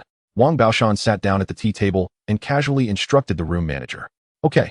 The manager immediately arranged for someone to fetch the tea. Mr. Wang, do you need a tea artist to serve you tea? No need. We can do it ourselves. Just as Wang Baoshan was about to respond, Gu Chang preemptively declined. He sat down at the tea table and looked at the various utensils on the table, his eyes sparkling with interest. Wang Baoshan noticed Gu Chang's expression and smiled. It seems that Mr. Gu has a particular fondness for the art of tea. A little bit. Gu Chang humbly replied. While they were talking, the manager sent someone back with the tea, and also brought a Black Gold membership card for Tianmu Hot Spring. Mr. Gu, here is your Black Gold membership card. The manager respectfully presented the card with both hands. Has the payment been settled? Gu Chang took the Black Gold membership card and casually asked. It's all settled. The manager replied softly. Huh, what is going on? Wang Baoshan suddenly realized, his eyes widening slightly. Mr. Gu, did you sneakily have someone pay the bill? Mr. Wang, today is my treat. Naturally, I can't let you pay the bill. Gu Chang said while rinsing the tea utensils with hot water, smiling. Besides, I think this place is indeed nice. So getting a membership card will make it convenient for me to come often in the future. Mr. Gu, you really. Wang Baoshan spread his hands, looking a bit helpless. For such a small amount, you're still being polite with me. A deal is a deal. Gu Cheng maintained his smile. All right then. On that day, you got the black gold card for Tianmu Hot Springs. Tianmu Hot Springs is a property under the Xingchuan International Group, which has many subsidiaries. Just like the Platinum Club I just mentioned, which is also part of the Xingchuan International Group. Wang Baoshan introduced to Gu Cheng with the black gold card for Tianmu Hot Springs. You can enjoy VIP services at other subsidiaries of the Xingchuan International Group in the future. However, if you have a lot of business engagements like me and also enjoy leisure activities, you might consider upgrading this black gold card to the purple gold membership card of the Xingchuan International Group. The threshold for the purple gold membership card is 128,888 yuan, which automatically grants you the highest level of membership across all subsidiaries of the Xingchuan International Group, with the most benefits. And the money in the membership card can be used interchangeably. Upon hearing this, Gu Cheng felt his knowledge had significantly expanded. Xingchuan International? Gu Cheng silently noted this name, planning to research it thoroughly after returning home. To possess both the highest-end bathing center, Tianmu Hot Springs, and the top-tier Platinum Club in Beichan is indeed a sign of considerable strength and influence. And from Wang Baoshan's words, it seemed this was just the tip of the iceberg. Gu Cheng thought to himself, while his hands continued to move without pause. Chapter 62. Money Can Open Doors. Please continue reading. Wui Rock Tea refers to oolong tea produced in Wui Mountain. It can be categorized into Zhengyan tea, Banyan tea, and Zhou tea based on the tea-growing region. The main varieties include Wui Shui Xian, Wui Qi Zhong, Dahong Pao, and Bai Ji Guan. The Wui Rock tea that Wang Baoshan requested was clearly a high-end product. Just one brew costs as much as 588 yuan. The tea leaves are brownish and strip-like, with a faint scent of sandalwood and mint. After using the tea experience card, Gu Cheng's perspective had greatly improved. With just one glance, he recognized that this Wui Rock tea was a rare gem. During the tea brewing process, Gu Cheng and Wang Baoshan initially engaged in light conversation, but soon Gu Cheng became completely absorbed. The hundreds of practice sessions in virtual reality allowed Gu Cheng's tea brewing actions to flow elegantly and naturally, looking both beautiful and generous. At first, Wang Baoshan thought Gu Cheng merely had a superficial understanding. After all, Gu Cheng was young, and tea culture is usually a hobby favored by older individuals. However, as Wang Baoshan observed, a look of surprise gradually appeared in his eyes. Although he preferred tobacco and alcohol over tea, he still had a discerning eye. As the saying goes, an expert's skill is evident upon execution. Just by watching Gu Cheng brew tea, it was clear he possessed the demeanor of a master. His head was upright, shoulders level, elbows relaxed, shoulders settled, and wrist raised. His gaze was calm and composed, and his movements were harmonious and natural. Pouring hot water into the pot, the spout nodded 3 times. Known as the Phoenix nods 3 times. Good, Wang Baoshan exclaimed, unable to contain his applause. Hearing this, Gu Cheng looked up and smiled at Wang Baoshan, then proceeded to seal the pot, pour the tea, serve it, savor the aroma, and taste the tea. The entire process flowed seamlessly, without any hiccups. By the end, Wang Baoshan's expression shifted from surprise to shock. Gu Cheng's tea brewing skills and demeanor reminded him of an old gentleman he had met years ago in Huangshan, who had been immersed in tea culture for decades and owned a 1,000-acre tea plantation. Now, witnessing such artistry in Gu Cheng left him utterly astonished. Which young master had come out to experience life? Wang Baoshan had already suspected that Gu Cheng might be the son of a prominent family, whose family had fully acquired the Jinshui group just to give him a chance to practice. After seeing Gu Cheng's tea brewing skills, he had no doubt left. This kid was definitely the son of a big family, because an ordinary family could not raise such a child. Mr. Wang, please. Gu Cheng was unaware that his momentary skill had impressed Wang Baoshan. At that moment, he felt a refreshing sense of satisfaction from within. Thank you. Wang Baoshan snapped back to reality and instinctively reached out to take the tea from Gu Cheng's hands. Unknowingly, Gu Cheng's importance in Wang Baoshan's mind had surged several notches. After serving the tea to Wang Baoshan, Gu Cheng also began to taste it. One must say, you get what you pay for. The top-grade Wui Rock tea, sourced from the century-old Shui Xian in the Tianjiao secret realm, indeed leaves one with an endless aftertaste. The broth was delicate and cool, with a rich and smooth sweetness. Good tea, Gu Cheng exclaimed sincerely after savoring it. The quality of the tea is one aspect, Wang Baoshan smiled in agreement, but it's also inseparable from Mr. Gu's professional and skilled tea brewing technique. Upon hearing this, Gu Cheng smiled slightly, but did not continue to be modest. Moderate humility is commendable, but excessive modesty is pretentious. Mr. Gu is young yet possesses such skills in tea culture, Wang Baoshan praised repeatedly, truly impressive. It's just practice makes perfect, Gu Cheng replied with a half-smile, half-serious tone. Upon hearing this, Wang Baoshan felt even more certain of his suspicions. The two sat at the tea table, discussing tea culture for a while. Mr. Gu, you call me today. I assume you have something to discuss? After 2 pots of tea were finished, Wang Baoshan took the initiative to speak. We're getting familiar. So if you have something to say, don't hesitate. As long as I can help, I will definitely do my best. Gu Cheng smiled at Wang Baoshan. Mr. Wang, I sought you out today not for any specific matter, but because I encountered a problem and wanted to consult you. Oh, what is it, Mr. Gu? Wang Baoshan's expression became slightly serious. Well, it's a relationship issue, a male-female issue, a matter of the sexes. Gu Cheng pondered for a moment before speaking somewhat tactfully. Upon hearing this, Wang Baoshan was taken aback. Mr. Gu, with your conditions, being the chairman of Jin Shui Group at just 18 years old, possessing over $1 billion in assets, and having looks, height, and family background, what woman could possibly resist your pursuit? Relationship issues don't really apply to you. Gu Cheng looked at Wang Baoshan's shocked expression, cleared his throat, and said softly, Mr. Wang, I just thought you seemed experienced in this area during dinner yesterday, and I simply wanted to seek your advice. Hee. Then you've come to the right person. Wang Baoshan suddenly perked up, laughing. Mr. Gu, oftentimes, you complicate the issue yourself. Some things that seem complex are actually easy to resolve. How so? Gu Cheng poured Wang Baoshan a cup of tea. 3 words, throw money at it. Wang Baoshan held up 3 fingers. Mr. Gu, you're still young and don't realize just how powerful money can be. Throughout history, even emperors and generals have struggled to resist the allure of money, let alone women. Wang Baoshan sipped the warm tea and continued, money can open doors. That is not just talk. You should know that in this world, 99 of problems can be solved with money, while the remaining 1 requires gold to resolve. When women see money, all a man's faults can be forgiven. Men are lustful, and women admire strength. It's human nature. 9 out of 10 men are lustful, and it has nothing to do with character. 9 out of 10 women are vain, though to varying degrees. So, Mr. Gu, there's no need to waste your precious energy on such matters. Trust me, throw money at it, and it will work. At the end, Wang Baoshan patted his chest and gave Gu Cheng a reassuring look. Gu Cheng listened to what Wang Baoshan said, and his expression showed some hesitation. Mr. Wang, but can a woman bought with money truly love you? In fact, Gu Cheng didn't care much about true feelings. It was just that if he wanted to complete the challenge task given by Tongzi Gu 100, he needed Zhang Ruan's heart to belong to him.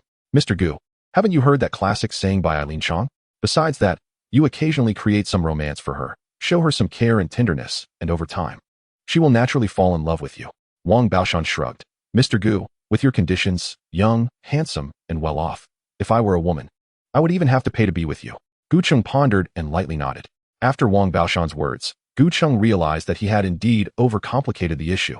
Or rather, he had not completely shifted his mindset from that of a poor boy. For ordinary people pursuing a girl, the usual order is to first win her heart and then her body. This is indeed a normal sequence, but it is the way of ordinary people. For big shots like Wang Baoshan, who have assets over 100 million, they usually prefer to reverse this order. First, they throw money to make you indulge, and then they take their time to pursue you. Nowadays, many women shout about independence, but in reality, spiritually independent, dowries are traditional, bodies are open, finances are dependent, souls are free, and children are random. Wang Baoshan sneered and lightly tapped the tea table with his fingers. Mr. Gu, just remember, as long as you hold their economic lifeline, they will always be your caged birds. Their bodies are yours, and their hearts will eventually be yours. After hearing Wang Baoshan finish this, Gu Cheng fell into deep thought for a moment, feeling enlightened. Chapter 63. Rapid growth. Late at night, the rain had stopped. After Gu Cheng walked out from the hot spring, he sat alone in the car listening to music. The air after the rain was filled with the sweet smell of damp earth mixed with the fresh scent released when crushed grass is stepped on, refreshing and invigorating. The streetlights on both sides of the road still shone with a dim yellow glow, but in the puddles, they scattered into sparkling gold foil, reflecting the bright, round moon. It seemed that some things were indeed overthought by himself. After a song ended, Gu Cheng sighed softly. Wang Baoshan's remarks that night brought him many insights. But in Gu Cheng's view, the core insight could be summed up in 4 words. Play to your strengths and avoid your weaknesses. Clearly, he was an economic type. Yet he insisted on learning from those who were technical types. Wasn't that self-inflicted suffering? To conquer in body and mind. Who said that the heart must come first and the body second? Just as Wang Baoshan said, it could also be body first, heart second. As long as he could keep Zhang Ruan by his side, Gu Cheng didn't believe that with his conditions, he couldn't warm Zhang Ruan's heart. If 6 months didn't work, then 1 year. If 1 year didn't work, then 2 years. Over time, even a stone could be warmed, right? After this conversation, Guqing already had a vague plan forming in his mind. Now, he just needed a suitable opportunity. Having sorted out his thoughts, Guqing felt much more relaxed. He reached for his phone, which had just been placed on the wireless charging pad, and opened WeChat to take a look. He saw that just 5 minutes ago, Lu Nani had sent him a message. Upon opening it, it was just an emoticon. Guqing raised his eyebrow. After he replied to Lu Nani, he saw that the chat box almost instantly changed to indicate that the other party was typing. Since the start of the semester, I've been punctual for every class. But today, I overslept at noon and missed my afternoon class, resulting in the teacher calling roll. What bad luck. Why do they have to call roll? What about trust between people? Relying on roll calls to keep students and relying on pregnancy to keep men? What's the difference? Lu Nani's messages came one after another, almost without pause. Her typing speed was incredibly fast. When Guqing saw Lu Nani's messages, especially the last one, he nearly spat out the water he was drinking. What a perfect association. So you're up late just to vent about this to me? Guqing replied. The more I think about it, the angrier I get. And the less I can sleep. Lu Nani replied almost instantly. What do you want to do? After Guqing sent that message, Lu Nani was silent for about 10 seconds before replying. I bought a new pair of black lace stockings yesterday. Guqing instantly understood what she meant. Not being able to sleep at midnight. How funny. Did he, Guqing, really seem like such a casual person? Guqing sneered inwardly. But his fingers seemed to have a mind of their own as he replied. Let us see the goods first. Okay, Lu Nani replied readily, and then sent over a dozen high-definition edited pictures all at once. The black lace stockings were of a Japanese Mary Jane style. The ultra-thin fabric wrapped around Lu Nani's smooth, rounded, crystal-clear, fair little feet, along with her slender calves. Guqing couldn't help but take a deep breath while looking at the pictures. Damn. He then opened his phone's camera and took 2 pictures of himself from the front and side angles, then sent them to Lu Nani. Lu Nani replied instantly, followed by sending 2 bowing thank you emoticons. After that, there was no more response. Guqing looked at the dialogue box with Lu Nani and felt inexplicably amused. He didn't even realize when their conversation had gradually become so abstract. If one day they met offline, Guqing's lips curled up slightly, and he suddenly felt a bit of anticipation. In the following days, Guqing did not contact Jiang Ruan for the time being. According to the challenge task Refine and Temper the Heart, he began to conduct in-depth research across the 6 major brands under the Jin Shui Group, with the first stop being Yan Ronghui. From front desk reception to kitchen quality control, from financial accounting to supply purchasing, from market planning to member management, from ingredient storage to fire safety, Guqing personally experienced every position. Fan Hong, as his assistant, naturally accompanied Guqing throughout, providing detailed answers whenever Guqing encountered something he didn't understand or was unfamiliar with. During this process, Guqing suddenly understood why Tongzi Ge would assign him such a challenge task. Sometimes, looking from the top down truly clouds one's vision. Only by having solid footing can one see more clearly. Practice is indeed the best teacher. Listening 100 times is not as good as doing it once. Meanwhile, while Guqing was deeply immersed in Yan Ronghui for in-depth research, he utilized 2 nights of free time to also use the cigar tasting card and the fine wine tasting card. The effects were identical to those of the tea tasting card. In the virtual reality of the cigar tasting card, Guqing felt as if he were a chimney, constantly trying different cigars from start to finish. Haisaba, Monte Cristo, Partagas, H. Upmann, various brands and models. The fine wine tasting card was the same. He sampled all kinds of liquor, including white wine, foreign wine, red wine, sake, and yellow rice wine. Each time he drank until he felt dizzy, his physical state would refresh back to a sober state. After repeating this over 100 times, although Guqing had yet to try it in reality, he had a faint premonition that his alcohol tolerance had definitely increased compared to before, though he wasn't sure by how much. The 3 tasting cards had significantly boosted Guqing's foundation. At the same time, Guqing's rich experiences and broad horizons have made him more confident. Nowadays, Guqing is confident that he will no longer show any timidity in most social situations. During this time, although Guqing and Luo Shiwen have not met again, they have been in contact every day. Currently, the newly selected gardener is redesigning Guqing's Yuchui Garden Villa courtyard, and a plan will be ready in about 10 working days. Meanwhile, Luo Shiwen has hired a professional cleaning company to thoroughly clean Guqing's villa and Yuchui garden and has purchased many daily necessities. In the busy and fulfilling life, time has swiftly arrived at mid-September. Chapter 64, The Small Temple and the Strong Wind, seeking continuation. On this day, the sky was clear and sunny. The light blue sky had a few wisps of clouds, fluffy like cotton. At this moment, in front of the inpatient building of Jidan Ninth Hospital, people were coming and going, footsteps hurried. Guqing stood next to the main entrance, looking at his reflection in the glass, and raised his hand to gently tidy up his hair that had been blown out of place by the wind. I really hate this world that judges by appearance. It makes it hard for me to know who truly loves me. Gu Cheng nodded in satisfaction, then picked up his phone to check the time. It was almost 9:30. Why hasn't Mo come down yet? Gu Cheng muttered, feeling a hint of confusion. With that thought, Gu Cheng opened WeChat and made a voice call to Su Mo. After half a month, due to Su Mo's intensive shifts as an intern nurse, the two had not found a suitable opportunity to meet again. Today, Su Mo was determined. Even though she had a night shift last night, she still expressed a strong desire to meet Gu Cheng. Speaking of which, Gu Cheng had always kept Su Mo, the kind and innocent little nurse, in his thoughts. Recently, the women surrounding Gu Cheng, whether it was Luo Xuan or Zhang Ruan, had first come to know Gu Cheng's wealth before getting to know him as a person. Only Su Mo was different when she met Gu Cheng. He was a genuine poor boy with just a cold 100 million in his account. Kind, naive, simple, and frugal. Su Mo left a deep impression on Gu Cheng in just a few days. Thinking this way, Gu Cheng's hands did not stop. 1 call, no answer. 2 calls, no answer. Gu Cheng called 4 times in a row but still received no response. Strange, Gu Cheng felt puzzled. After thinking for a moment, he decided not to wait any longer in place.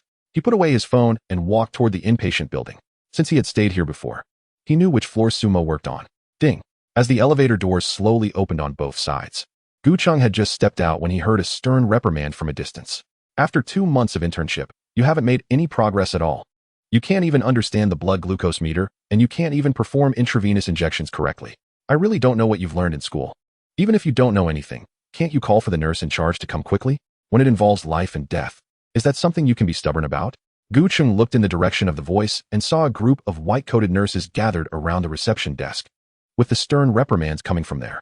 Su Mo, in the hospital, any mistake could lead to a medical accident. Based on your performance last night, I think you are completely unqualified as a nurse. You don't deserve to be a nurse, and I will write your situation truthfully in your internship report. Originally walking slowly, Gu Cheng's expression changed when he heard the voice from the reception desk, and he quickly quickened his pace.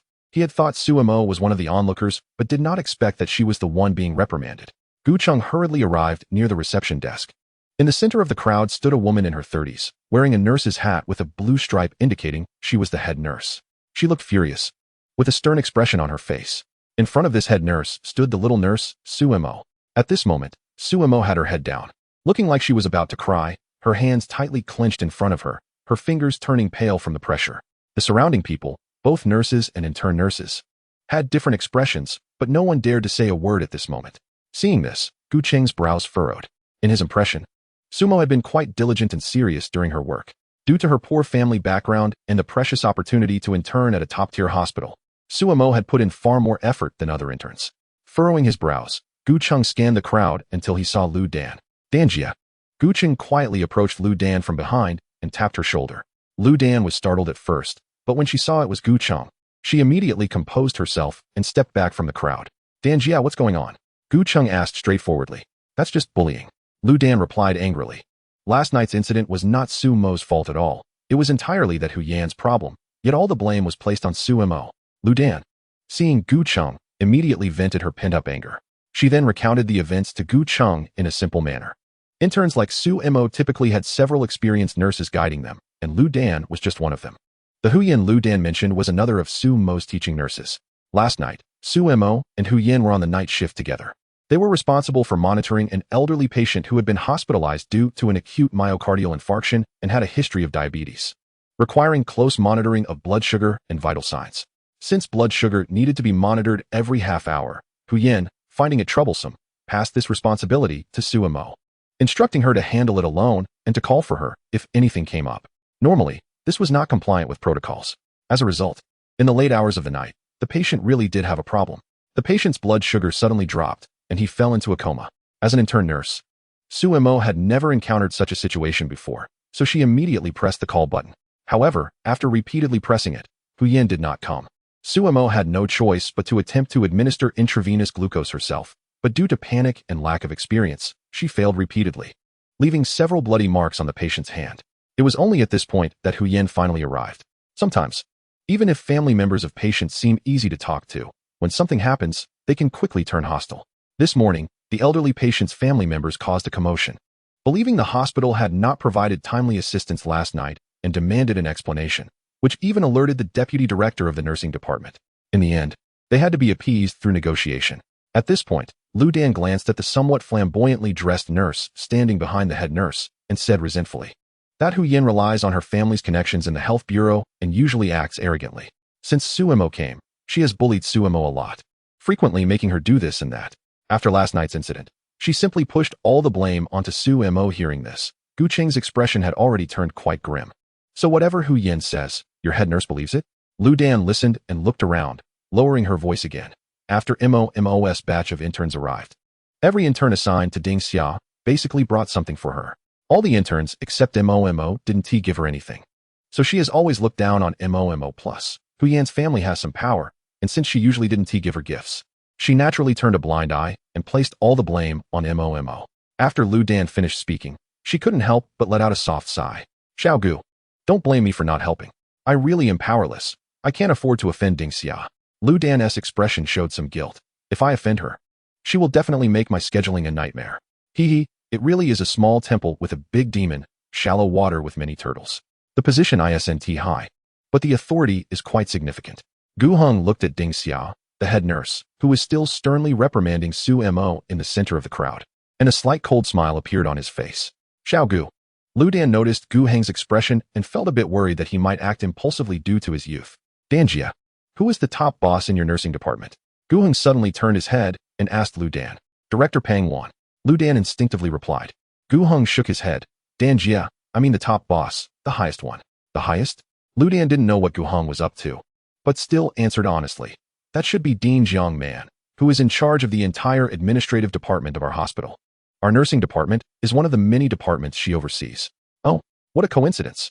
Gu Heng raised his eyes to look at Ding Xia and Hu Yin in the center of the crowd, suddenly revealing a bright smile, which seemed very radiant.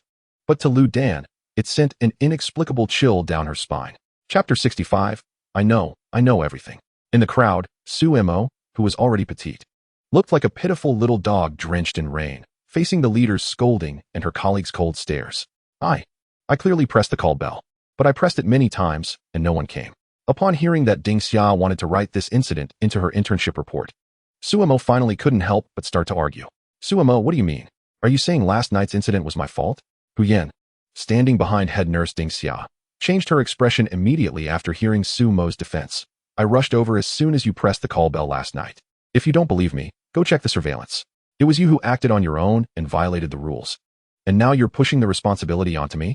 I usually put so much effort into teaching you, and this is how you repay me, your mentor? I never expected you to look obedient, but be such a wolf in sheep's clothing." Hu Yan's voice was sharp and thin, sounding like a chicken being strangled. Truly annoying to hear. At this moment, Suemo looked at Hu Yan's ugly face, her eyes misting over, but she held back her tears. Until today, she had found it hard to imagine that there could be such shameless, disgusting people in this world. Thinking about the potential blemish on her internship report, the possibility of her internship ending prematurely, and her mother's anxious and disappointed gaze, despite the bright sunshine outside, Suemo felt completely cold, as if she had fallen into an ice cellar. "All right, let us check the surveillance. The truth will be clear about who is responsible." Just as Suemo felt a hint of despair, a somewhat familiar and clear voice came from outside the crowd. Everyone on site turned to look, and all eyes were focused on Gu Heng.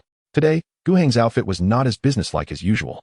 He wore a gray plain short-sleeve shirt paired with black work shorts and black and white panda casual shoes, looking fresh and like a sunny boy. At that moment, he squeezed through the crowd and, disregarding the surprised looks, walked straight up to Suemo. "Do you know you're half an hour late?" Gu Heng pretended to be fierce and glared at Suemo standing in front of him. Suemo, who was over 20 centimeters shorter, lifted her head and stared blankly at Gu Heng. The tears she had held back just moments ago slipped down her cheeks as soon as she saw him. "I'm sorry." Sumo's eyes seemed to hold autumn water. She sniffed hard, her voice slightly choked, originally feeling very wronged. Now that she thought about how she had finally seen Gu Heng again after half a month, only to let him see her in such a humiliating situation, her heart felt even more aggrieved. Hey, don't cry." Seeing this, Gu Heng instinctively reached out to wipe away the tears on Sumo's cheeks. "I was just joking with you. I know you didn't mean to be late. And I also know that last night's incident wasn't your fault. I know everything." Just those last two sentences from Gu Heng seemed to give Suemo, who was originally in despair and helpless, a sense of support. She directly threw herself into Gu Heng's arms and began to cry heartily. The soft embrace made Gu Heng's body stiffen instinctively for a moment, but he quickly relaxed, gently patting Su Mo's little head with an extremely gentle motion. Who are you? Sumo's boyfriend? Seeing this scene, head nurse Ding Xia looked at Gu Heng with a knife-like gaze, scrutinizing him repeatedly before speaking in a very unfriendly tone. This is a hospital, Sumo's workplace. Our review meeting hasn't finished yet. No matter who you are to Sumo, please step aside. Review meeting? What are you reviewing? Who gave you more gifts or who gave you fewer gifts? Gu Heng slightly turned his head, a hint of mockery at the corner of his mouth. Head nurse Ding, I think you know very well whether last night's incident was Su Mo's fault or Hu Yan's, right?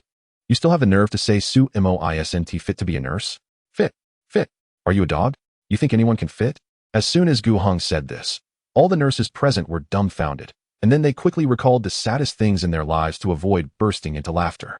The nurses on site didn't dare to laugh, but the ordinary onlookers had no such concerns, and many of them started to grin widely. You. Ding Xia was first exposed, and then scolded by Gu Heng.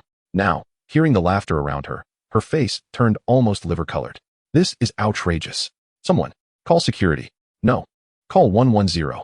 Have the police arrest this troublemaker who disrupts normal hospital operations and insults medical staff. Ding Xia was furious, and the way she looked at Gu Heng and Su Mo was as if she wanted to eat them alive. Gu Heng, you should leave. Su Mo couldn't cry anymore. Her face showed some anxiety as she whispered to Gu Heng. I'm fine. You don't have to worry about me. I'll contact you later. It's fine. Don't worry about me. Gu Heng looked at Su Mo, whose eyes were filled with tears, and smiled. We're in the right. So what are we afraid of? Su Mo, I'm telling you, your internship at G.9th Hospital is over.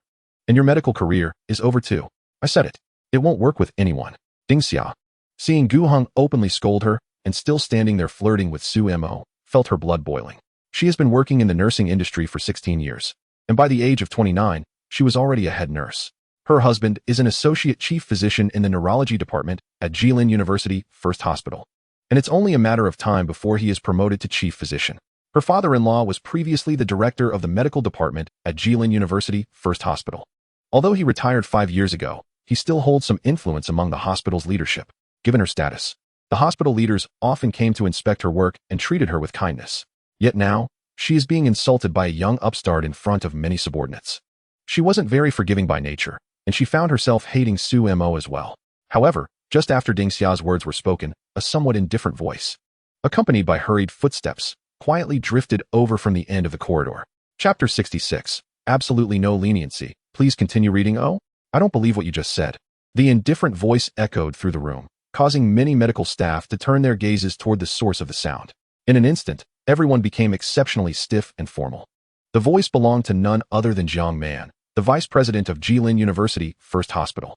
At this moment, the people surrounding Jiang Man were all individuals whom these ordinary nurses typically looked up to, deputy directors from various departments, including the office, medical department, human resources department, and nursing department, along with many accompanying staff members, totaling nearly a dozen. Compared to the Jiang Man that Gu Heng saw 2 days ago, today she appeared particularly imposing. Even from a distance, her oppressive aura was palpable. She wore a dark blue women's business suit and black high-heeled shoes, walking with composure and a serious expression. The accompanying personnel, dressed in white coats or business attire, all exuded a sense of leadership, albeit to varying degrees. Amidst the shocked gazes of the crowd, Jiang Man, surrounded by her entourage, walked straight toward Ding Xia and Gu Heng. Director Pang, I just heard this head nurse's implication. Is the personnel management of our hospital now in your nursing department's hands? After stopping, Jiang Man's indifferent gaze swept over Ding Xia, and then she slightly turned her head to look at the woman in a white coat beside her, who was over 50 years old, and asked with a slightly surprised tone. No, Director Jiang, it's our lack of management that has allowed them to speak so freely. Don't worry. We will definitely handle this matter seriously. Just this casual remark from Jiang Man made Pang Wan, the nursing department director, break into a sweat. It's well known that Jiang Man had just gone through a divorce and was not in a good mood. In recent times, anyone who crossed paths with Jiang Man, whether a leader or an ordinary employee, faced dire consequences. Despite being the nursing department director, she was only one rank below Jiang Man. But if Jiang Man truly wanted to take action, it could happen in a heartbeat. Previously, Jiang Man had a low sense of career ambition, focusing mainly on her family. Yet, despite this, she still became the youngest vice president in the history of Jilin University First Hospital and a vice president with real power. This shows just how strong her background is. Now that Jiang Man has shifted her focus back to her career, her potential for advancement is immense. And there are already rumors circulating in the hospital that she might soon drop the vice from her title. Could someone like Pang Wan dare to provoke such a powerful figure? Her being where she is today is already a stroke of luck. In her heart, she was already furious at Ding Xia for causing such trouble. You brought this upon yourself. Don't drag me into it. Director Gao, let the medical department get involved in this matter. The responsibility for last night's incident lies with whoever is at fault. Once it's investigated, report directly to me for serious handling, with absolutely no leniency. Jiang Man ignored Pang Wan and turned to instruct the deputy director of the medical department. Director Jiang, we will investigate immediately. Deputy Director Gao Ting quickly responded respectfully. Director Huang, notify the hospital's anti-corruption task force. Starting today, our hospital will launch a 100-day anti-corruption campaign. We need to implement it thoroughly and ensure it yields results. If a mere head nurse can act so arrogantly, it's evident how corrupt the atmosphere in our hospital has become. We need to restore integrity and righteousness without delay.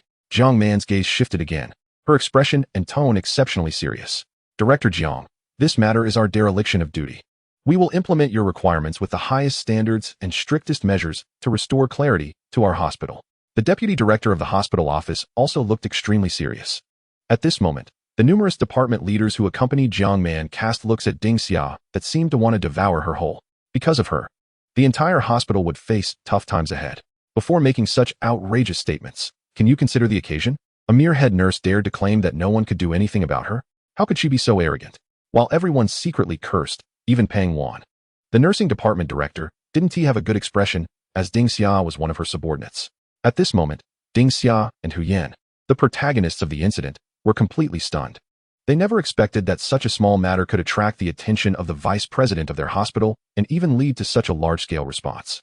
Just moments ago, they had gone through all the connections they could think of, and the more they thought, the weaker their legs felt and the paler their faces became. Ding Xia's greatest support was her father-in-law. However, even if he were not retired, he would likely be no stronger than Pang Wan in front of Jiang Man. It was over. The sky had fallen. It was no longer just a matter of whether she could keep her job as head nurse. Her position was likely in jeopardy. And her husband's promotion to chief physician might also be indefinitely delayed.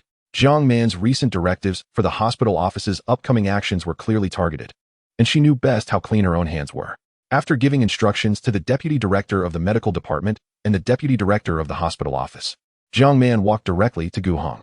As for the pale-faced Ding Xia and Hu Yan, Jiang Man didn't even spare them a glance. A mere head nurse was not worthy of direct conversation with her. Mr. Gu, I didn't expect to see you again so soon. The stern Jiang Man from just moments ago now wore a warm smile in front of Gu Heng. Director Jiang, I apologize for causing you trouble today. Gu Heng smiled at Jiang Man, speaking as naturally as if they were friends. How can this be considered trouble? Jiang Man shook her head. I should thank Mr.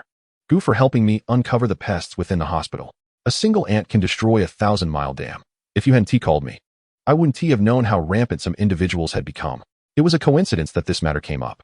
After Gu Heng finished speaking, he turned to Su Mo, Director Jiang. This is Su Mo, whom I mentioned to you earlier. She is currently interning at our hospital. Su Mo, hello. Welcome to our hospital for your internship. I'm sorry you had to go through this today. Here is my business card. If you encounter any issues in the future, just give me a call. Jiang Man's gaze followed Gu Heng's direction, looking at Su Mo's healthy, rosy face and her bright, clear eyes. A hint of surprise flashed in her eyes, and her tone became noticeably gentler. Thank you, Dean Jiang. Su Mo is completely stunned right now. She has no idea what's going on in front of her. Just a moment ago, she was worried that Gu Heng would be taken away by the police. And in the next second, the situation took a shocking turn. It seems that Gu Heng has a good relationship with Vice Dean Jiang from their hospital. Jiang Man looked at the nervous and restrained Su Mo and turned back to Gu Heng. Mr. Gu, would you like to come to my office for a cup of tea before you leave?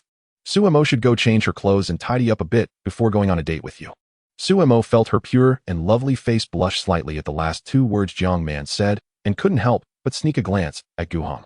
Well, since he is already here, it would be a bit rude not to sit with Dean Jiang for a bit. Gu Heng pondered for a moment and smiled in agreement. After all, it would be a bit impolite to trouble Jiang Man and then just turn around and leave. After speaking, Gu Heng looked at Su Mo. Mo. You go change your clothes first, and after you're done, send me a message. We'll meet downstairs then. Okay. Su Mo replied softly, her face still flushed. Mr. Gu, please. Jiang Man observed that Gu Heng and Su Mo had finished discussing things, and then made an inviting gesture towards Gu Heng, while Jiang Man followed her, leaving with many department leaders surrounding them.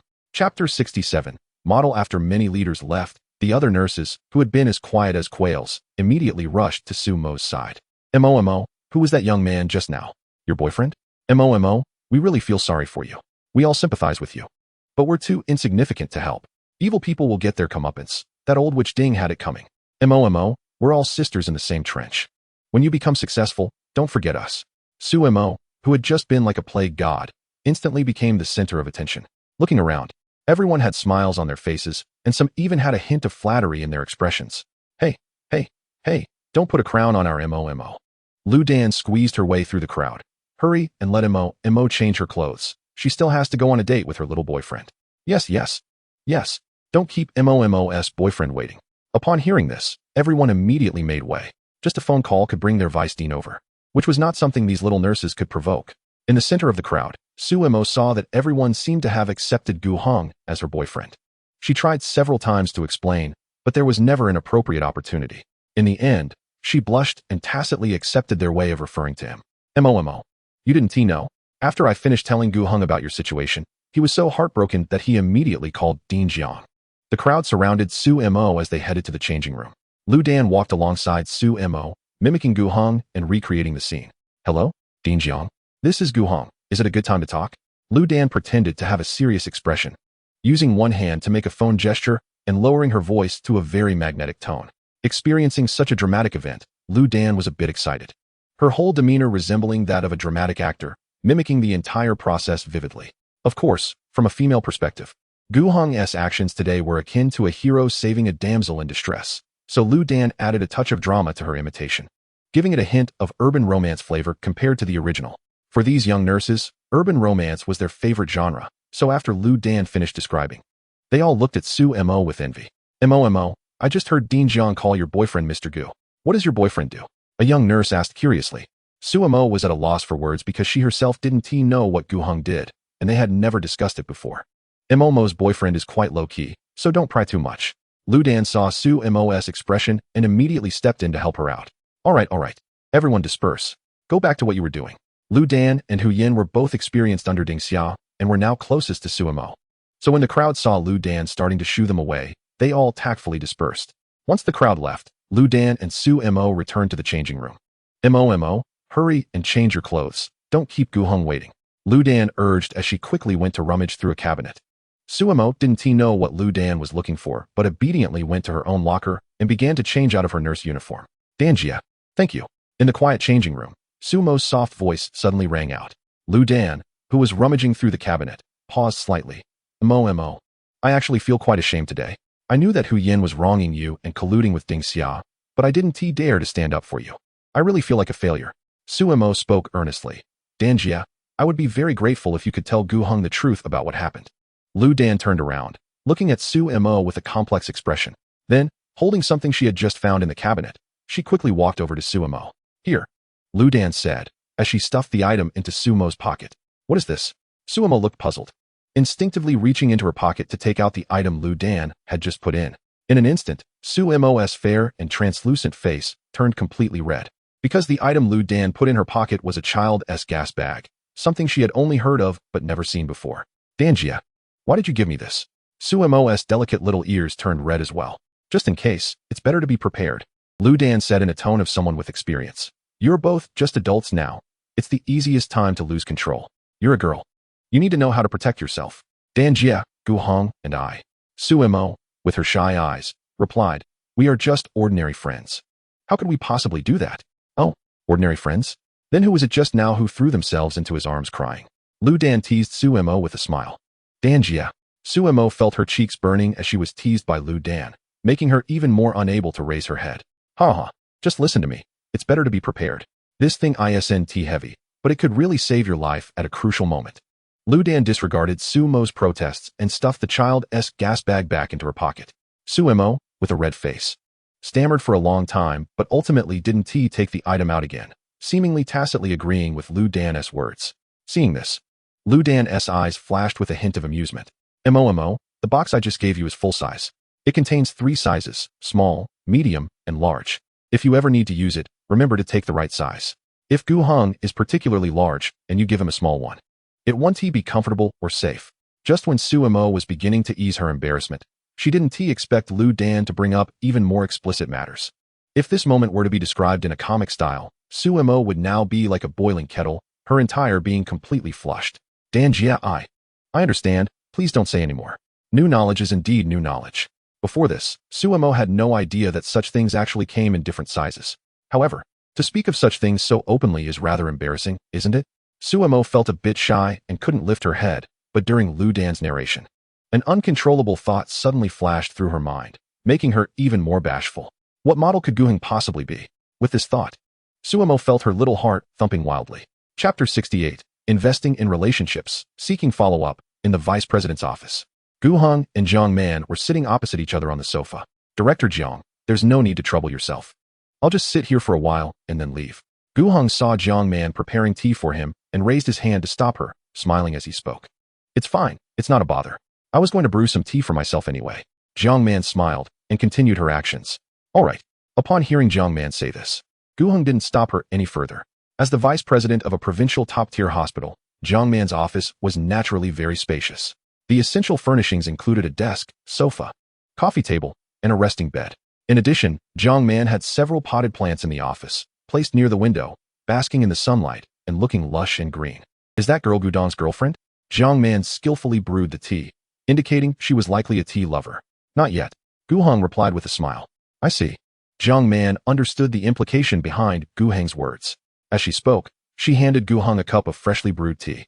The aroma wafted gently, fresh and fragrant. Upon tasting it, the flavor was sweet and refreshing.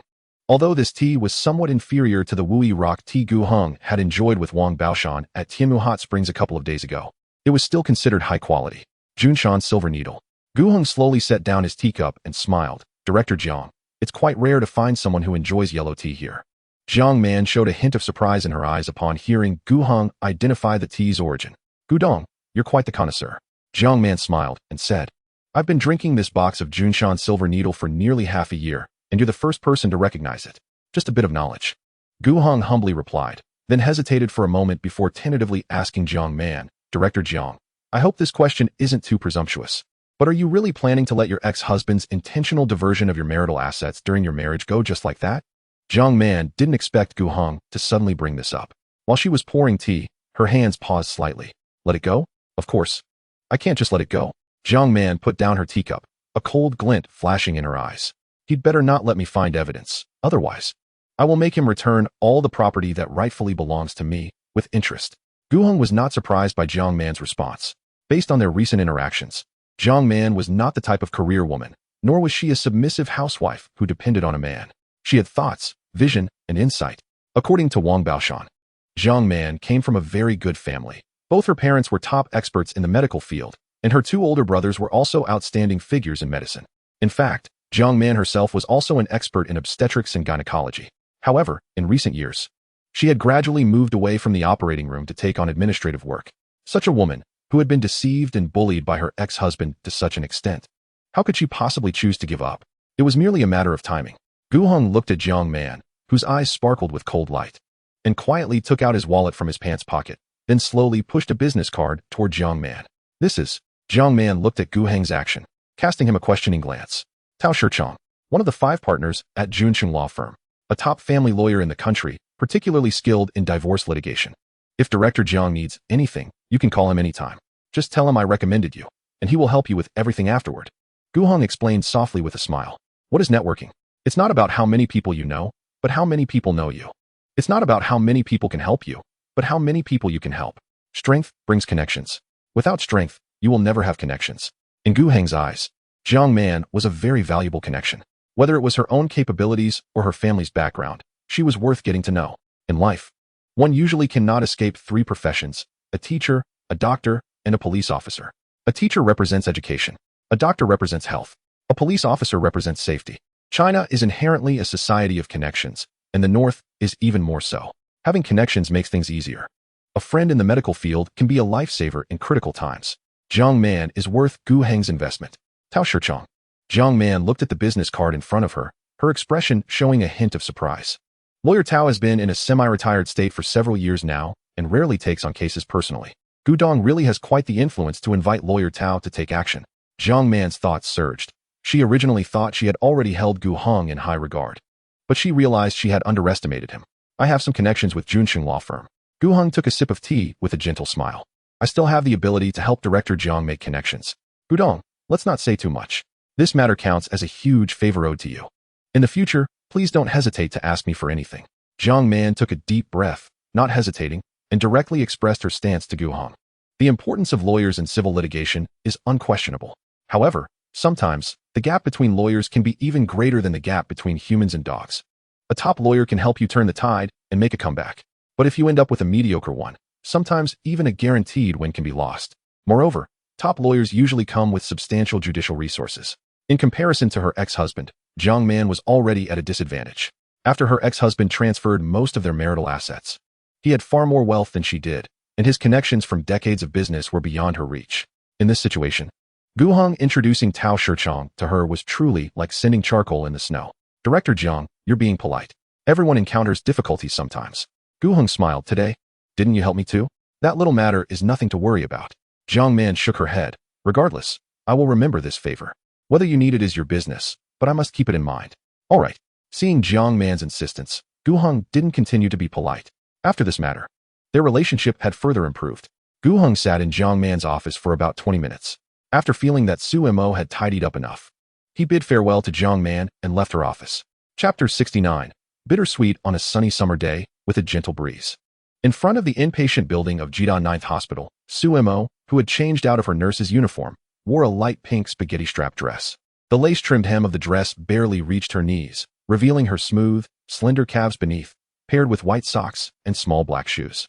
Her dark brows arched gracefully, and her bright eyes and white teeth shone, with a youthful, innocent face and cherry-red lips that seemed to glisten. The whole person stood there lively, with a white canvas bag slung over her shoulder. Her petite body seemed to harbor endless youth and vitality, attracting the attention of passers-by who couldn't help but glance at her repeatedly. Just as Su Mo was eagerly waiting in place, two honks suddenly sounded from her left, causing her to instinctively turn her head to look. Under the sunlight, the obsidian black paint of the Maybach 600 shimmered with a dazzling brilliance, and the raised Mercedes logo, along with the giant three-pointed star emblem at the front of the car, all showcased the car's prestige and uniqueness. Through the windshield, Su Mo saw Gu Heng in the driver's seat, looking at her with a smile in his eyes while tilting his head, signaling her to hurry up and get in the car. Seeing this, Su Mo shyly lowered her head, tightly gripping the shoulder strap of her canvas bag, and skipped joyfully towards Gu Heng. With a bang, as the car door closed, the noise outside instantly vanished. Buckle your seatbelt. We're off, Gu Heng said. He wasn't sure what had come over him, but ever since he saw Su Mo today, he couldn't help but become gentler. Su Mo felt her cheeks flush pink as Gu Heng looked at her, lowering her head quickly to fasten her seatbelt. Gu Heng couldn't help but smile at Su Mo's bashful and charming appearance, then turned the steering wheel and drove out towards the G University 9th Hospital. Gu Heng, where are we going now? Su Mo asked as she watched Gu Heng merge into the traffic, quietly turning her head to look at his profile. Tianu Hot Spring. Gu Heng replied directly. Hot Spring. Su Mo blinked, feeling a bit confused. Gu Heng, what are we going to do at the hot spring? What are we going to do? Of course, it's to let you rest for a bit. Gu Heng shook his head. You just got off the night shift and didn't sleep much last night. If you don't rest first, you probably won't last until dark. When we get to the Tianu hot spring, you can take a nice hot bath, then we'll go upstairs for a massage, and you can have a comfortable sleep. After you wake up, we can go have fun. Hearing Gu Heng's arrangement, Su Mo quickly waved her hands. Gu Heng, I don't need to rest. I'm not tired. Not tired? Gu Heng pulled down the sun visor in front of Su Mo and opened the mirror. Look at those dark circles under your eyes. Even concealer and foundation can't cover them. Su Mo felt a bit guilty upon hearing this. Really don't need to. Su Mo stammered. You might be mistaken. Those aren't dark circles. They should be my eye bags. Hearing Su Mo's defense, Gu Heng couldn't help but laugh. All right. Those are eye bags, not dark circles. While waiting at the red light, Gu Heng turned to Su Mo. Then just consider it as understanding me. It's a bit too hot outside right now. Let's go to the hot spring to avoid the heat. When it cools down outside, we can go out to play, okay? Gu Heng, you're really nice. Su Mo pouted her pretty lips, her beautiful eyes filled with a hint of tenderness. Sometimes, that's how people are. When their hearts are filled with bitterness, even a little sweetness is enough to fill their entire heart. For Su Mo, Gu Heng was that little sweetness in her difficult life. It took Gu Heng just over 10 minutes to get from G University 9th Hospital to Tianu Hot Spring. Because Gu Heng was a black gold member of Tianu Hot Spring, as soon as his Maybach 600 drove into the parking lot, The front desk staff received a VIP alert from the system, and someone immediately came out to greet Gu Heng. "Mr. Gu, welcome to Tianyu Hot Spring." The staff member who came to greet Gu Heng had a vice president nameplate on her chest. Gu Heng glanced at her. Her name was Sun Ying. "Manager Sun, this is my friend." Gu Heng instructed her directly. "Please take her to the bathing area and provide her with your best bathing package." "Okay." Sun Ying slightly bowed and replied respectfully.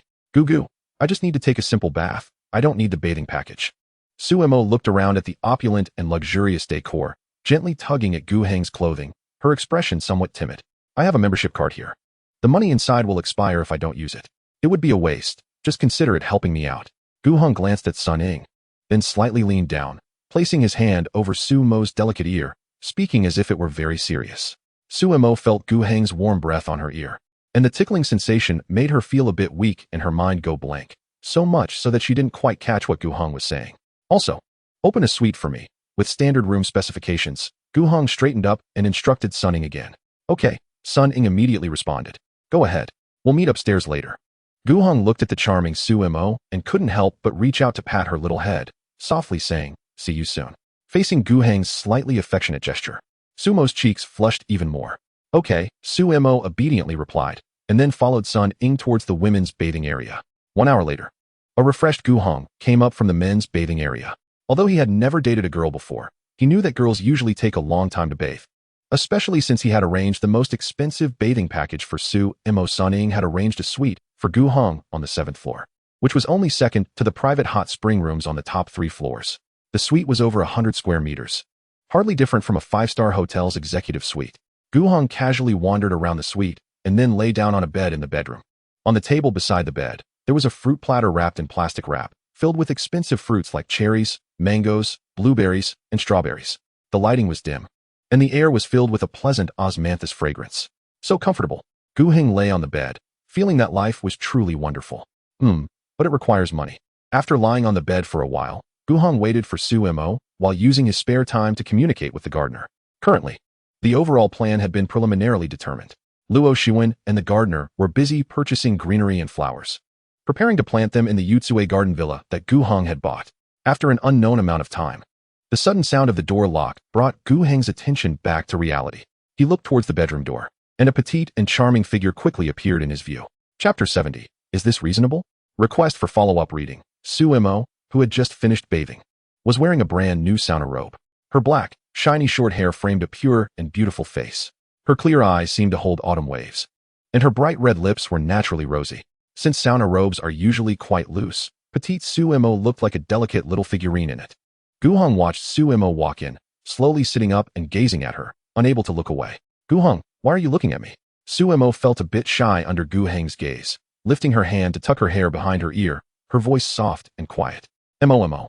Gu Heng took a gentle breath. "You smell so good." Suemo, already somewhat shy, blushed even more upon hearing Gu Heng's words. "Gu Heng, have you been waiting for a long time?" Suemo pretended to be calm and changed the subject. At the same time, she quickly walked to another single bed, climbed up with her bare, pale feet, and pulled a soft pillow into her arms. "That's good. I have something to take care of," Gu Cheng replied, but his gaze uncontrollably shifted towards Sumo's delicate feet, which looked as smooth as white jade. It seemed that Mo's little feet were quite beautiful. A thought crossed Gu Cheng's mind unexpectedly. Suemo noticed Gu Cheng's gaze and instinctively shrank her little feet back. Coughing lightly, Gu Cheng quickly averted his eyes and cleared his throat. He then turned around and picked up the landline phone, dialing the front desk. "Room 788, send in 2 therapists." After hearing a response from the other end, Gu Cheng hung up the phone and turned to Suemo. "You can scan the QR code on the table. You can enjoy complimentary meal services while getting a massage here. Order whatever you want." "Gu Cheng, there's no need to spend more. Just being able to rest here is already very nice," Suemo said softly, biting her lip. She had already learned while bathing in the women's area that the prepaid membership card didn't have an expiration issue. Clearly, that was just a pretext from Gu Cheng to make her feel comfortable accepting it.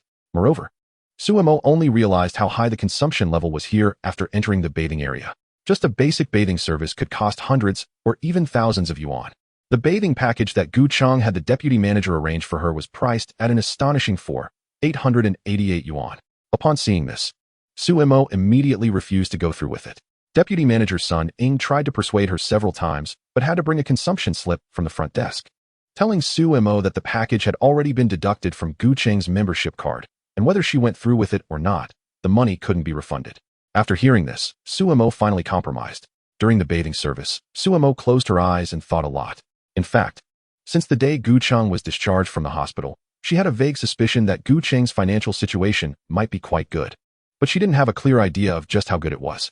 Until today, when Gu Cheng effortlessly called the vice president to advocate for her, and then drove a luxury car worth millions to bring her here to spend. Everything in front of her created a huge disconnect from her original life. What did she mean to Gu Cheng? Was she just a pastime?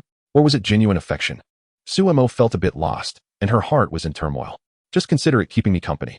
I've been busy with work these past few days, and am a bit tired. Gu Cheng removed the plastic wrap from the fruit platter and picked up a toothpick to skewer a large, red strawberry, bringing it to Suemo's lips. Here. I remember you said you love strawberries the most. Suemo looked at the strawberry close to her lips, then at Gu Cheng's pure and sincere gaze. And her previously troubled heart inexplicably calmed down. Ding dong. At that moment, the doorbell of the suite rang. Come in. Gu Cheng called out towards the door. Soon, two young and beautiful female therapists, around 20 years old, entered, led by Deputy Manager Sun Heng. Good afternoon, esteemed guests. The two female therapists stood at the foot of the bed and greeted Gu Cheng and Suemo with a bow. Just this 120-minute full-body meridian massage, please, Gu Cheng said, automatically ignoring the special projects with words like gentle, health, wellness, and essential oils, and chose the most straightforward and standard option. All right. After the two therapists entered and saw there was a female customer in the room, they knew that this session would be labor-intensive, so when they heard Gu Cheng's choice, they didn't show any unusual emotions. Mr. Gu, please relax. Sun Heng respectfully addressed Gu Cheng. If you need anything, feel free to contact me at the service hotline. All right. Gu Cheng nodded, and Sun Heng quickly left. Thus, the room was left with just Gu Cheng and the three others. The so-called full-body meridian massage was actually foot therapy combined with a full-body massage. First, soak the feet, then massage the feet, followed by the shoulders, neck, back, hips, legs, and finally the head. Initially, Gu Cheng and Suemo chatted a bit, but soon Suemo fell silent. Having not slept all night, and just taking a long hot bath, the quiet environment combined with the massage service naturally made her drowsy and hard to resist. Noticing that Suemo had fallen asleep, Gu Cheng stopped talking. At the same time, he signaled to the therapist who was massaging Suemo to lighten her touch. Gu Cheng then closed his eyes, intending to take a short nap as well. However, as the massage continued, Gu Cheng suddenly felt something was off. What was this female therapist's hands doing? And why was she sitting on him? A therapist sitting on a client. Was this appropriate? Gu Cheng, adhering to his critical spirit, slowly opened his eyes. Their gazes met, and the therapist named Mei Mei, who was straddling Gu Cheng's waist, looked at him with a somewhat mischievous gaze. She had a standard seductive face, with a perfectly placed beauty mark at the corner of her eye. For an ordinary person, she would already be considered a beauty. If she used a beauty filter, she wouldn't be much different from those internet celebrities. It was normal for her to have such looks. Especially since Tianmu Hot Springs was the highest-end bathing center in Beichan, and Gu Cheng was the top Black Gold member. So the therapists arranged by Sun Heng had to be the best. At this moment, the female therapist straddling Gu Cheng had, unbeknownst to him, revealed half of her snowy shoulder from her originally neat uniform. Chapter 71. Exciting, exciting. Gu Cheng turned his head to look at the bed next to him. He saw Suemo lying on her side, facing away, sleeping soundly, with faint soft sounds occasionally escaping her lips. Just then, as Gu Cheng glanced at Suemo, the therapist named Shan Shan, who was kneeling beside Suemo and helping her with a massage, was also looking at Gu Cheng with a smile, and then, under his gaze, she began to unbutton the top 3 buttons of her clothing one by one. Little brother, it seems like you're asleep, Mei Mei, who was originally straddling Gu Cheng, suddenly leaned over onto him, speaking in a soft, teasing tone near his ear. You're so naughty. Gu Cheng turned his head to look at the seductive face so close to him, unable to suppress a heartfelt sigh. Questioning Hong Shixian, understanding Hong Shixian, becoming Hong Shixian, and surpassing Hong Shixian. Who told you to be so handsome, little brother? Mei Mei whispered in Gu Cheng's ear, and not only handsome, but also so well endowed. It makes our hearts tingle. Just a tingle?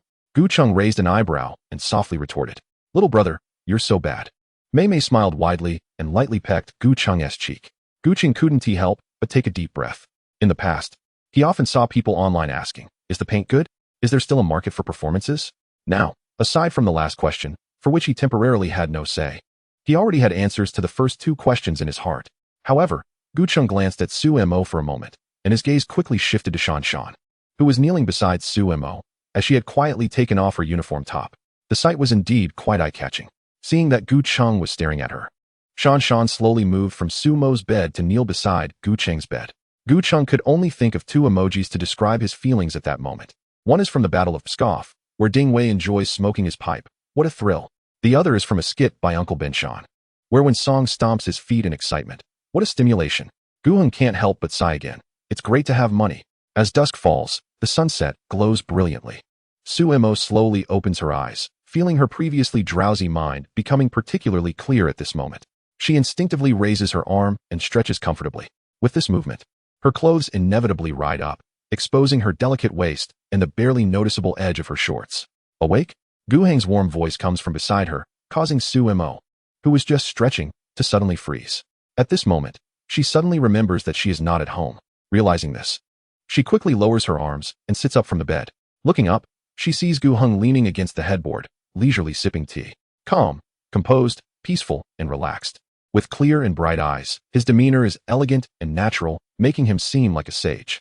Su Mo gazes at Gu Heng, who is merely a meter away, at his fair face with red lips and white teeth, and she finds herself momentarily unable to look away. Should I sit a bit closer so I can see better? Seeing this, Gu Heng's lips curve slightly. He pats the edge of his bed and teases Su Mo, coming back to her senses. Su Mo's face turns slightly red. Gu Heng, how long did I just sleep? I'm really sorry for keeping you waiting. Su Mo looks a bit guilty. Were you bored just now? Hearing this, Gu Heng inexplicably thinks of the two flirty female masseuses from earlier. Bored? Not at all. Gu Heng shakes his head. I wasn't bored at all. And you actually didn't sleep for long. Those two technicians just left less than half an hour ago. I fell asleep while being massaged. I didn't feel anything after that. Su Mo can't help but show a hint of distress, feeling like she has wasted Gu Heng's kindness. That is not true. You didn't feel anything anymore. She didn't even continue giving you a massage after that. Gu Heng mutters to himself but says aloud, resting well is the most important thing. Everything else is secondary. Gu Heng, you're really nice. Su Mo feels the warmth and tenderness conveyed in Gu Heng's words, her eyes sparkling like stars. Now that I've rested well, shall we go? Gu Heng gets off the bed and smiles at Su Mo. Didn't you say there are many hidden treasure shops on Gillen Road? I've been looking forward to it for a long time. Yes. Those treasure shops are all super delicious. Let us go now. Su Mo stands up too, her fair and delicate face lit up with excitement. In the narrow hallway, both Gu Heng and Su Mo stand close, just 2 fists apart. Gu Heng looks down at Su Mo, who is radiating youthful energy, and suddenly feels a sense of disinterest in the 2 flirty technicians from earlier. All right, let us go back to the bathing area to change clothes. Gu Heng raises his hand and casually ruffles his hair. Okay.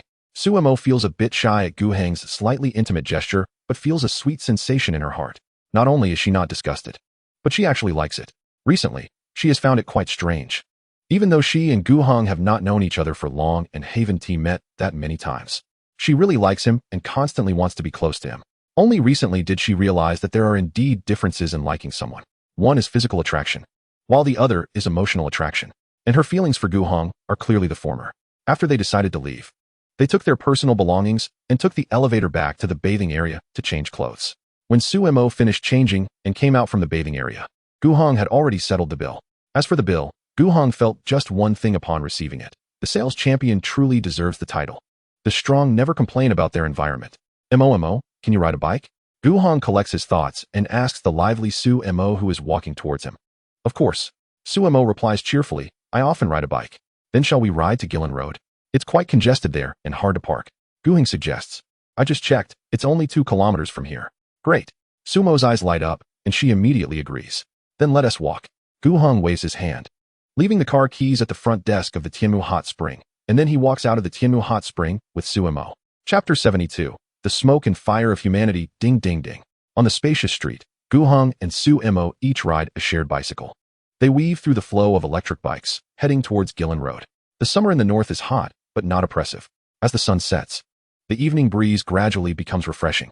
If Su Mo, sitting in a Maybach 600, is reserved and quiet, then at this moment, riding her bicycle, she is lively and cheerful. She is like a bird set free, or a sunflower growing towards the sun, radiating an optimistic and positive youthful energy. The wind lifts her hair, revealing her sweet and innocent smile. Gu Heng rides behind Su Mo, and seeing her like this, a smile involuntarily forms on his lips. It takes them about 15 minutes to ride from Tianmu Hot Spring to Gillen Road. After parking the shared bicycles in the designated area, they walk towards the entrance of Gillen Road. As the most famous food pedestrian street in Beichun, Gillen Road attracts many people looking for food, whether on weekdays or weekends, with a majority being young people and college students. At this moment, the summer night on Gillen Road fully awakens after dusk.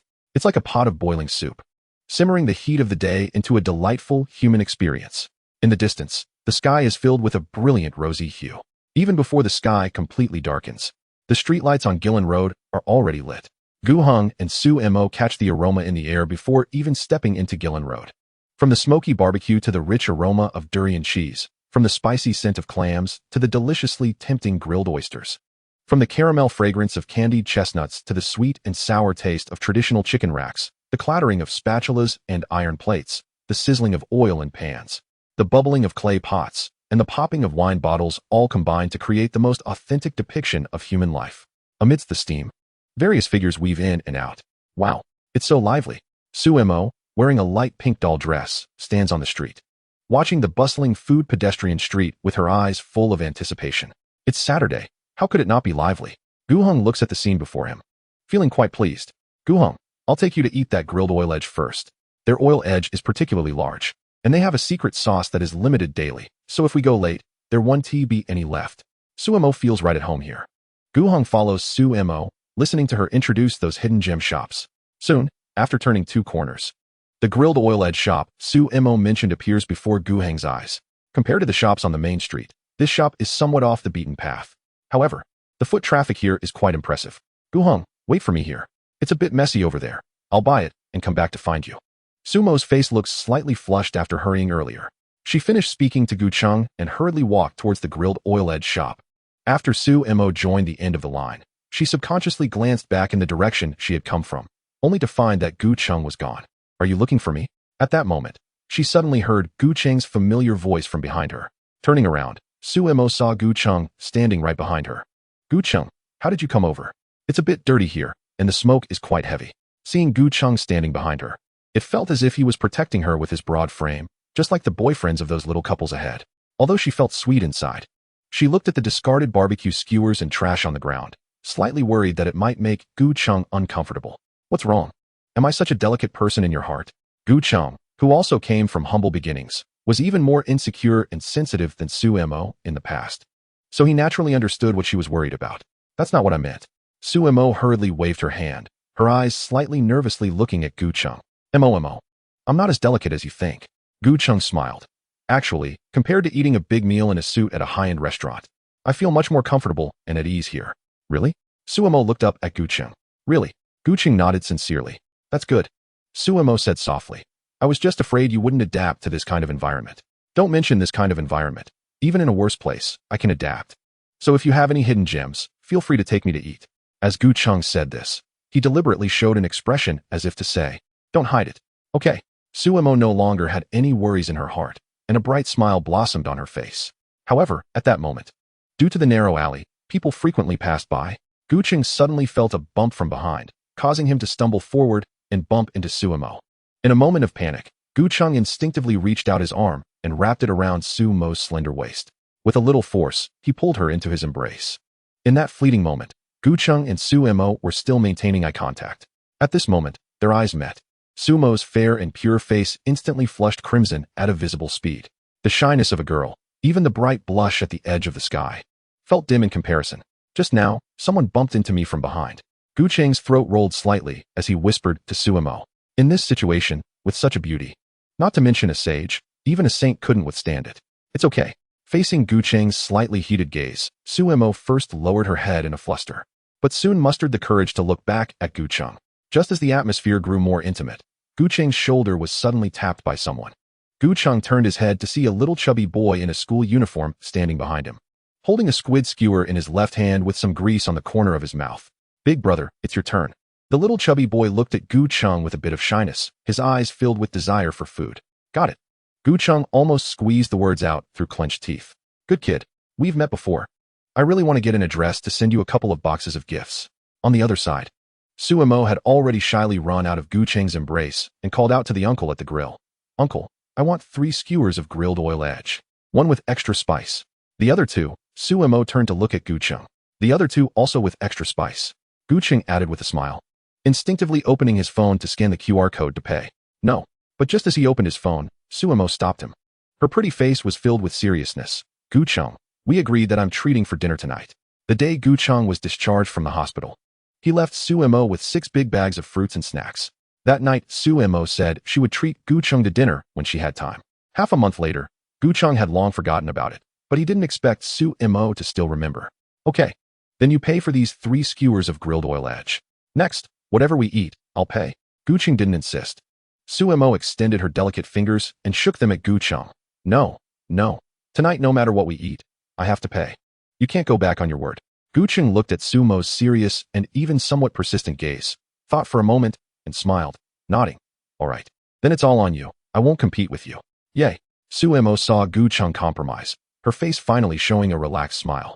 Then she turned around to take out her phone to scan the code to pay, while Gucheng looked at Suemo's back, thought for a moment, and edited a message to send out.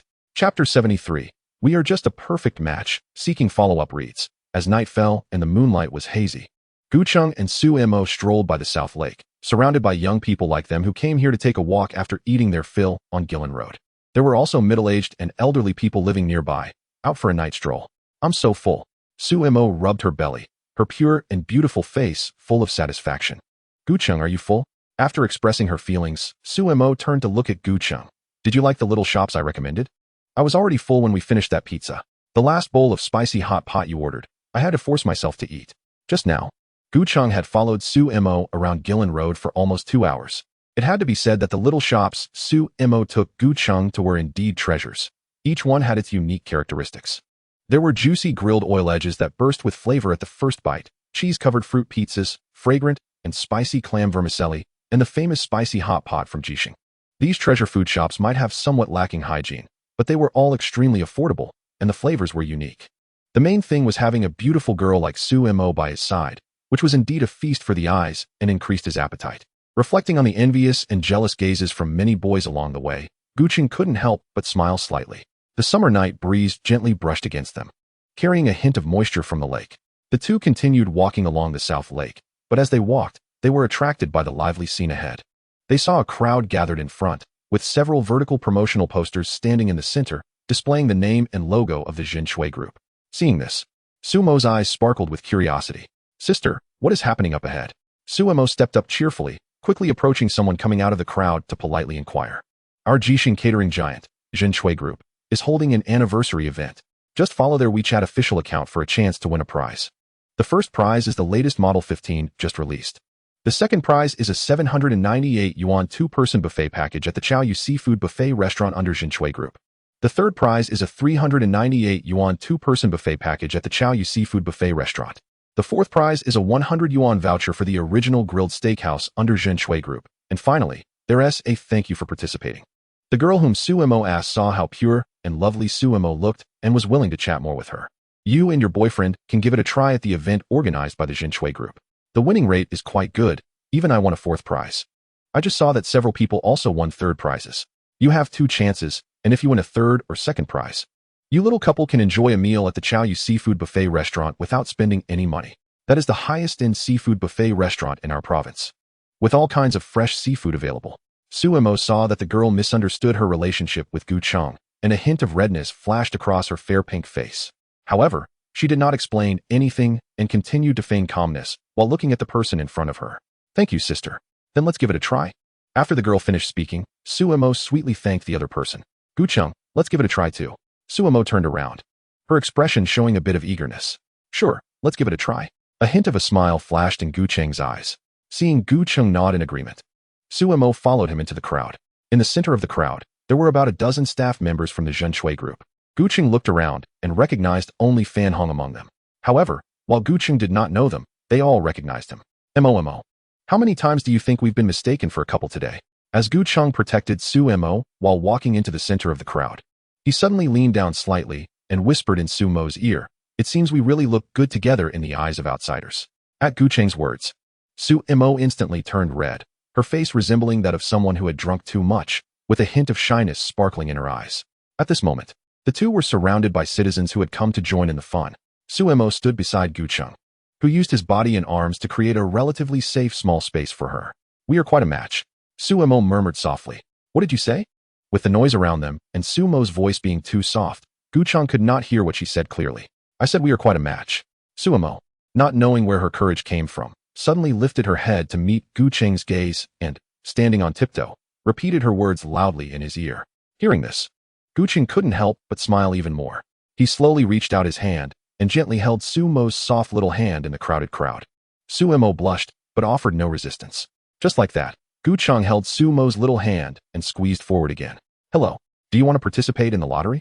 After Gucheng made his appearance, the staff from the Zhen Shui group, who had been watching him closely, quickly walked up to him with great enthusiasm when they saw him bring Sumo to the front.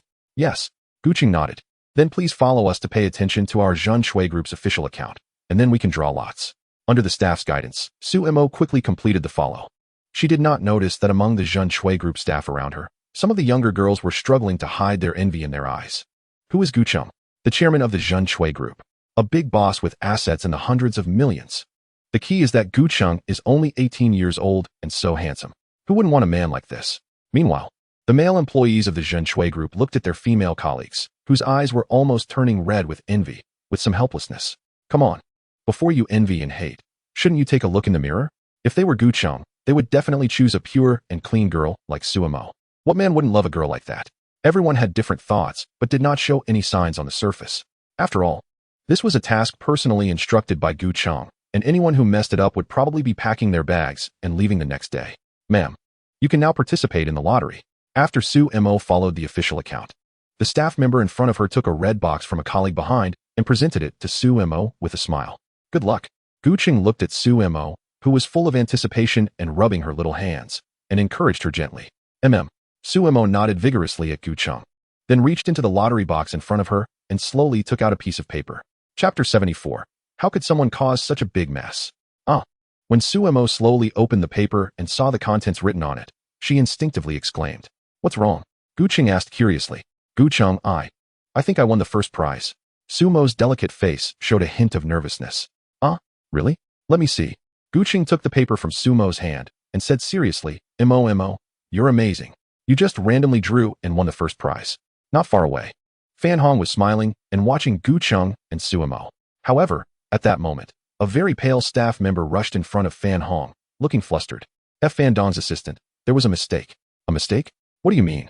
Fan Hong frowned, somewhat confused. The wrong box was taken. The staff member quickly explained in a low voice. The box Xiao Xian and the others are using is for the normal citizen lottery, while the special lottery box we prepared was not used.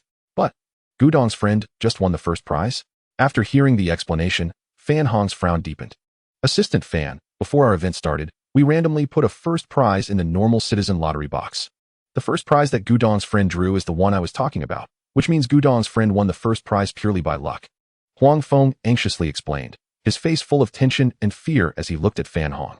How could someone cause such a big mess? He was really panicking. After listening to the detailed explanation, Fan Hong couldn't help but take a deep breath. I will report this matter to Gudong truthfully. Whoever is responsible will bear the consequences.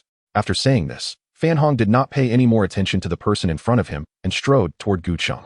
At this moment, Sumo, who had been struck by luck, was feeling a bit dazed as she followed the Zhen Shui group staff to collect her prize. While Gucheng stayed in place, smiling as he watched Sumo's back. Gudong. Fan Hong took the opportunity to approach Gucheng. Assistant Fan, tonight's event went well.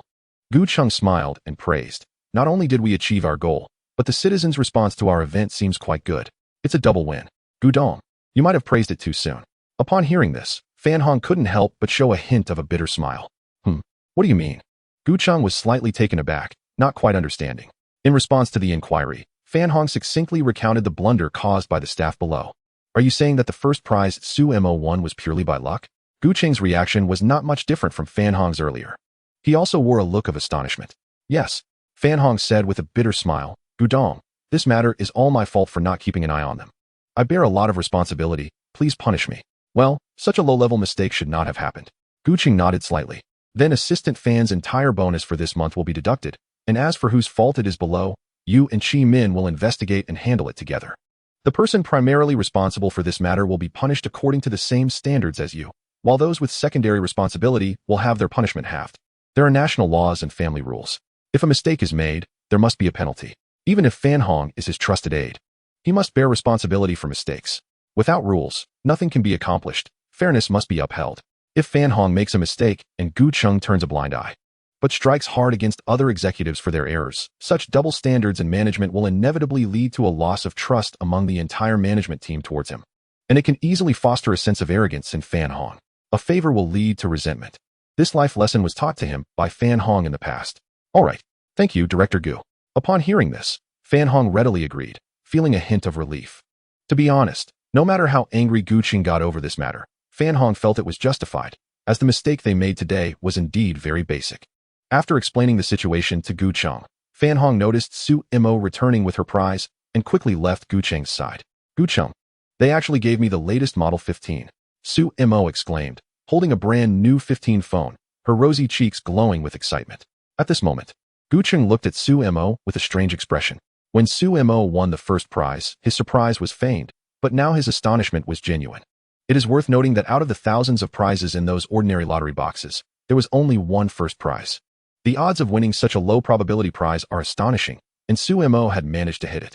You really should try buying a lottery ticket with this luck. Gu Cheng said sincerely, you might just be the next winner of 5 million.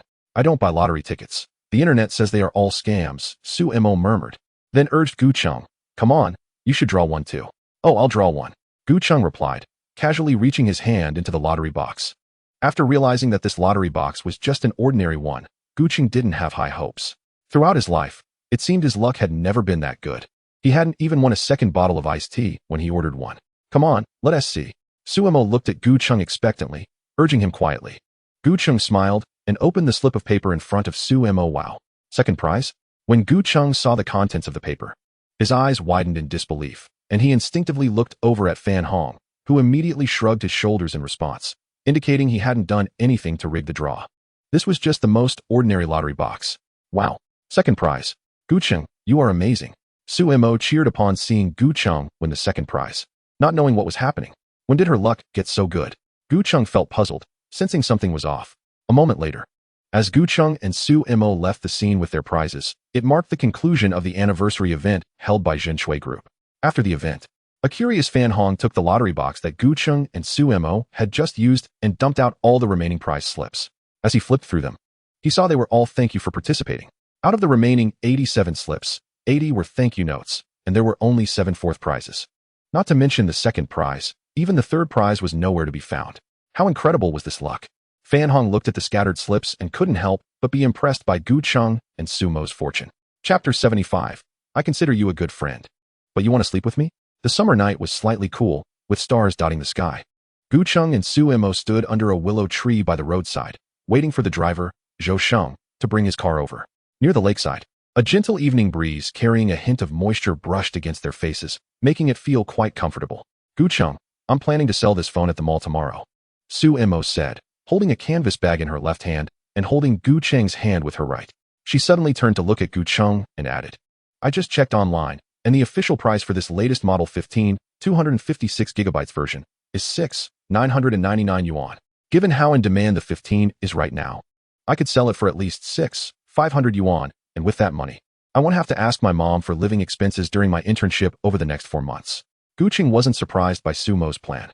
If she had chosen to keep the phone for herself, she wouldn't be the Su Mo he knew. 7,000 yuan was already a significant amount for her, enough to greatly improve her frugal lifestyle for a long time to come. Gu Cheng set the first prize as the latest Model 15 specifically to help Su Mo cash in quickly. Some girls Gu Cheng could choose to shower with money. But for girls like Su Mo, he didn't want to ruin her kindness and innocence with cash. You can do whatever you want. I support you, Gu Cheng said with a warm smile, gently rubbing Su Mo's soft hand with his thumb. Gu Cheng, you are so nice. Su Mo couldn't remember how many times she had said this today, but she couldn't help but express it. Because you deserve it, Gu Cheng replied, looking at Su Mo with a tone of unique tenderness. Upon hearing Gu Cheng's response, Su Mo's clear, autumn water-like eyes flashed with a hint of shyness, and her heart felt like a honey pot had been overturned. In that moment, she felt that even the summer night's breeze had become exceptionally gentle. Beep beep. With 2 short honks, Gu Cheng's Maybach 600 soon pulled up in front of them. The driver's door opened, and Zhou Sheng, wearing white gloves, quickly approached Gu Cheng after running around the front of the car. Director Gu, here are your car keys. Zhou Sheng completely ignored the new girl beside Gu Cheng and handed the car keys to him. Thank you, Zhou Sheng, for your hard work. Gu Cheng nodded slightly and said, you can take a taxi home later. and I will reimburse you for the fare. All right, just let me know if you need anything. Zhou Sheng replied, then opened the passenger door and gestured for Su Mo to get in. Su Mo felt a bit flustered by such courtesy. Thank you, Zhou Sheng. She instinctively bowed slightly to Zhou Sheng. Zhou Sheng quickly returned the gesture, saying, You are too polite. Gu Cheng smiled and shook his head at the scene. After Su Mo got into the passenger seat, Zhou Sheng promptly walked over to the driver's side and opened the door for Gu Cheng. The overall service was meticulous. Zhou Sheng, you can go back now, Gu Cheng said as he got into the car, lowering the window to instruct Zhou Sheng, and then gently pressed the gas pedal. Driving away from the spot, Mo, give me an address, and I'll drive you home. Gu Cheng kept his eyes on the road while signaling to Su Mo. I rented a place near South Lake, close to Liwang Plaza. Su Mo didn't refuse Gu Cheng's kindness, mainly because she didn't want to part with him just yet and wanted to spend a little more time together.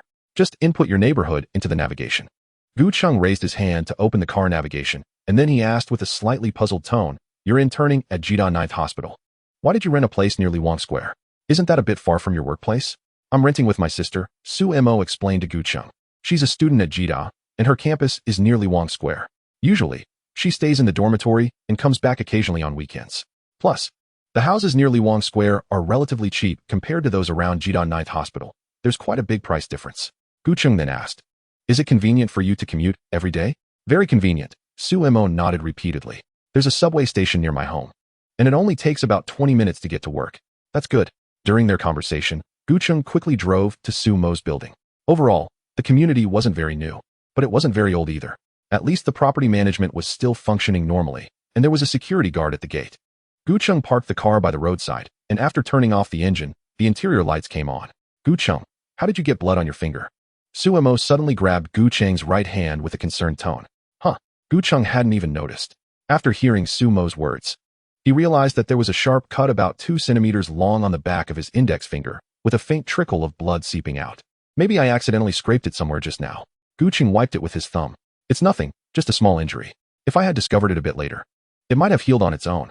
You'll definitely need to wash your face and take a shower when you get home, Su Mo said. Although it's a small wound, it won't heal well once it gets wet. She then opened her canvas bag and started rummaging through it. I have waterproof band-aids in my bag. After you wash up, you can just take it off.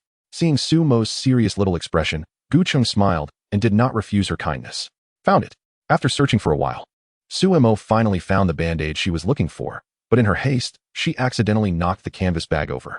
In an instant, many items scattered out of the bag: lip balm, tissues, a small mirror, a wooden comb. What's this? Gu Cheng suddenly paused, reaching out to pick up a small square box. Once he saw the contents on the packaging, his expression instantly turned particularly interesting. At that moment, Su Mo, who was still busy organizing the scattered items, looked up and saw what Gu Cheng was holding. She resembled a startled little kitten, her hands moving so quickly they seemed to leave afterimages, and in an instant, she snatched the item from Gu Cheng's hand. In the next second, Su Mo felt her heart racing, and a faint pink blush spread across her body. Faced with Gu Cheng's slightly surprised gaze, Su Mo instinctively wanted to open the car door and run away, but before her hand could touch the handle, Gu Cheng was quicker, locking the car doors. Mo. Gu Cheng reached out and wrapped his arm around Su Mo's slender waist, leaning slightly forward with a hint of amusement in his eyes. I didn't expect that I consider you a good friend, but you want to sleep with me? And no, it's not like that.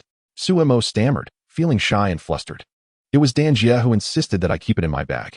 I've never seen this thing before. Gu Cheng looked at Su Mo's flustered and shy demeanor, which was the most vivid portrayal of a blushing peach blossom. Unbeknownst to them, the originally bright interior of the car gradually dimmed, with only the 64-color ambient lights of the Maybach still glowing. Unable to bear the shyness any longer, Su Mo finally lifted her head to look at Gu Cheng. In an instant, their eyes met. Gu Cheng gazed at Su Mo's cherry-like lips, and without any hesitation, he leaned down and gently kissed her. Confronted with Gu Cheng's gentle kiss, Su Mo's petite body involuntarily curled up, making her look even more adorable. She let out a soft moan unconsciously between their lips. Her soft little hands instinctively formed 2 tiny fists. As their lips parted, Gu Cheng looked at Su Mo, whose eyes were tightly shut, and at her lips that were now particularly moist from his kiss. He gently held her chin. Mo, when is your birthday? Gu Cheng asked softly. August 17th. Su Mo opened her eyes, her gaze shimmering with moisture. Then it looks like I'm your older brother, Gu Cheng said with a wider smile, gently tracing Su Mo's glistening red lips with his thumb. Come on, call me brother. Upon hearing this, Su Mo blushed and couldn't help but burrow deeper into Gu Cheng's embrace. Just say it, Gu Cheng teased, feeling like the big bad wolf tempting Little Red Riding Hood. However, looking at the petite and adorable Suemo made him want to tease her even more. Suemo remained silent, burying her little head even deeper. Seeing this, Gucheng reached out and slipped his hand under Suemo's knees, lifting her directly from the passenger seat. Suemo couldn't help but exclaim, instinctively wrapping her arms around Gucheng's neck. I must say, the space inside the Maybach 600 is really spacious. At this moment, both Gucheng and Suemo fit comfortably in the driver's seat without feeling cramped at all. Call me brother, Gucheng continued to tease Suemo, looking at her blushing face. Brother, Suemo, unable to withstand Gucheng's intense gaze, spoke in a voice as soft as a whisper, and then buried her head back into Gucheng's neck with a soft yelp. However, Gucheng was quicker than Suemo, kissing her cherry-like lips once again. His left arm tightly wrapped around Suemo's slender waist, while his right hand supported her little head, and Suemo continued to hold onto Gucheng's neck. As they became more engrossed, their arms tightened around each other as if they wanted to merge into one another. After a long while, they finally parted their lips. In the close distance, they both breathed softly. Call me brother, Gucheng softly urged again. Brother, Suemo's eyes were a bit dazed, and her pink face had quietly turned an even more alluring shade of crimson. This time, Suemo's voice was slightly louder. Upon hearing Suemo call him brother, Gucheng immediately kissed her again. The two seemed tireless, passionately lost in each other in the dim environment. After several rounds of kissing, Suemo had already started to call out brother on her own without Gucheng needing to ask. Her soft and tender voice, combined with Suemo's petite and adorable figure, along with her pure and sweet face, made it so that Gucheng could never get enough of it. Buzz. Gucheng gently rolled down the car window. With the fresh air entering the car, the sounds of summer night cicadas filled the air. Suemo leaned her cheek gently against Gucheng's shoulder. Brother, I like you, Suemo suddenly said softly. I know. Gucheng lowered his head and gave Suemo's pale cheek a gentle peck. Do you like me? Of course. Really? Upon hearing Suemo's question, Gucheng leaned closer to her ear and said softly, Did you not feel it just now, whether I like you or not? As soon as Gucheng said this, Suemo immediately raised her hand to cover Gucheng's mouth, and her face, which had just calmed down, suddenly turned a deep red again at lightning speed. It seems brother needs to use the big size. Suddenly, a thought flashed through Suemo's mind. As soon as this thought arose, it made Suemo feel even more shy and unable to meet Gucheng's eyes. Gucheng looked at the extremely flushed Suemo, his expression somewhat strange. Even though his previous comment was a bit awkward, it shouldn't have made Suemo blush this much, right? Gucheng found it odd, but didn't continue to tease her. After Suemo calmed down a bit, Gucheng spoke again. Mo, I'll ask Director Jiang to transfer you to the ophthalmology department for your internship. You'll find it much easier there. Your daily tasks will mainly involve dispensing and administering eye drops. Even if there are surgeries in the ophthalmology department, they are usually scheduled during the day, and there are very few night shifts. Moreover, since the bonuses in ophthalmology are always quite high, if you intern there, you can receive an internship subsidy of about 800 to 1,500 yuan each month. Suemo didn't expect Gucheng to suddenly bring this up, which caught her a bit off guard. Brother, it seems that the ophthalmology department doesn't need intern nurses. Suemo softly replied to Gucheng. They didn't before, but if you agree, starting tomorrow, they will need intern nurses.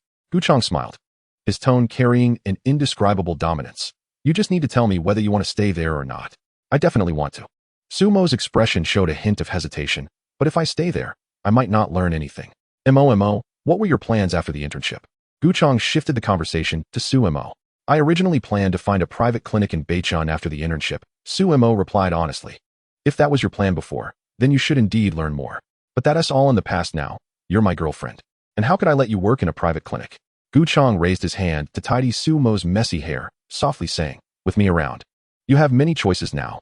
You can choose to stay in the ophthalmology department at Jidan 9th Hospital after your internship, or during your internship.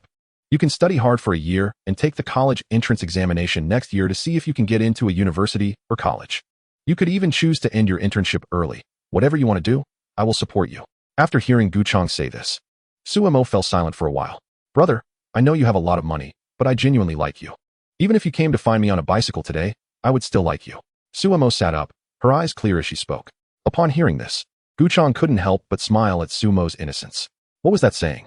Xiazhu doesn't like money, but every moment that moves Xiazhu requires money. In fact, the same could be said for Gucheng and Suemo. The fruits and snacks at parting, Gucheng standing up for her when she was wronged, the care and comfort at Timu Hot Springs. Each of these things seemed unrelated to money. But how could any of it be separated from money? Suemo was just unaware of this in her emotional moments. If Guchang really had ridden a bicycle, Suemo would probably have already returned home and been lying in bed. And how could they have developed like this?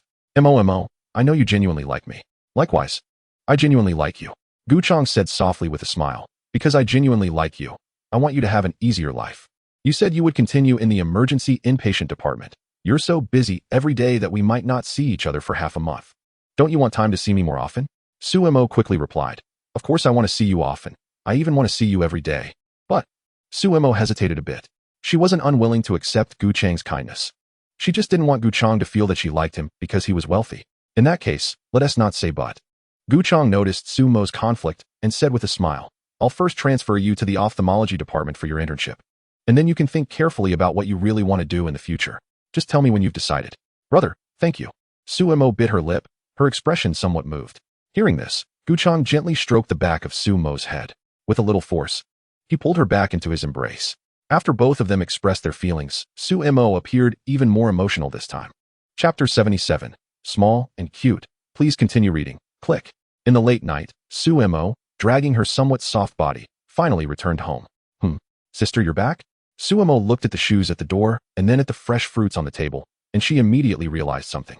Remembering that it was already past midnight, Suemo quickly softened her movements.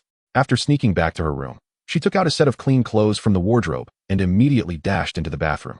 Standing in front of the mirror, each time she took off a piece of clothing, her fair face would redden a little more, especially the last pair of panties. She really couldn't bear to look at. Thankfully, she had leggings on. Suemo felt a bit relieved. If she hadn't had them, perhaps the shorts Guchang wore would have left marks on her. If that were the case, she felt she would be so embarrassed she could hardly show her face. With a flushed face, Suemo turned on the faucet and began to wash. Looking up, she saw her reflection in the mirror. Her bright, luscious red lips looked particularly moist, but were slightly swollen. As her gaze slowly drifted downwards, a hint of shyness spread in her eyes.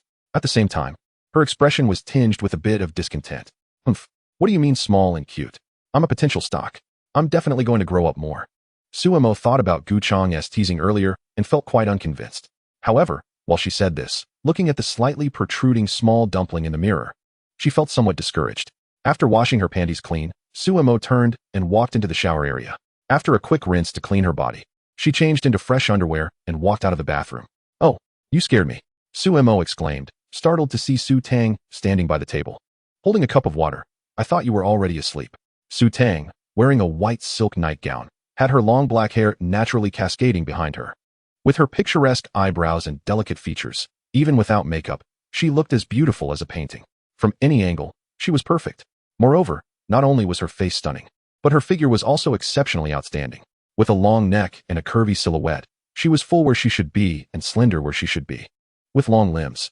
At this moment, Su Tang looked a bit dazed, and her face, smooth and white like jade, faintly bore a hint of unusual blush.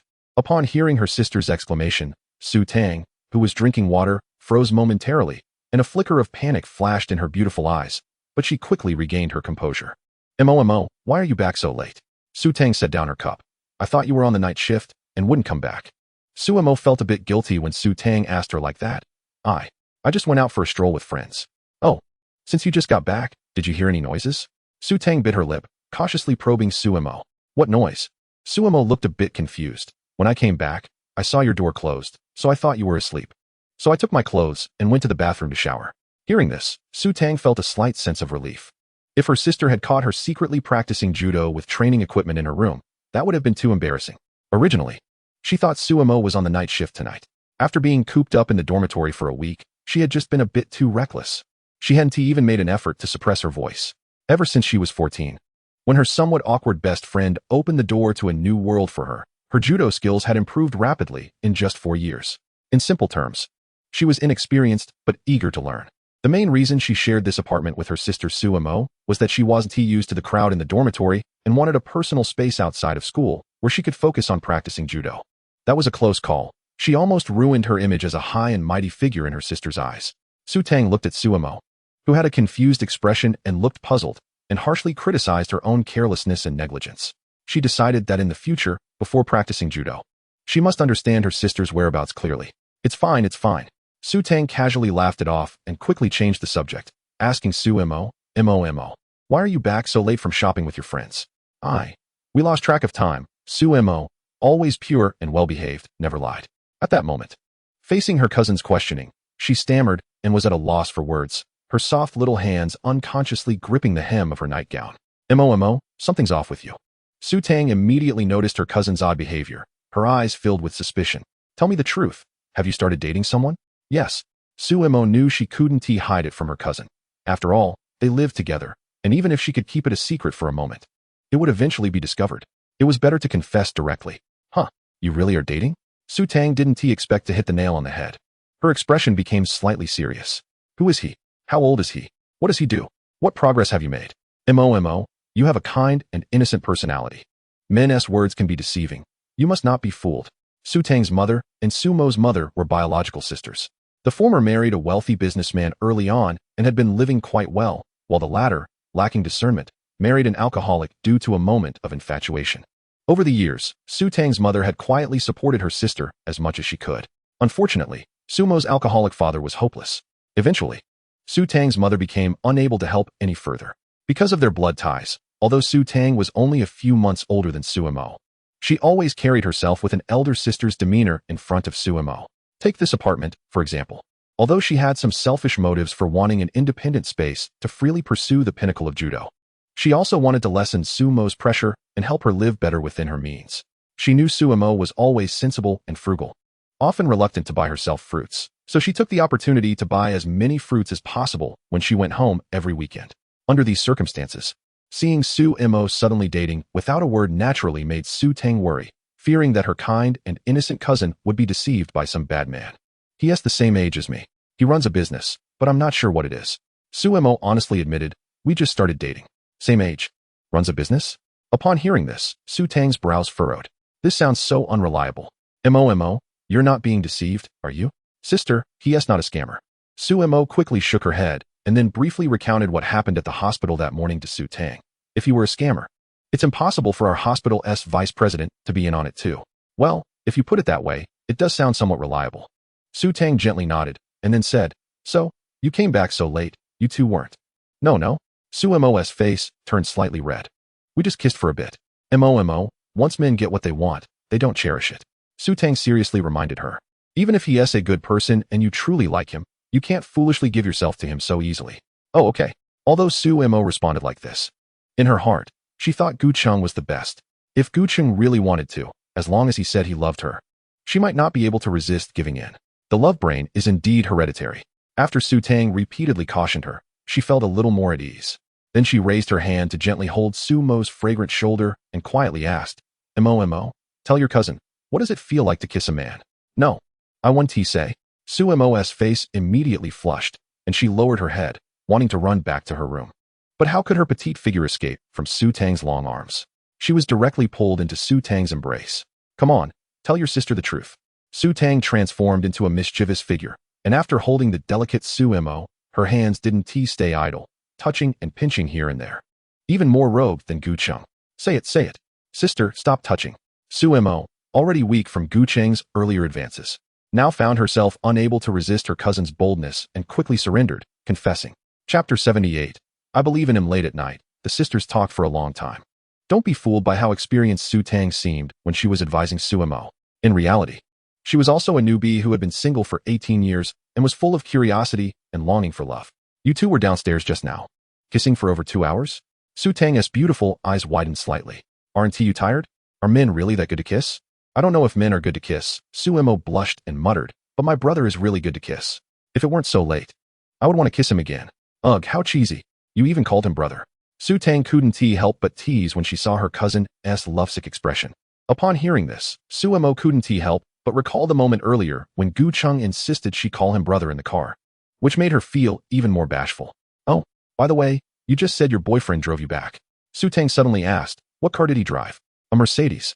Su Mo answered honestly. Which model of Mercedes? Su Tang raised an eyebrow and asked again. Su Mo shook her head. I don't know. I only recognize the Mercedes logo. I don't know the specific model, but it looked quite expensive. Upon hearing this, Su Tang's interest grew. She took out her phone, opened the car app, and went to the Mercedes brand page. Can you tell me which model your brother drives? Oh. Su Mo obediently took Su Tang's phone and began to browse through the options. Starting from the cheapest Mercedes, she gradually scrolled down. At first, Su Tang remained calm. But when she saw Su Mo continuing to scroll without stopping, she began to feel a bit anxious. Sister, I think the car my brother drives is this model. Su Mo pointed to a Mercedes model page. It just looks a little different. His car has a lot of places with a kind of triangular hollow logo. A triangular hollow logo? Su Tang paused for a moment, then suddenly seemed to think of something. She quickly scrolled down 2 more times on the Mercedes brand page and finally opened the Maybach model page. MOMO. Is this triangular hollow logo what you're talking about? Yes, that's it. Su Mo carefully looked and nodded affirmatively. Su Tang couldn't help but gasp. MOMO, do you know how much the car your boyfriend drives costs? That's a Maybach. Even the base model costs over 2 million. Mercedes and Maybach are not comparable at all. 18 years old, driving a Maybach? To know. It's her dad who barely managed to get a Land Rover in the past 2 years. This car is surprisingly expensive. Sumo's expression also seemed a bit dazed. 2 million is an unimaginable fortune for her. MOMO, don't blame your sister for being talkative. There's quite a big gap between our family's conditions and theirs. After regaining her senses, Su Tang cautiously said to the slightly dazed Su Mo, a young and wealthy boy like this will never lack beautiful girls around him. If you really decide to be with him, you need to be mentally prepared. Upon hearing this, Su Mo lowered her head and fell silent for a moment. He said he really likes me. At this point, Su Mo raised her head again.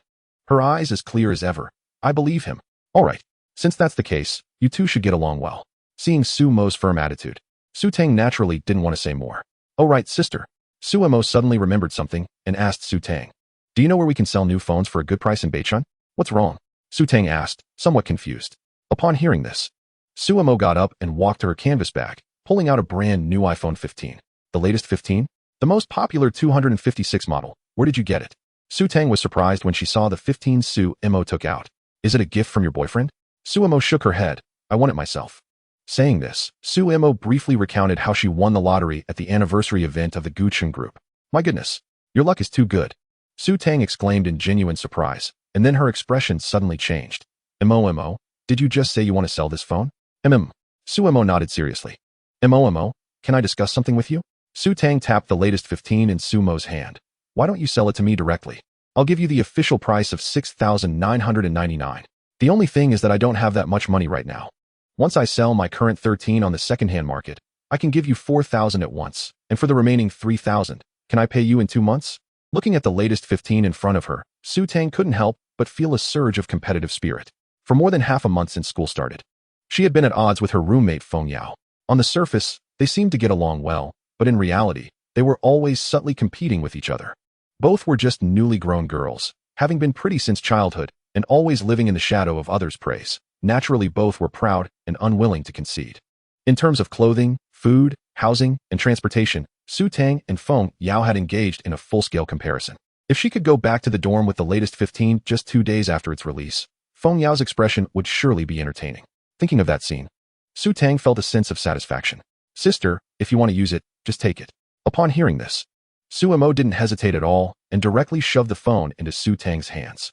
Also, ISNT 6,999 too high? You can give me 6,500. MOMO. The 15 has just been released.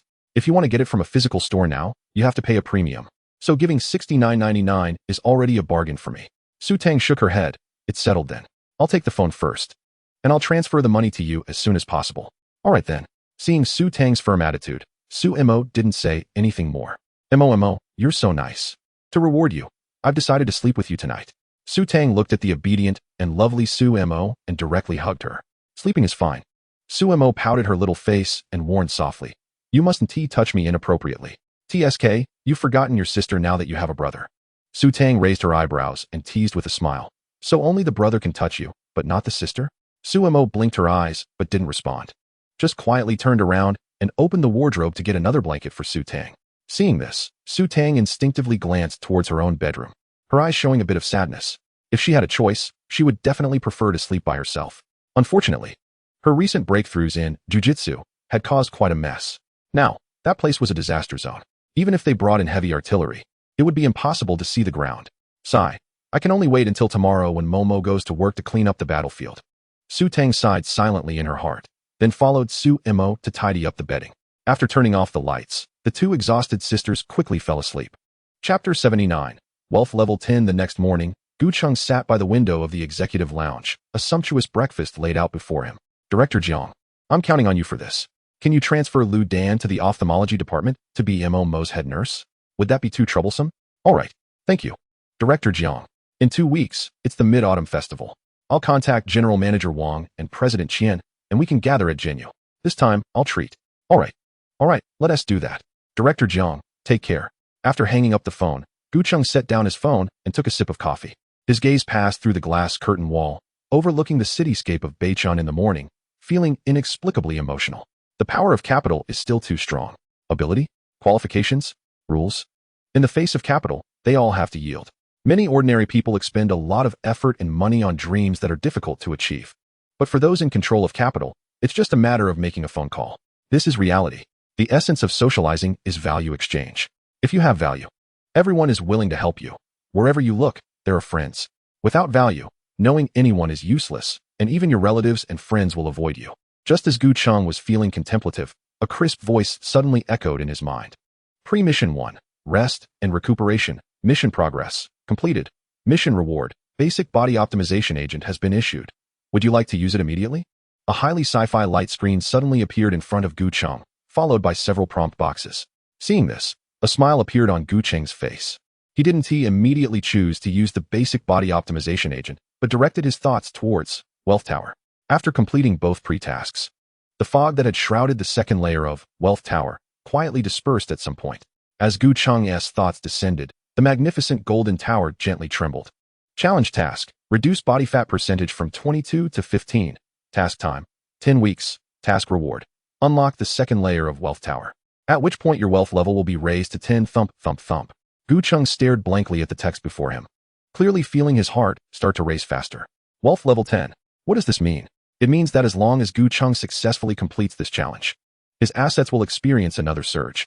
Wealth level 10 has a threshold of 1 billion yuan. And based on the rewards Gu Cheng received for unlocking the first layer of Wealth Tower from the system, the rewards are usually far beyond that threshold. Reaching wealth level 10, even among the 4 top-tier cities, is a rare existence. After the excitement, Gu Cheng took a deep breath, trying to calm himself down. The task rewards were indeed generous, but the difficulty of this challenge was also considerable. In 10 weeks, he needed to reduce his body fat percentage from 22 to 15. Achieving this goal would likely cost Gu Cheng half his life. What does a body fat percentage of 15 mean? This is already the ideal state for a healthy man. In layman's terms, it means looking slim in clothes and having some muscle when undressed. The muscle lines are clear and defined, but not exaggerated like professional bodybuilders, which is the body shape that most girls prefer. Although the difference in body fat percentage is only 7. Completing this within a short span of 10 weeks is not easier than requiring Gu Cheng to lose 26 pounds in 30 days, and might even be more challenging. Of course, times have changed. Gu Cheng now had access to a wealth of resources and didn't have to rely solely on hard work like he did in the beginning. Nowadays, Gu Cheng could spend money to hire the best trainers, nutritionists, physiotherapists, and support teams in the country to help him achieve this goal. With this in mind, Gu Cheng picked up the phone and called Luo Xiwen directly. Good morning, Director Gu. Luo Xiwen quickly answered the phone. Since that night, although their relationship had become much closer, their daily interactions had not changed significantly. Xiwen, drop everything you're doing right now. I want you to help me assemble a top-tier sports training team within a day. I will call the bank president later to have him allocate resources for you. With no budget limit. Just remember, I want the best and most professional, Gu Cheng stated directly. Seeing that Gu Cheng's tone was unusually serious, Luo Xiwen immediately responded, understood. I will start working on this right away. Contact me as soon as you have news. Gu Cheng reminded her again, make sure you understand. Got it. After a brief conversation, they ended the call. Gu Cheng then left the administrative corridor and quickly returned to his executive suite. Opening his system backpack, Gu Cheng looked at the flickering light of the primary body optimization agent and silently chose to use it. Primary body optimization agent has been used. Please lie down quickly. The primary body optimization agent will officially take effect in 1 minute. Countdown begins now. Seeing this, Gu Cheng hurriedly walked to the bedroom and lay down on the bed.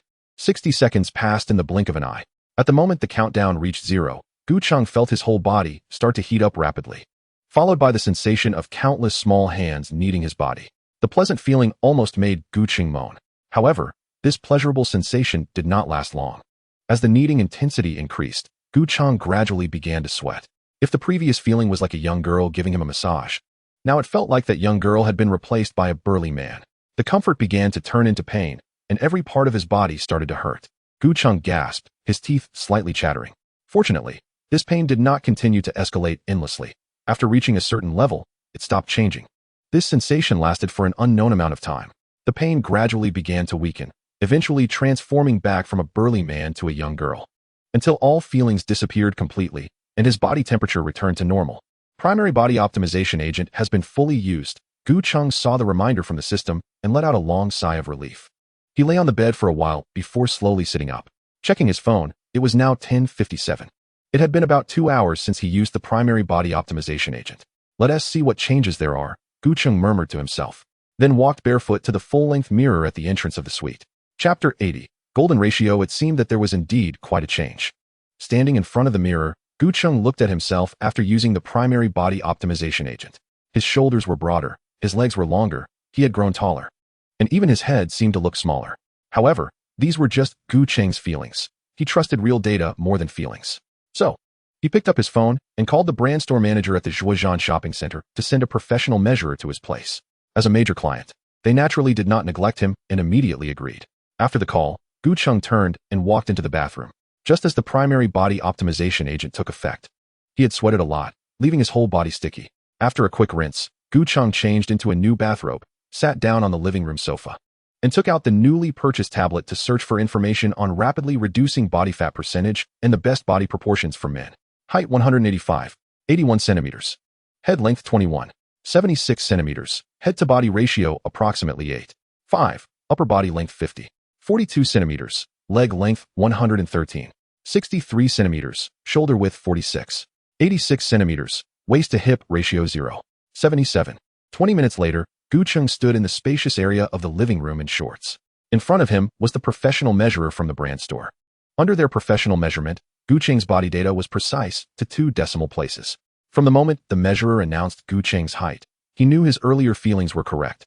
Under the effect of the primary body optimization agent, both his height and body proportions had changed significantly. First, his height increased by about 3 centimeters. Although he had always claimed his height was 183 centimeters, in reality, he hadn't reached that height, still needing half a centimeter to hit 183. Men are often vague when it comes to rounding up. For example, Gu Cheng's 182. 3 rounds to 183. For example, Reader's Father's 108 rounds to 18. And for example, Capital Father's 31 rounds to 30. No need to elaborate, everyone understands. In this situation, since Gu Cheng's height had indeed changed, it meant that his other feelings were not mere illusions. Mr. Gu, your body proportions are truly fantastic. After the measurer finished taking all of Gu Cheng's data, she couldn't help but exclaim in genuine admiration, even compared to those international supermodels. You're almost on par. Is it that exaggerated? Gu Cheng smiled and put his bathrobe back on. Director Gu, the world-recognized male golden body proportions are a head-to-body ratio of 8, a head-to-shoulder ratio of 2:5, a head-to-waist ratio of 1:5, a waist-to-hip ratio of 0:8, and a body-to-leg ratio of 2. The terms like 9-head body, dog waist, and double door that are currently popular online are based on these male golden body proportions. Your body proportions have no shortcomings at all, with only very minor differences compared to the male golden body proportions. The measurer looked at Gu Cheng as if he were a rare treasure. In the past, when she measured clients in the brand store, their body shapes were often difficult to describe, but now, suddenly encountering such a well-proportioned figure, she felt an inexplicable sense of satisfaction. After hearing the measurer's detailed explanation, Gu Cheng found that it basically matched the information he had just searched online. The system truly produced quality work. Gu Cheng quietly felt a bit emotional. He was the one who understood his previous situation the best. Although he had always been tall, his body proportions had not been very good. Shoulder width, leg length, waist width, head circumference, and so on, basically just at the level of a normal person. Nowadays, just a basic body optimization agent almost transformed Gu Cheng into a globally recognized model of male golden body proportions. What about the intermediate body optimization agent? What about the advanced body optimization agent? What kind of tremendous changes would they bring to Gu Cheng? Thinking of this, Gu Cheng couldn't help but feel a surge of excitement. It is said that every woman has a desire to become beautiful, and in fact, every man also has a desire to become handsome. If there is a chance to become a super male god like Yin Zhu, Dahua, or Guoqilan, it would be hard for any man to resist. Mr. Gu, you have such a perfect body proportion, the tailor suggested to Gu Cheng. If you custom make a suit, it will definitely highlight your temperament. I'm planning to gain muscle and lose fat, so my body may undergo significant changes. Let's put the custom suit on hold for now, Gu Cheng said as he turned and picked up 2 prepared envelopes from the coffee table handing them to the tailor. Mr. Gu, this is too much. The tailor immediately understood Gu Cheng's intention and quickly declined. One is one. You shouldn't have come for nothing. One for you to keep, one for the store. Gu Cheng shook his head and directly stuffed the 2 envelopes into the tailor's hands. Each envelope is 500 yuan, just right. All right. Thank you, Mr. Gu. The tailor slightly bowed to Gu Cheng, expressing sincere gratitude. You're welcome. After the measurements were done, the tailor did not linger and quickly left Gu Cheng's executive suite. After the other party left, Gu Cheng changed into sportswear, went down to the hotel gym, and began some basic strength training. Backed by the extensive resources of the China Merchants Bank, by the evening, Gu Cheng received news about the matters he had entrusted to Luo Xuan. When Luo Xuan hurried to the original charcoal steakhouse, Gu Cheng was sitting in the best window seat of the entire restaurant, enjoying the view. Upon hearing footsteps, he turned to look at Luo Xuan. This was their first meeting since that fateful night. Today, Luo Xuan was clearly dressed up. She wore a white Chanel-fitted dress. Her long black hair elegantly styled up, and she stepped in black high heels. Her lightly made-up, beautiful face radiated grace and brightness. Besides that, she no longer concealed her assets. The fitted dress showcased her curvy figure, adding a touch of charm to her originally dignified demeanor. As she walked briskly, she caught the attention of many male diners. Mr. Gu, sorry to keep you waiting. Luo Xuan quickly reached Gu Cheng's table. Feeling a bit shy under his unabashed gaze of admiration, yet she was quite pleased inside. It didn't take long. Please sit down. You've had a busy day and must be tired, Gu Cheng said warmly. I'm fine, Luo Xuan smiled even more brightly, feeling Gu Cheng's concern. Order whatever you like. Gu Cheng snapped his fingers, and immediately a waiter approached respectfully with the menu. 1 ribeye steak and 1 vegetable salad will be fine. Luo Xuan knew that the original charcoal steakhouse was also under Gu Cheng's Zhen Shui group, so she quickly glanced at the menu and whispered to the waiter. The waiter instinctively looked at Gu Cheng. That's fine, Gu Cheng nodded slightly. Okay. The waiter bowed and retreated, his attitude extremely respectful. After ordering, Gu Cheng looked directly at Luo Xuan. If Zhang Ruan is the type that most men like, then Luo Xuan is the type that most parents would like. She looks like the ideal daughter-in-law who can manage both the household and social gatherings. Originally dignified and delicate, now dressed in high-end luxury, she undoubtedly appeared even more graceful. Let's talk. How did things go? Currently, anything less important than unlocking the 2nd level of Financial Golden Tower was not on Gu Cheng's agenda.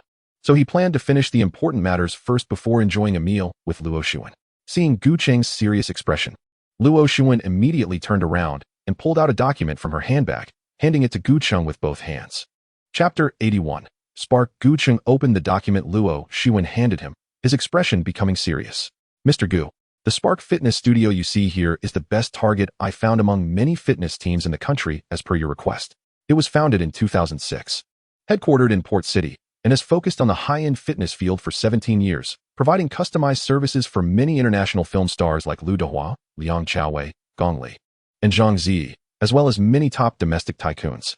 According to the information gathered, Spark Fitness Studio is also the only independent team in the country equipped with liquid nitrogen cryotherapy chambers, electronic pulse therapy, ice water therapy chambers, mobile hyperbaric oxygen chambers, and other top international sports therapy instruments. As Gu Cheng flipped through the detailed information Luo Xuan prepared for him, he listened to her explanations. From the materials, this team indeed seemed impressive. Unlike other teams with flashy introductions, this team presented real cases clearly. Looking around, all the names were well-known stars. This was just the publicly available real cases, which were already enough to dazzle. Do they have training bases? Gu Cheng interjected, asking if choosing them would require him to go to Port City. Since Spark Fitness Studio usually serves top stars or tycoons, they typically provide on-site services based on client needs, Luo Xuan replied to Gu Cheng. Depending on the client's required period. The entire team will stay in the client's city during that time, and even arrange to follow the client's schedule. That's quite considerate, Gu Cheng nodded slightly, continuing to look through the information. According to the materials, the customized services that Spark Fitness Studio could provide were comprehensive. From planning to implementation to recovery therapy. It was a one-stop service. The document Luo Xuan provided was less than 10 pages long, and Gu Cheng quickly finished reading it. He placed the document on the table and raised an eyebrow at Luo Xuan. Have you contacted them? Can they meet my requirements? Mr. Gu, I have already contacted Spark Fitness Studio, Luo Xuan nodded.